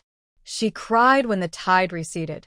Her eyes were always red, and her body was covered with a light blush, like a cream cake coated with a thin layer of strawberry jam. Yuii cried very sadly. She clutched the Duke's robe tightly, feeling the coldness of it, and there was a hint of hidden joy in her crying voice. Seeing her crying pitifully, the Duke held the back of her neck and pressed her towards himself. He kissed her gently. Occasionally, it's okay to kiss your pet. Just think of it as a comfort. Duke Platinum kissed her lips gently and pecked her lightly. Her crying gradually turned into a tremor. She opened her misty eyes and looked into the man's deep eyes in front of her with a hint of lazy tenderness. As if being caressed by its owner, the little pet forgot to cry and just looked at him straight. The Duke hugged her affectionately and kissed her bunny ears. "That's great." She just sat so obediently in his arms, and he held her in his arms all the time, day and night. Although the estrus period is a bit troublesome. But no matter how many times, he was willing to handle it for her. Yuii didn't remember when she fell asleep. I was completely exhausted and had no strength left in my body. The Duke held me in his arms and laid me on the bed. I fell asleep as soon as I touched the pillow. When I woke up, I was in the Duke's arms. He hugged the pet in front of him tightly, and his pale face was covered with sweat. Yuii looked at him in a daze. Gradually, the Duke woke up. He saw the first rays of morning light shining in through the window, and his pet Shuailing staring intently into his eyes, and he felt very relieved. He bent down and kissed her bunny ears. "Good morning." The man's voice was hoarse and seductive. "Good morning." Yuii felt a little embarrassed when she thought about what happened last night. She lowered her head and wanted to hide her rabbit ears. And no one knew where he threw the crystal product that had become wet and sticky. Woo. After he goes to the palace, she will find it and throw it away. I will be busy these few days and will be back very late every day. You don't have to wait for me for dinner or sleep. The Duke specifically instructed. Oh. Yuii rubbed the corners of her eyes. She looked up and saw the Duke stand up. His pillow was soaked with sweat. "You." She was a little worried. "Are you having a nightmare?" Can I use medicinal food to treat it?" Sometimes I could feel his pain in the middle of the night. "It's no use. This is an old disease." The lingering nightmare that had haunted him since he was a child accompanied him every night, waking up countless times. Then, you can also try to speak it out. I heard that if you tell your nightmares out loud, they will gradually get better. Yuii said softly. Who said that? This was the first time Duke Bolin heard such an excuse. Yuii said seriously, "My mother told me. When she was young, she would crawl into her mother's arms in fear when she had nightmares. Every time, her mother would gently comfort her. She would tell her mother about her nightmares, and it seemed that she felt less scared after she told them. Yuii also sat up, clutching the quilt against her chest with both hands. If you want to talk, you can tell me. I'm willing to listen to your nightmares.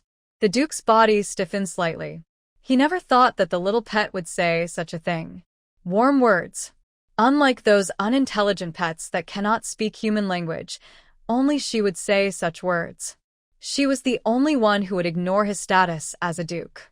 Dare to speak your mind. He did not wear the uniform for going to the palace today, but changed into a luxurious dark purple robe. Walking barefoot on the mahogany floor, he walked to the chopping board, sat down, and picked up the slender pipe from the shelf. Through the screen. Some words. It's probably easier to say it out loud. When I was a kid, if I made a mistake, I would be locked in an airtight box and sunk into the water. Deep in the middle of the lake, I couldn't hear anything. It was a small, claustrophobic space, and I was the only one there. No matter if I spoke or admitted my mistakes, no one would pay attention to me. Yuii listened quietly. What a small box. It was so dark, and it was sunk to the bottom of the lake, cutting off all contact with the outside world. The smoke gradually rose.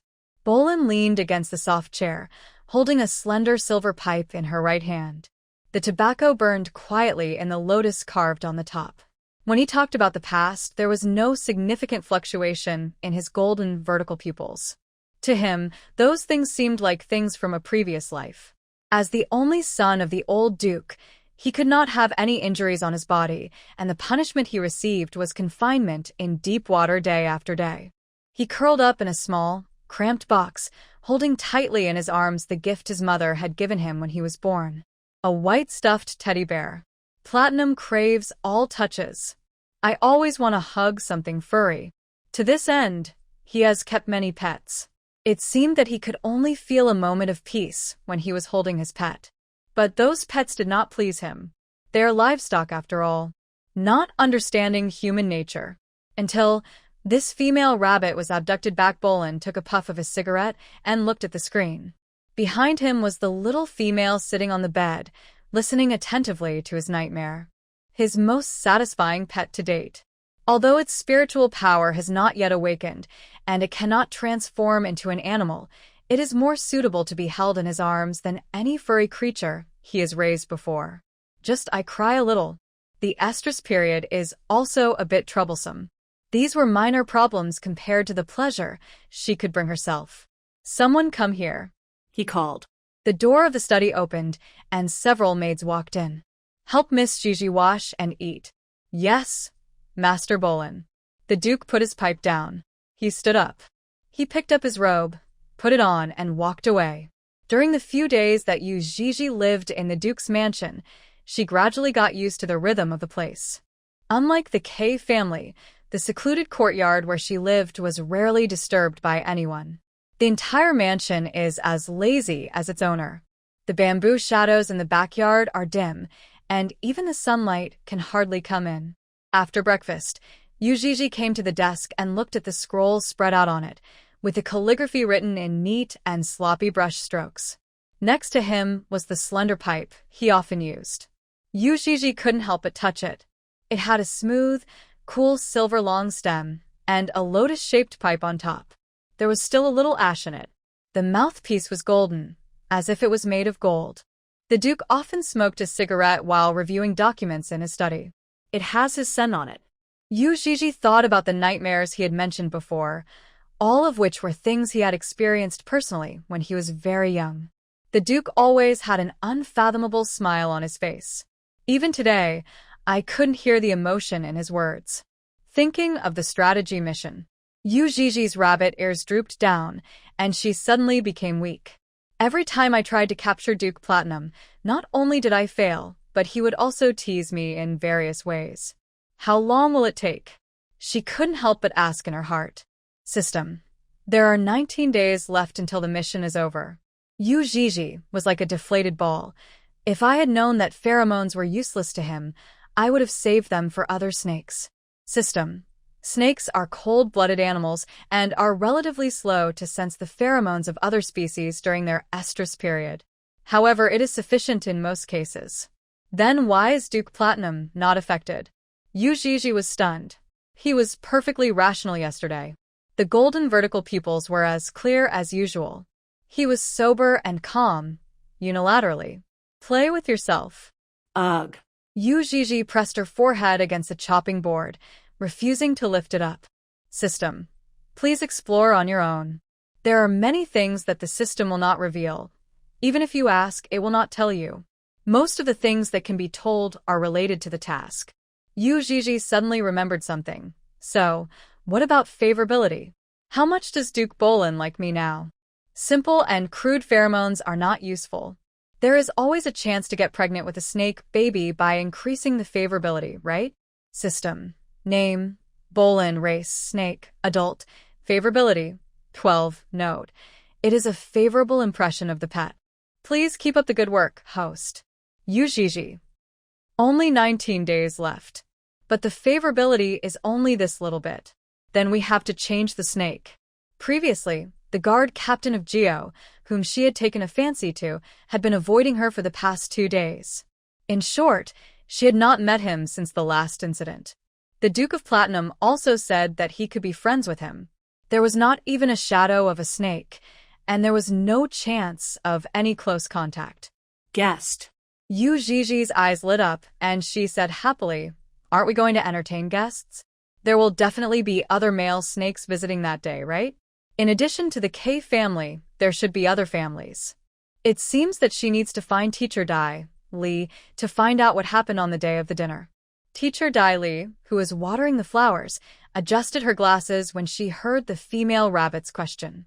"Miss Gigi, there are many distinguished guests coming to the dinner, including our snake tribe. Do you know Earl Grey? Last time, he came to visit the mansion and met you at the door of the study." Yuii thought about it and nodded. "I remember now, I did meet a young man in a white uniform that day. He is Lord Grey." When Teacher Dai Li mentioned this, her face was filled with pride. To be honest, he is a talented person of our White Snake clan and is highly appreciated by His Excellency the Duke and His Majesty the King. He is gentle, modest, and extremely talented. I traveled around the mountains and rivers 2 years ago and published a geography and customs book, Between Mountains, Waters and Fog, which is a bestseller in the Valoran Empire. Earl Grey is a best-selling author who is loved and admired by many orcs. It feels good. Yuii asked softly, "When will he come to the Duke's mansion?" Teacher Dai Li, for the marriage, he has already arrived and is living in the villa. Seeing Yuii was a little confused, Dai Li smiled and said, "Miss Gigi, you may not know yet, but the one who is going to marry Lord Noel of the Rabbit Clan is the lady of the White Snake Clan, and also the younger sister of Earl Grey, Nicole. Did I want to meet them? Please follow me." Dai Li is responsible for all of Yuii's trivial matters in the Duke's mansion. Her position is similar to that of a housekeeper, but more like a teacher, and she will give lessons to the young masters and young ladies of the Duke's mansion on a regular basis. He is highly respected in the mansion, all the way to the villa. From a distance, the scenery is beautiful. There are large lotuses planted in the lake. Different from the blue lotus in the bookhouse, the lotus here is snow white and pleasing to the eye. Walk through the corridor. From afar, I could hear laughter like silver bells. A girl in a pink dress stood on the flower stand, holding a paintbrush and a colorful palette in her hands. Next to her was a sofa chair. Miss Moo Moo from the Snake Clan was holding flowers in her hands and posing in a fixed posture, acting as her model. When she saw the female rabbit coming, a smile flashed across her brown vertical pupils. "Ms. Gigi." She took the initiative to greet him. "Are you here to visit Nicole too?" The news that Miss Nicole of the Snake Clan was going to marry Lord Noel of the Rabbit Clan had spread throughout the Valoran Empire. All the orcs thought that this was a very good marriage. I heard that it was the Duke who personally arranged the marriage, and His Majesty the King granted it in public. Everyone in Green City was overjoyed, and they were ready to welcome the bride from the Snake tribe. Ms. Mumu. Yuii returned the greeting. She looked at the girl in front of the drawing board. Her amber eyes were particularly beautiful, and she was staring at her with interest. "It's you." Nicole recognized her at a glance. In the previous live broadcast, I have seen this newly advanced S-level rabbit female. She was originally a guest of honor of the K family, and now she has been invited by the Duke to live in the mansion. Moo had said before that the Duke was special to her. Nicole was a little curious. I don't know what this special method is. Nicole, who was drawing, was completely attracted by this female rabbit. She saw the rabbit ears on Yuji's head and wanted to touch them, but her hands were covered in paint and she would get them dirty. Nicole resisted the urge. A sly look flashed across her amber pupils. MS. Gigi, when you are free, please come to the garden to play with me more often. I am painting for Miss Mumu now. If you like, I can also paint for you alone later. Okay, Yuji agreed immediately. She could feel Nicole's enthusiasm and kindness. Yuji usually doesn't have much to do in the Duke's mansion, so it's nice to meet some friends.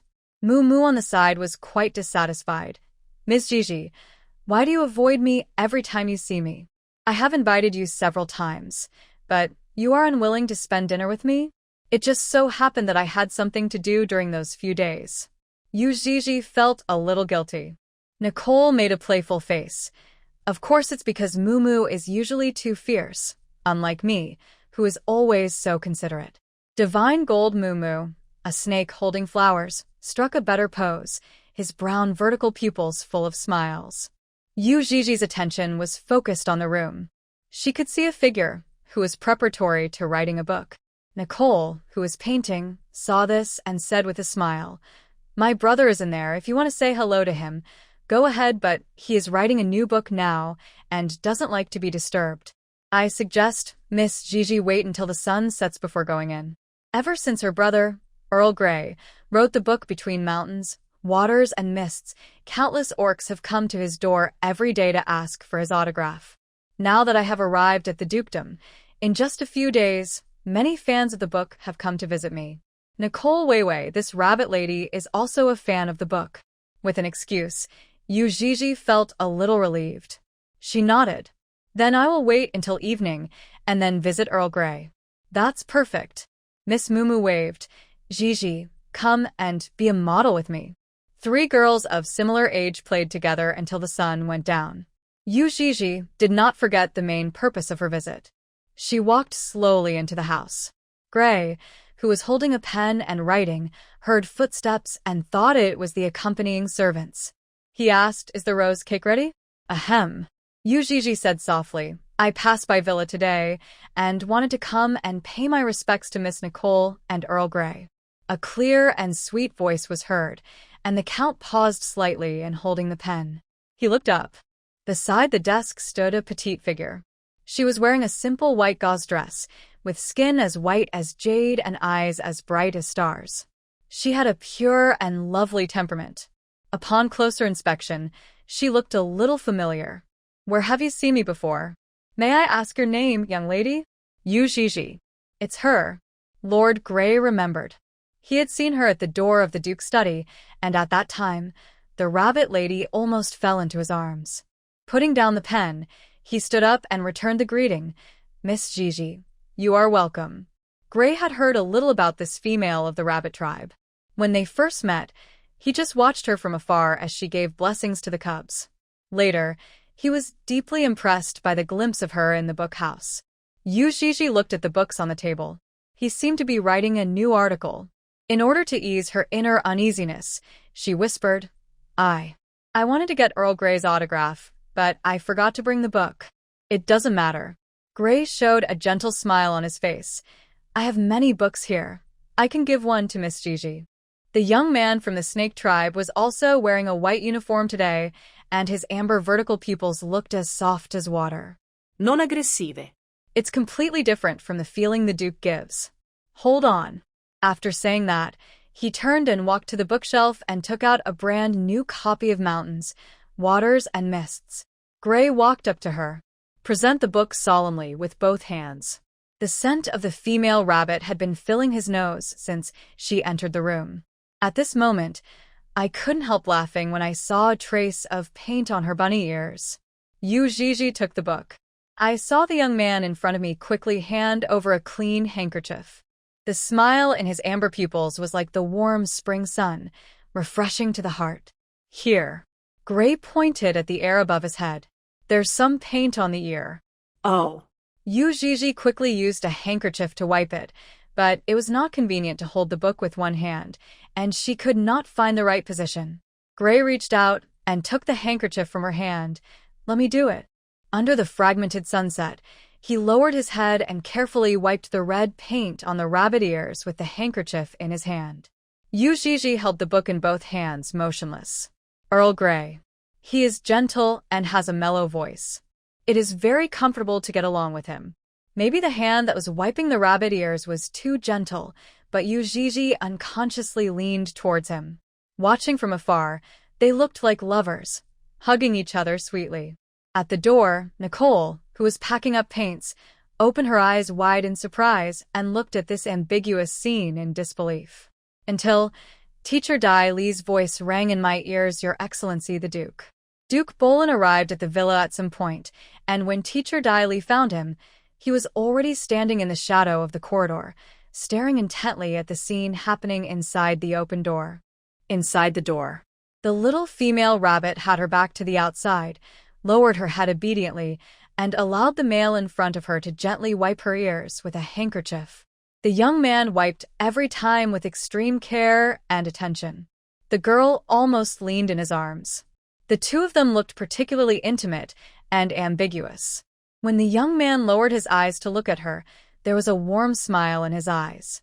It was the first time that Nicole saw her brother being so close to a female. She stopped packing up her drawing board and remained motionless for a long while. Huh. The wolf Moo couldn't help but look back following Nicole's gaze. After seeing the situation inside the house, his eyes suddenly widened. Daly is closest to the Duke. She no longer cared about what was happening in the house. "All I know is that Lady Bolin was in a very low mood, and she didn't dare to raise her head at all."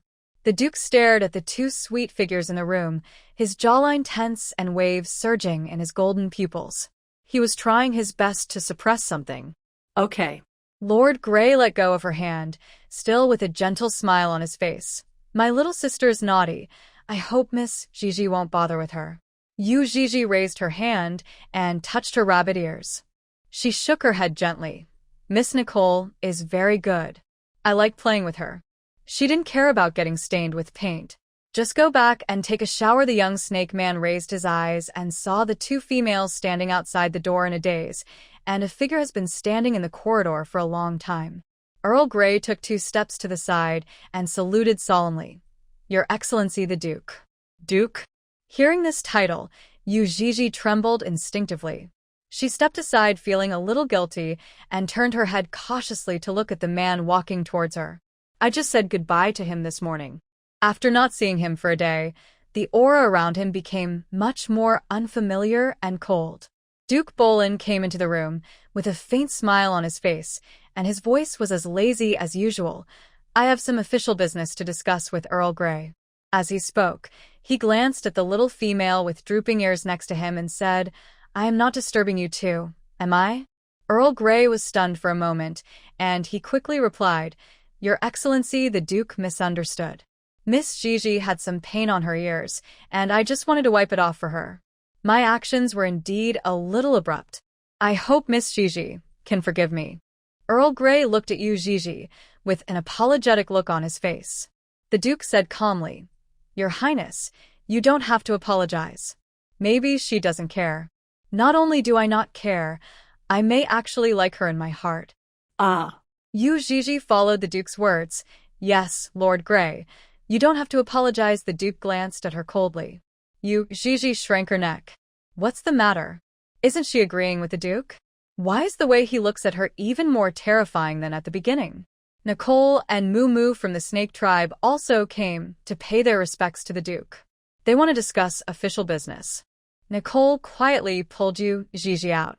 Moo was secretly laughing on the side. She was just watching the fun and didn't mind the trouble. Lord Duke is the highest-ranking male orc of the Snake Clan. Moo has never seen such an expression on his face before. He almost wanted to pierce the scene in the room with his eyes. Thinking about the pet thing, Moo felt that in the Duke's heart, this female rabbit must be an extremely special existence. She was even allowed to keep a male lover. Of course, Moo also heard that the wild dog was just locked up in the utility room next to the yard. Perhaps Miss Gigi just felt sorry for him and treated him as a captive. No matter what, Mumu felt that the Duke was particularly patient with this little female rabbit. It's different from other orcs. Even though they were both members of the Snake Clan, he would not have such an attitude. The door of the room was wide open, and the Duke could be seen sitting at his desk, with Earl Grey standing respectfully opposite him. I don't know what they are talking about. Miss Mumu of the Snake Clan has left, and Nicole is tired from playing and goes back to the house to rest. Diley sat on the sofa with Yuii, waiting quietly. Just when Yuii was about to fall asleep, she heard Teacher Diley calling softly, "Miss Gigi, the Duke is out." Yuii hugged the pillow and opened her eyes drowsily. Seeing the Duke walking past, a group of servants followed in an orderly manner. Teacher Diley showed a look of sympathy. Seeing the Duke's cold attitude, Miss Gigi wondered if she would be punished after returning. Yuii followed him. As the night grows darker, the street lights remain quietly on. The servants all stayed away. Duke and Yuii were walking on the tree-lined path. He asked casually, "Did you have fun today?" "Well, Miss Mumu and I were models for Miss Nicole. She was really good at drawing and even gave me one as a gift." As she spoke, she began to flip through the book. Turn over the folded drawing paper. The Duke glanced at the cover of the book. It was signed by Grey and had a blessing. "May the gods bless you. Earl Grey, the most outstanding young male of the White Snake Clan. He has a good status and a particularly good reputation. If you choose him as your beast husband, it will also be a good story." Duke Platinum's tone was serious, and he didn't sound like he was joking. Yuii was stunned. Choose him to be a beastly husband? She had never thought about it before. However, the progress of the third main mission is stuck. If you don't hurry up, you'll be eliminated if the mission is not completed within the time limit. Compared to this, if choosing a beast husband can complete the task, it is not impossible, but it may be more troublesome. Seeing the little female thinking seriously, Duke Bolin sneered. He quickened his pace with a gloomy face, and Yuii hurriedly trotted to catch up. She was moved. This little thing. The moment she heard that she could choose Earl Grey as her beastly husband, one could see from her eyes that she was truly shaken. This is different from the previous mention of the K family, where she rejected it without hesitation. What you see with your eyes doesn't lie. It was such a harmonious and sweet scene that Bolin saw at the door. Although the little female had her back to the door, one could imagine the shy smile on her face. It was exactly the same expression as when he was usually held in his arms and caressed. Walk outside the courtyard. The Duke stopped suddenly. Yuii almost hit his back. Just as she was wondering, she saw the man in front of her turn around. He held her chin with one hand, leaned over, and his golden vertical pupils emitted a cold light. "Do you like him very much?" He? Who? "Lord Grey?" Because of the pinching of Yuii's jaw, she was forced to raise her head and even stand on tiptoe in the eyes of others. The little female was about to be lifted up by him. Bolin didn't get the answer she wanted to hear. At this time, the female should say no or no, which are negative words. But she said nothing. It was not until he saw tears in her eyes that the Duke let go of her hand. Yuii covered her chin and looked at the man in front of her timidly. Why is the Duke suddenly angry? During the day, it was fine. "Someone come here." The Duke turned sideways. A group of servants and guards followed behind him and walked quickly, kneeling on one knee in unison. "From today on, this yard will be locked and no one is allowed to enter or leave." Yes. Yuii stood there in a daze. The Duke walked down the stairs. Yuii wanted to follow him, but the guard beside him stopped her with a knife. "Ms. Gigi, please go back to the house. The Duke is not going back to the study tonight?" He walked in another direction, accompanied only by a personal servant. Teacher Diley, who was following behind everyone, breathed a sigh of relief. It seems that the Duke has decided to lock Miss Gigi up temporarily. As for whether there will be other punishments later, that depends on what the Duke thinks after the dinner. Yuii stood at the door, watching the man walk away. She looked at Teacher Diley for help. Diley smiled. "It's okay, Miss Gigi, you go back to your room and rest first. Dinner will be served soon." Yuii responded softly. She held the books in her arms, stepped over the threshold, and entered the familiar courtyard. A pool of blue lotus, shimmering with light. She was the only one left. Yuii stepped on the wooden floor at the door, took off her shoes, and walked into the study barefoot. There was a firefly light on the desk. She put the book in her arms on the table and looked back outside the courtyard. The moonlight was quiet, and the lotus was swaying in the wind. The servants soon brought dinner. But he didn't dare to enter the yard. Just put it at the door. When Yuii heard the noise, she walked over and saw a small low table with 4 plates of exquisite food on it. She squatted down, sat on the cushion, silently picked up the chopsticks, and started eating the grilled seasonal vegetables in front of her. In the past, dinner was always held in the house with the lights on. The Duke had a faint, delicate fragrance on his body, which smelled very much like the blue lotus in the pond. Sometimes he would hold her in his arms and feed her spoonful by spoonful. In this comparison, she now seemed particularly lonely and desolate as she sat alone at the door eating. The servants dared not step forward. Teacher Li just stood by the door, looking at Yuii with a hint of pity in her eyes. It's actually very good. His Excellency the Duke was not so patient with his pets in the past. It will be fine. Li comforted. After this busy period, the Duke will come back. I won't keep ignoring her. Yuii ate half a piece of toast, spread a layer of milk sauce on it, and nodded slightly. After dinner, she returned to the house alone. The steaming hot pool in the backyard is used for bathing. After cleaning herself up, she returned to her bed and fell asleep hugging her pillow. This time, there was no Duke to dry her hair, and she sneezed when she woke up in the morning. Her nose was red and her throat was itchy, which seemed to be caused by the cold. When Teacher Li found out, she gave her a small pill. For several days the Duke did not return. Moreover, no orcs were allowed to enter the yard, and Yuii was not allowed to leave. Her activities were limited to the front and backyards. Yuii realized that she was imprisoned. She was extremely anxious. But there was no sign of the Duke. Teacher Li said that he had been staying in the palace. Even when working, I set up a chopping table in the dormitory. Yuii was the only one living in the study. Until the day of the dinner, Yuii still could not go out. She has cut off all contact with the outside world. Only 1 week left. Yuii sat in a soft chair, counting the time. There was still a whole week left before the deadline for the 3rd main mission. Tonight, the focus of the Duke's mansion is on the dinner. This place is quite remote, and there are only 2 guards guarding the door. Perhaps it was because Yuii had behaved well this week, eating and sleeping on time, and never trying to escape.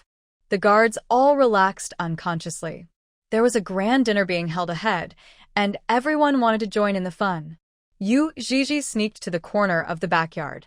She had discovered before that there was a passage here, which was short and small, but she could just get out by lying down. Just by doing this, my hands and clothes got dirty, and my cheeks were rubbed with dust. Run all the way from the backyard, and you will find the utility room in just a few steps. She sneaked over during the night. Unlike during the day, this road at night was even more silent and eerie. The shadows of the trees did not move at all, and not even a breeze could be felt. Seeing this utility room, she felt a lot more at ease. In short, go in and wash your face and hands first, and then try to find a way to encounter a male snake. When Yuii approached, she knocked on the door gently. Pinyin, are you in there? A week has passed. Teacher Li said that servants brought him food every day. Most of his injuries have healed. The wild dog lying on the bed was startled when he heard the familiar voice. Haven't seen her this week. I thought. She is fed up. He stood up and walked quickly to the door, turned sideways, and opened it. A person standing outside the door was indeed a female rabbit. Yuii saw the door open and spread her hands. I want to go in and wash my hands and face. I won't disturb you for too long. The girl's eyes were as bright as stars, and the wild dog couldn't help but look away. Oh. He turned around and opened the door. After seeing the girl come in, he gently closed the door. But then he felt it was inappropriate, so he half closed it, leaving a Yuii knew that the place where he washed was inside. After entering the bathroom, she turned on the faucet to wash the dust off her hands. She tried to turn on the light and found it was broken. Fortunately, there was a small window through which a little moonlight fell. Yuii squatted under the wash basin, silently thinking in her heart, I'm going to take out the eavesdropping card. Tonight is important. At the most critical moment, she will use this last voice card. The floating light blue inventory slowly opened in front of her, and a card fell into her hand, gradually turning into a real object. She held the cards in both hands. Because of time constraints, she has to wait until she needs it before starting it. There were footsteps at the door. Seeing that she had been alone in there for a long time, the wild dog came to check and found her squatting under the wash basin, muttering to herself. I just couldn't understand what she was saying. Are you ready? He asked. Yuii nodded gently. Okay. Let's go when we're done. It was so late, and if she was seen by other orcs coming to the utility room, gossip would spread throughout the Duke's mansion the next day. Yuii looked at him, wanting to say something but stopping herself. Something? He stared at the girl squatting on the ground. I want to ask you to do me a favor. Yuii was worried. There are many distinguished guests at the banquet today. I want to avoid them and find Earl Grey. Can you please pass on a message for me? The wild dog was listening to her carefully, his ears moving slightly. He suddenly entered the bathroom, squatted down, and covered the girl's mouth. He made a silencing gesture. Someone is coming. Moreover, this breath exuded a strong stench and malice. The wild dog, with a keen sense of smell, frowned, and an ominous premonition arose in his heart. Soon, they heard a burst of devilish laughter. This sound, a little familiar. Yuii's mouth was covered by the wild dog. Her pupils widened slightly. She heard footsteps approaching and stopping at the bathroom door. Today's dinner is very lively, Miss Gigi. Don't you want to go and take a look? There was a smile in the young man's voice. He leaned against the wall, staring deeply at the wooden door, as if he could see what was happening inside the door. The orc has a very strong sense of smell. He followed the scent of Yuii all the way and tracked her down here. In his opinion, the little female rabbit was already a trapped fish with nowhere to escape. There was just one thing that made him unhappy. In addition to the little rabbit, there was also the smell of a wild dog, which made him feel uncomfortable. Ms. Gigi, why don't you reply? The smile in his amber pupils gradually faded, and his expression became indifferent, even cold. Do you need me to ask you to come out? Yuii reached out and gently held the wild dog's arm. The hand blocking her way loosened slightly. Yuii said softly, I'm here. The wild dog's expression twisted slightly, and he instinctively stopped the female behind him. Danger. Yuii used the eavesdropping card through the door. She didn't know why she used it directly instead of looking more closely into Earl Grey's eyes. I feel a little panic in my heart. Mr. Grey, what is it that brings you to me? Hearing the little female say his name, the young man from the snake tribe smiled and said, The moonlight is beautiful tonight. I would like to invite Miss Gigi to go to the gate to enjoy the moon together. Squeak. The bathroom door was pushed open slightly, revealing a gap. Yuii could clearly see that the young man standing in the front was wearing an extremely formal white suit with a rose pinned on his chest. His amber pupils seemed to be stained with a layer of darkness, and the smile on the corners of his mouth was eerie. This is completely different from the one I saw during the day. The moonlight is too bright. It needs blood to embellish it. Nothing is more suitable than this little female rabbit. The cold corpse is like a faded rose. We need to inject new pain into it, hee. Yuii was confused after hearing these words. But after all, it's not a good thing. She said softly, I'm a little tired and can't see the moon. Is that so? The young man from the snake tribe nodded slightly. I understand. Then, let me take Miss Gigi back to the courtyard. He looked at the in the door and stretched out his hand slightly. Come, I'll take you back. I don't want to wait even a second. From the first moment I saw the little female rabbit, I wanted to touch your cold body. Hearing Earl Grey's voice, Yuii's body couldn't stop shaking. She said timidly, The Duke will know. No matter what he wants to do, it is difficult to hide it from the Duke's eyes. After the Duke of Bolin knows about it, he will definitely not sit idly by. Earl Grey smiled softly. Lord Bolin, I haven't seen you for a long time. For him, pets can be discarded directly if they are disobedient. He's just busy. I didn't even invite you to the dinner. Are you just too busy? Oh, by the way, the 2 white wolves from the K family mentioned you tonight. The Duke said you were sick. The young man from the snake tribe kicked the door open. Admit it. He looked down at the weak female rabbit hiding behind the door. You have fallen from grace.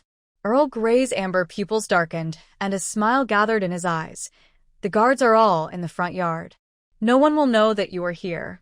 Originally, I wanted to sneak into the study directly. Now that I think about it, this might be the most appropriate place. After all, we have a scapegoat. The young snake man glanced at another dark shadow in the bathroom. The wild dog got lustful and accidentally killed his savior. I'm sure everyone will enjoy watching this play. The right time, the right place, and the right people. All 3. Tonight is the most convenient night to commit the crime. While the banquet attracted everyone's attention, in a remote corner where no one cared, the prey he had been eyeing for a long time finally fell into the net he had woven. Earl Grey, you are different from during the day. Yuii murmured. He chuckled softly as he saw the color drain from the little female's face. I don't like living females. I only like corpses. The rotting, cold corpses that never speak. It's a pity that I can't take you home and keep you safe. It doesn't matter, it's enough to give me temporary pleasure. The young snake man drew out the rapier from his waist. The sword light reflected his dangerous amber eyes, and his long snake tongue licked the corner of his mouth. In the quiet utility room, the sound of snakes spitting out their tongues is particularly clear. Yui's body couldn't stop shaking.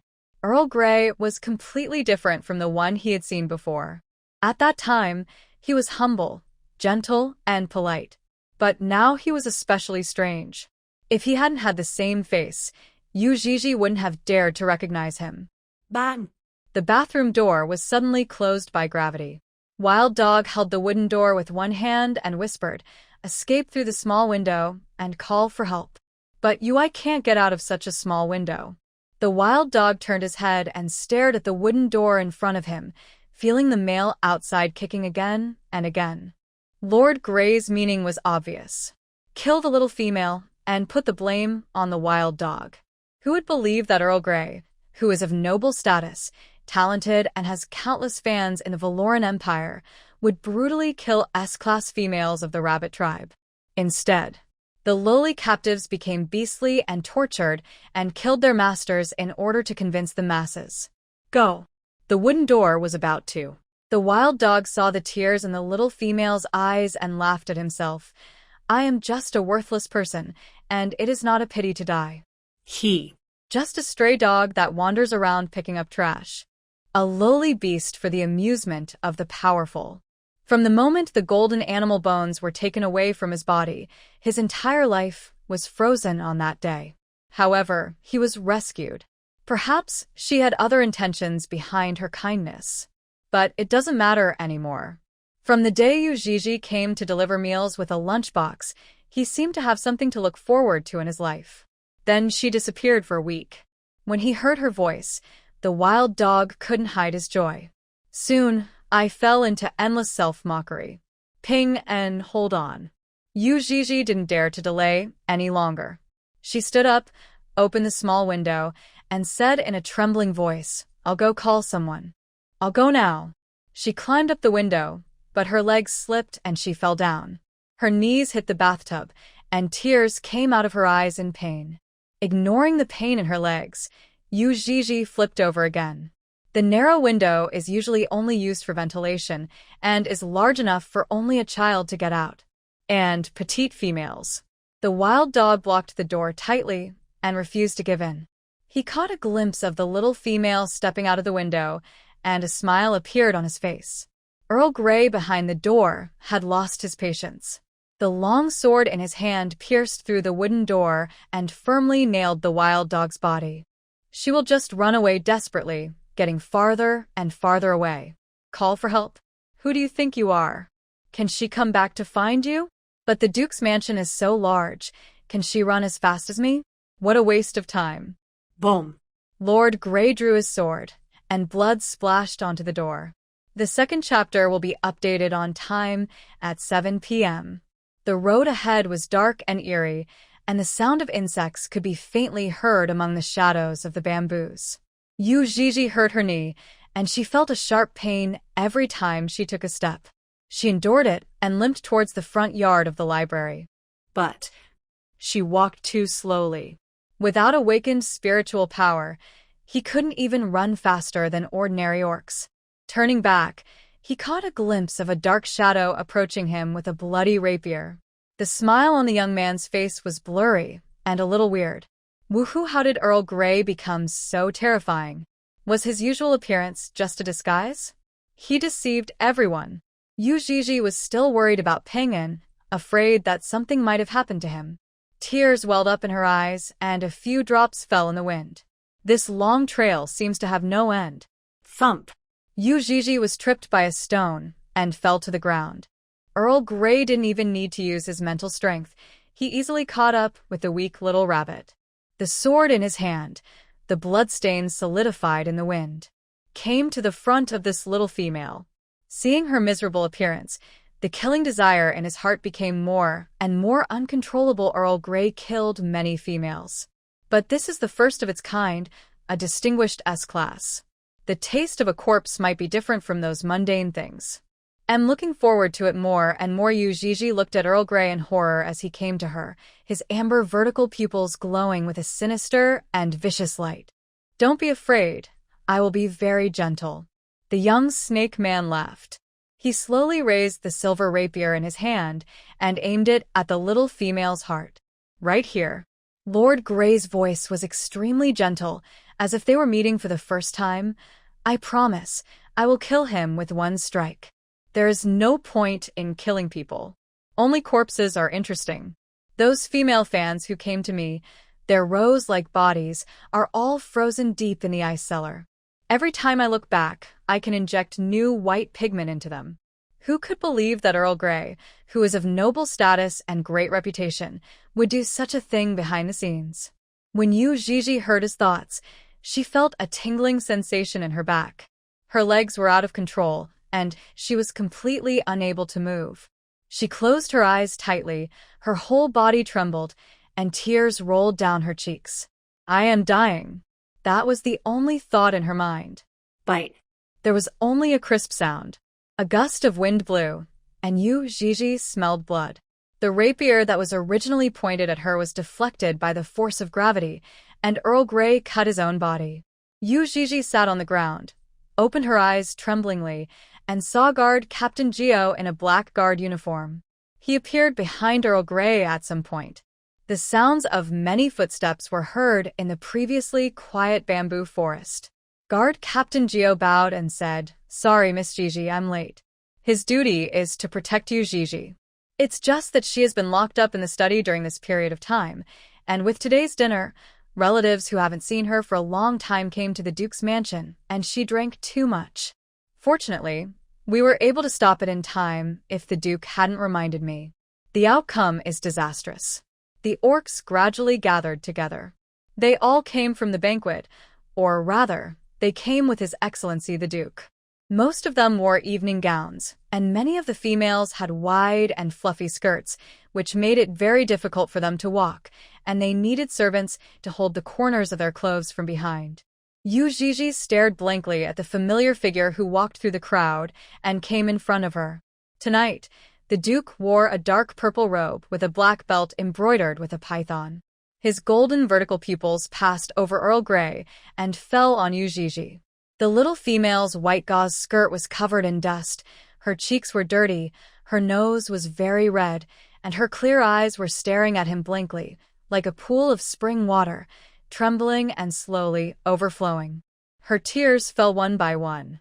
He must have been terribly scared. A face as pale as paper, trembling eyelashes, crying silently. What happens?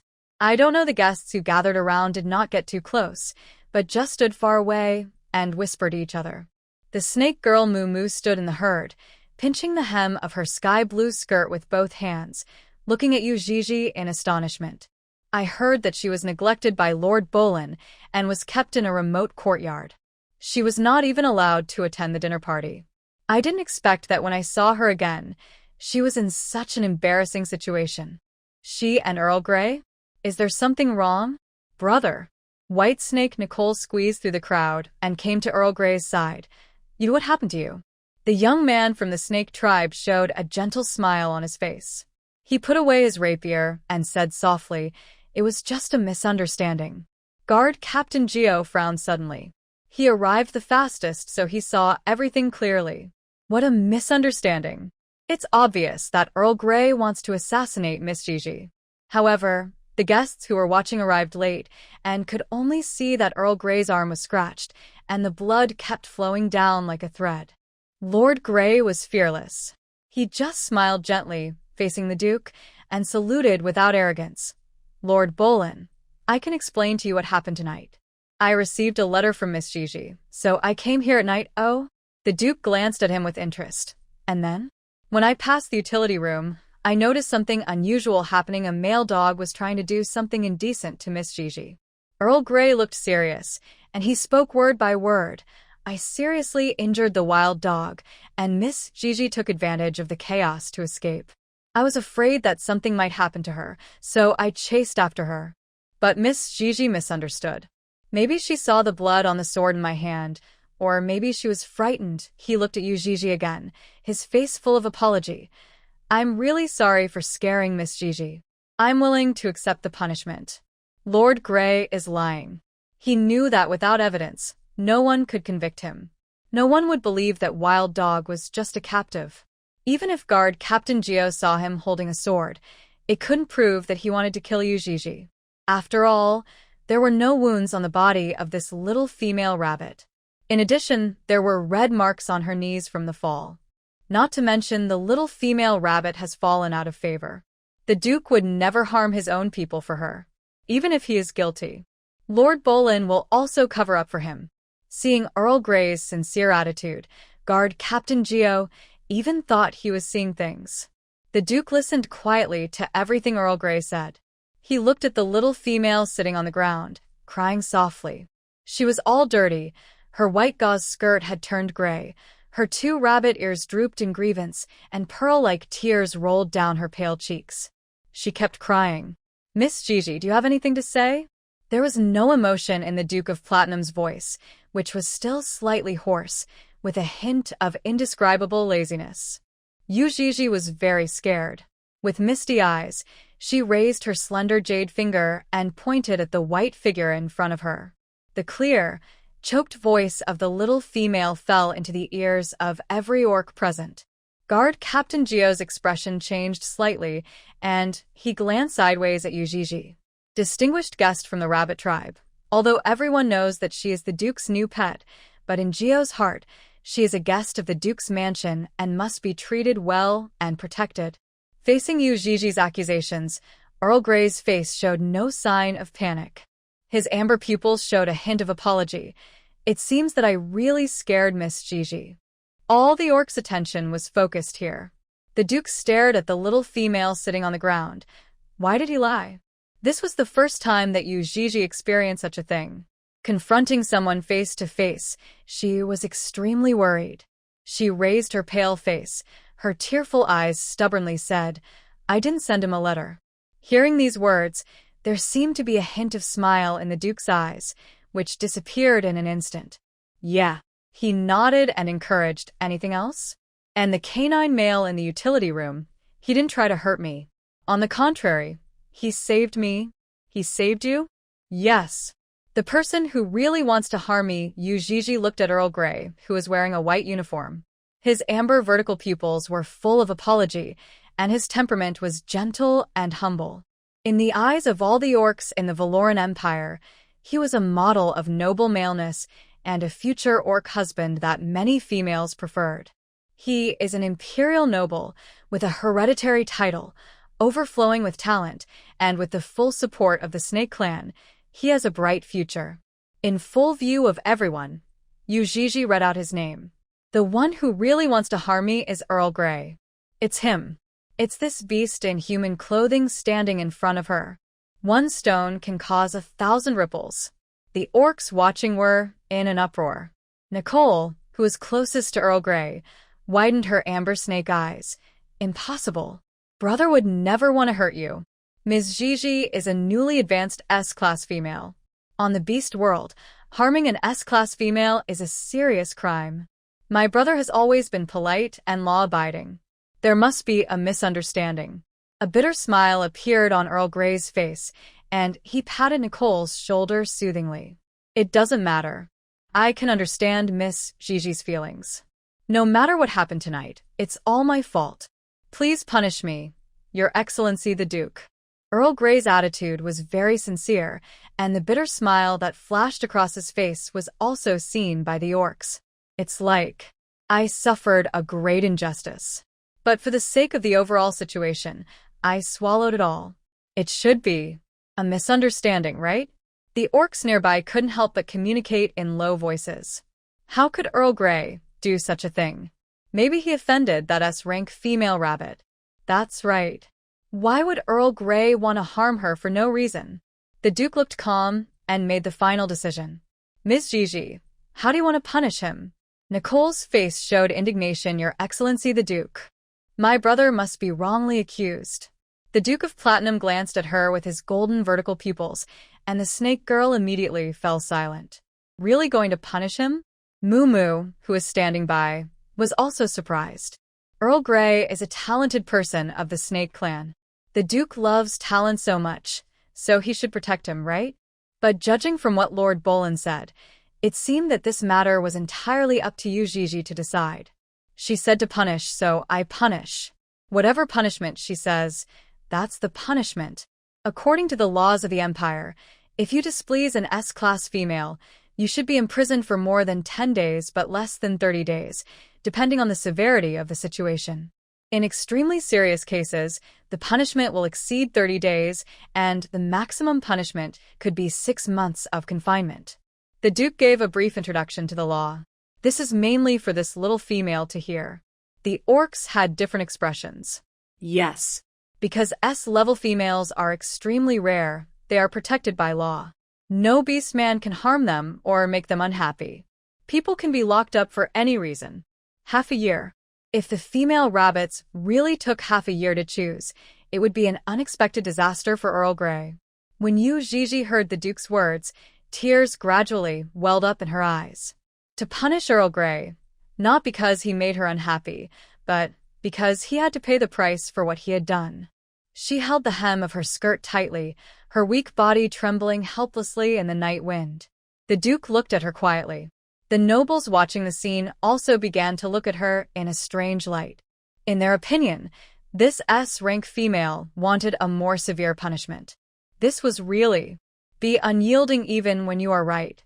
However, the S-class females in the Empire are more spoiled than each other, and they're used to it. When I watched the live broadcast before, I thought she was different. Now it seems they are all the same. Poor Earl Grey. He has offended her. Some of the orcs watching couldn't stand it and complained in a low voice. No. Yuii Gigi pursed her lips, trying hard to hold back her tears, not wanting to cry anymore. It's Earl Grey who's lying.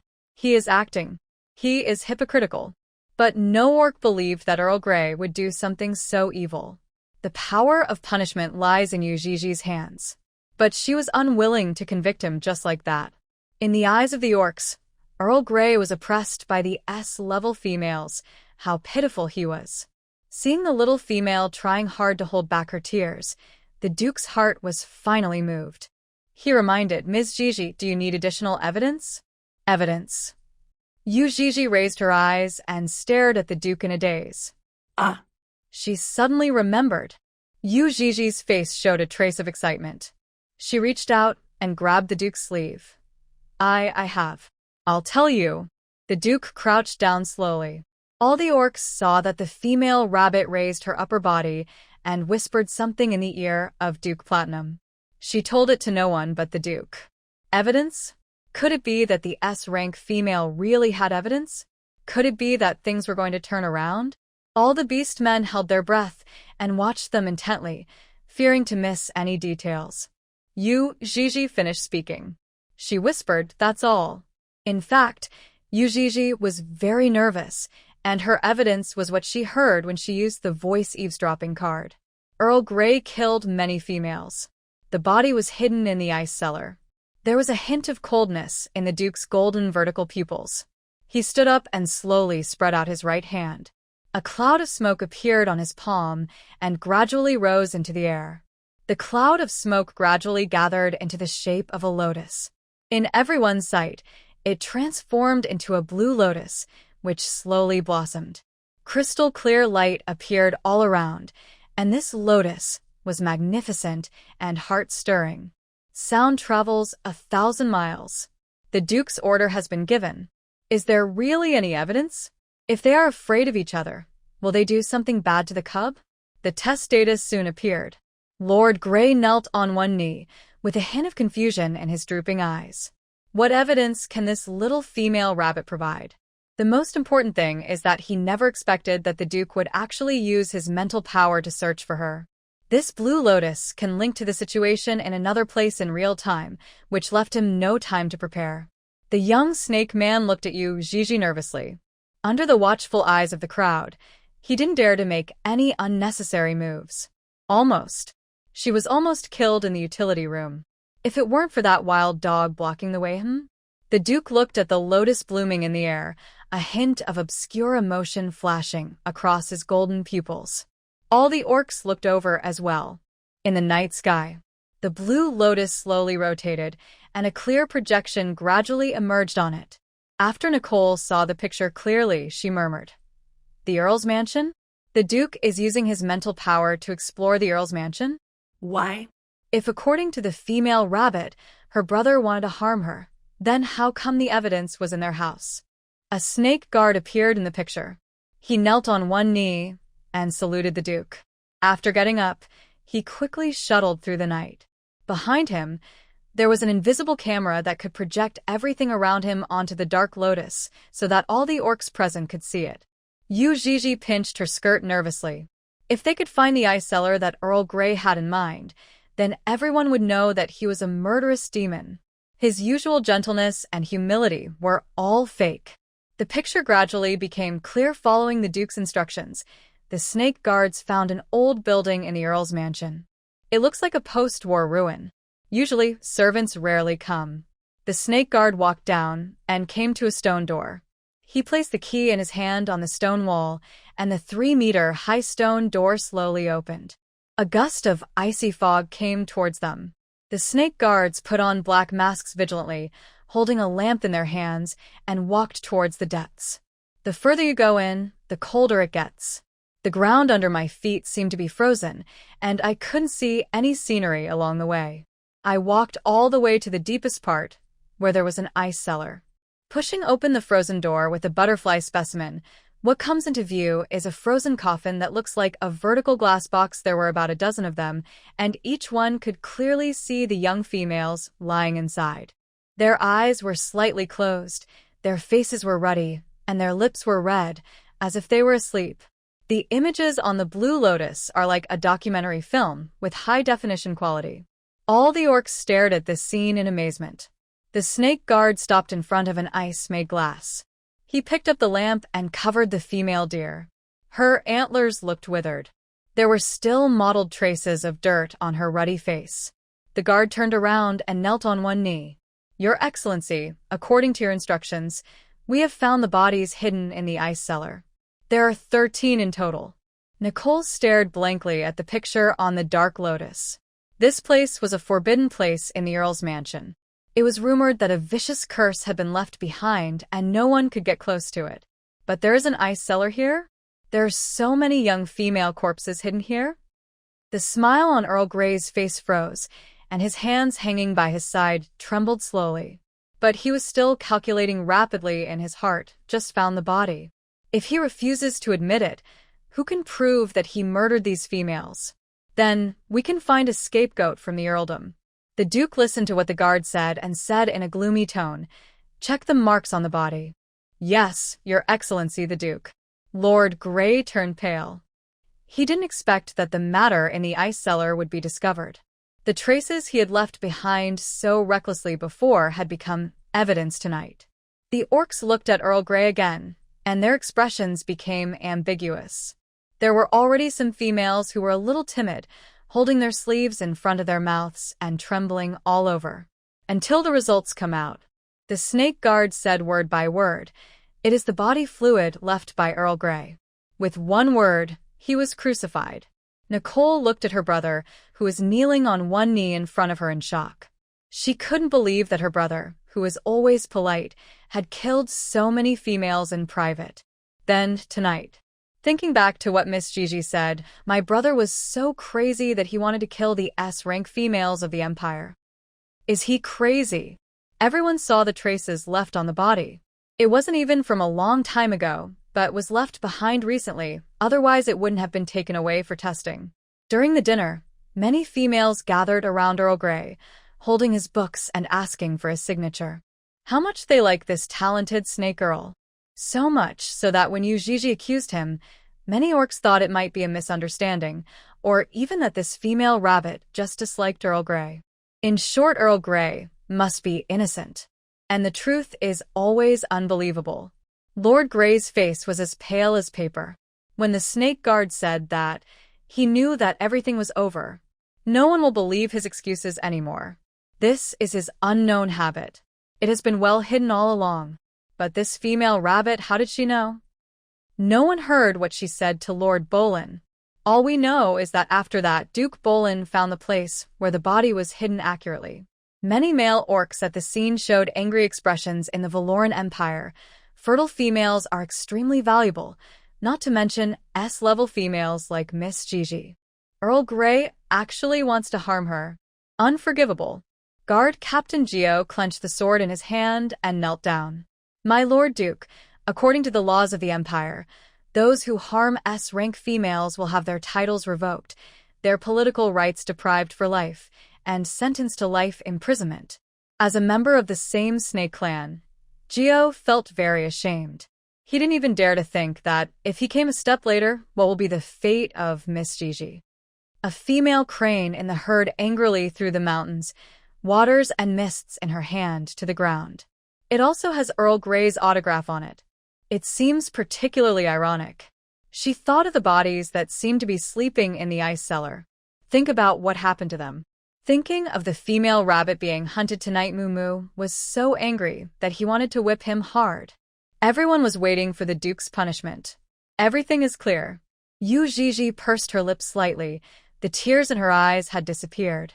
At this moment, she looked stronger than usual. She tried to stand up. The piercing pain in her knee made her sit back on the ground. The Duke's eyes moved to the little female's knees, where the skin was broken, and a lot of blood was flowing. He thought normally, I didn't dare hug her too tightly, for fear of accidentally breaking her soft waist. He held her in his arms and fed her one spoonful at a time. I hope she gains some more weight.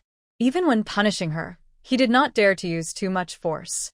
He just bit her delicate skin lightly, without even a trace of blood. But tonight, his precious little rabbit was targeted by an evil ghost. Captain Gio, you are right. The Duke's golden pupils darkened. His tone was cold, and his usual laziness and smile were no longer visible. According to Imperial law, he should be imprisoned forever. But today I want to follow the rules of the Snake Tribe. The rules of the Snake Tribe? What does it mean? If he is publicly punished by the Imperial law, he will be imprisoned for life. The S-class female personally accused that what happened tonight was clearly Earl Grey's attempted murder. Those 13 bodies may not be important, but Miss Gigi's accusation is very important. So many orcs witnessed it. Earl Grey will be punished by the most severe laws of the Empire. But the Duke said that we should follow the rules of the Snake Tribe? Could it be that His Excellency the Duke wants to make a big deal out of a small matter? If you think about it carefully, Earl Grey is a talented person of the Snake Clan and the most outstanding young man of the White Snake Clan. If the Duke wants to protect him, he can always find a reason. Most of the orcs present were of noble birth, but they were not in a position to interfere in the Duke's family affairs. In today's Valoran Empire, Duke Platinum has supreme power and is the most trusted orc of His Majesty the King. If he wants to keep Earl Grey, it's not a difficult task. There was a hint of surprise in Earl Grey's eyes, and he quickly knelt on his knees, facing the Duke. Your Excellency the Duke, I know I was wrong. I am willing to accept any punishment. So, what if he killed a dozen females? He had specially selected some females of low rank and weak family background. If they died, no one would notice. Even if we find out their identities, it doesn't matter. Yes. Duke Platinum spread out his hands, and Captain Geo beside him immediately handed him the rapier. He held the sword, and his golden vertical pupils kept staring at the little female who was slumped on the ground. Her eyes were red. She had been pampered in the yard for some time, and had never looked so miserable. According to the rules of the Snake Tribe, if an orc in the tribe makes a mistake, as the leader, you have the right to deal with it, right? Guard Captain Geo responded. Yes, Lord Bolin.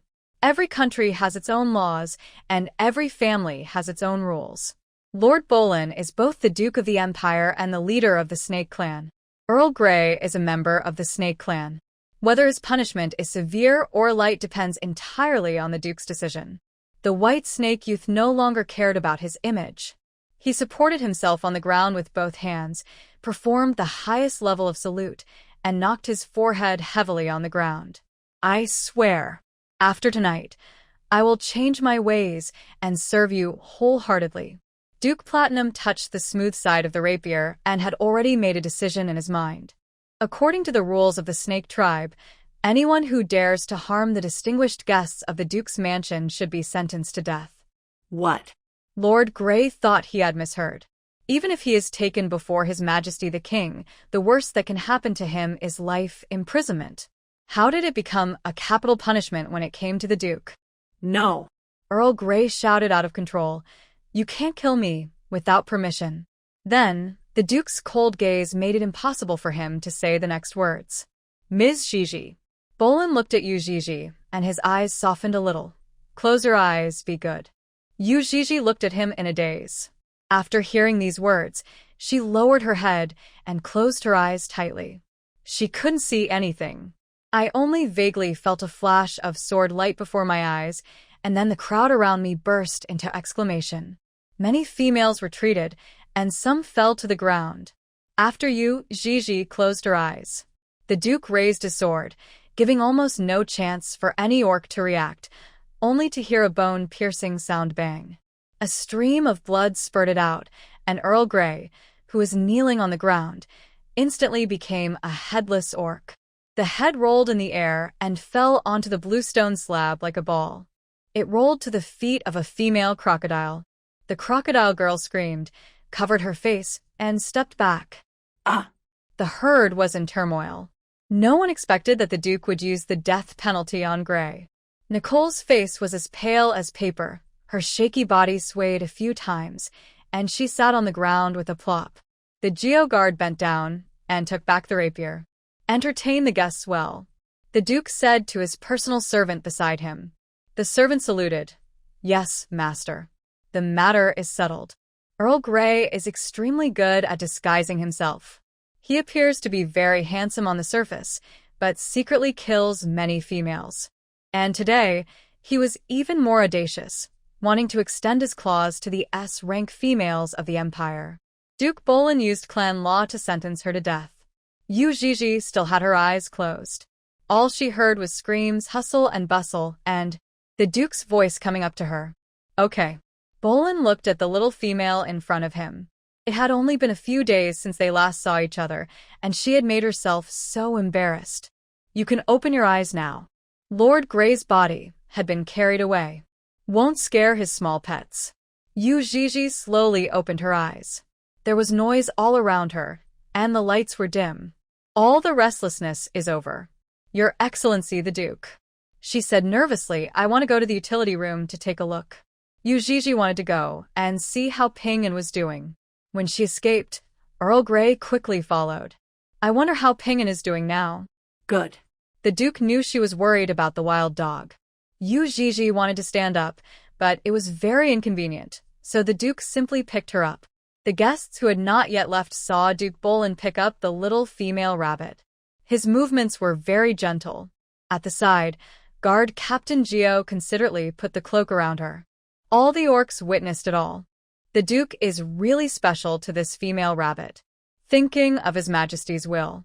Will he also want to run for the title of Beast Husband? Everyone thought the same thing. Outside the herd, a pair of white male wolves stood far away. They watched the whole process without saying a word. Until the end, Donald K. sighed. The little rabbit said he was unlucky, but he was lucky. Everyone originally thought that she was caught by an eagle and ran away. Unexpectedly, I came to visit the Duke's mansion. Now the king also knows that she is here, and the K family has already been notified about the beastly husband. They have to prepare in advance and submit a list of candidates. Who else could it be? Although Donnell wanted to write his own name on the list. However, in order to increase his chances of success in the election for the position of first beast husband, he can only write Don Locke K. The Duke carried the little pet in his arms all the way to the utility room. Reaching the door, the little female struggled to get down. He put Yuii on the ground. Following them came the doctor from the Duke's mansion. He carried a medical box and followed the smell to find the seriously injured wild dog sitting by the door in the bathroom. The lamp was broken, so he could only put the luminous beads on the ground. After carefully examining the wound on the wild dog, he sighed, "Miss Gigi, this sword was too cruel. Even if you save it, I'm afraid it will become a vegetable." Look. A wild dog without any family background, a stray dog without even a name, and currently just a captive in the Duke's mansion. Even if he is saved, he will be in a vegetative state, and there is no value in saving him. Still want to save him? The wild dog leaned against the cold wall. He could no longer open his eyes, but he could vaguely hear the hesitation in the doctor's words. He wanted to laugh, but he couldn't. This is him. An abandoned, homeless stray dog. I might as well die here. However, he heard the girl's voice trembling with excitement save. She is back. Dingo's fingers moved slightly. Yuii held onto the wall beside the door with both hands, looking at the wild dog lying in a pool of blood. The luminous beads on the ground emit a hazy light. The old doctor helped him up, leaned his back against the wall, and took out a syringe from the box. There is green liquid inside. He gave the wild dog an injection. Let's strengthen his heart first, to prevent his heart from stopping during the operation. He was impressed by the wild dog. The last time he was diagnosed, he knew that his golden animal bones had been extracted. He was currently unable to awaken his spiritual power and supernatural talents. He couldn't even do his job of guarding the house. Not to mention higher-level positions. All they can do is be a captive, serving tea and water and being ordered around by their masters.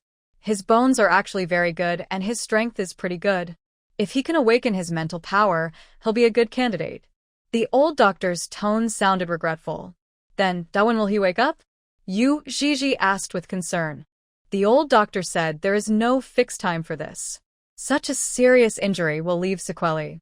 He may be in a coma for 3 months, or a year or 2, or even longer. Outside the utility room, the Duke heard the conversation between the two. He said, for his contribution in saving lives, the Duke's mansion will take good care of him. He can sleep as long as he wants until he dies, and all medical measures will not be interrupted. This is said to the little females. Reassure her. Guard Captain Geo, standing by, had a guilty look on his face. If he had not been careless, Earl Grey would never have had the opportunity to take advantage of him. I drank too much tonight, and it delayed everything. He was about to kneel on one knee when he heard the Duke's words. It's too late. Go back. We'll discuss your punishment tomorrow. Yes. Geo responded immediately. He bowed and saluted. I will take my leave. When guard Captain Geo was leaving, he saw the rabbit man Noel coming towards him, and he saluted respectfully. Noel has also been following this matter. He came to the door of the utility room and said slowly, I have a way to make him wake up in the shortest possible time without leaving any sequelae. The Duke smiled and said, Thank you, please. Yuii heard the voice and turned around in surprise. Seeing that it was Noel from the Rabbit Clan, She remembered that he was the most famous doctor in the Valoran Empire. The supernatural talent he awakened was healing. The old doctor saw who was coming and his face was full of surprise. "Lord Noel, please come in." It was the first time for him to have close contact with this rabbit boy. The power of a healer is much more effective than lying in a cold hospital. The old doctor simply treated the wound to ensure the wild dog's life. As for the rest, he originally wanted to take the dog to the operating room in the territory, but when he saw the healer, he quickly stood up and made way. Noel from Green City. A date with him is worth a fortune. Yuii saw the young man walking past her. She whispered, "Thank you." Noel from the rabbit tribe curled his lips slightly, looked ahead, and said lightly, "This love." In the future, he whispered in a voice that only Yuii could hear, "You have to pay it back." After the old doctor came out, he saw the wound on Yuii's knee and made a pleased gesture. "Ms. Gigi, come here. I'll treat your knee to prevent it from getting infected." Good. Yuii responded. She slowly moved to the stool in the utility room. After sitting down, she saw the old doctor taking out disinfectant and cleaning her wounds. The special potion he used did not hurt and even had a slight cooling effect. Where it was broken, the blood scab solidified. After cleaning, cover it with a waterproof bandage to ensure it is not exposed to airborne bacteria. The old doctor handed Yuii a bottle of white medicine. It promotes blood circulation and relieves pain. It will be a bit bitter, but it is good for the body. After drinking, you can walk normally. Yuii took it and drank it in one gulp. Just like what the old doctor said, it's a bit bitter and astringent like licking metal. The effect is remarkable. As soon as I drank it, the pain in my body disappeared. Yuii tried to move her legs and found that she could straighten and bend them normally. Several servants came to the door, including teacher Daili. She walked to Yuii and said softly, "Miss Gigi, it's so late. Go back and rest first. I'll watch over here." Yuii nodded slightly. In the bathroom, Noel had already drawn up the healing formation. Even from a distance, she could feel the holy light surrounding her. Yuii stood up and walked slowly to the door. Outside the courtyard, the moonlight was scattered all over the ground. The Duke stood alone beside the bamboo shadows. He looked up and stared at the night sky in the distance. His dark purple robe swayed in the wind, and there was a trace of weariness and loneliness between his brows. The black snake wrapped around his shoulder slid down his body onto the bamboo after seeing the girl and quickly disappeared into the night. Yuii walked behind him. The Duke heard footsteps, turned around, and a barely perceptible smile flashed in the depths of his pupils. "I'm fine." Yuii slowly lifted the hem of her skirt and showed the Duke her newly bandaged knee. "It doesn't hurt anymore. Let's go."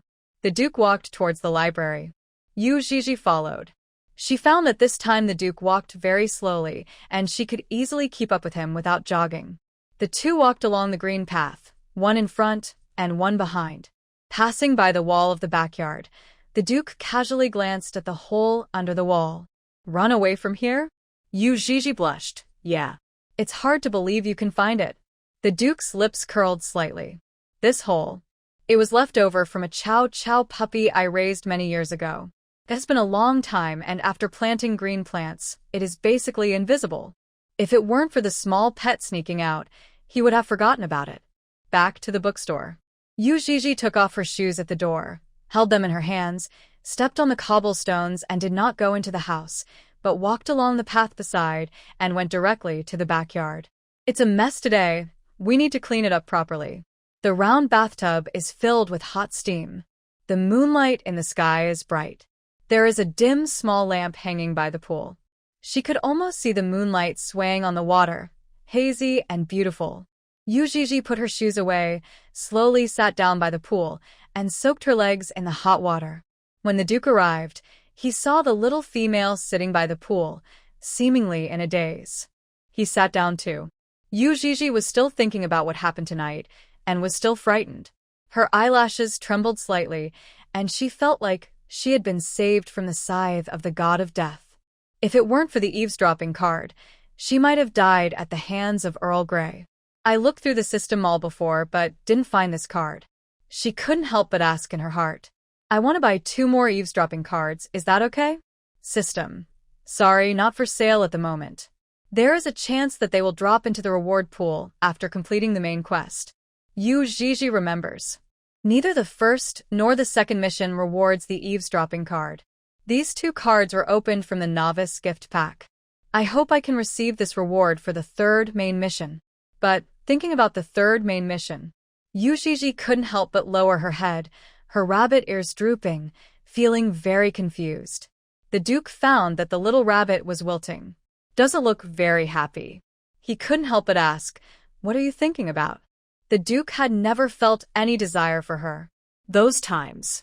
It was all her teasing on the quilt. Yuii thought about it and thought, in real life, she wouldn't have any extra thoughts about the cats and dogs she raised, right? Even if we like someone, the liking for pets is different from the liking for humans. The Duke has always kept her as a pet.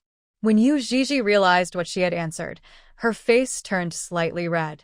She lowered her head and looked at the steaming pool.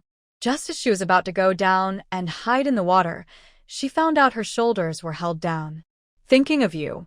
The little female's voice is so soft and sweet that I can never get enough of it. "Miss me?" The Duke put his arm around her shoulders and held her in his arms. He pinched her chin with his other hand and stared into her eyes with his golden vertical pupils. "What do you miss about me?" "Huh?" The air was filled with mist.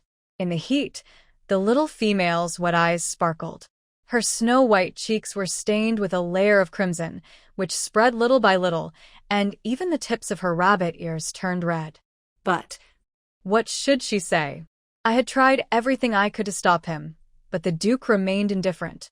He just had a smile on his face, and his cold fingertips teased her wantonly, staring at her ups and downs. Yuii was a little sad. The Duke saw that the light flickering in the little female's eyes slowly went out. She lowered her eyes, as if hiding her inner emotions. What's wrong? Why are you unhappy?" The Duke found that he cared a lot. Was the little pet frightened tonight, or was it worried about the dying wild dog? Why does it look so sad? Her eyelashes were gradually stained with tears. Yuii pursed her lips.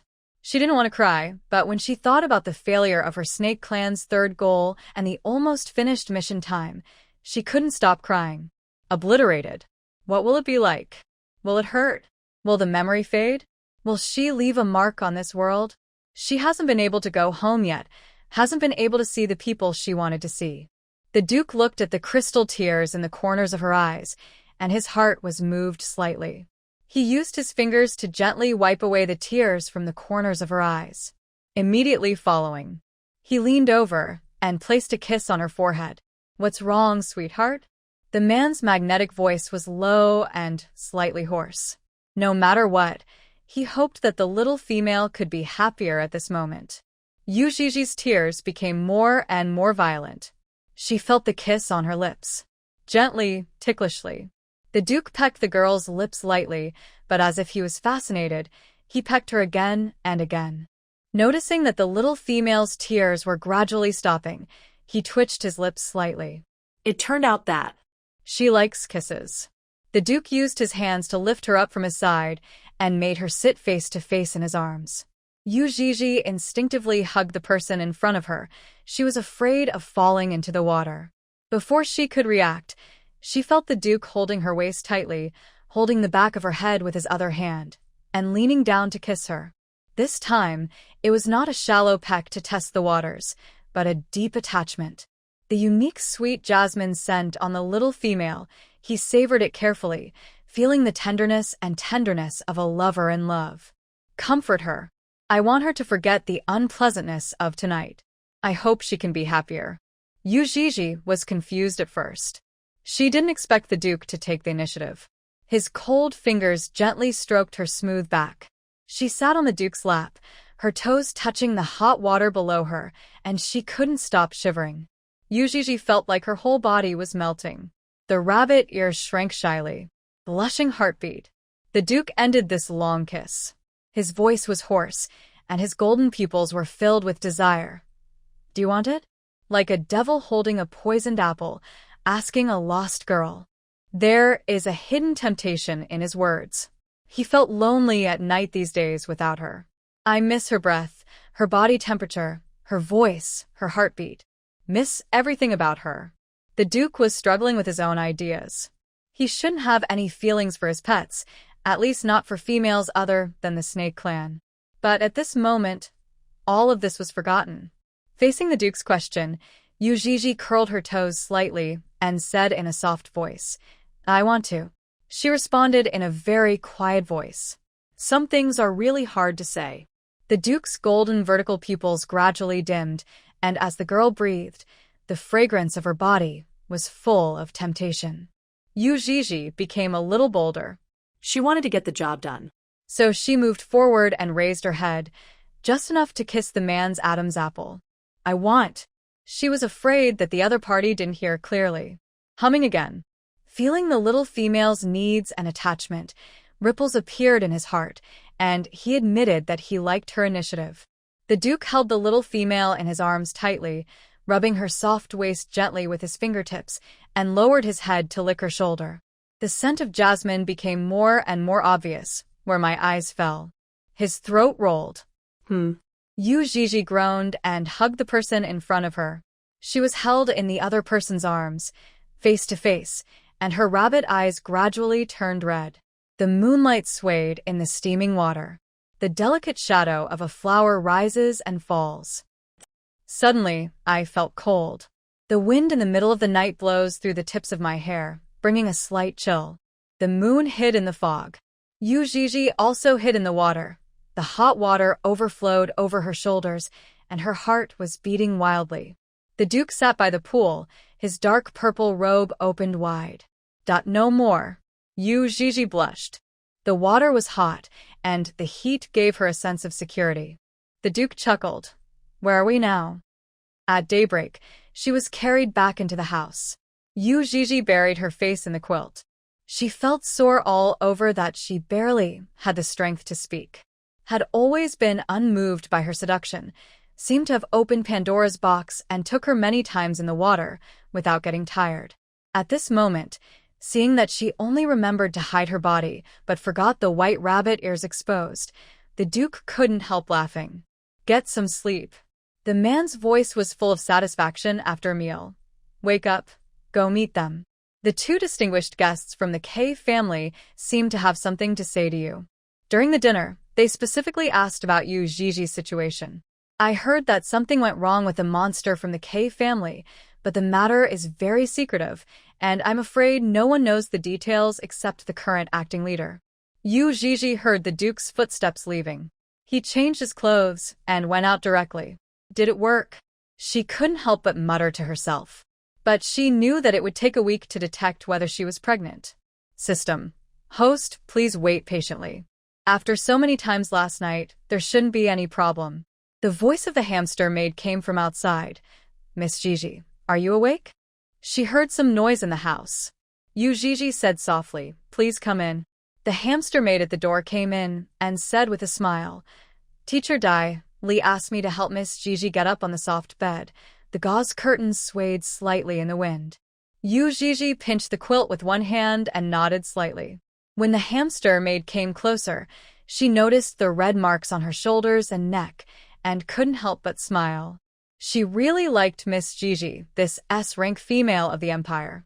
Although she was of such a noble status, she treated her servants very well and never made fun of them. It would be great if Miss Gigi could stay in the Duke's mansion forever. Teacher Dai Li said that she is now Miss Gigi's personal servant. Yuii changed into a light purple gauze dress. She sat in front of the dressing table and saw the marks on her neck. She couldn't help but pick up the brush and dipped it in powder. She brushed lightly and covered it with gouache. The hamster maid was combing her hair. "After finishing," he said softly after dinner, "we have to go meet the guests." The Duke told her in advance. She had met Donald once in private before, so she had some impression of him. For Donald, Yuii is very unfamiliar. They had never met in private, but she still remembered the day she stepped onto the platform and the pair of identical white wolves standing at the door. Donald is the current acting head of the K family and handles all affairs of the K family. Donald is his twin brother. Although they look the same, their personalities are completely different. By the way, how is Pingin? Yuii came to the dining table and asked hurriedly. The hamster maid smiled and said, "Don't worry, Miss Gigi. Pingin is fine. He is now in the ward, receiving 24-hour treatment and care. He woke up once 2 hours ago, drank a lot of nutrient solution, and is now asleep again." Woke up. It seems that the rabbit boy was not exaggerating. He really cured the wild dog. That's great. Yuii sincerely hopes that the stray dogs are safe. In addition to personal emotions, there are also side quests. In another week, if she completes the side quest, she will get the teleportation scroll she has been longing for.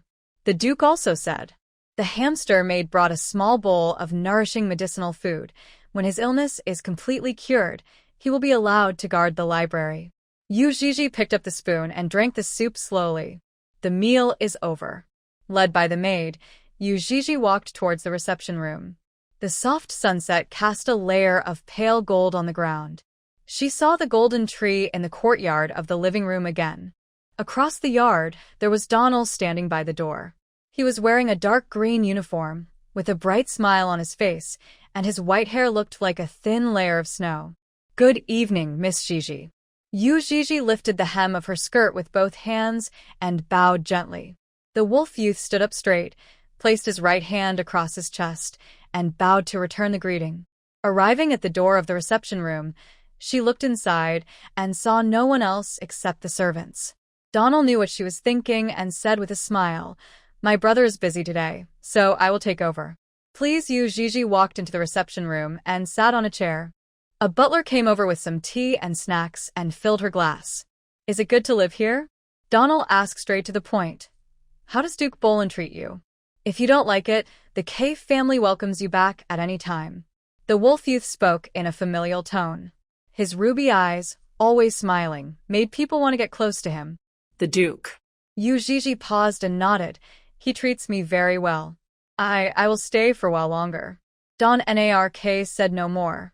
He stretched out his hand, and the follower beside him handed him something. The wolf youth slowly walked up to the girl and said, "This is what Tang asked us to bring to you." "What is this?" Yuii took something wrapped in black cloth. He said, "It's a gift." "Gift?" Yuii removed the black cloth, revealing an exquisite drawing board. She slowly turned it over and saw the abstract pattern on the canvas in the boundless spreading black. There is a faint red figure with bared fangs and claws, like a demon. Then there is a small white figure with a strange shape, but a pair of rabbit ears are particularly obvious. This painting is very sloppy. It's hard to understand.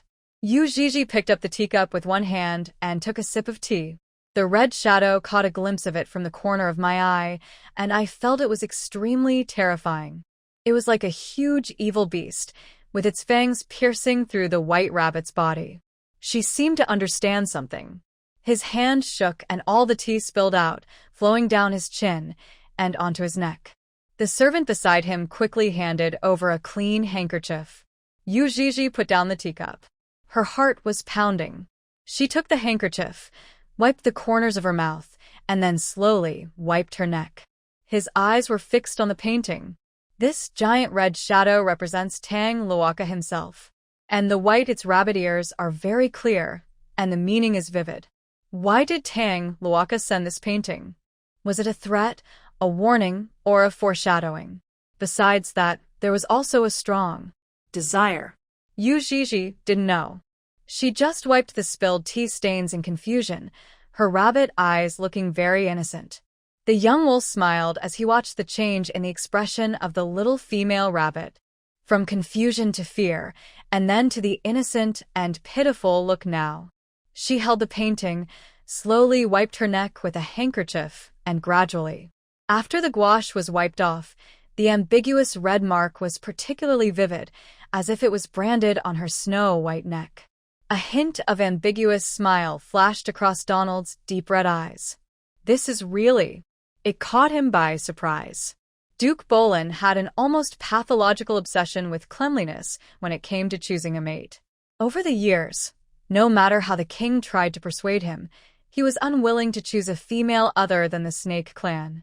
Perhaps in his mind, all those outside the Snake Clan are aliens.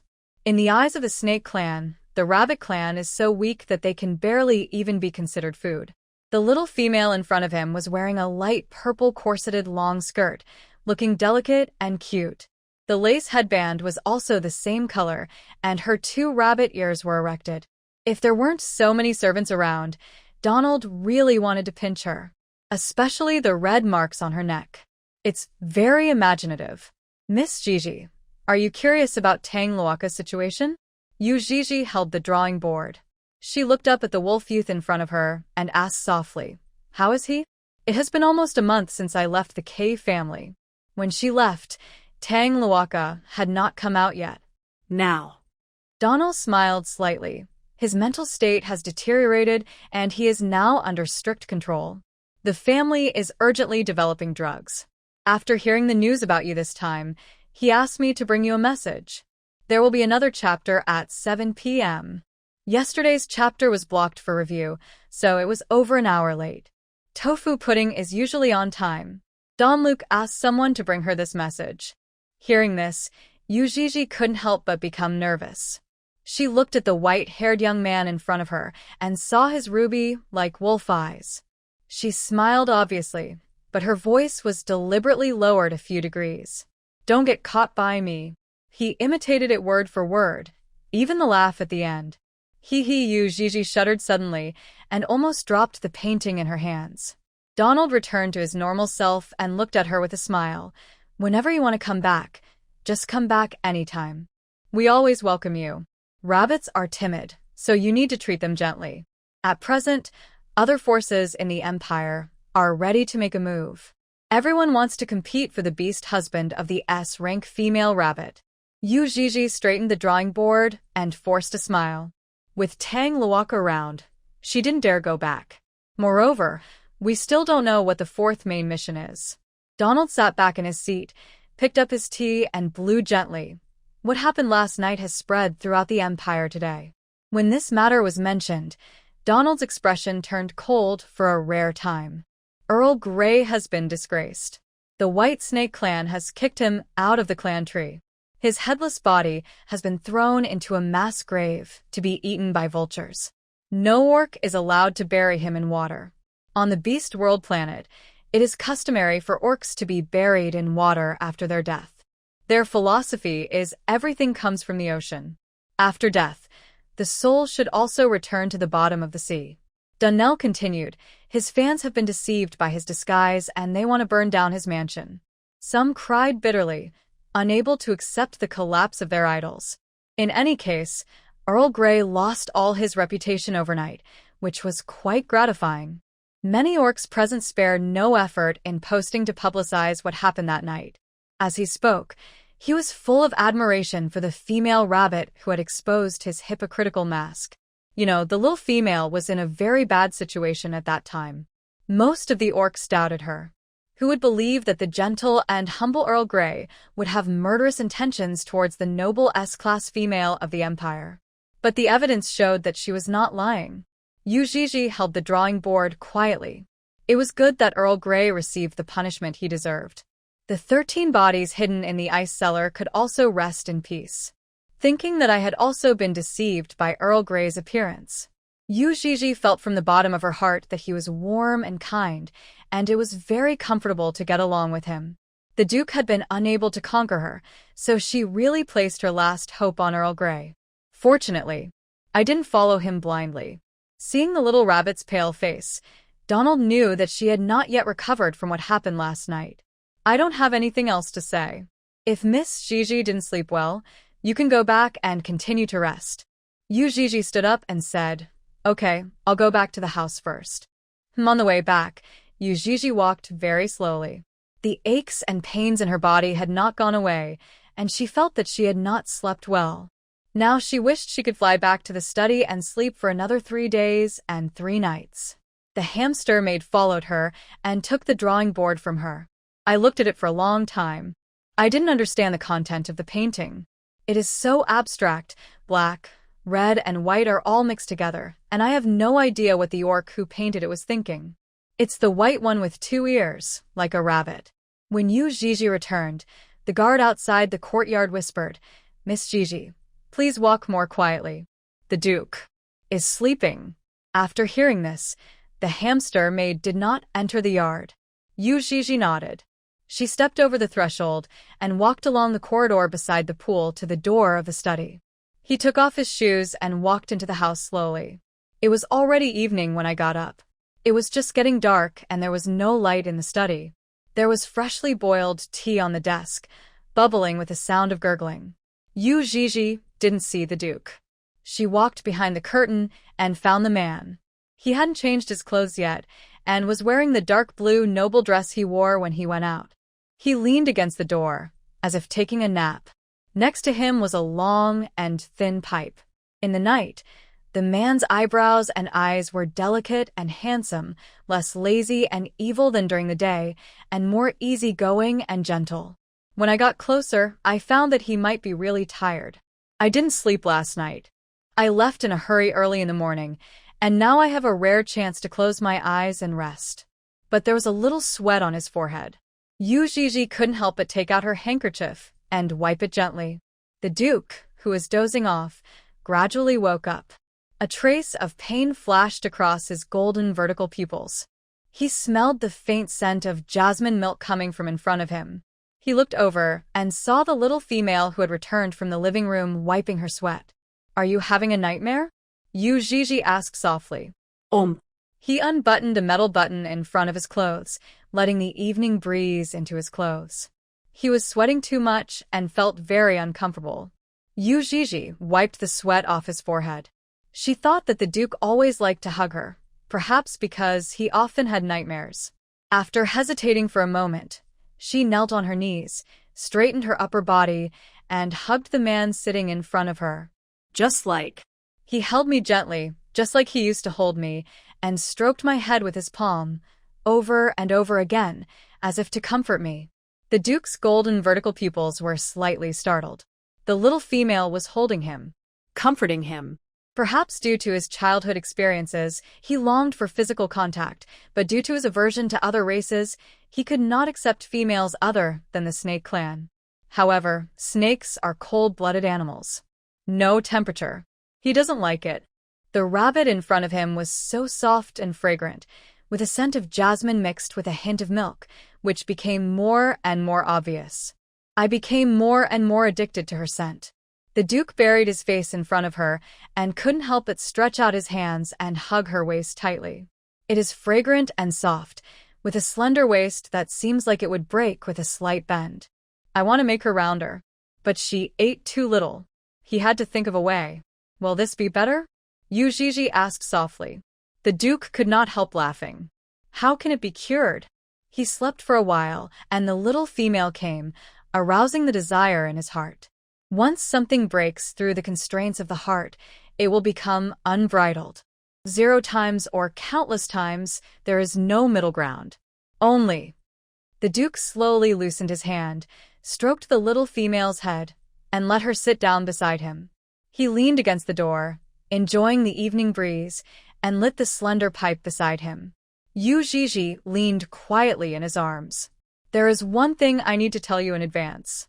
The Duke's voice was slightly hoarse, with a rare hint of seriousness. "I'm sorry." "Sorry for what?" Yuii looked at him blankly. Why did the Duke apologize all of a sudden? The moonlight was silent, and the air was filled with smoke. The Duke took a puff of cigarette and stared at the lake in the distance. "As for me, I will not choose any other tribe as my wife except the female snake tribe." This was the idea that had been instilled in him since birth. His mother is the most noble female in the snake clan, and his father is the most powerful male in the snake clan. They had 11 children together. Among them, only the Duke was extremely obsessed with this matter and found it difficult to accept that his wife was from another ethnic group. Bolin couldn't remember when it started. It seemed like overnight. He had this stubborn idea. The Duke took a puff on the slender pipe in his hand and glanced at the expression of the little female in his arms. Seeing that she was a little confused, he was afraid that she didn't understand. So he spoke more clearly. "I will not run for your beast husband. Even if they were close to each other, even if they had a baby, he also will not mate with females from other groups, including the rabbit tribe. Yuii understood. She nodded. The Duke looked at her expression carefully, afraid to see her sad, but also afraid not to see her sad. Seeing that the little female didn't react much, he felt a little uncomfortable. But that's okay. He could tell her his true thoughts without any hesitation. When will you decide on your first beast husband? His Majesty the King takes it very seriously. I will personally keep an eye on this matter. And later the Duke lowered his voice a little. When I think you can leave one day, I will prepare a wedding for you and personally send you to the church. Wait until he is no longer attached to this little pet. Wait till he gets tired of it. Wait until he finds a replacement. Or wait until he stops having nightmares. Wait until he meets the female snake he likes, etc. The Duke didn't know the exact day, but he felt that day might come soon. Well, before that, he hopes the little female can stay with him forever. Yuii responded softly. Thank you. The pipe in the Duke's hand trembled slightly. He thought he had heard wrongly. He lowered his head and stared at the little female in his arms, squinting his eyes unconsciously. How can it be a thank you? Shouldn't I be angry? Her reaction was as if she had never considered me being her beastly husband. The Duke didn't want to delve into the reasons for the flash of depression in his heart. He held the pipe with a slight force, and his knuckles turned pale. The Duke said nothing, afraid he would misunderstand.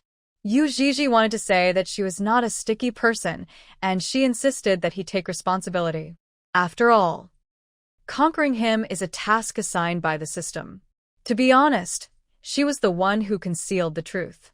She raised her head and looked at the man in front of her seriously, and said word by word, "You said I was your pet. Lord Bolin, don't worry, I will always remember my identity and will never overstep it." This is what the Duke once said to her. Let her remember who she is. Don't overthink it. Now the Duke heard these words again and found them very offensive. He had a gloomy face, smoked silently, and didn't respond for a long time. There was a moment the Duke thought that the little rabbit did it on purpose, but she was definitely not that kind of person. He can't speak ambiguously and is full of ulterior motives. Her joy, anger, sorrow, and happiness are all shown on her face. After a long time, Yuii heard the Duke's helpless sigh. He lowered his head helplessly and kissed the little female's forehead. It used to be a pet. Now. An additional identity. Yuii's rabbit ears moved slightly, and she asked curiously, "What is it?" The Duke pinched her cheek with his fingertips, and his voice returned to his usual lazy tone. "Lover. She is a pet and a lover." He was too lazy to think about what happened after that. It seems that even if we don't want, time can be frozen forever tonight. The wind tonight makes me sleep well. Yuii looked up at the man's golden snake eyes. She actually felt a little shy being stared at by him like this. The Duke bent down and kissed her. He took a drag on his cigarette. "Lower your head again." A faint smell of cigarette spread between her lips and teeth. Yuii tilted her neck back, enduring this slightly aggressive kiss. Yuii grabbed the collar of the Duke's dark blue dress with both hands. The Duke's eyes dimmed. He reached behind her with his right hand and slowly untied the waist of her light purple dress. Do what? Yuii held down his restless hands. The Duke chuckled. Do what lovers should do. In the second half of the night, the Duke took Yuii to the bathhouse to clean herself. Wash it and bring it back to bed. The Duke embraced her from behind.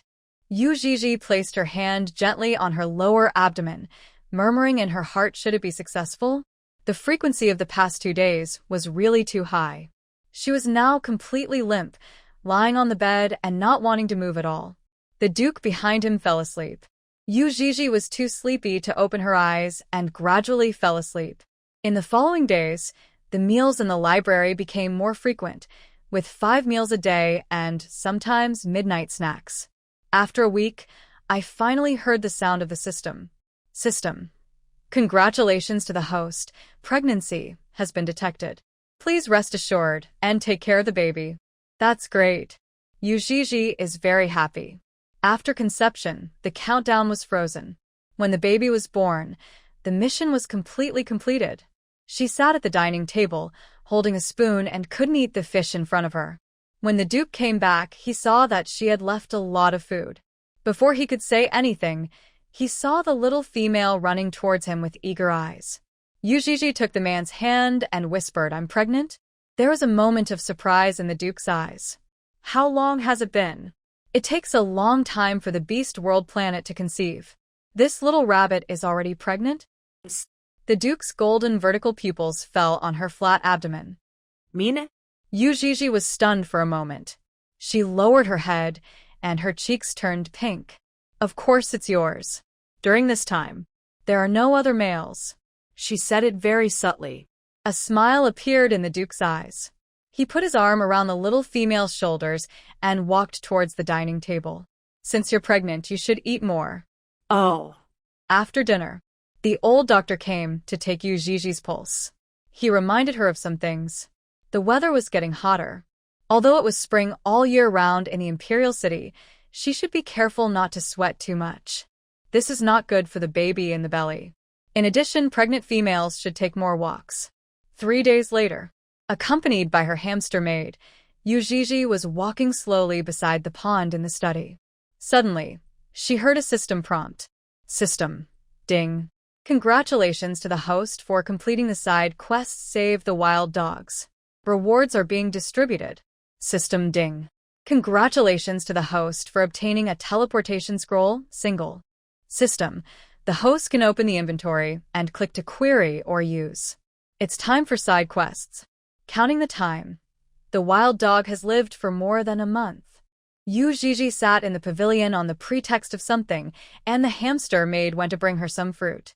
She summoned a light blue floating inventory.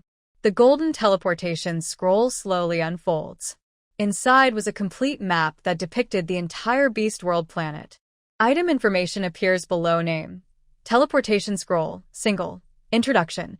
You can select an unlocked location and teleport quickly. Tip. The transmission time is 10 seconds. You may feel dizzy and nauseous during the process, which is normal. Note. A small part of the unlocked areas can be redeemed with points. Yuii roughly understood the usage of the scroll. She looked carefully at the map in the painting. Yuii found her location Valoran Empire, Imperial City, and clicked on it to see a more detailed description of the area.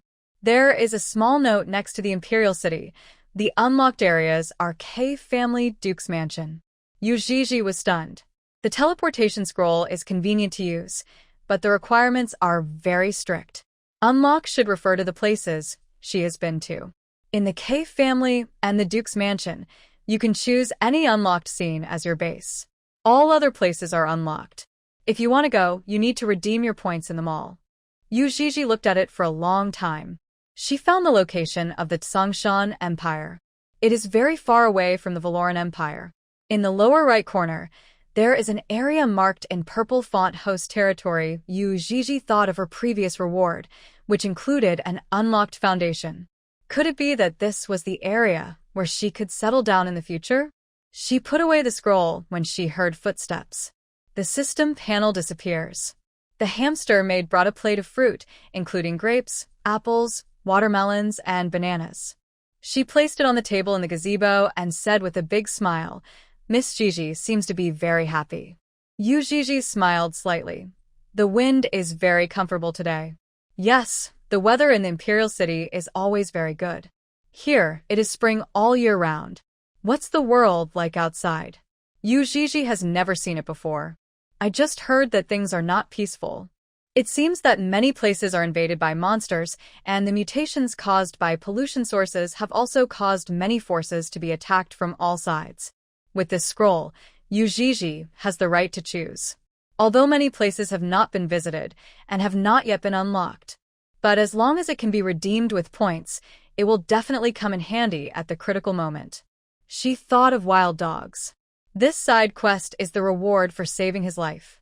"Let's go check on Ping and Yuii picked up an apple. Hamster Maid.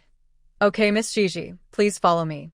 The Duke's territory was very large, and after leaving the study yard, the maid found an open carriage. Yuii sat on it. The wild dogs are now housed in the territory's medical ward, a building near the lake with vermilion eaves and gray walls. The hamster Maid led the way. The doctors and nurses whom I met, by chance, all bowed respectfully. In their opinion, this noble female rabbit is likely to be the future duchess. Yuii came to the room where the wild dog lived. He was leaning against the bed, with a newspaper in his hand. Hearing the footsteps, the furry ears on his head moved slightly. After confirming the identity of the person coming, his dark pupils were slightly startled. "Hello, Yuii greeted him happily. "Haven't seen you for many days." He has a very good complexion. The wild dog raised his eyes and glanced quickly at the girl, then hid the newspaper. Yes. The next second, a crimson apple was handed to him. Thank you. He took it, his voice hoarse. Yuii sat on a chair nearby and said softly, "I haven't formally thanked you for what happened last time. If it weren't for you, I might have died." Unimportant. The wild dog's eyes were cold. She thought of that night in the utility room when he said that his life was worthless and death was not a pity. Yuii pursed her lips slightly and said solemnly, "But your life is very important to me." The wild dog holds a red apple, and its ears move slightly. He didn't look up, not wanting the girl to see the emotions in his eyes. This was the first time in his life that someone had said such words to him. The hamster Maid smiled admiringly at the side. Miss Gigi was a very gentle female. Apart from her, no noble would care about the life and death of captives. I really hope that everything goes well for her in the future and that she will always be safe and happy. It would be even better if she was willing to be a duchess then. "Do you have any wish?" Yuii asked softly. He saved himself. The right thing to do is to cure him. Besides, she wanted to be nicer to him. "If you don't want to be a captive, I can no need." Wild Dog interrupted her. This female rabbit seemed not to understand that being a captive was not her choice, but that without the golden beast bones, she could not have any other career except that of a captive. He hid at his side, his hand holding the newspaper clenched slightly. On the beast world, males without fighting ability, like females without fertility, are the lowest beings.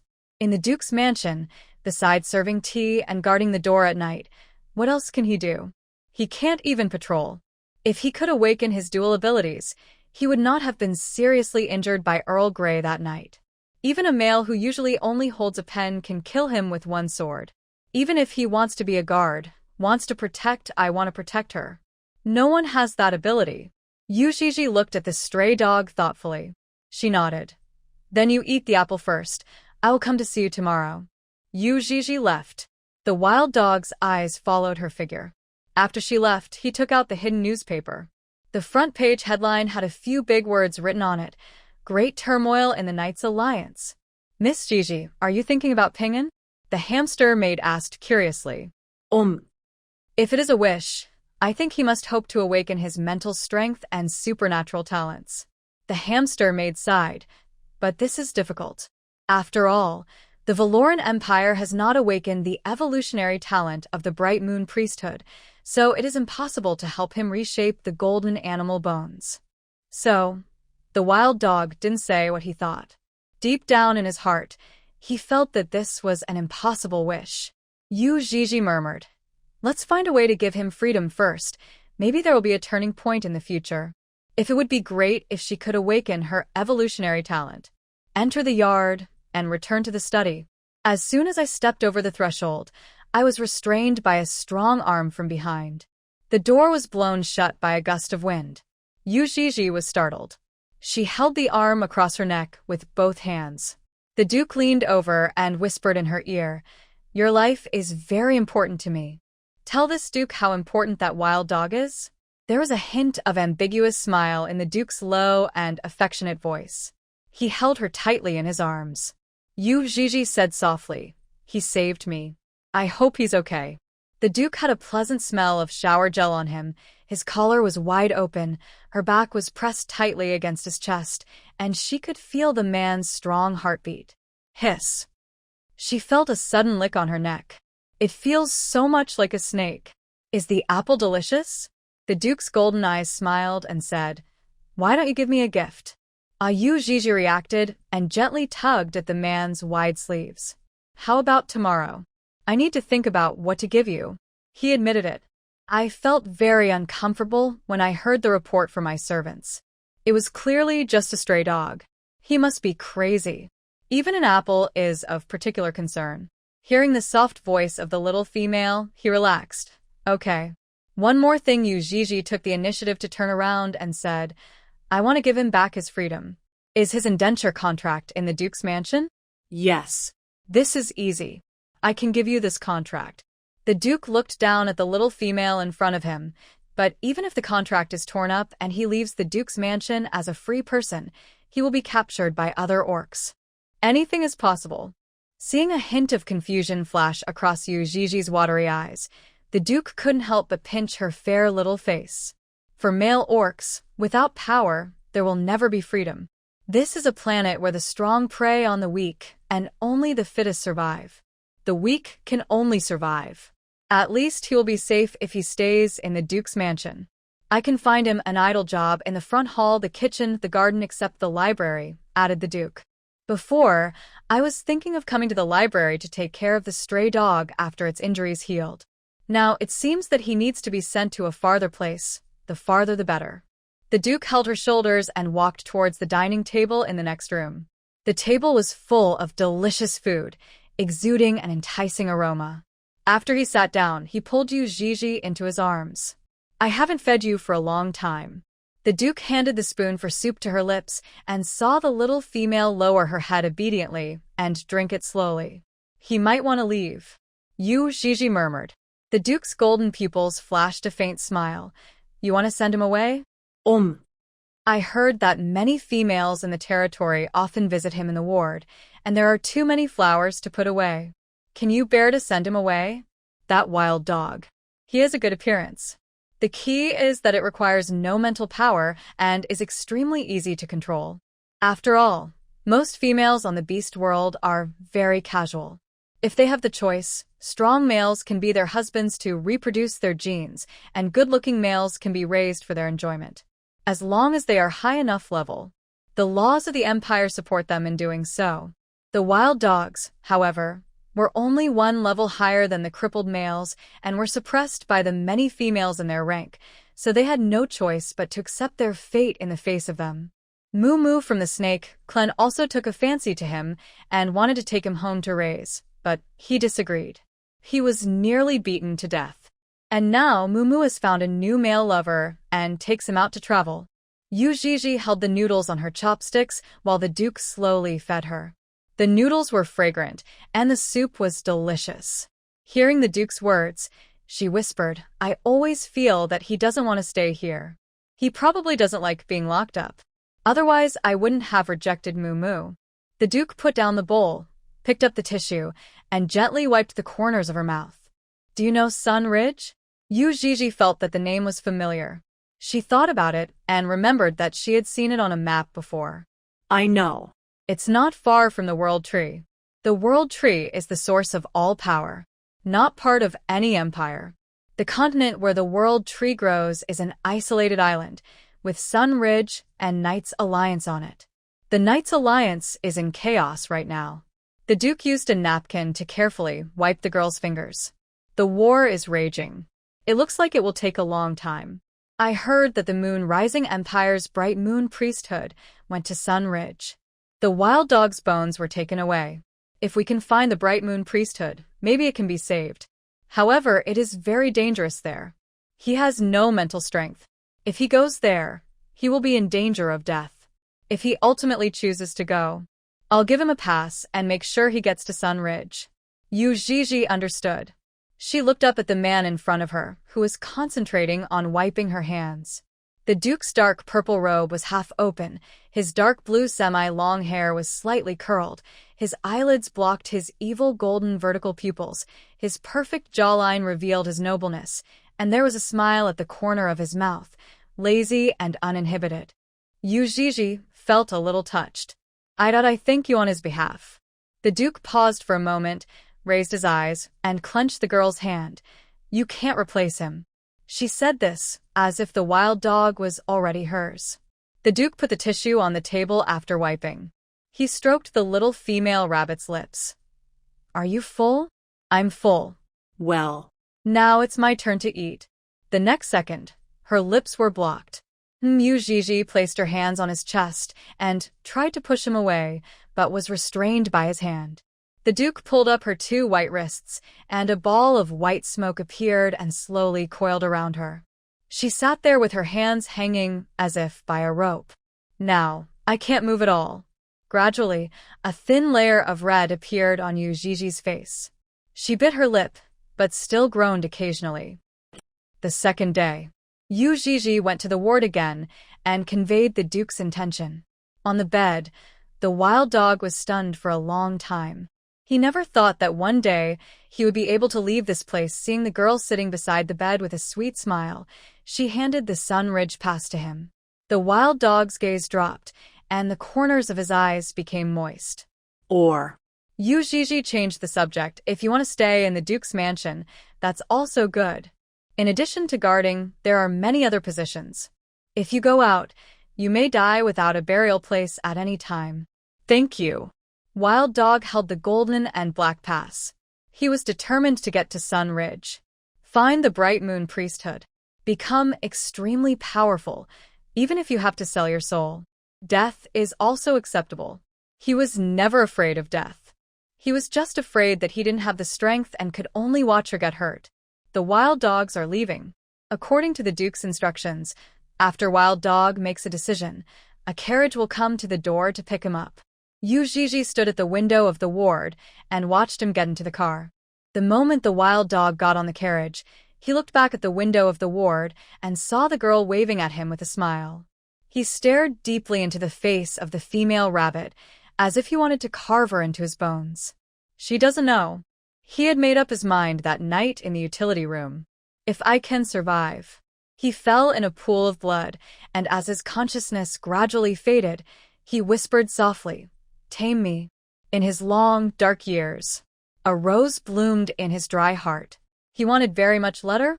Yuii saw the craft paper envelope and took it. The matte texture felt very comfortable to the touch. But there is a seal on this letter. Cannot be disassembled at the moment. On the envelope, there were a few dark red, faintly glowing characters. Temple Alliance, Yuii murmured. Why would they send me the letter? Yuii had heard of this organization. On the Beast World planet, many people with rare supernatural talents will choose to join. How do I open this letter? Yuii was very curious about the contents of the letter. Once Miss Gigi awakens her spiritual power, she should be able to take it apart. So, can I have someone else unpack it for me? No. The hamster maid said quickly. This letter has the seal of the temple. It is not Miss Gigi herself. It is easy to be backfired. Yuii nodded thoughtfully. She looked toward the intersection. The carriage carrying the guards had disappeared around the corner. Yuii held the letter in her hand and leaned against the window.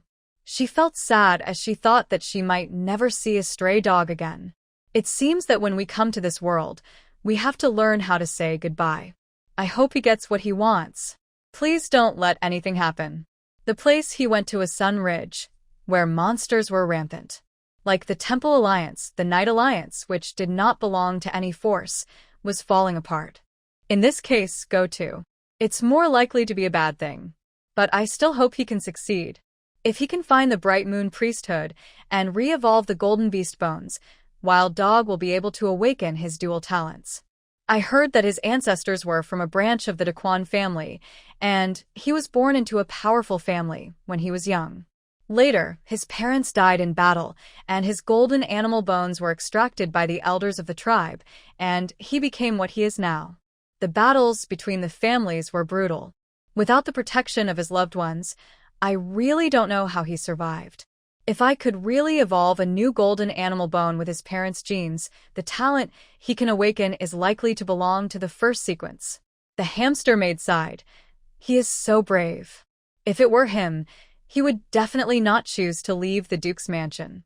In this situation, he has done a favor to Miss Gigi, and the Duke's mansion will take good care of him. It's so dangerous outside.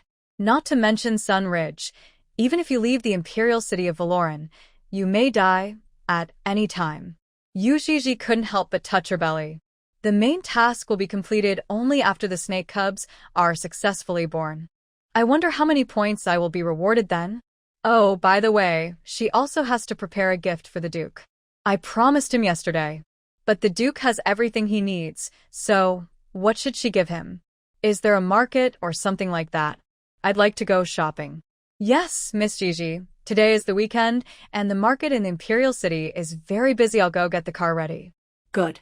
Since Yuii came to the Duke's mansion, she has never gone out. As for the Imperial City, she didn't know what it looked like. In the past, the Cave family's territory had everything, but no one would take her out for a walk. The hamster maid came over quickly, and with her was the captain of the guard Geo. Yuii saw that a whole guard team came down from the building, with about 20 guards. So many people? Seeing Yuii's slightly surprised expression, Guard Captain Jiao smiled and explained, Miss Gigi, you have a special identity. We must ensure your safety 100%, so there are a few more guards accompanying you. Please forgive me. The Imperial City is prosperous and bustling, but it also hides mysteries. In particular, after the last Earl Grey incident, Gio was fined half a year's salary and received 40 military sticks. He had just recovered from his injuries and was guarding Yuii with all his heart and responsibility. Yuii got into the spacious carriage. Guard Captain Gio hung a dark blue lantern with the Duke's Palace logo in front of the carriage. The group headed to the Imperial City Market. It was Yuii's first time out, and when she heard the noisy noise, she couldn't help but lift the car curtain. The buildings on both sides are tall and ornate, with staggered towers and painted canvases. Various strange decorations are hung on the eaves at the entrance of the store. The orcs on the road were wearing various costumes and had different appearances. There is a shop directly opposite, with many exotic items displayed at the door. Let's choose this one, Yuii said softly. The carriage slowly stopped. Gio lowered the steps and Yuii got out of the car. The orcs passing by all looked sideways at this noble female. She was wearing a light blue corseted dress today, with snowy skin and starry eyes, long hair scattered behind her, and white rabbit ears standing quietly, making the animals unable to take their eyes off her. The guards stayed by her side diligently. Ordinary orcs dare not approach. Everyone make way. The shop owner was wearing a half-eye patch and holding a cane. He looked about 50 years old. He saluted gracefully. Miss, what can I do for you? Being able to open a store in the Imperial City Market, you can keep your eyes and ears open in all directions. He had already discovered that the female in front of him came in the carriage of the Duke's palace. Even if it's not the Snake clan, her status is either rich or noble. Look at the row of guards behind her. With such a large group, they must be distinguished guests from the Duke's mansion. Don't be negligent. Yuii looked at the various products in the store and said, I want to buy something as a gift. Excuse me, miss, are you going to give me a male or a female? Male. Which ethnic group? Snake. Male, snake. The Duke's carriage. The shopkeeper's eyes twitched slightly. Could it be that this beautiful and lovely rabbit lady was going to buy a gift for the most distinguished Duke of the Valoran Empire? His little shop was really a great honor. Just as the shop owner was considering whether to take out the store's treasure, a sneer came from the side. Lord Boland's birthday is coming soon. Are you afraid of being kicked out of the Duke's mansion by trying to curry favor with him? The shopkeeper was startled and turned around quickly. There was another distinguished guest behind him. This young and beautiful female snake was wearing a light gold aristocratic fluffy long skirt and holding a white lace umbrella. She had dark curly hair like a waterfall and gorgeous and charming golden pupils, but her tones sounded full of arrogance. The attendant behind her said sternly, What are you looking at? Princess Fair is here. Why don't you kneel down quickly? Your Highness Fair. The shopkeeper took a deep breath and knelt down quickly. The orcs standing at the door all knelt on the ground after they realized what was happening. Among them are the guards of the Duke's mansion and the hamster maid. In a blink of an eye, Yuii was the only one standing alone. The hamster maid trembled. A large group of orcs were kneeling outside the door, with their heads bowed to the ground. not daring to raise their heads. The shop owner is the closest. He muttered in his heart, isn't this rabbit lady afraid of death? Yuii looked at the crawling figures around her in confusion, and then she heard the sound of heels stepping on the wooden floor, gradually approaching her. Why do you look down on me? The arrogant female snake stared at the girl in front of her with displeasure. She sneered, someone break her legs. Puff, a sudden laugh was heard from the herd. Ha ha ha. Ahem. Sorry, I couldn't help it for a moment. The young man sat on the roof of the carriage, swinging his legs, and wiped the tears from the corners of his eyes with his fingers. It was unclear whether he had just woken up or they were tears of laughter. He said sleepily, Your Highness, I advise you not to provoke this little female. As a top noble of the Snake Clan, Fea was adopted by the royal family of the Valoran Empire since childhood, and is now the most favored and honorable princess of the empire. Glancing at the figure of the rabbit tribe's genius, she shrank her golden pupils in displeasure. Noelle, are you still asleep? Listen to what you are saying. Thank you for your concern, princess. I slept well last night. However, Your Highness has been in the Moon Rising Empire for a long time, so you may not know I know. The female snake interrupted him impatiently. She is the Duke's pet. You don't know.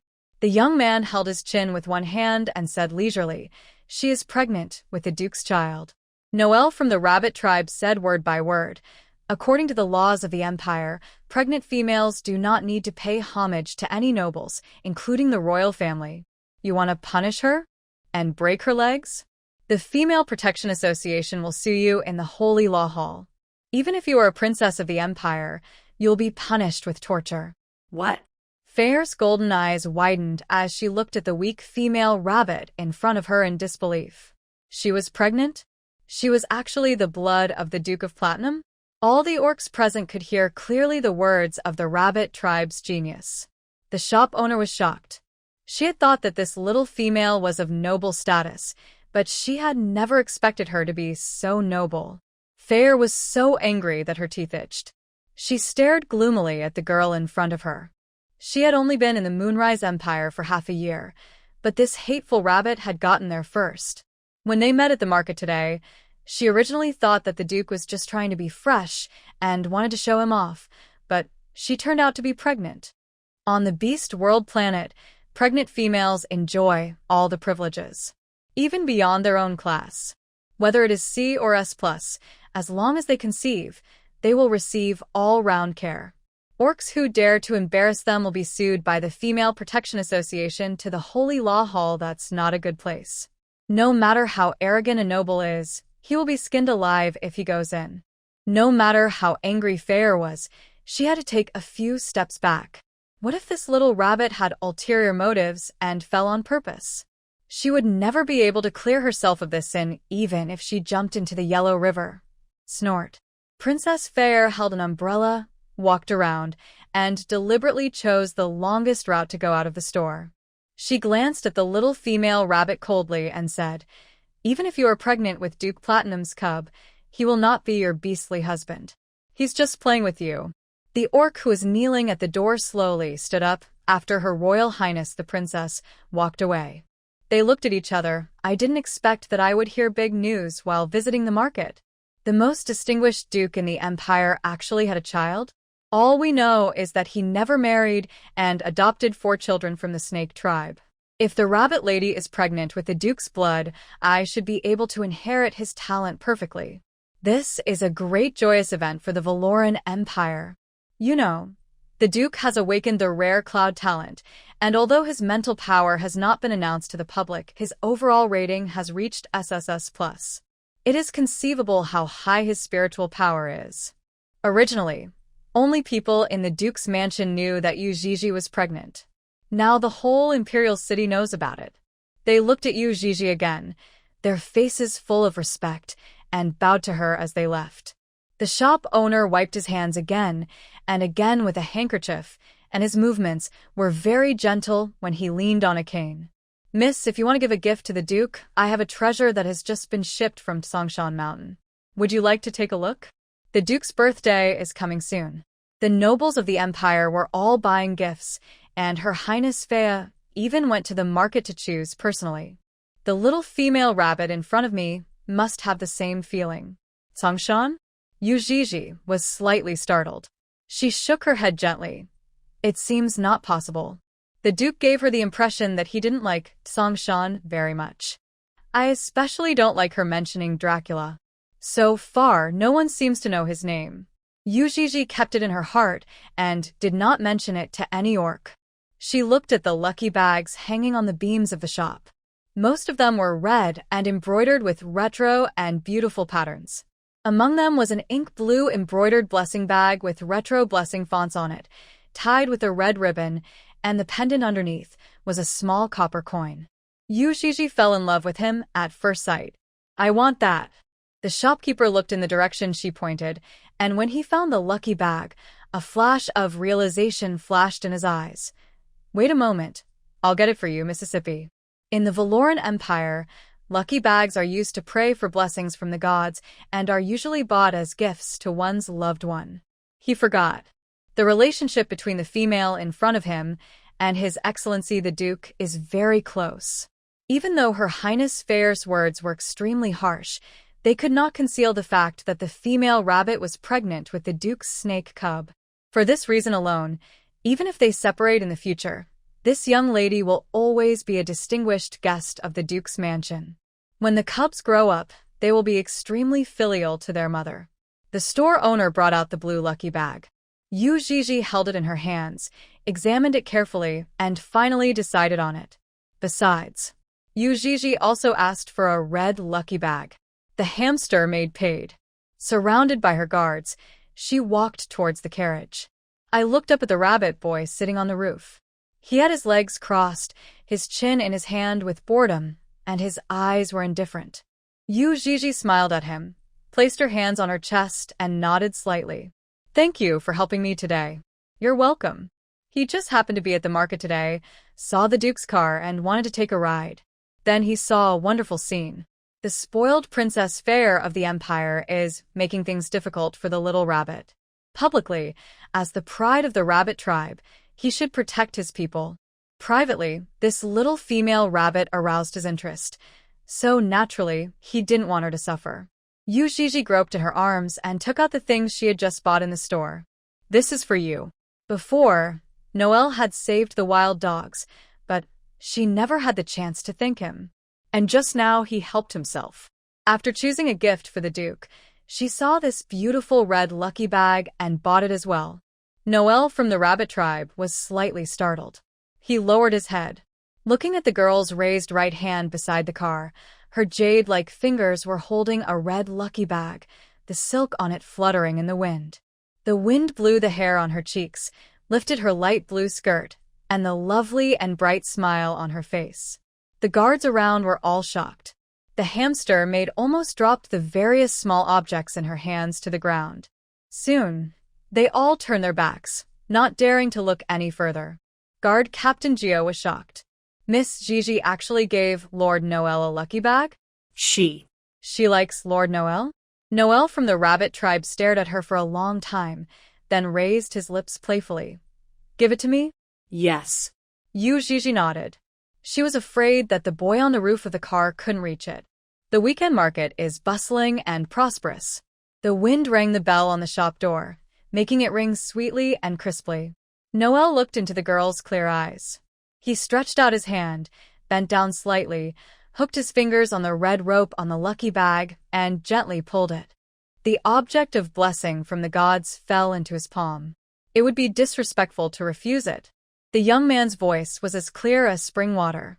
I accept this kind gesture, but it doesn't matter.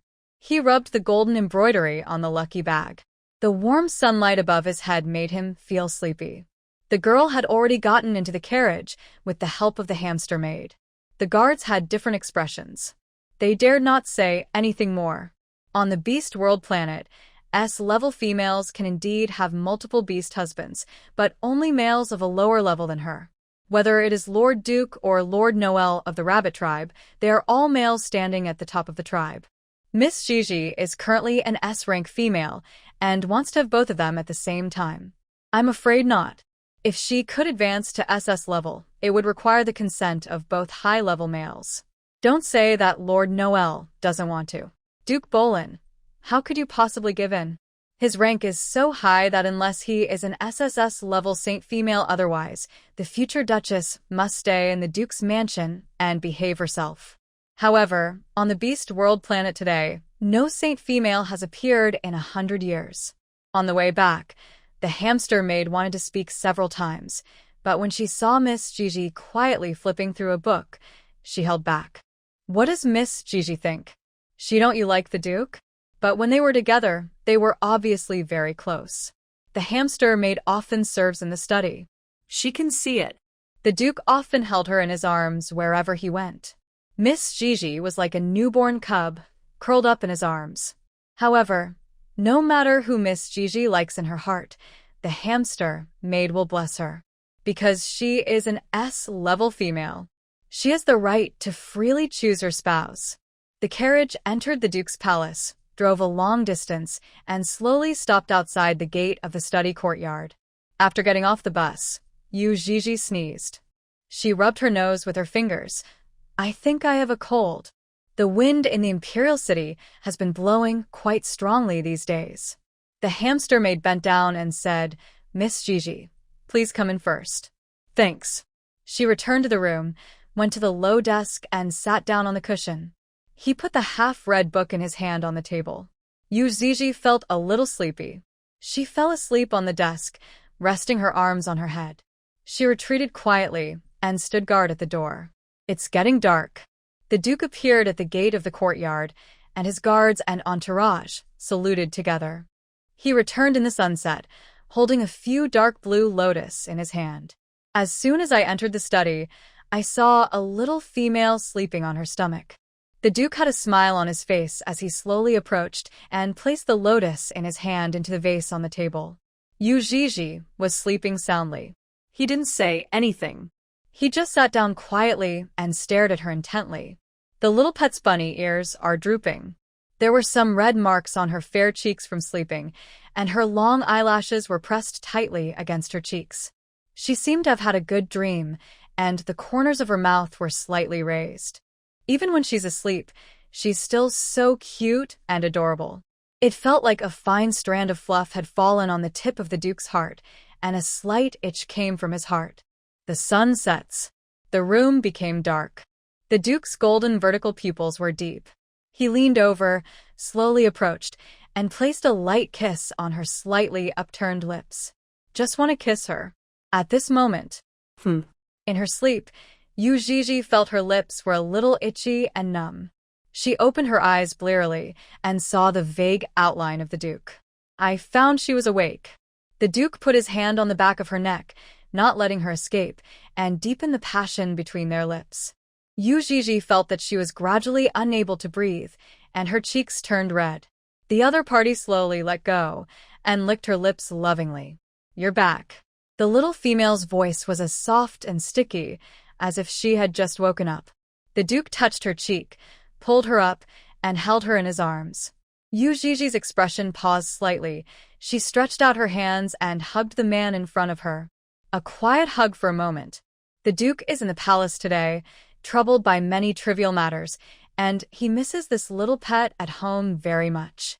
It seems that when I hold her in my arms, I can forget everything for a while. He was addicted to this feeling. Yuii had been waiting for him to come back. She buried her face in the Duke's chest, raised her head, and whispered, I brought you a gift. The Duke stroked her rabbit ears. What gift? He asked for it yesterday and gave it to him today. This little pet is as well behaved and obedient as ever. Yuii fumbled for a while and took out the blue lucky bag she bought during the day from her arms. It was solemnly handed over to the Duke. I went to the market and saw this, and it seemed like a good fit. The Duke held a dark blue blessing bag with ancient prayer characters embroidered on it, and a hint of astonishment appeared in his golden vertical pupils. Lucky bait. Yuii smiled at him. This color suits the Duke very well. The lotus planted in his yard is dark blue. The Duke looked at the red rope tied on it. His throat moved slightly. Then he looked at the little female and found that the smile on her face was a little dazzling in the dim room. On the Beast planet, The meaning of lucky bags is very romantic. He clenched his fists, unable to lower the corners of his mouth. Didn't you say that you dare not forget your identity as a pet? Yuii was stunned. Why did the Duke suddenly ask this? Doesn't he like this gift? Just when she was wondering whether to ask for it back, she saw the Duke hung the dark blue lucky bag on the slender pipe he often used. The falling blessing copper coins swayed slightly. It won't happen again. The Duke held his pipe and stared at the dark blue lucky bag hanging on the pipe, his pupils deep. I made it very clear to the little female last time. The relationship between them can only be that of lovers, with no possibility of going further. But why? Is he in a particularly good mood now? The fatigue of the day was gone. Still don't like it? Yuii stared at him blankly, not understanding his thoughts for a moment. But no matter what, the Duke accepted the gift. By the way, I received a letter today. Yuii took out the letter sent by the Temple Alliance. The Duke glanced at the letter with his golden vertical pupils. The servant had already reported the letter. He didn't expect the little pet to be so frank. What will be in the letter? Yuii looked at him straight. The little female's thoughts are written on her face. It's not impossible. The Duke picked up the envelope, looked at the mark on it, and said in a lazy voice, "But if you do that, it will break the rules of the Temple Alliance, and you might end up on their blacklist." The Temple Alliance rarely sends letters to orcs on their own initiative. This means that they think highly of you. It is also possible that they want to give you some benefits. If you don't write it in person, the contents of the letter will not be fulfilled. Yuii probably understood. She looked conflicted. The Duke took a puff of his cigarette and said, "Well, do you still want me to open it?" Then, Yuii took the letter back and said softly, "I'll open it myself. But when can I awaken my spiritual power?" Yuii wants to awaken her spiritual power. Until now, she still cannot change into animal form at will. If you awaken your spiritual power, you don't need a lot, just enough. She wanted to try turning into a rabbit and also wanted to open the letter. The Duke gently tangled a lock of her hair in his fingers. Every day is possible. This is different from the male, which will awaken dual abilities as soon as it hatches. A female's mental strength and supernatural talents will awaken without any warning on an ordinary day. A wizard will come to the Duke's mansion tomorrow. "Do you need him to test you?" asked the Duke. Yuii nodded gently. "Okay, Imperial wizards have the ability to test mental strength. In the Imperial City, the nobles' mansions invite wizards to visit every month to remove filth." The next day, Yuii and the Duke went to the main hall together. The youngest wizard in the Empire stood up, took off his hat, bowed and saluted. "Your Excellency the Duke, Miss Gigi. Good morning." Yuii saw the goat horns on the wizard's head. He was half beast with a human body and a goat face. He wore a loose black wizard robe and a turquoise gem necklace on his chest, emitting an enchanting light. Moo, a member of the snake clan who was traveling outside, also came back. She was unusually dignified today, holding up her skirt with both hands and bowing to the Duke and the wizard. She blinked at the sight of the cute female rabbit. In addition to Moo, some female snakes came one after another. They all came to see Mr. Wizard specifically to test whether they had awakened their spiritual power. The Duke sat on the main seat, holding a slender pipe in his right hand, and the servant lit the dry tobacco in the lotus pipe. His golden vertical pupils fell on Yuii. Among the many orcs, the only one he could see was this little female rabbit. "It's really lively." The girl walked over surrounded by many servants, holding a white lace umbrella and with a proper smile on her face. "I knew Mr. Wizard would come to the Duke's mansion and do a test with everyone. I went to the Moon Rising Empire for half a year to exchange ideas and see if my mental strength has increased." When the orcs saw her, they all bowed to her. "Greetings to His Highness Fair." Fair is a snake orc. Although she is arrogant and domineering, she is very patient with her tribesmen. When she caught a glimpse of the petite figure, her smile froze slightly. She unconsciously glanced at the flat belly of the female rabbit and snorted in her heart. The whole house is full of snakes.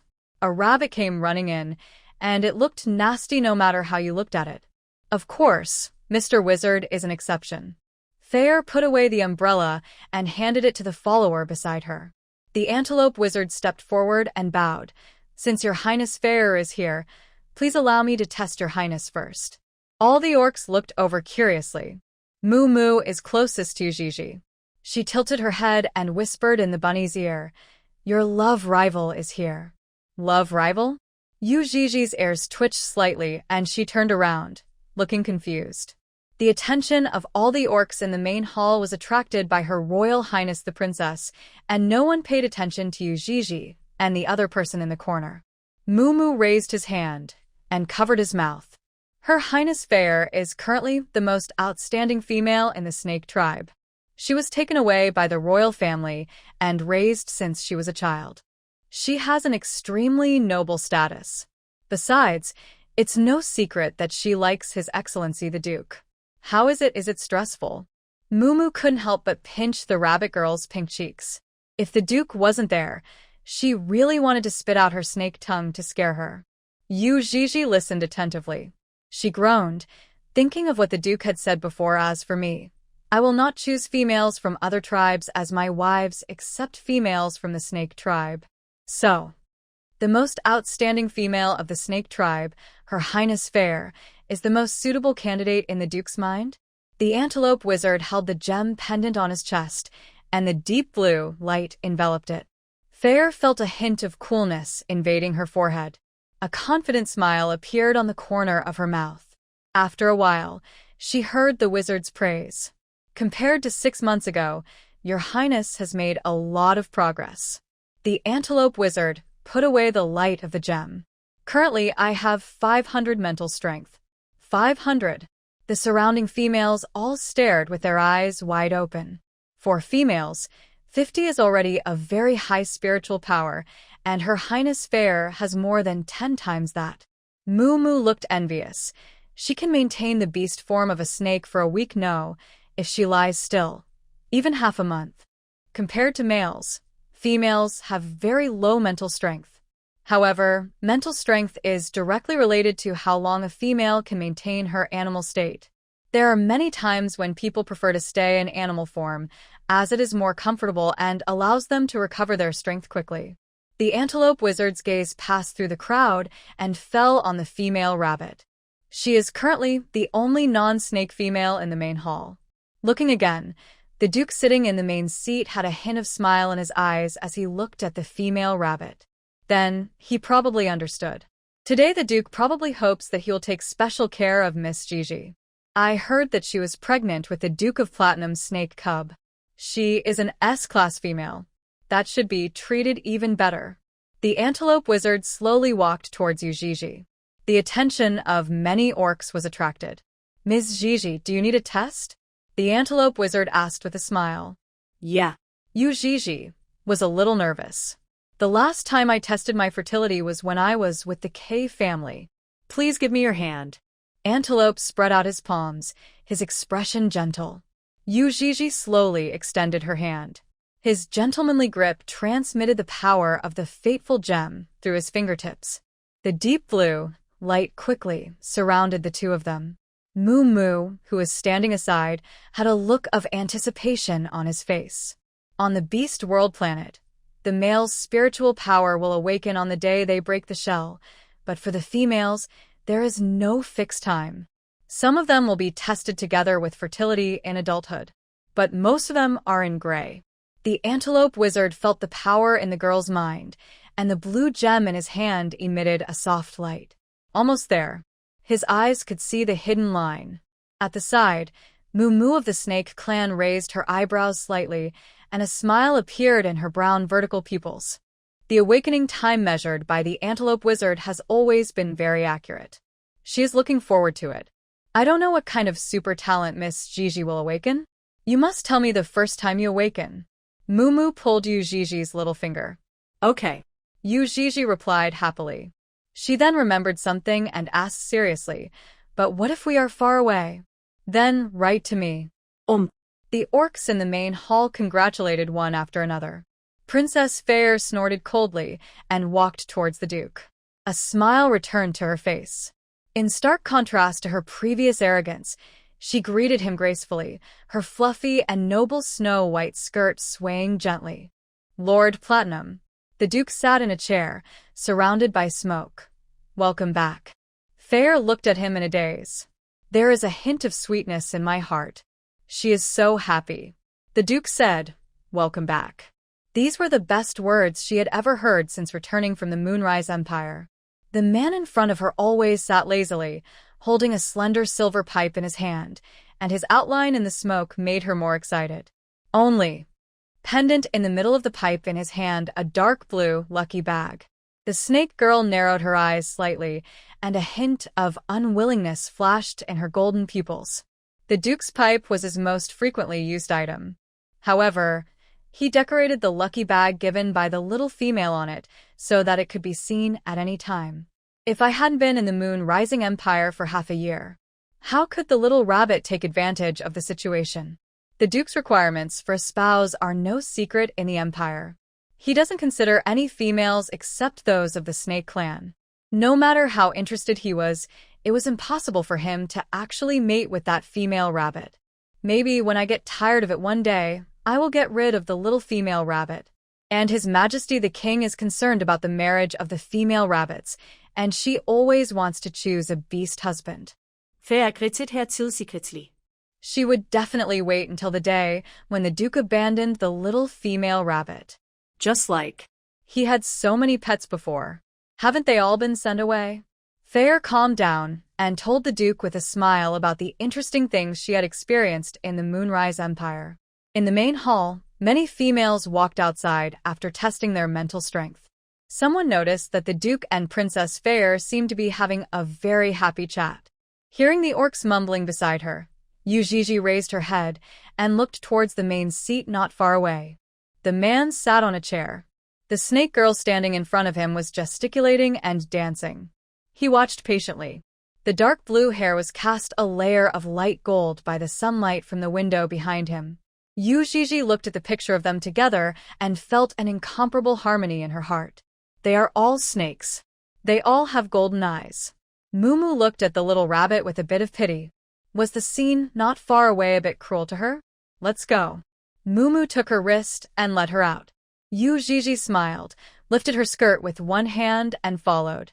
Out of the corner of my eye, I caught a glimpse of that petite figure, following the snake Mumu. The Duke handed the slender pipe to the attendant beside him. He stood up. I came here just to accompany the little female to do the test. The antelope wizard stepped forward and said, Lord Bolin, today's snake test has been completed. If you have no other instructions, there is one more thing. Please follow me. The Duke walked out. Fair was stunned for a moment, and she shouted, Master Bolin, would you like to have dinner together tonight? No. The attendant holding the pipe in both hands saluted Duke Fair, and he followed silently. When leaving, pay special attention to the blue lucky bag hanging on the wall, and don't lose it. After Yuii returned to the study, she was extremely excited, thinking that in just over a month, she would be able to awaken her mental strength and supernatural talents. She has been looking forward to it for a long time. Moreover, once his spiritual power awakens, he will be able to open the letters sent by the Temple Alliance. Yuii was very curious about what was written inside. In the evening, the Duke's personal attendant came to the door. Miss Gigi. He reported softly, the Duke is staying at the palace tonight. His Excellency means that you don't have to wait for him. Inside the house, Yuii was reading a book about the history of the beast world. She said, okay. Except for the destroyed Songshan Empire. The remaining empires on the planet now are the Valoran Empire, Moonrise Empire, and Deep Sea Empire. The Moonrise Empire is located in an extremely cold area with blizzards all year round. In the deep sea, water and land coexist. Valoran has the most advantageous geographical location, with vast land, pleasant scenery, and warm weather all year round. Can I predict the fourth mission in advance? Yuii murmured in her heart. System, no. The next task will only be unlocked after the current task is successful. Oh. Yuii continued to flip through the book in her hand. She needs to understand each force. This way, when the fourth task pops up, she will know where to go. It's late at night. There was a noise at the door. Yui's rabbit ears suddenly stood up, and she quickly sat up from lying on the bed. The door opened. The Duke's figure appeared. He looked at the screen and found the hazy figure of the little female, and the corners of his mouth raised slightly. "It's so late. Why haven't you slept yet? Didn't he send someone back to report it?" Yuii closed the book and said, "I was reading too late and forgot about it." "Master Bolin, you won't be coming back, right?" The Duke had originally intended to stay at the palace. "I drank a lot of wine tonight." However, he didn't know if it was the wine that had the problem, but the more he drank, the more the cute face of the little female rabbit appeared in his mind. He came back after all. The Duke walked towards the backyard. "If I don't come back, where can I go?" Yuii put the book on the bedside table. She got out of bed barefoot, walked on the wooden floor to the backyard, and heard the sound of water. She leaned against the door railing and thought seriously, "His Highness Fair seems to like you very much." The Duke paused in scooping water. A trace of astonishment appeared in his golden pupils, and then he couldn't hide his surprise. He held the water scoop and couldn't suppress the corners of his mouth. Does she care? Thinking about how she left without saying goodbye during the day, the little female's back looked a little lonely. Could it be that she was unhappy at that time? There was a hint of laughter in the Duke's voice. "I didn't see her tonight. I was drinking with His Majesty the King in the palace." He was worried about the little prince's homework. He reported every detail of his whereabouts, afraid that the little pet will misunderstand. The Duke had lived for so many years and had never been so frank to anyone. "I feel very comfortable." He sat in the pool, leaned his elbows back on the edge, tilted his head back, and closed his eyes. The Duke's heart was surging with joy, and he could not suppress it. There was a splash in the pool, and countless splashes of water appeared. A black-scaled snake was exposed in the water. The white jade-colored crescent moon reflected on the surface of the pool was engraved on the snake's tail like a brand. "Here's some noise." Yuii walked over with some curiosity. However, there was a layer of white mist covering the surface of the pool, and she could not see anything. There was only a bare-chested man wearing a simple dark purple robe, his neck raised and his throat rolling slightly. Keeping the posture still, the Duke opened his eyes and looked at the figure of the upside-down girl in the depths of his golden pupils. "Be good, come closer." The snake's tail at the bottom of the pool was ready to move. "Let me hug you." Yuii stood by the pool. From her angle, she couldn't see the scene beneath the mist. Her eyes froze, and she slowly approached. The Duke's voice was like magic. Yuii entered the pool, and the Duke's arms lazily wrapped around her, and the little female sat directly in his arms. The water splashed lightly, and the air was hazy. Her sparkling eyes were filled with a hint of shyness. She lowered her head and lay quietly in his arms. The Duke smelled the jasmine scent on Yuii, and the snake's tail at the bottom of the pool moved slowly. Afraid of scaring her, he tried his best to resist the urge to wrap his arms around her tightly. "You can only approach slowly and stealthily." The Duke's lips gently touched the female's ears. He said in a low and charming voice, "Raise your head and let me kiss you." Yuii raised her head and looked at his golden vertical pupils staring at her, his eyes full of deep desire. She couldn't help but close her eyes.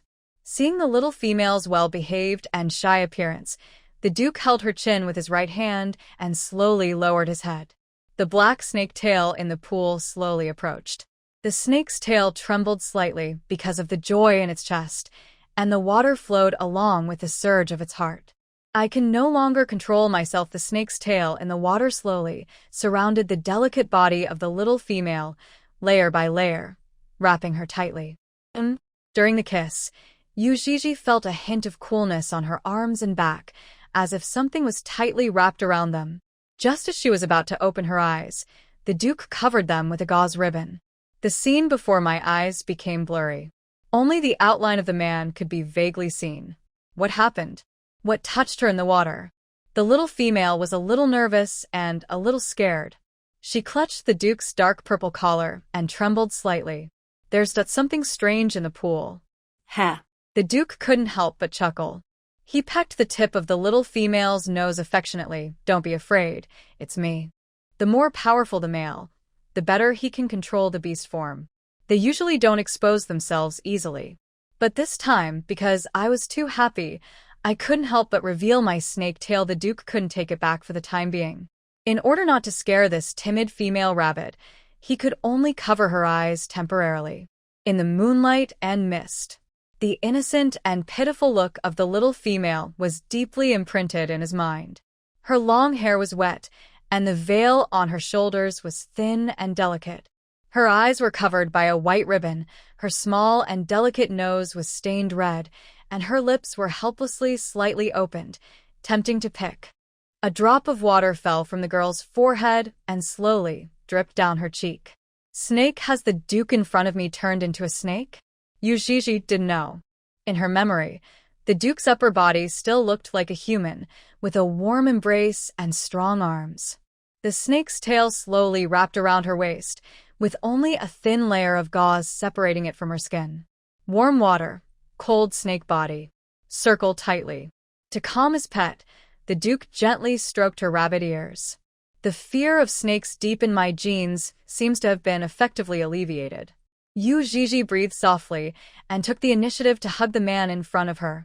She was actually hugging a snake? In other words, a human body with a snake tail.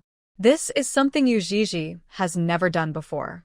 After overcoming her fear, she actually wanted to touch it. I want to touch the Duke's snake tail. She turned her face to the side, her cheek pressed against the Duke's chest, which was hot.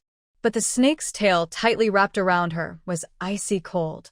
In the alternation of hot and cold, Yuii couldn't help but stretch out her fingers and gently touch the scales on the snake's body. It was smooth and cold, causing her to shudder.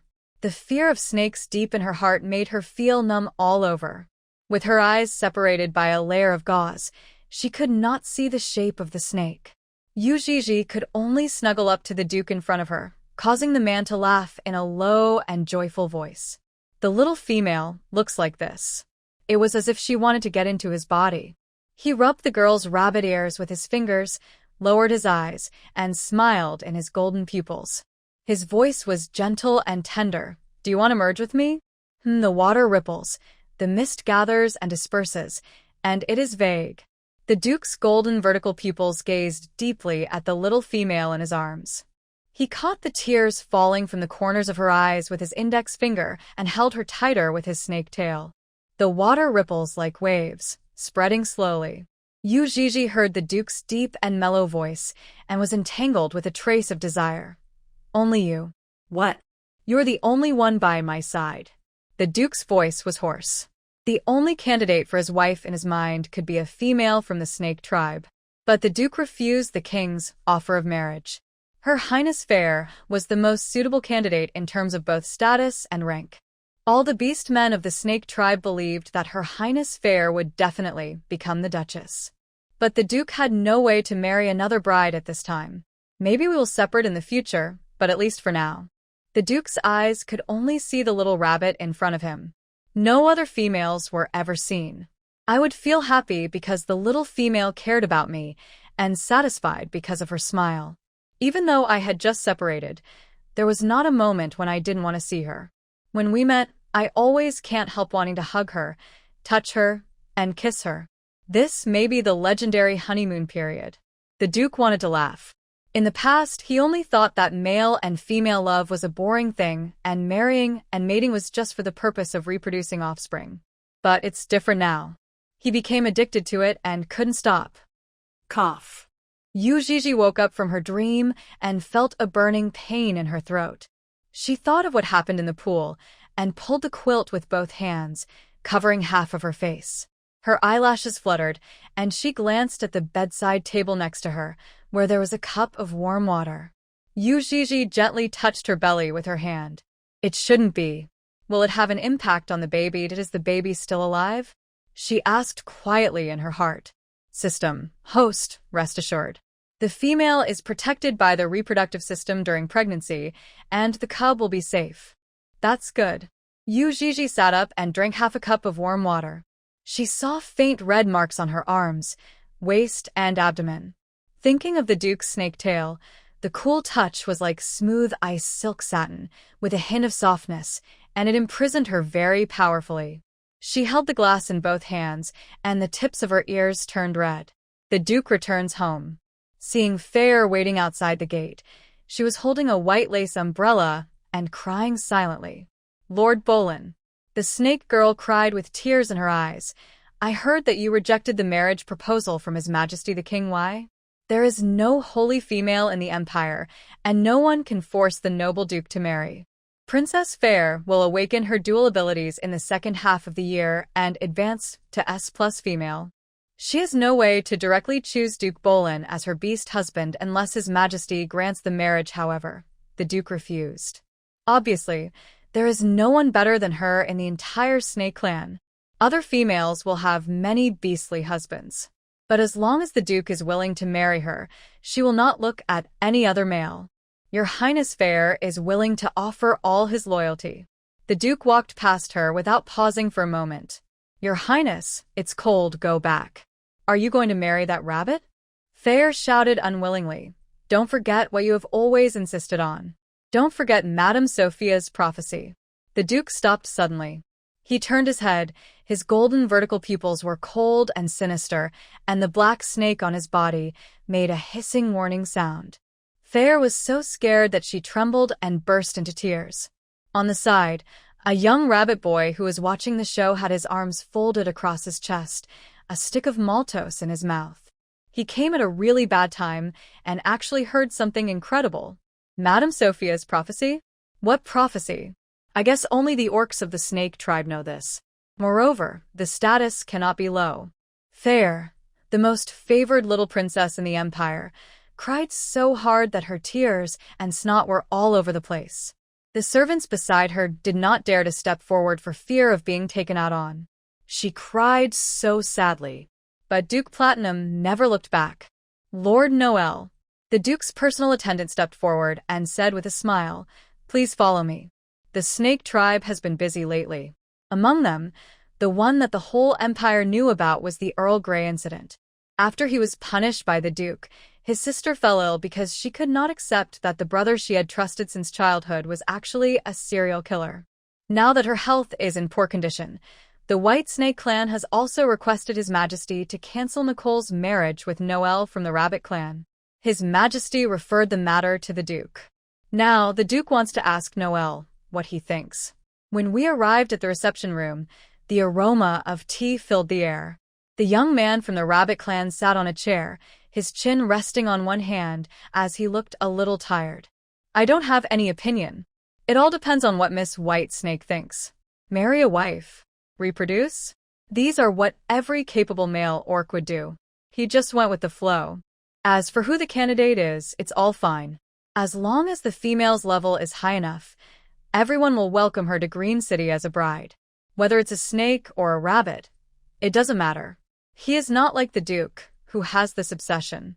Noel sat on a chair, his fingers wrapped around a red rope hanging at his waist, with a crimson lucky bag tied underneath.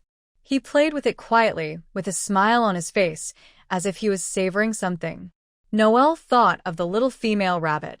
In the busy and noisy street market, she stood under the carriage, her eyes bright, and she tiptoed slightly to hand over the lucky bag.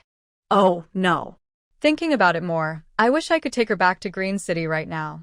I had noticed her as early as when I was in the K family. I had made an appointment with her to come to my room, but I didn't expect what happened later. Noel listened absent-mindedly as the Duke's personal attendant introduced the detailed information of other female snakes. Nodding to himself, "Okay, fine, no problem. It will be all right. Casual. It doesn't matter who you marry, it's just a marriage between two families." It's getting dark. The snake follower put away the scroll and said with a smile, "Lord Noel, we will discuss the rest in detail tomorrow." After Noel left, the Duke stared at his back for a long while, then put down the slender pipe in his hand. What's that hanging around his waist? Reporting to Lord Bolin, it is a lucky bag. The Duke thought of a possibility in his heart. His jawline was tense, and he smiled. Where's Geo? Captain Geo is guarding the library. Send him over. Yes. On the way here, Green Snake Geo felt only confusion. At this time, the Duke usually ate with Miss Gigi, so why did he call him alone now? As soon as he entered the living room, he felt the oppressive atmosphere. Geo didn't dare look up. He knelt on one knee. "Greetings, Your Excellency the Duke." Get up and answer. Yes. Geo stood up. The Duke twisted the new dry tobacco between his fingers and rubbed it gently, and the tobacco residue fell into the small white jade plate. "Tell me what happened on the day of the market. Repeat everything," every word the female rabbit said. There was a flash of surprise in Geo's eyes. It turned out to be related to Miss Gigi. He responded and began to recall. The Duke picked out some better tobacco leaves, put them into his pipe, picked up a match, struck it lightly, and a small flame jumped in front of his eyes. He lit a cigarette. Geo is recounting the events of that day. The Duke always had a smile on his face, and his eyes dropped slightly to the blue lucky bag. He loved this gift so much and regarded it as a treasure. Geo was horrified. He didn't dare hide anything. When talking about the girl giving a red lucky bag to a boy of the same tribe in public, Geo felt his mouth dry and his eyelids twitching. It seems like something big is about to happen. He had never seen the Duke like this. The imperial nobles were always calm and composed no matter what they faced, but at this moment, their golden vertical pupils exuded a hint of coldness, and the black snake wrapped around their shoulders revealed its fangs. It understands its owner's mood best. The Duke smoked quietly. As he listened to Geo's words, his mind flashed back to how bright the smile on the little female's face was when she handed out the lucky bag. To outsiders, the Rabbit Tribe's genius male and the Rabbit Tribe's S-level female are a perfect match. On the day Yuii advanced to the Imperial S-class female, the entire Green City celebrated. If he had not arranged the marriage between the Snake Tribe and Noel earlier, His Majesty the King would probably have granted the marriage to the two of them. In the past, the Duke thought that it was very comfortable to keep this pet, but for the sake of the Valoran Empire, when he got tired of it, he would choose an excellent beast husband for her and let her reproduce. And now the Duke had to admit that deep in his heart, there was only one thought clamoring wildly. Her all to myself. Never. Never. I will never send her away. Whenever he thought of the little female smiling sweetly at other males, he felt sour and his throat tightened. The Duke's face remained calm, but the snake's teeth were faintly creaking. "Go, bring the female rabbit here." The personal attendant was startled. "Yes, master." "Instead of going back to the study, you summon Miss Gigi here?" When Geo retreated, his back was soaked with sweat. He didn't dare say much. He retreated all the way to the door of the reception room and followed his followers to find Miss Gigi. When Yuii heard the news, she was eating the sticky rice dumplings. She swallowed the last one, drank a mouthful of the sweet soup, and smiled brightly. "Okay, I'll go now. The Duke is looking for her." The personal attendant opened his mouth, wanting to remind her that the Duke was very angry. But in the end, nothing was said. He didn't dare say anything more. "Hope everything goes well tonight." Led by her entourage, Yuii came to the reception room. Like a happy little bird, she jumped from the corridor into the main hall, holding up her skirt with both hands. Seeing the Duke sitting, Yuii walked straight up to him, bent down slightly, and looked curiously at the handsome face of the man in the smoke. "I'm here." The main reception hall was dimly lit. On the main seat in the center, the Duke, wearing a dark green aristocratic dress, was gently stroking a dark blue lucky bag, with smoke rising from the side of his pipe.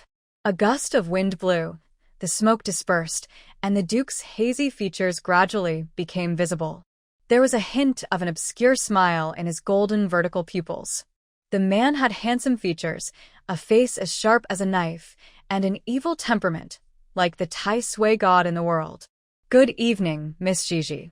The Duke put down the dark blue lucky bag, raised his eyes, and looked at the girl in front of him. The smile on Yuii's face paused. She slowly straightened up and pinched the hem of her skirt a little stiffly. "Good evening." The Duke looked different from before. He was smiling. But there was no warmth in her pupils. Instead, they were cold and dim, just like a poisonous snake hanging on a treetop, staring directly at its prey. Yuii slowly took a step back. She held her breath, and seeing that the other party seemed to not see it, she slowly took a small step back. Wanna run? She wanted to hide quickly. The Duke saw the little female's behavior, thinking he was blind, and couldn't help laughing. Why hide? Did I allow you to leave? As soon as he finished speaking, a cloud of smoke enveloped Yuii. Her legs trembled slightly under the snow-white veil, and she was pushed by the smoke and came in front of the man. Her hands were pushed behind her by an invisible force. The black snake crawled over and tied her wrists. She staggered and knelt down in front of the Duke. The man sat lazily, holding a slender silver pipe in his right hand, with red sparks coming out of the pipe. "How many lucky bags did you buy?" he asked quietly. Yui's hands were tied behind her back. She knelt down and replied in a daze, 2. "Why not buy 4? The Duke poured some water into his pipe. The spark went out. He glanced at the girl nonchalantly. The bunny ears on her head were slightly bent, and her expression was confused and innocent. Her clear eyes seemed to be asking why buy 4? The Duke chuckled twice and wiped his pipe with a handkerchief. "You only bought 2 lucky bags for me and Noel, so what about your other 2 lovers? Locke and Dracula, they don't have lucky bags to receive.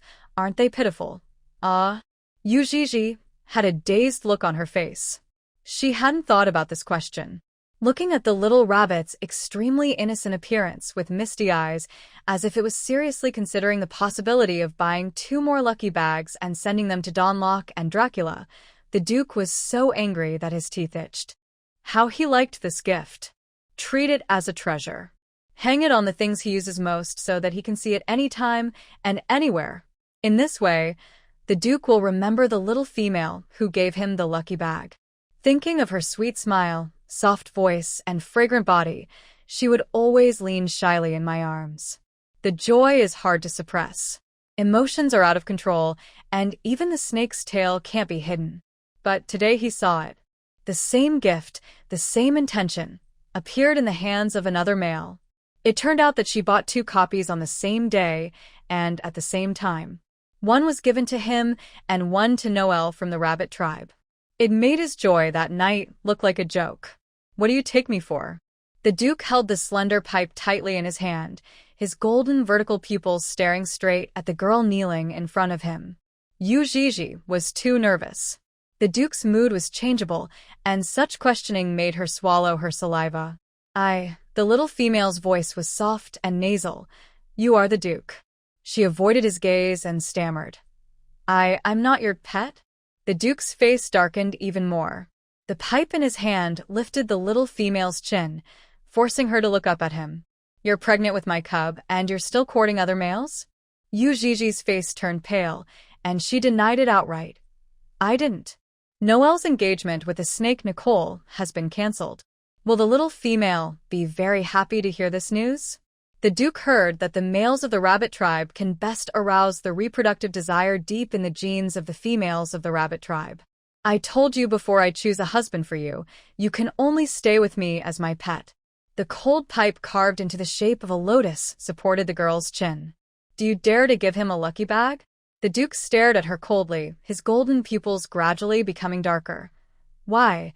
Are you planning to die in bed?" Yuii looked at him blankly. The Duke suddenly became angry, and very angry. His voice sounded completely different from usual, as if he was suppressing something. Yuii shuddered when she heard his last words. I'm pregnant. She was afraid that the Duke would do something extreme, so she reminded him tremblingly. There was a hint of crying in the little female's voice. She knelt on the ground, her hands tied tightly behind her back, her shoulders trembling slightly, her rabbit ears drooping in grievance, and she was frightened by the Duke so much that pearl-like tears fell one by one. Cry? This is her usual trick. This time, he won't be soft-hearted. The Duke looked at her coldly. Since you want to be a pet so much, then from today on, be a good pet. Your cage will be moved to the backyard soon.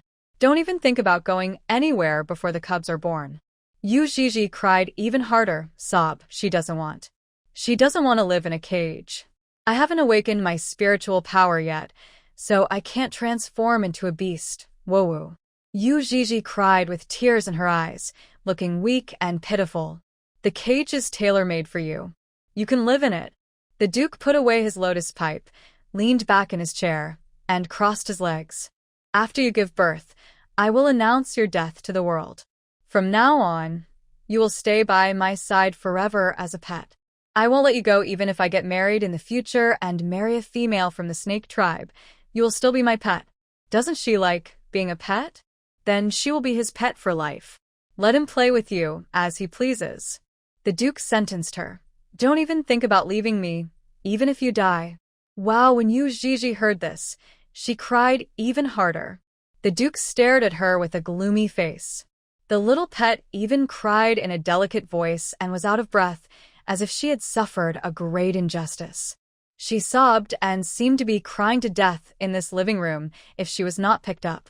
Yuii cried so sadly. She thought that she would have to live in a cage in the future and be locked up all the time, unable to go anywhere. Even when the Duke got married, he would not let her leave and would imprison her for the rest of her life. Ugh, even the Duke cannot deprive her of her freedom like this. Before she reaches level 10, the system will continue to assign her tasks. Without her freedom and without completing her mission, she will eventually be wiped out. Yuii cried and cried, her upper body leaning forward. She leaned on the Duke's knees, tilted her head, and tears flowed down her nose to her ears. The Duke sat in the chair, feeling his trouser legs at the knees wet by the little female's tears. His face was tense, and his expression was half smile. In the past, when I saw her crying, I would pick her up and comfort her in my arms. The Duke wondered if he had been too kind to this little pet. Yuii cried for a while and found that the other party did not respond. She raised her chin and looked over with tears in her eyes. The Duke just looked at her quietly, his golden snake eyes unable to see any emotion.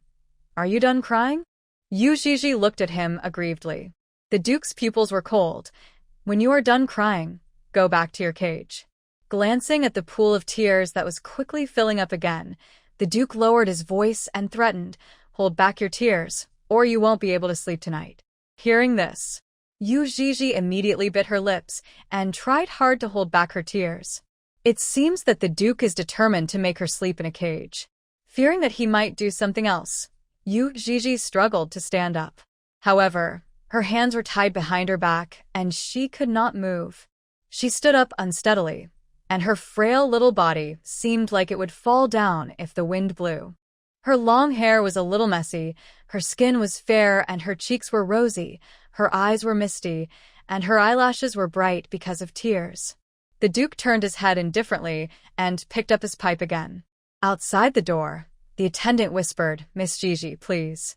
Yuii's hands were still tied, so she could only walk out slowly, looking back every few steps, hoping that the Duke would tell her to stop. The Duke's figure was hazy and distant in the mist. For a moment, Yuii felt as if there was an uncrossable river between them. We were still on good terms yesterday. Yuii followed her entourage and left the reception room. The Duke looked at her back and resisted the urge to chase after her and pull her into his arms. She was presumptuous. Or was he just too presumptuous? Was it her who overstepped the boundaries, or was it him who overstepped the boundaries? Why would you be so sincere to a pet? Yuii returned to the study. The servants had already moved the cage to the backyard. She looked at the tall golden birdcage, which seemed to be forged from a special material and was carved with red roses. The attendant specially had someone put a warm cushion in the cage and also prepared a thin blanket and a small wooden board with tea on it. This cage was indeed tailor-made for her, just as the Duke said. Yuii walked in, and the golden iron door behind her was locked. She stood alone in the cage, her back looking lonely. The luxurious golden cage was intertwined with bloody roses, and the girl was like a canary, being kept captive.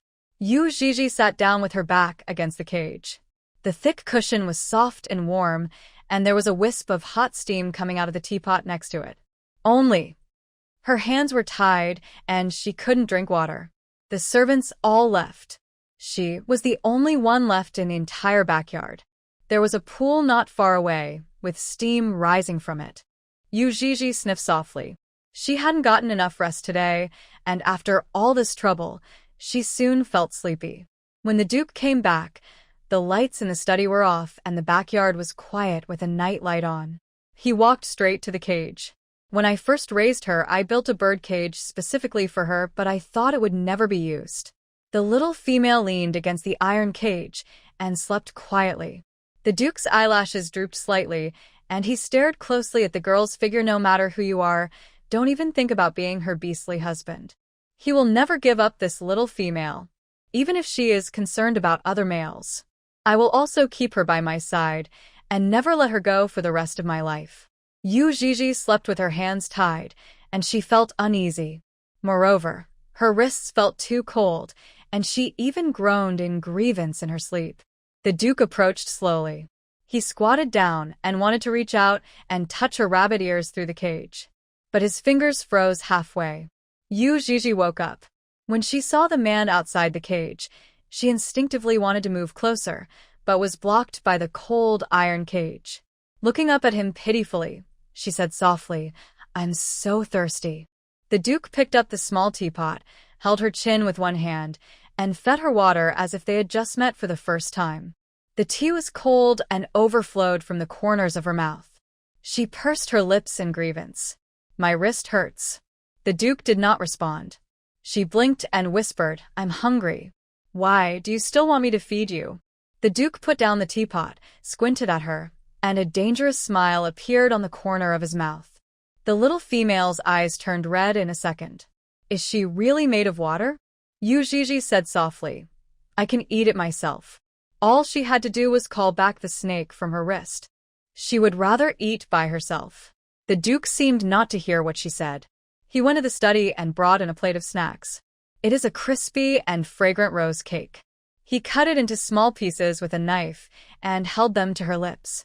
Yuii held it in her mouth, her eyelashes trembling slightly as she ate it, and she would look up and glance at him quickly from time to time.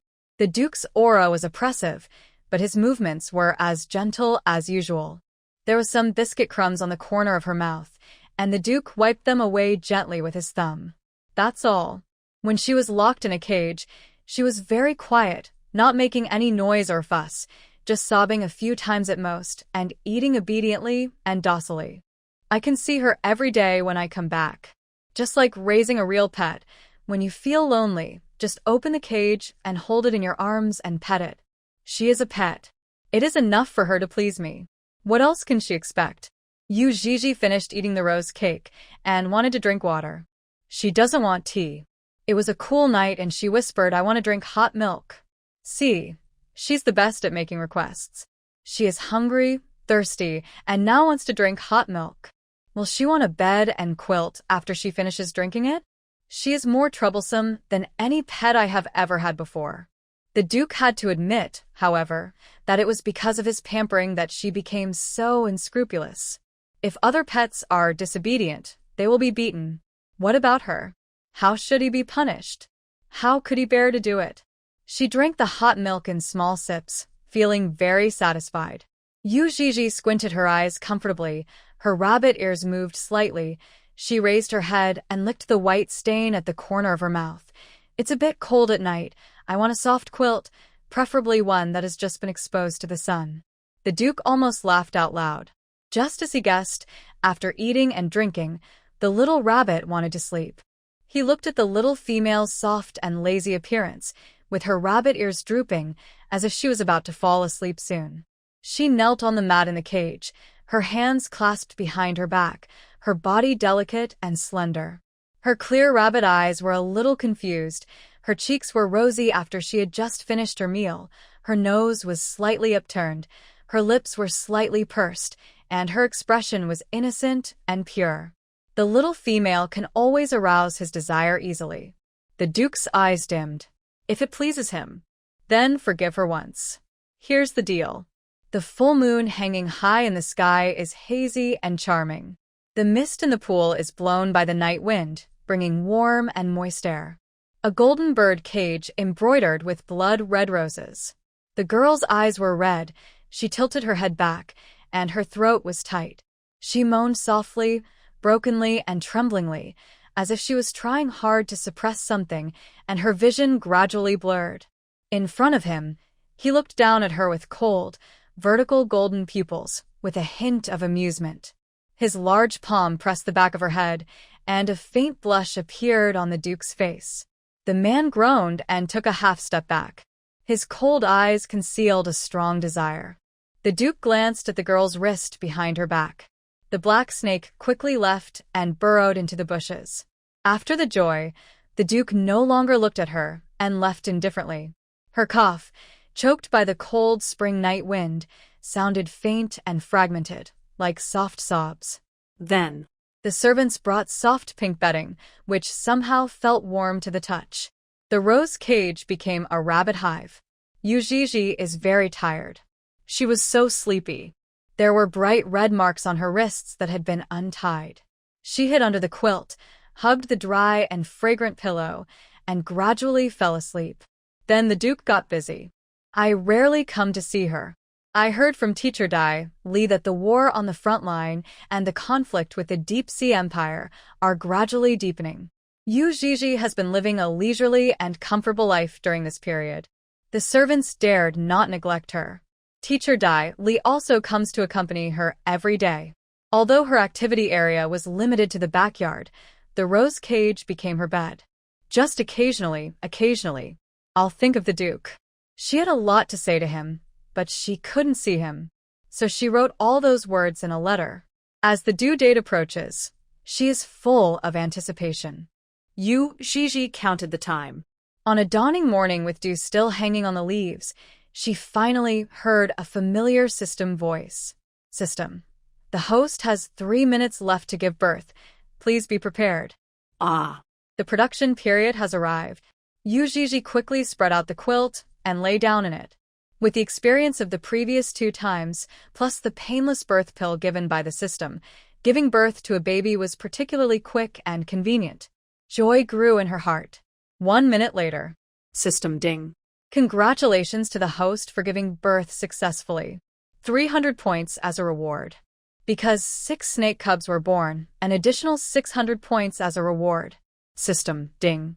The confinement gift package has been distributed. Please claim it in time. System. Friendly reminder, the host is currently at level 2 and is 600 points away from the next upgrade. 6. Yuii was stunned. Is it because she has been with the Duke too many times? She looked at the snake eggs piled in the pink quilt. They were black and mixed with deep red, similar in color to the Duke's snake tail that she vaguely saw last time. There are mysterious cracks on the eggshell, symbolizing the ancient snake. 1, 2, 3. Yuii counted them, and her face turned slightly red. There are really 6. That's too many. It was a bit chilly in the early morning of spring, and she was afraid that the snake cubs would get cold, so she covered them all with a quilt. The scent of the snake eggs will spread quickly. By then, the entire Duke's mansion will know that she has given birth. According to the Duke, her death will also be announced to the public on this day. From then on, the entire Valoran Empire didn't know that the female rabbit was still alive. She will remain imprisoned in the Duke's palace. There is not much time left for Yuii. Although she was a little hesitant, she still had to find a way to leave first. Yuii immediately opened the postpartum gift package to see if there were any useful rewards. She clicked the shiny button in the air. The red gift bag was opened before my eyes. Congratulations to the host for receiving the confinement reward. Transparent bubbles appear rolling. Super delicious food set X30 male identification information card X1 eavesdropping card X1 perfect concealing breath elixir, effective for 72 hours. X10 nutrient solution for smooth and white skin X10 temporary loss of voice nutrient solution X1 disguise evolution rune X1 storage bar plus 10 cards X1. Some of the items were things I had seen in the confinement gift packs before, and they were very effective, but some were new to Yuii. Identify male information card, nutrient solution for transient loss of voice, disguised evolution rune. What she liked most was the eavesdropping card. The first time she used the eavesdropping card, it helped her complete a side quest, and the second time it saved her life. Yuii didn't hesitate at all. She immediately opened the Good Pregnancy Mall and looked for the place where she could redeem the card on the teleportation scroll. Before that, Satan, what is my next mission? System. Not unlocked yet. The main task will not pop up directly before completing the previous task. Sometimes early, sometimes late, at a certain time, the system will give a prompt. Yuii hesitated for a moment and said, "The cheapest place is the Moon Rising Empire's paradise. On the teleportation scroll, redemption in other places requires 500 points, but only 100 points are required for the paradise. It is not easy for Yuii to earn points, so she is reluctant to spend 500 to unlock an area for easy teleportation. Since paradise is the cheapest, then that's it." She immediately used 100 points to exchange for the teleportation qualification of the Moonrise Empire Paradise area, and the green font in the scroll was shining. "I'm leaving." Yuii was quite emotional. She had lived in the Duke's mansion the longest, for 2 whole months. After thinking for a while, he took out the letter he had written earlier and placed it on the tray on the edge of the cage. Finally, Yuii leaned over and gently hugged the 6 snake eggs through the quilt. This is a farewell hug. The scent of the little snake in the bookstore soon filled the entire Duke's mansion. Teacher Dai Li was so excited on the way over that she almost fell down. And long before her, the Duke had already returned. The entrance to the library was crowded with guards and servants kneeling. Teacher Dai Li was stunned for a moment, then quickly knelt on her knees. The Duke's personal servant trembled as he took out 6 snake eggs one by one from the quilt. Snake eggs are so beautiful, with black and red colors intertwined, and the patterns unique to the snake family are arranged in an orderly manner. If you look closely, they look like a work of art. And snake eggs have temperature. The servants could hear the young master's breathing. The Duke, however, was not happy about having 6 cups. The Duke's personal servant trembled as he took out 6 snake eggs one by one from the quilt. Snake eggs are so beautiful, with black and red colors intertwined, and the patterns unique to the snake family are arranged. The personal servant finally reacted. "Miss Gigi is missing." He thought the Duke had someone take her to rest. But the library was so heavily guarded. How could she escape? The Duke almost lost his mind, and his golden pupils burst out with endless killing desire. At this time, no one dared to step forward to comfort him. The personal servant knelt outside the cage, and suddenly, he saw the letter on the wooden tray. He mustered up his courage and said, "Master Bolin, Miss Gigi seems to have left you a letter." Hearing his attendant's words, the Duke turned around abruptly. The Duke's pupils suddenly shrank. He held the letter tightly, his fingertips trembling slightly. From the Duke himself. What caught his eye were 4 large characters. "Teacher Dai Li brought me some chocolate with fillings today. I like them very much." She said that the Duke specially sent them back from the palace. Gio brought in many classical books as I requested. It also includes the history of the snake tribe. I have always been curious about where the Duke lives. What are the habits of the snake tribe? When you were very young, was the scenery you saw different from now? But I know you won't tell me this on your own initiative. I ate a lot of glutinous rice today and drank a strawberry milkshake. Teacher Dai Li said that you are very busy recently and will come to see me when you are free. I know. I heard that wars are breaking out in many places. You have to deal with many government affairs and you don't even have time to sleep. Actually, what I want to say is that I seem to miss you a little bit. After saying a lot above, Yuii finally got to the point. Although the Duke never came to see her again after that night, the time they spent together before she remembers it all. When the Duke saw these words, his throat tightened, his jawline tensed, and his golden vertical pupils stared at the letter in his hand. "I received a postcard from Mumu today. She went to Tsuewe Canyon and had a great time. I'm so envious. I want to go out and play too." What are you doing now? "Did you have a good day today? Have you eaten? Have you slept? Are you having nightmares again? When will you come to see me?" "Take me out to play." This letter covers a long period of time and cannot be written in one day. The content of the letter was jumpy. The little female seemed to write whatever she thought of, and the writing was intermittent and incoherent. Just watching, the Duke felt an inexplicable pain in his heart. He seemed to see the little female sitting alone in the cage, waiting for his return day after day. He had deliberately ignored her during this period of time. The Duke knew that he was about to fall. He needed to withdraw, to regain his calm and sobriety and not to be entangled with her anymore. But she wrote, "I'm a little scared. I don't know how long I will be locked up. I envy Moo Moo, who can go wherever she wants. She has seen many sights that I have never seen." The Duke's body was stiff. He read every word in the letter, and his heart pulse almost stopped beating. I'm leaving now. There are many, many reasons. I'm sorry I can't tell you. I'm going to a very far place, and I don't know if I'll have the chance to come back. So I want to write down everything I want to say now. I hope you can be happier. I pray to God that you won't have nightmares again. Don't look for me. I probably used something like a teleportation array and have already left the Imperial City. Let everyone have a good rest and don't blame them. They have all been very nice to me. It's time to say goodbye. If we can really meet again in the future. My Lord Duke, I hope you won't punish me. And I hope you can hug me. Yuii didn't know why the Duke was angry. She was a little scared. I didn't know how to get along with the angry Duke, and my instinct was to avoid him. And she had a mission to accomplish.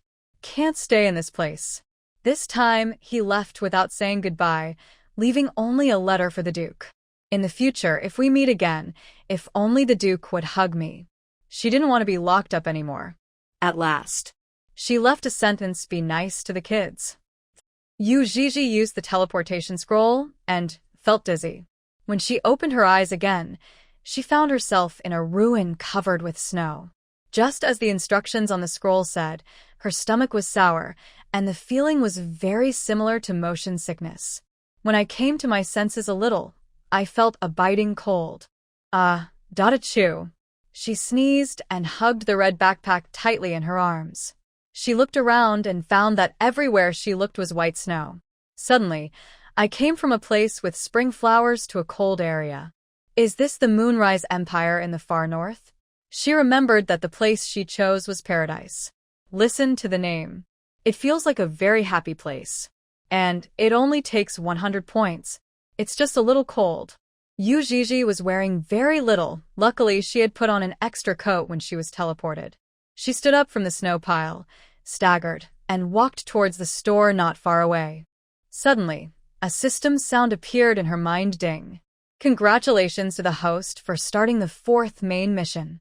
You are required to capture an adult male mermaid, regardless of identity, within 2 months. If the mermaid conceives and gives birth to a cub, it will be considered a success. Failure or mission timeout will result in elimination. Please hurry up, the countdown begins. The 4th main mission has begun. Yuii carefully browsed the task content mermaid tribe.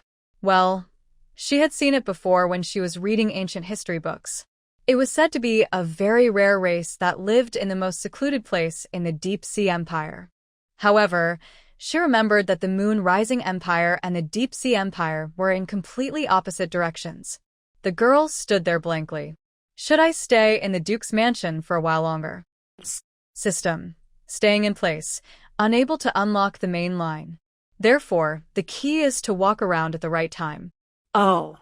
The place where Yuii came was the paradise of the Moon Rising Empire. It was currently unknown what area it was in, and it was surrounded by desolate land. There were dilapidated buildings everywhere, towering into the sky, and covered with snow. Every step you took seemed to be bottomless. When she was about to approach the only store, suddenly, an alarm sounded in the sky. Soon, the rigorous announcement was transmitted through the loudspeaker to the ears of every orc at the scene. The 4th snowstorm of the year is approaching.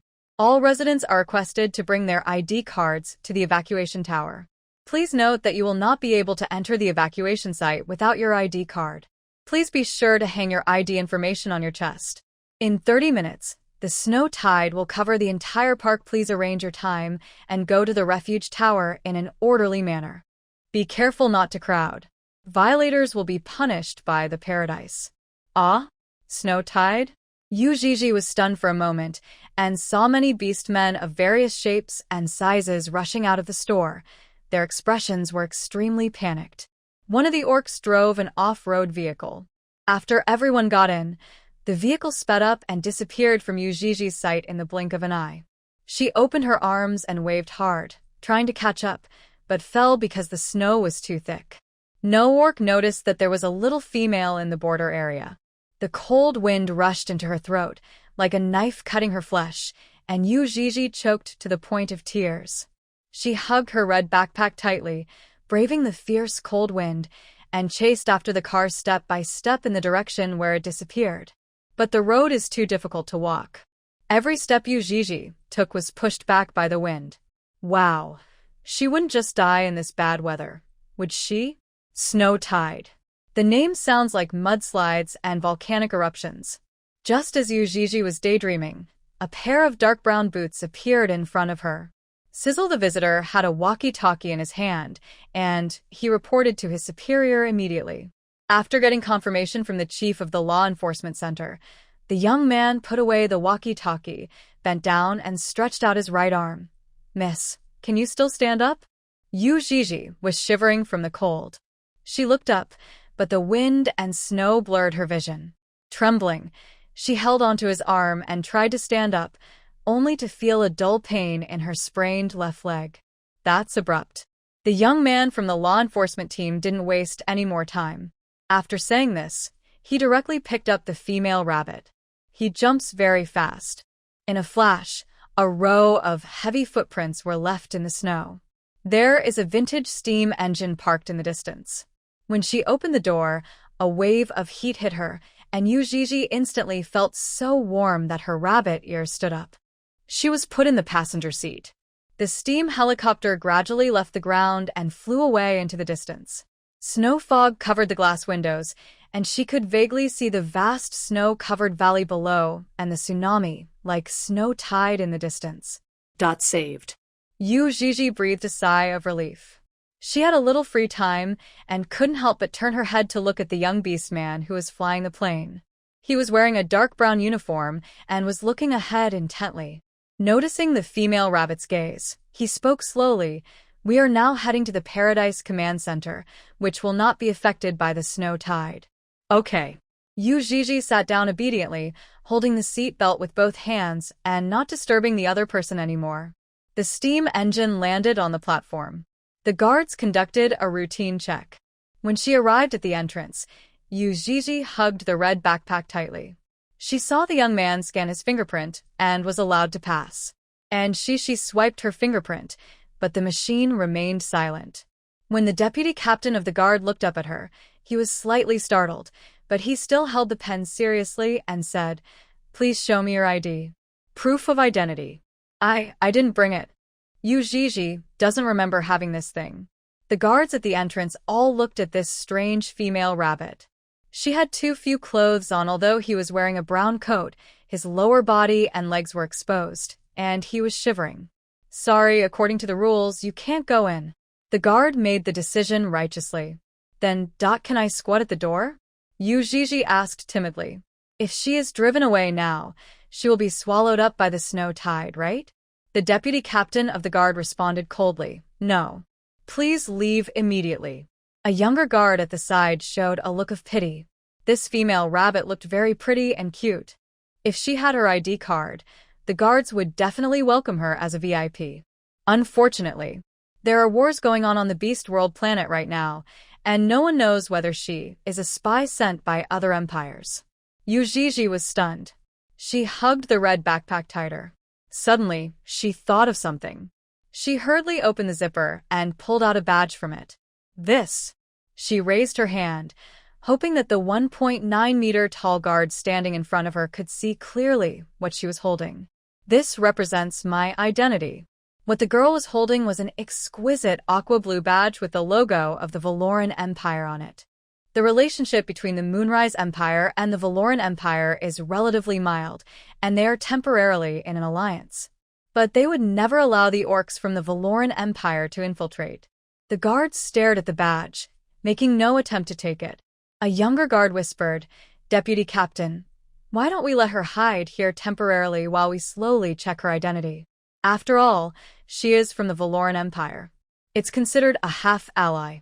Yuii was very nervous, and she was afraid of being driven away.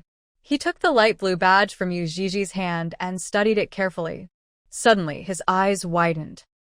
S rank? On the back of the aqua blue badge, there is a golden S engraved. Although it is small, it is very clear. All the guards present were stunned. When Yuii heard this question, she nodded slightly. Yes. This. She only knew that she had absolute preferential treatment in the Valoran Empire, but she didn't know if it would work here.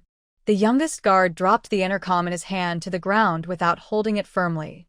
He stared blankly at the female rabbit who had suddenly visited him. Is this true or false? How could an S-class female suddenly come here? No matter which empire it is, S-class females are the focus of protection.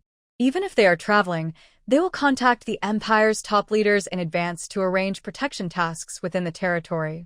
They didn't receive any information about the visit of the S-class female from the Valoran Empire? Was there something wrong? Although her identity was questionable, the guard's attitude had obviously changed. I need to ask the commander again. He glanced at the 1.9-meter-tall deputy captain of the guard and said, "She wants to go in with me." Although the deputy captain of the guard didn't quite believe in his heart that there would be a wild S-level female who got lost and happened to come to the paradise of the moon-rising empire, he nodded stiffly. Understood. Even if there is a 1 in 10,000 chance, we cannot disrespect potential S-rank females. This is the law of the Moonrise Empire. No matter which empire an S-rank female comes from, as long as she comes to the Moonrise Empire, she must be given the highest level of reception. Keep them safe and meet their every need. The guard finally let us pass. Yuii followed the young guard into the safe area. The other party explained as they walked, "Dear lady, in order to confirm your identity, we need to retest your abilities.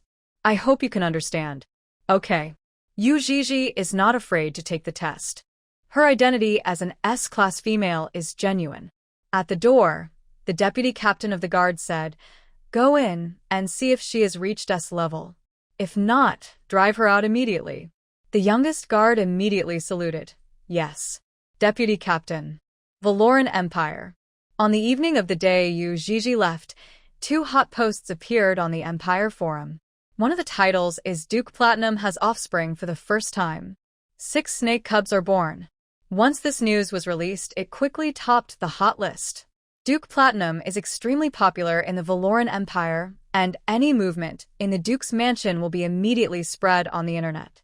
Standing at a high vantage point at the park's command center, one could see a waterfall like snow tide raging in the valley, with rumbling sounds that sounded like thunder. Yuii followed behind the young guard with her rabbit ears drooping, trying to block out the vibration sound outside. At the end of the corridor filled with flashing lasers was an intelligent machine that slid like a tank. It had a broken eye, and it was empty and dark. Firepower has been aimed. Alien species are invading. Should we bomb? The mechanical right arm was pointed towards Yuii. It seemed as if it only needed a command to head off this alien species. Yui's face turned pale. She hid uncontrollably behind the young guard, trembling with fear. Soon, a gentle voice came from above my head. "Don't be afraid. It's just playing a joke on you." "Real?" Yuii poked her head out and saw the robot happily spinning around on the ground because its prank had succeeded. "Okay, Aru, stop making trouble." The guard unlocked the door with his fingerprint. "I'm going to take this distinguished lady to test her abilities. Please patrol carefully and don't let anyone suspicious get close. By the way, make us 2 cups of hot coffee. Thank you." The tank robot raised its arm, presumably in a military salute. What questions? Nor the tank machine was half a person's height. It ran a small motor and rolled its wheels, sliding past the 2 men. The young guard pushed open the door. There is a testing instrument in the empty room, and a blue halo is projected on the ground. "You just need to stand in it." The young man saluted the male orcs in the room. Under their guidance, Yuii stood in the light circle. At the door, a young guard was peeking out. The instrument spun quickly, and soon the determined level appeared on the display screen. S-level. Now it was confirmed that she was a genuine S-level female of the rabbit tribe. The male who was originally sitting immediately stood up. The guard boy slipped away quietly. He wanted to go back and report the news to the deputy captain. The male in charge of testing the level said, "Luther, take this lady to the lounge. Whatever she needs, try to meet them. I need to go to the chief for a morning meeting. Beautiful lady of the rabbit tribe, don't panic. You are our honored guest. Please." The young guard named Luther nodded slightly and led the way. After walking through the clean corridor, we arrived at the lounge of the command center. There is a long dining table and comfortable soft chairs. The tank mechanic came in with a tray and placed 2 cups of freshly brewed steaming coffee on the table. It specifically circled around the little female rabbit. "Excuse me, do I need to collect her information?" The tank machine raised his head and looked at the young man in brown uniform. Yuii sat on a chair. The room was warm, in stark contrast to the ice and snow outside. She was a little reserved, with her hands on her legs, not sure what to do. Luther said slowly, "Let's collect them next time we meet. This rabbit lady has just arrived in a strange environment and needs some time to adapt. It is the same if she collects information a few days later." The tank mechanically slid away on the wheel. Yuii looked at the hot coffee in front of her. She couldn't help but hold the cup with both hands and lowered her head to drink. "Excuse me, what is your name?"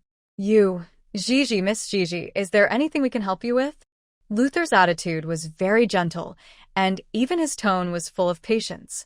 He looked at the little female rabbit that seemed to have fallen from the sky, afraid that a louder voice would scare her. "I need a place to live." Yuii drank half a cup of coffee. She looked up and looked at the Beastman in front of her. Luther nodded. "I'll arrange it. Do you have any requirements for accommodation? I hope the security is better and it's warmer." "No problem." The young man smiled slightly. "You are an S-level female from the Beast World planet. You will receive the highest level of treatment no matter which empire you go to. Any other requests?" He continued. Yuii hesitated for a while and asked, "Are there any mere people here?" Hearing this question, Luther was stunned. He recalled the message he had seen before. There wasn't one before, but one was delivered 2 days ago. Transport? It was airlifted back by a steamship. It will be auctioned at the park at 8 o'clock tonight. "Miss Gigi, are you here for the mermaid? I can take you to the auction site." If the female rabbits came for the mermen, that would make sense. Thinking of the mermaid, Gigi nodded quickly. The mermaids live in the Deep Sea Empire. If she wants to rush from the Moonrise Empire to the Deep Sea Empire, she needs to safely pass through the Dragon's Cave and cross the entire Valoran Empire. The risk is too great. It's dangerous out there, and she doesn't have a dedicated guard team. Not to mention entering the Valoran Empire, you will definitely be intercepted. It would be so convenient if we could meet mermaids in paradise. This mission will take 2 months. I feel like as long as I seize the opportunity, everything will be fine.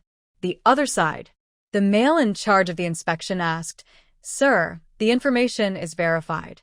She is a S-class female rabbit from the Valoran Empire." Luther just sent the latest report. She came to the park, probably for the mermaid auction. This reason also makes sense. The mermaids of the Deep Sea Empire are the most mysterious. It is said that every mermaid is extremely beautiful. In addition, they have some special abilities, which makes them very popular among the females of the Moon Rising Empire. The news was released as early as half a month ago that new species would be put on the auction. Many noble females arrived at the paradise early and made preparations.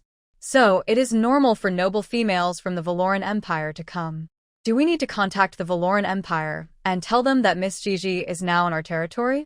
In front of the long table in the conference room, the officer in military uniform tapped the table with the pen in his hand. "Are you stupid? Of course, you don't need to tell them about this kind of thing. Now that she's here, no matter how long she wants to stay or what she wants to do, we must fully support her. Perhaps this female rabbit will be willing to stay in the Moonrise Empire permanently. S-level females are what I long for. If anyone asks, she will say that she has always lived in the God-given city." Let Luther kindly remind her that for safety reasons, she should not reveal to any orcs that she is from the Valoran Empire. Yes, sir.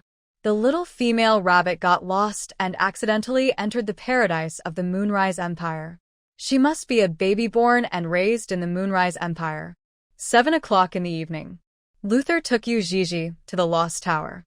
Many of the park's buildings are located at different heights and in different levels in order to prevent snow surges. She saw a handsome man standing at the entrance, welcoming guests. The patrons are basically females of all races. This is... Yuii murmured. Luther smiled. This is a place for noble ladies to have fun. The mermaid is in there? Yuii was only concerned about her main mission. Luther, the Lost Tower holds an auction every month.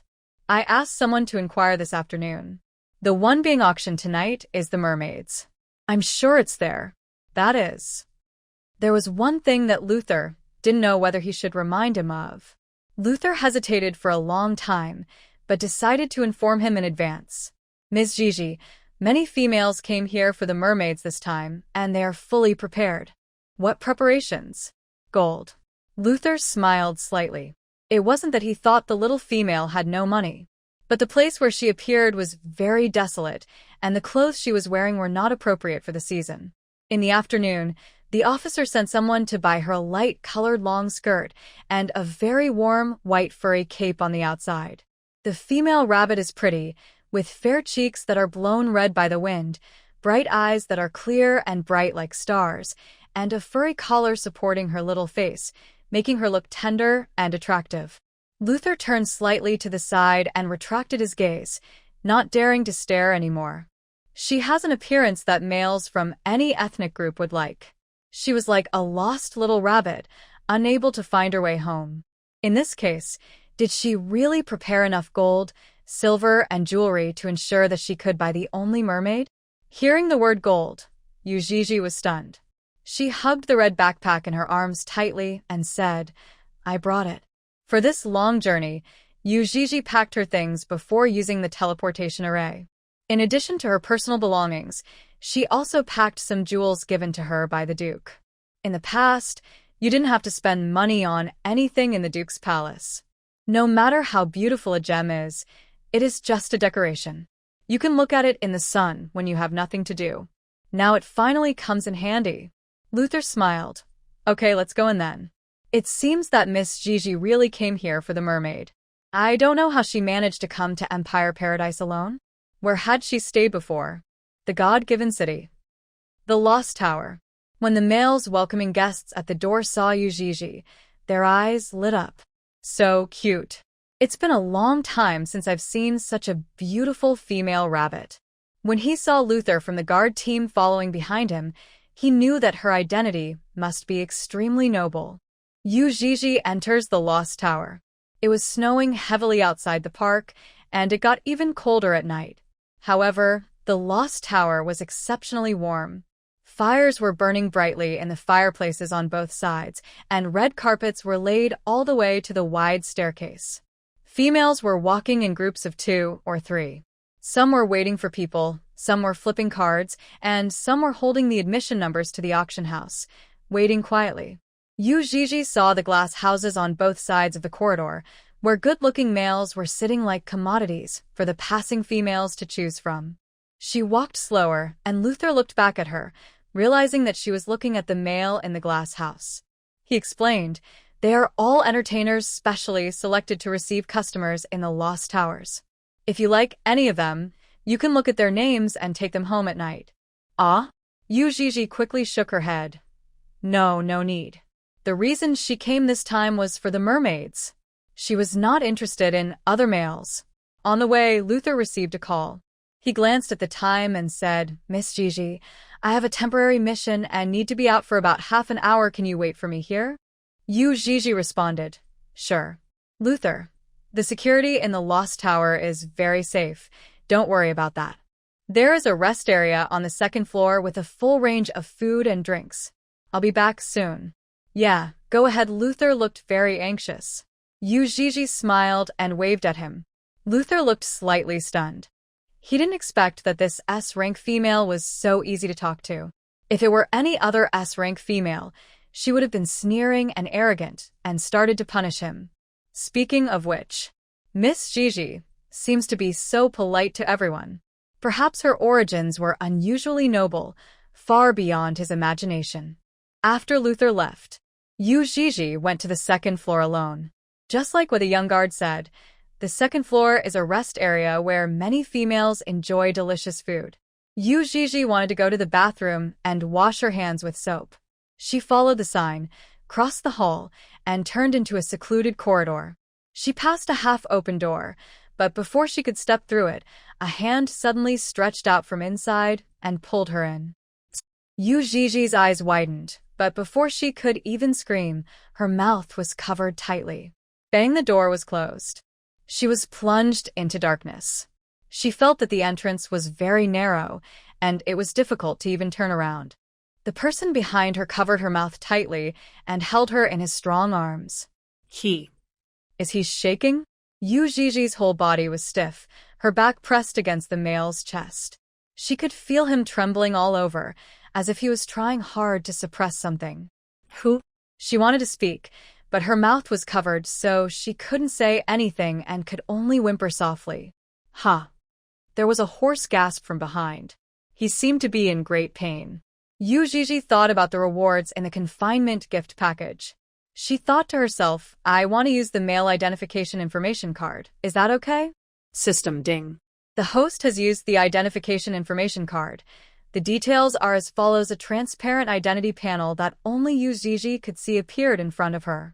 Name: Louis. Race: unknown. Adult. Gender: male. Spiritual power: unknown. Super talent: unknown. Physique: star level. Overall rating: SSS+. Yuii looked a little dazed. She had used a valuable card, but in the end many of its attributes were not measured. Is it overflowing? But what is certain is that he is a top male. SSS+. But what does this star level mean? In Yui's memory, isn't the highest level of physical strength the god of war? Ahaha. She tried to speak. The palms of the person behind him were covered with warm sweat, and his whole body was burning hot, as if he had just been thrown into an oven and baked. Sorry. Yuii heard the young man's hoarse and low voice. I'm in a little trouble now. Ah. He took many breaths every time he spoke a word. He loosened his grip slightly, supported the little female's body, and slowly turned her over. In the darkness, his eyes were filled with mist, and his heart seemed to be eaten by millions of ants, revealing a very painful expression. Please. Help me. Yuii looked at him in a daze. His name is Louis? He looks like he is being tortured. His deep eyes under his messy hair are filled with moisture, like the mist on a lake on a spring night. He held the door behind Yuii with one hand and looked down at the little female in front of him, as if he had imprisoned her in this small space. Are you okay? Yuii asked softly. Are you sick? Do you need me to get you some medicine? The little female next to me smells so good. He was almost going crazy. Louis's voice trembled. He maintained his last clarity and rationality. The corners of his eyes were red, and his voice was hoarse. Can you touch me? Thank you for your votes, baby Meng. See you tomorrow at noon. In the dark. Yuii wanted to retreat, but the storage room was so small that it was difficult for her to even turn around. What's more, the strange young man in front of her was holding her wrist tightly and leading her towards his body tremblingly. She put her other hand up to stop him. No.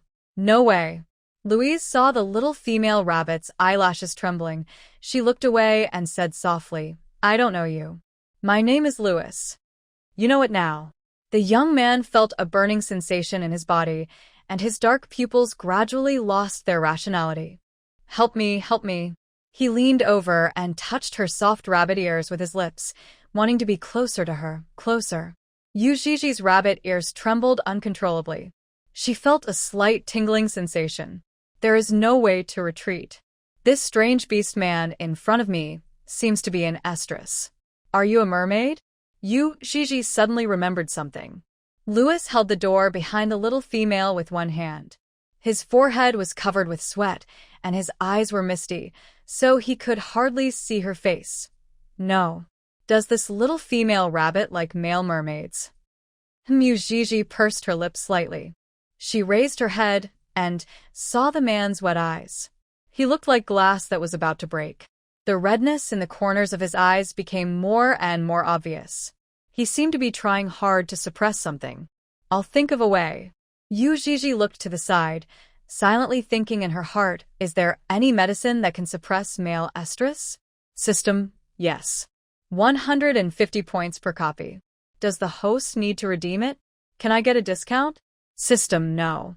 Yuii exchanged the teleportation location and chose the cheapest paradise, spending 100 points.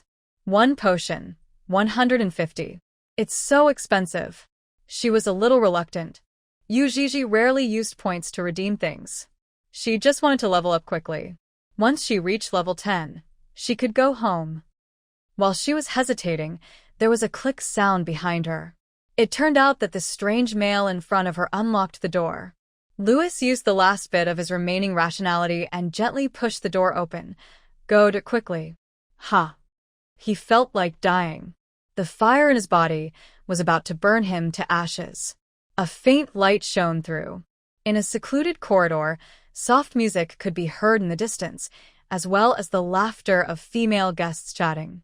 But all that is so far away. It's like two worlds apart. Yuii took a step back, and then another step back. Gradually returned to the bright area. The strange male in front of him, with a look of pain on his face, seemed to remain in the darkness forever. Light and darkness, separated by a door, face each other from afar. Louis finally looked at the little female who was shrouded in the gentle dim light. She stared at him blankly, and it seemed as if countless stars were pouring into her rabbit pupils. His head started to hurt. Yuii saw the young man named Louis.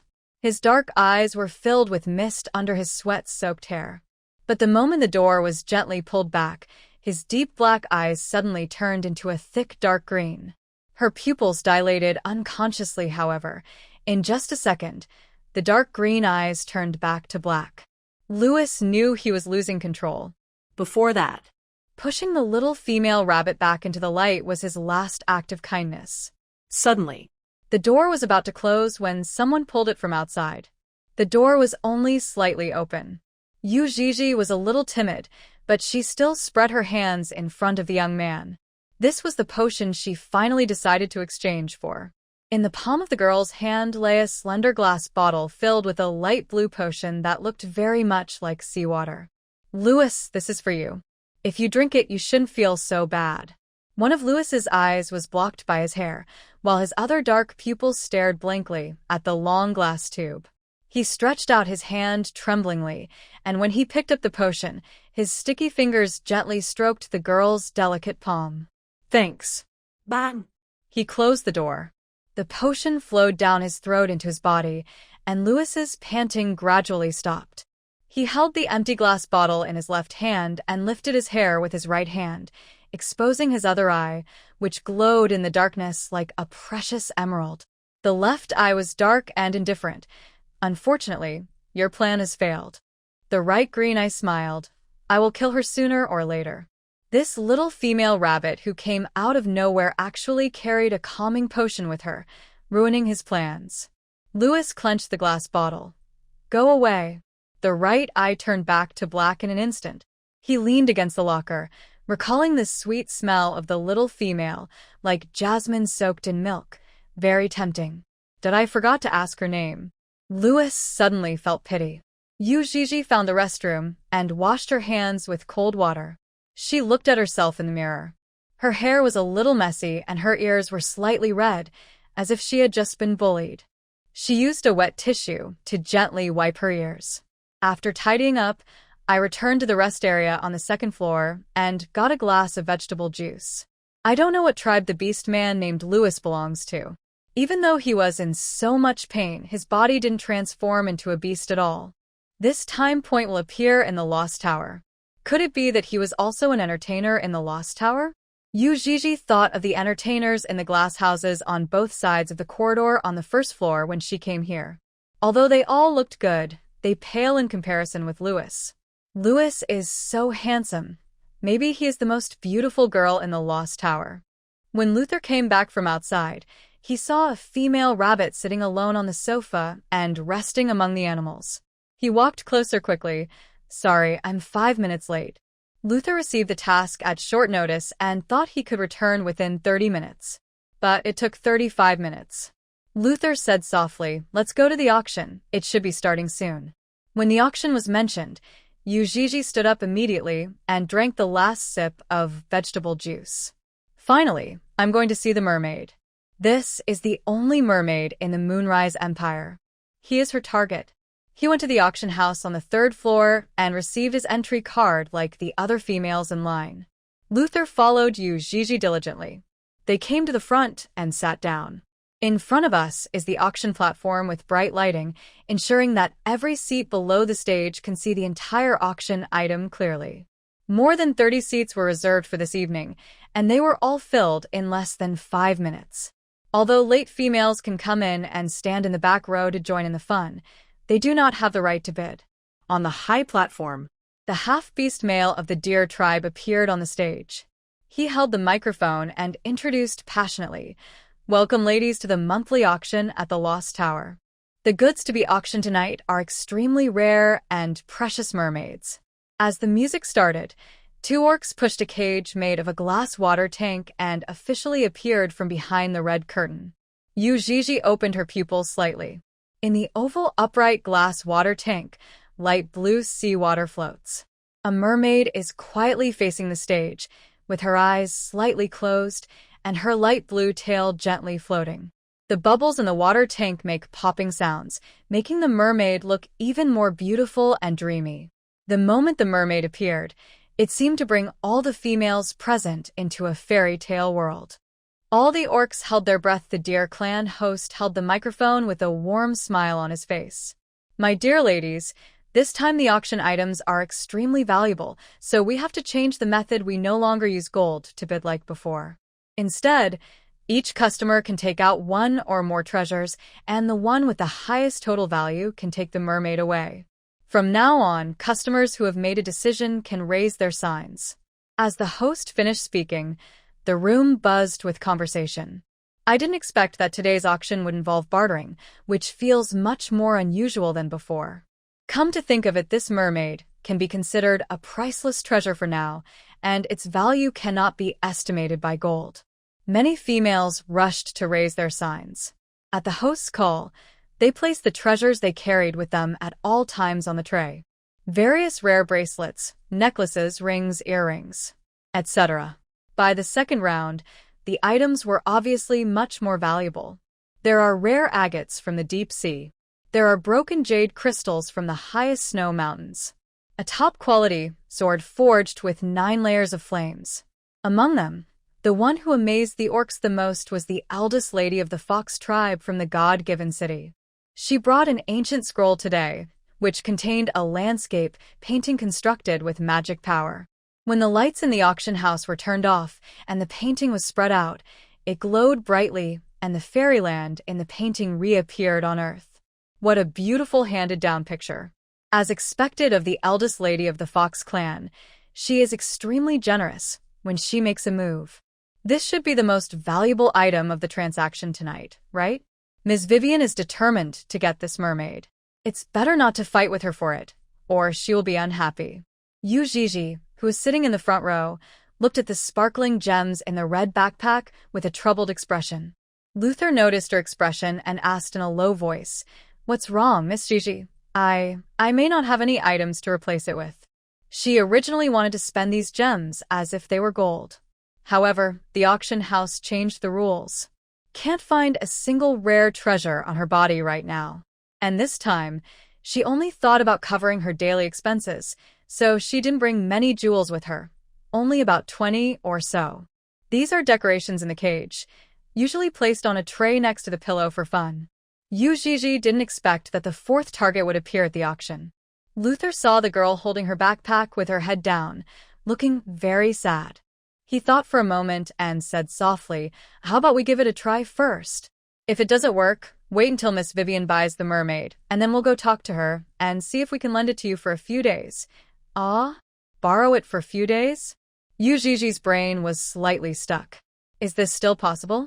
Luther smiled slightly. Our commander has a good relationship with Miss Vivian, and he will definitely be willing to help you deal with it. Then I'll raise the sign first. Yuji mustered up her courage and raised the sign in her hand. Whether you succeed or not, you should give it a try. If you fail, think of other ways. The elk host smiled and said, "Please ask this lady to place her items on the tray." All eyes at the scene were focused on him. All the orcs were looking at the female rabbit sitting in the front. After the fox lady raised the sign, no one dared to compete with her. I don't know where this little female rabbit came from. Yuji saw the Beastman holding a tray and walked up to her. She lifted her backpack and poured out all the gems inside. Only a crackling sound was heard, and everyone saw the little female rabbit pouring out a lot of shiny things like beans.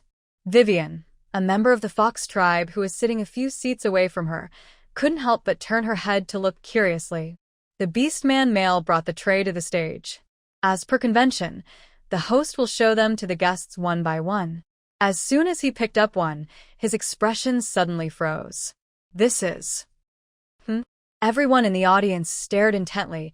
They couldn't wait to know what treasure this little female rabbit who dared to challenge Miss Vivian brought. Broken dreams? The host exclaimed. This is an ice sapphire with a history of 30,000 years, produced in the hometown of the beast god.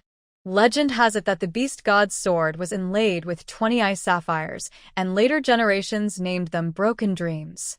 The elk host carefully picked up the ice sapphires from the tray and counted them carefully. There were 7 of them. Really? Many orcs on the scene were shocked. They were the ice sapphires that decorated the beast god's sword. You know, the beast god's sword had been worn out long ago, and only broken dreams were left. There was a slight dull look on Yuji's face. She sat in the chair, not moving for a long time. She doesn't know. There were so many shiny little things that she couldn't even remember when the duke gave her these gems. After all, it can't be eaten, so she just put it aside as a decoration. If you weren't escaping, it would be impossible to take it with you. The male elk looked at Yuji again with a very respectful attitude. The value of the 7 broken dreams is enough to surpass that Elder Scrolls. In the beast world planet, the beast god is the greatest existence. In addition to these 7 ice sapphires, there are 3 rubies and 14 emeralds. They are all very rare gems. If exchanged for gold, they are enough for ordinary orcs to live on the beast world for a lifetime. The male elk bowed and said, "Dear lady of the rabbit tribe, only these 7 broken dreams are enough. Please take back the remaining gems." Oh. Yuji nodded in confusion. This time, the elk host personally returned the remaining gems. He came in front of the little female rabbit and felt nervous for the first time. "I don't know which lady is here. It's our fault that the Lost Tower didn't provide a good reception." On the side, Luther said calmly, "No need to ask." The male elk suddenly realized. Okay. Many noble ladies from the Moonrise Empire came for this mermaid, but only the little female rabbit in front of them was accompanied by Lord Luther from the guard team. Her status is not ordinary noble. The male elk suspected that she was from the top noble family of the empire. That was why she would not hesitate to use 7 broken dreams to buy a mermaid. Ordinary nobles could not afford such a luxurious act. All the orcs on the field were still shocked by the emergence of the 7 broken dreams, which were thrown away so lightly by the girl. When she was pouring things into the tray just now, it was as if she was pouring small stones picked up from the roadside, and there was no sign of distress on her face at all.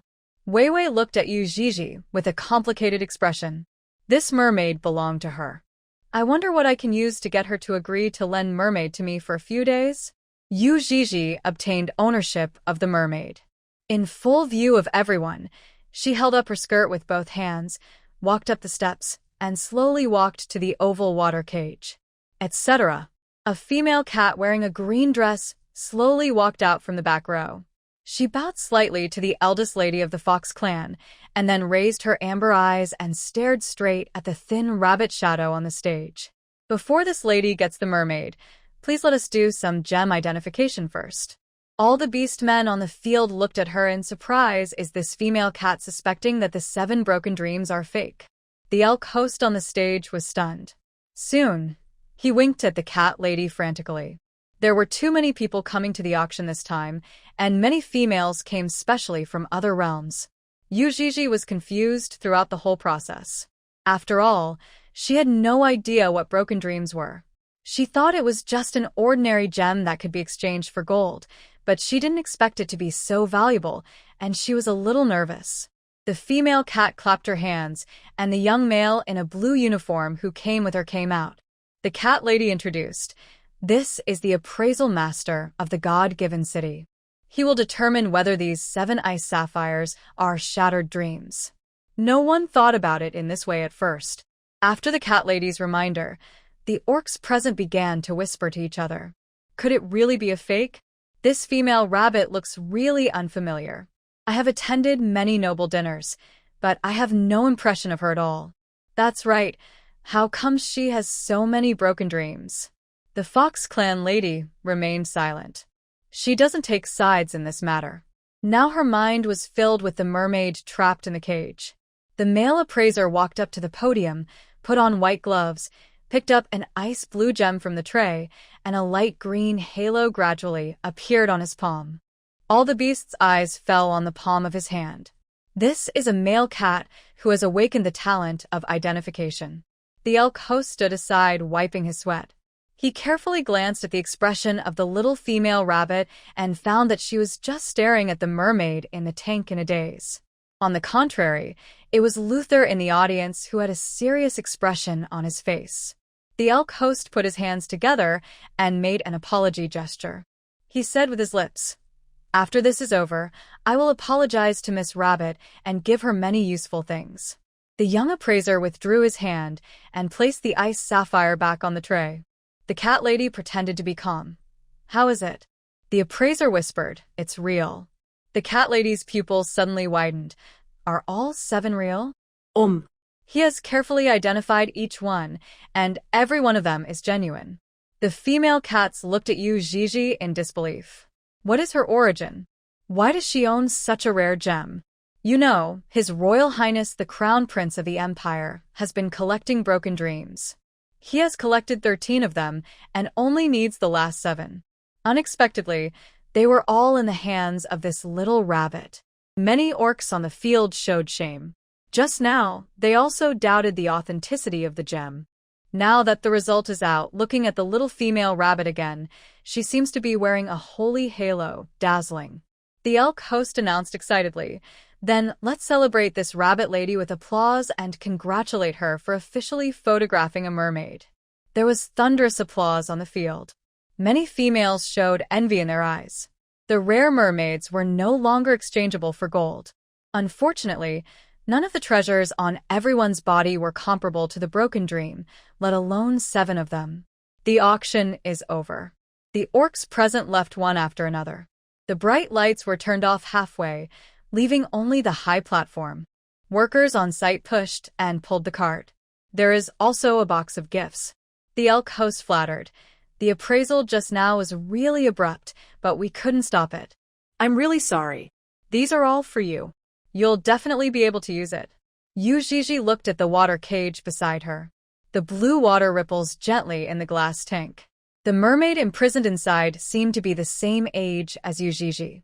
He had an iron chain tied around his neck, and his long dark brown hair, like seaweed, swayed slowly. The mermaid's skin is pale, almost bloodless. She looks fragile and beautiful, with her distinct eyelashes casting a shadow on her face. There is a faint mole on the tip of the nose, which adds a bit of temptation. The bright red lips are like petals blooming in the early morning. It's really beautiful. So beautiful. Yuii sighed in her heart. No wonder so many female beastmen came tonight. They all wanted to take him home. Luther stood aside and took the box. As per usual practice, he needed to open it and check it first to make sure there were no dangerous items inside. The mahogany box was opened, and he checked the items inside one by one.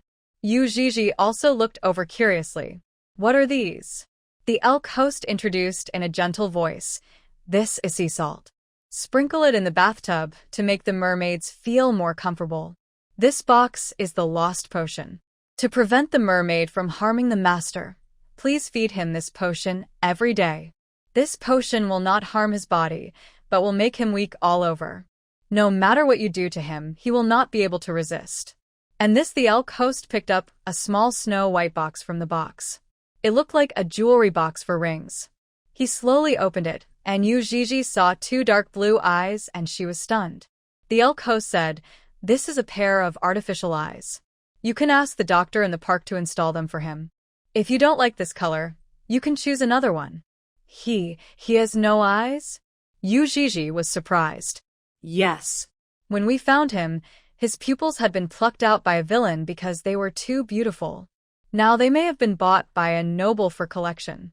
The male elk's voice sounded somewhat regretful. The mermaid's eyes are incomparable to any other artificial eyes. They are so perfect. 7 broken dreams in exchange for a disabled mermaid. No matter how you think about it, it's a bit unreasonable. However, these 7 are just enough for paradise to be presented to His Royal Highness the Crown Prince at this year's Imperial Sacrament. The elk said, "I will ask the Tower Master for more benefits for the young lady." Oh, there's one more thing that hasn't been airlifted yet. It will probably arrive in 3 days. Until then, please come to the Lost Towers again, Mississippi Luther asked. What is that? Give him the holy cleansing medicine used by mermaids, and he will be able to become a true male. Isn't he a male now? Yuii asked stupidly. The elk smiled and explained, of course it's a male mermaid, but he doesn't have the ability to mate yet. However, as long as he drinks the holy medicine, everything will be solved. I see. In the water tank, the mermaid boy closed his eyes as if he was sleeping, listening to the conversation of 2 people outside. His eyelashes trembled slightly, and his body, which was tightly locked by chains, gradually turned a layer of snow white because of disgust. The Lost Tower auction house gave Yuii a lot of items needed to raise mermaids. All were moved to the car by Luther. And this mermaid will be delivered to her residence with the help of the orcs at the auction house. Because it was too late and the snowy road was inconvenient to travel, we spent the night in the box of the Lost Tower. The next day, early in the morning, Luther led Yuii to where she lived. Not far from the command center, there is an area called 0 Stars, which is the highest level residential area in the park. It is very close to the command center and has very good public security. The snowmobile turned into an independent wooden house with a small courtyard and stopped at the door. Luther got out and opened the door for Yuii. A gust of cold wind blew, and Yuii wrapped her plush collar tightly. She stepped on the pedal and slowly got down from the high top of the bike. The orcs following closely behind also carried water cages into the yard. "Ms. Yuii, this is where you will live from now on. If you encounter any difficulties, just come to me." The superior officer repeatedly warned and instructed that all the demands of the female rabbits must be met. Among the 3 empires on the Beast World planet, the Moon Rising Empire has the least number of S-level females. Therefore, they will not give up any opportunity to kidnap S-level females from other empires. Yuii walked on the snow in the yard and came to the door.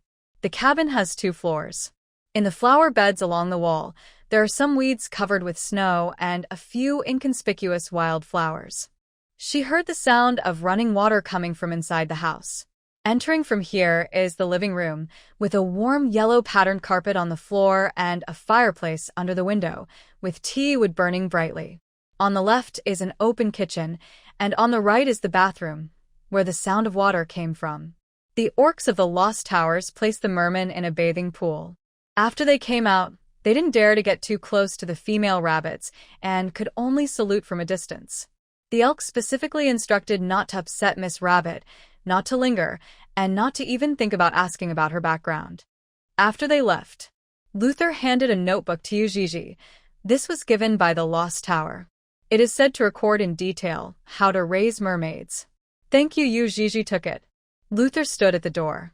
He glanced at the bathroom next to him. The door was half open, and he could see the mermaid lying in the bathtub with a chain around her neck. "Don't unlock it for him for now," Luther said worriedly. I heard that the mermaid's teeth are very sharp, so be careful not to get bitten by him. And then you need to feed him the losing potion, every day. If he gets the strength, he might break free of his chains and do something to hurt you.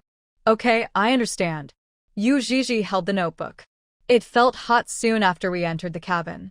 She took off her coat. Seeing Luther standing at the door, he asked, "Aren't you coming in?" Luther smiled and said, "There is an important meeting at the base today. I have to attend it. I guess I won't be here until very late." The young guard turned sideways and pointed to the yard at the side. "That's my home. It's so close." Yuii stood on tiptoe and looked. The courtyards of the two wooden houses were separated by a low fence. She could just flip over. "Luther, I chose a place that's close on purpose so that if anything happens to Miss Gigi, I can rush over immediately. Also, the base is planning to send you a recruitment message to recruit a butler from the God-given city. Miss Gigi, do you want a male or a female?" Yuii replied, "It's all right. Why do we have to go to the God-given city to recruit? Isn't there any in paradise?" She remembered that on the map, there was a distance between paradise and the God-given city. Luther was stunned. In this paradise, except for the management and guards living in a few streets, the rest of the place is full of criminals. In the Moonrise Empire, the so-called paradise is actually the city of criminals, a place specifically used to hold criminals. It was the first time that Yuii heard of it. She finally understood why the teleportation point in the paradise was the only one so cheap. Apart from the extremely bad weather, it was because of the human environment. When Luther saw the astonished eyes of the little female rabbit, he realized that she was not aware of the situation in the paradise. How dare he come here alone? This really overturned his impression that rabbits were naturally timid. Don't worry, the park is well managed now, especially the scattered streets. No one dares to commit crimes here. But for safety reasons, if you are going to travel far away, please tell the guard team. We will definitely keep you safe. Yuii nodded gently. I understand. She originally thought that the park was just like its name, a place for vacation, and the Lost Towers was so lively. It turns out that is not the case. The new butler will be brought to you in 3 days at the latest. Okay, Luther is going to the command center for a meeting. After he left, Yuii closed the wooden door. The cabin is comfortable and warm. There is a soft blue sofa in front of the fireplace and stairs leading to the second floor opposite. She poured a glass of water and gulped it down her throat. Thinking of the mermaid in the bathroom, she lightened her steps and slowly moved closer. The toilet is separate from the bathroom. In addition to a bathtub, the bathroom also has a shower cubicle. There is a curtain partition in the middle. In the bathtub, the water was poured with sea salt, becoming as clear and blue as the sea. The mermaid lay quietly, with her tail slightly curled up. Her pale face was covered with steam, and the light blue scales of her tail were like a work of art, sparkling and alluring.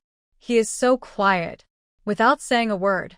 His face was covered with a white ribbon, and his artificial eye was placed on a shelf nearby, waiting for the park's doctor to come and install it. Yuii thought for a moment and asked softly, Are you hungry? From last night till now, the mermaid seems to have eaten nothing.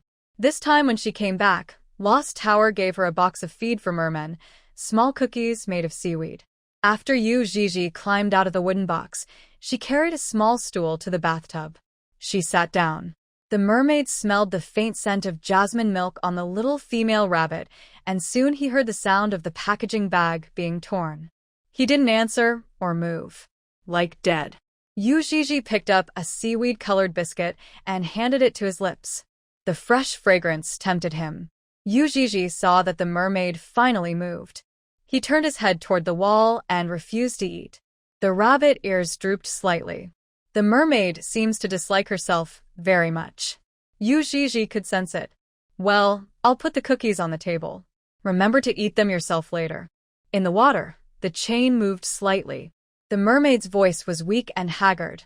I can't move. Yuii saw the iron chain tied around his wrists and connected to his neck. He looked very pitiful. She thought of herself. I was once imprisoned like this. But he is worse off than me. The mermaid's eyes were gouged out. He was fed medicine, and his body was locked tightly with iron chains, passing through his pale and agile chest and extending all the way to his light blue fishtail. Yuii felt a little reluctant. Then, "I'll untie the chain for you. You can eat first." She stood up and found where the chain unlocked. There were clanging sounds in the bathroom. The mermaid boy raised his mouth slightly, this little female rabbit. Then he imagined, "Still want more? Fool." I wonder what it would look like when the little rabbit struggled as the sharp teeth pierced her carotid artery. Thank you for your votes, my dears. See you tomorrow. Yuii squatted beside the bathtub and found the lock on the chain. She glanced at the wash basin next to her. When the orcs from the Lost Tower left, they must have hung the key there. But at this moment, it disappeared. She searched for a long time, but couldn't find the key to unlock the door. Strange, I remember seeing that. She murmured. The other side. Luther left the cabin with one hand in his military trouser pocket and a bunch of keys hanging on his finger. In order to prevent the simple and kind-hearted Miss Gigi from being tricked into unlocking the chains by the fish man who is good at bewitching people, he specifically brought the key with him when he left. Even if the fishman took medicine and lost his strength, it would be somewhat risky for him to be in the same room with a delicate female rabbit, if he was not chained. Yuii didn't find the key. The chains cannot be undone for the time being. She whispered, I don't know where I put the key. I'll ask Luther when he comes back. Otherwise, let me feed you something first. Yuii had spent a lot of effort to buy the mermaid back from the auction house. She hoped that he could eat well and stay healthy so that he could better complete the main task. The mermaid was lying in the bathtub, her long, slightly curly hair floating like seaweed, her face pale and haggard, and the faint mole on the tip of her nose particularly noticeable, carrying a kind of temptation that females could hardly resist. He didn't respond. Yuii returned to the bathtub, sat on a small stool, broke the seaweed biscuit in her hand into a small piece, and gently handed it to the mermaid's rose-red lips. The fishman hadn't eaten for several days. When he smelled his favorite food, he was silent for a long time, then gently opened his mouth and bit the biscuit. The bathroom was quiet. Apart from the occasional sound of ripples on the water, there is the crisp sound of breaking biscuits. Yuii thought of her past in the Duke's mansion. The Duke always wished he could eat more. After raising a pet, did she understand why this was the case? Just like now. She also hoped that the mermaid could eat more. Seeing him eat up the food she fed him bite by bite, she would feel an indescribable sense of satisfaction. After eating a few cookies, the mermaid's hunger disappeared. His white and pointed teeth felt a little itchy. After biting the biscuit handed by the little female rabbit skillfully, he bit the little female's finger in his mouth without any pause. Yuii opened her eyes slightly and felt a tingling sensation in her fingers. The mermaid's teeth were gently biting her index finger. Then, he seemed to have used some force. Yuii didn't feel any pain, just felt like being pricked lightly. The little female didn't move, just stretched out her hand and let him bite it. A thin layer of frost gradually covered the mermaid's tail. When the mermaid is angry or disgusted, the tail will gradually move towards white. He felt very disgusted with his current powerless body. In the mermaid's imagination, she wanted to bite off the little rabbit's fingers and swallow them into her stomach, but now she can only hold them in her mouth and bite them gently, as if she was doing something intimate with her. He tried his best. Finally, it bit the little female's finger. A drop of blood fell onto the tip of her tongue, and a triumphant smile appeared on the mermaid's face. This was his resistance. Even if his eyes were gouged out, his strength was taken away, and he was locked in a small bathroom. He would not surrender no matter who he faced.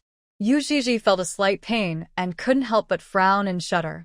However, he did not pull out his finger. Instead, he let the mermaid bite him. The mermaid was a little surprised. If she struggled at this time, it would be more painful. Because the mermaid's teeth were already embedded in the rabbit, he was looking forward to the little rabbit's screams of pain and the subsequent whipping. But no. The little female sat quietly and obediently beside the bathtub, allowing him to bite her, and a drop of blood slid down the tip of his tongue into her throat. The mermaid exerted all her strength. That's all we can do. The slight stinging pain at first quickly disappeared. Yuii looked at him blankly. As a tingling sensation came over her, a blush gradually rose on her face. Do mermaids have any magical powers? Even if your finger is bitten, you will feel strange in your heart. Yuii was a little nervous. She asked in a low voice, "Is it done? Mermaid, how long will you keep biting?" Realizing that the little rabbit was not afraid at all, the mermaid opened her mouth angrily. The frost-stained fishtail became even whiter, just like the snow covering the windowsill. Yuii withdrew her finger and looked at the teeth marks left on it. She thought for a moment, reached her hands into the water in the bathtub, and pulled the mermaid's hand out. The mermaid's eyes cannot see. His sense of smell and touch was extremely acute, and he glanced slightly to the side, wondering how the little rabbit planned to punish him. He just didn't have the strength just now. It doesn't mean he wasn't aggressive. If he wasn't restrained by the medicine, he could have simply dragged the little female rabbit into the bathtub and bitten her to death. Yuii looked at his pale, bony fingers. She leaned over and gently bit them. This can be considered as revenge for his previous actions. Eat well. Don't bite her while she's feeding. The mermaid was a little surprised.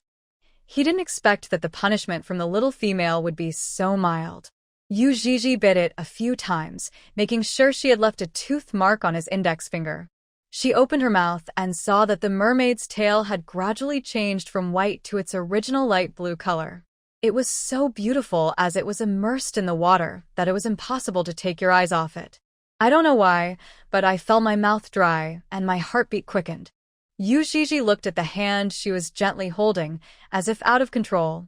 She lowered her head and gently licked the teeth marks on the male mermaid's fingers. Those were her teeth marks. Yuii wanted to get closer to him. Crash! The fish tail swayed slightly, and a puddle of water flew out of the bathtub and poured directly onto her body. The water with sea salt was salty and cool. Yuii seemed to wake up instantly and stared blankly at the mermaid's indifferent face. The boy's tone was somewhat mocking. Even if you cry and beg me, I can't satisfy you. Mermaids were not able to mate before they developed legs. Yuii. I didn't. She put down his hand guiltily. How strange. If she hadn't been splashed with cold water, she might have climbed on top of him. Her long skirt was slightly wet. She stood up, put away the plastic bag of biscuits beside her, left the bathroom as if escaping after saying I'm going to eat too. Is he a mermaid? He is a devil who seduces people. It was the first time that Yuii had this feeling. Her body seemed to be out of control, and she longed for his touch. Back in the living room, she fell onto the soft sofa, her cheeks slightly hot. Just at this moment, Yuii lay on the sofa, her rabbit ears moving slightly. She sat up. The broadcast continued. The entertainment program for this live broadcast is Battle Royale. Residents who want to watch it, please turn on the projector. In addition, the popular contestant number 091 from the previous period has already escaped from the park. Please be careful not to travel at night. If you have any news, please contact the security team immediately. Battle Royale? The name sounds like a bloody game. Yuii was alone at home and didn't dare to watch. This seems to be a regular item in the park. Recalling what the young guard Luther had told her about the situation in the park, this area was indeed full of dangers. But she usually stays in the cabin and won't run around when Luther is not around. Most importantly, she found the mermaid that was the target of the 4th mission. She was in the bathroom right now. This time the mission has more time than the previous 3. The most important thing to complete the task is the differentiation of mermaids. Undifferentiated mermaids remain in their most primitive state and are not capable of mating. 2 days left. Yuii counted them. The Elk Master of the Lost Tower said that she would be notified when the holy medicine that could differentiate mermaids arrived. Just as she was still thinking about how to complete the main task, the doorbell rang. Through the monitor, Yuii saw a familiar face. A member of the guard. She opened the door. The young male in uniform immediately saluted. Ms. Yuii, good morning. Luther asked me to bring a doctor over. Behind the boy is a young doctor. He smiled slightly and said, "Ms. Gigi, I am a doctor from Paradise. I came here specifically to perform eye surgery on the mermaid. Please come in." Yuii turned sideways. The cold wind blew in, forming a sharp contrast with the temperature inside the house. It was the first time for the young guard to visit. He was a little reserved and just stood at the door, not daring to go inside. The doctor followed the mermaid's scent and headed to the bathroom. "Are these the artificial eyes?" Containing an artificial eye on the counter above the sink. After opening it, he saw a deep blue double pupil of excellent quality. Yuii nodded slightly. At this moment, a reminder sound appeared in her mind system. Ding! The host has triggered the side quest. System. After completing this, you can obtain the disguise identity item, which allows you to disguise yourself as a female beast from another tribe for a certain period of time. System. Host, would you like to accept this side quest? Disguised as a female from another tribe? I feel like it can be useful when encountering emergencies. Will there be any punishment if the side quest fails? For safety reasons, Yuii asked softly. System. If you fail, 100 points will be deducted. That's fine. Although Yuii would be heartbroken if the 100 points were really deducted, she could afford the price of failure. So, she responded in her heart, "I accept." It's a good deal to earn rare items that you can't even buy in the mall. Moreover, just by hearing the introduction of disguise identity, Yuii was very interested. System. Ding. Congratulations to the host for activating the side quest Mermaid's Eyes. You need to find the mermaid's stolen eyes and successfully install them. This will be considered as completing the quest, and you will be rewarded with a disguise identity. 7 days. Item. Mermaid Eyes. It turns out that this prop is related to mermaids. Yuii was a little surprised, but this was exactly what she wanted. If possible, she would also be willing to help the mermaid find his own eyes. In the bathroom, the doctor is cleaning the dark blue artificial eye. The mermaid was locked in the bathtub, his light blue tail was covered with white frost, his body was tense, and his teeth were almost broken. "I don't want fake eyes." The doctor gave him a cold look and said, "You will scare the distinguished lady of the rabbit clan with your appearance. You have no right to say no here." The mermaid shivered. When he thought about his body being defiled by the artificial eye, his fish tail couldn't stop trembling. The rage burned wildly in my chest. If he could regain his strength, the first thing he would do is to massacre the entire paradise. That. At the door, Yuii said softly, "Why don't we just forget about it today?" The doctor was stunned for a moment, then he turned around and said, "Ms. Gigi, it only takes 10 minutes to install the artificial eye. It's quick." He doesn't seem to like it. In the bathtub, the white frost that condensed on the mermaid's body gradually stopped spreading. The doctor thought he had heard wrongly. Well, he had seen so many noble females, but had never seen a lady who would feel sorry for the male pet she kept. If he does this and accidentally pulls off the gauze, it might scare you. The eyes were dug out, leaving only empty eye sockets, which is scary to think about. Besides, his crippled body is not worthy of serving you at all, the doctor said earnestly. "It's okay," Yuii smiled softly. "I don't mind." She never minded that the mermaid had no eyes. The young guard who was listening at the door felt somewhat moved for some reason. The doctor didn't know that this rabbit lady was an S-rank female. The S-class females of the Empire, who are treated like stars in everyone's eyes, are arrogant and domineering. Especially in the Moonrise Empire, the number of S-class females is far lower than that of the other two empires, and they are extremely precious. The doctor put away his tools, put the artificial eye back into the box, and said with a smile, "I understand. Whenever Miss Gigi needs me, please feel free to call me." The words of a noble female are orders. All males living on this land must not disobey. The guard members left with the doctor. The cabin returned to silence. Yuii put the box containing the artificial eye back on the shelf. She couldn't help but glance at the mermaid in the bathtub. His tail still retained its snowy color, and the frost that had just condensed covered his entire profile and jaw, spreading all the way to his shoulders. The mermaid pursed her lips tightly, and her body was tense. This little female. He didn't force him. Maybe this is just her disguise. Yuii couldn't help but move closer. She bent down and gently wiped the frost on the mermaid's cheek with a wet towel. Her movements were very gentle, as if she was treating the most precious pearl. At such a close distance, Yuii could smell the scent of sea water on the mermaid. He just tilted his head and looked towards the wall, and even the mole on the tip of his nose became less noticeable. In water, he clenched his fists, feeling the incredibly gentle movements of the little female. The extreme feeling of nausea brought by the doctor gradually disappeared, and the white frost on his body also faded away bit by bit. Yuii stared at the scene in a daze. She didn't know what this frost was. I just felt that he might be uncomfortable. There seemed to be another spot on the other cheek. She couldn't help but move closer, but her knees slipped and she fell directly into the bathtub. Crash. Yuii buried her face in the water and was suddenly choked.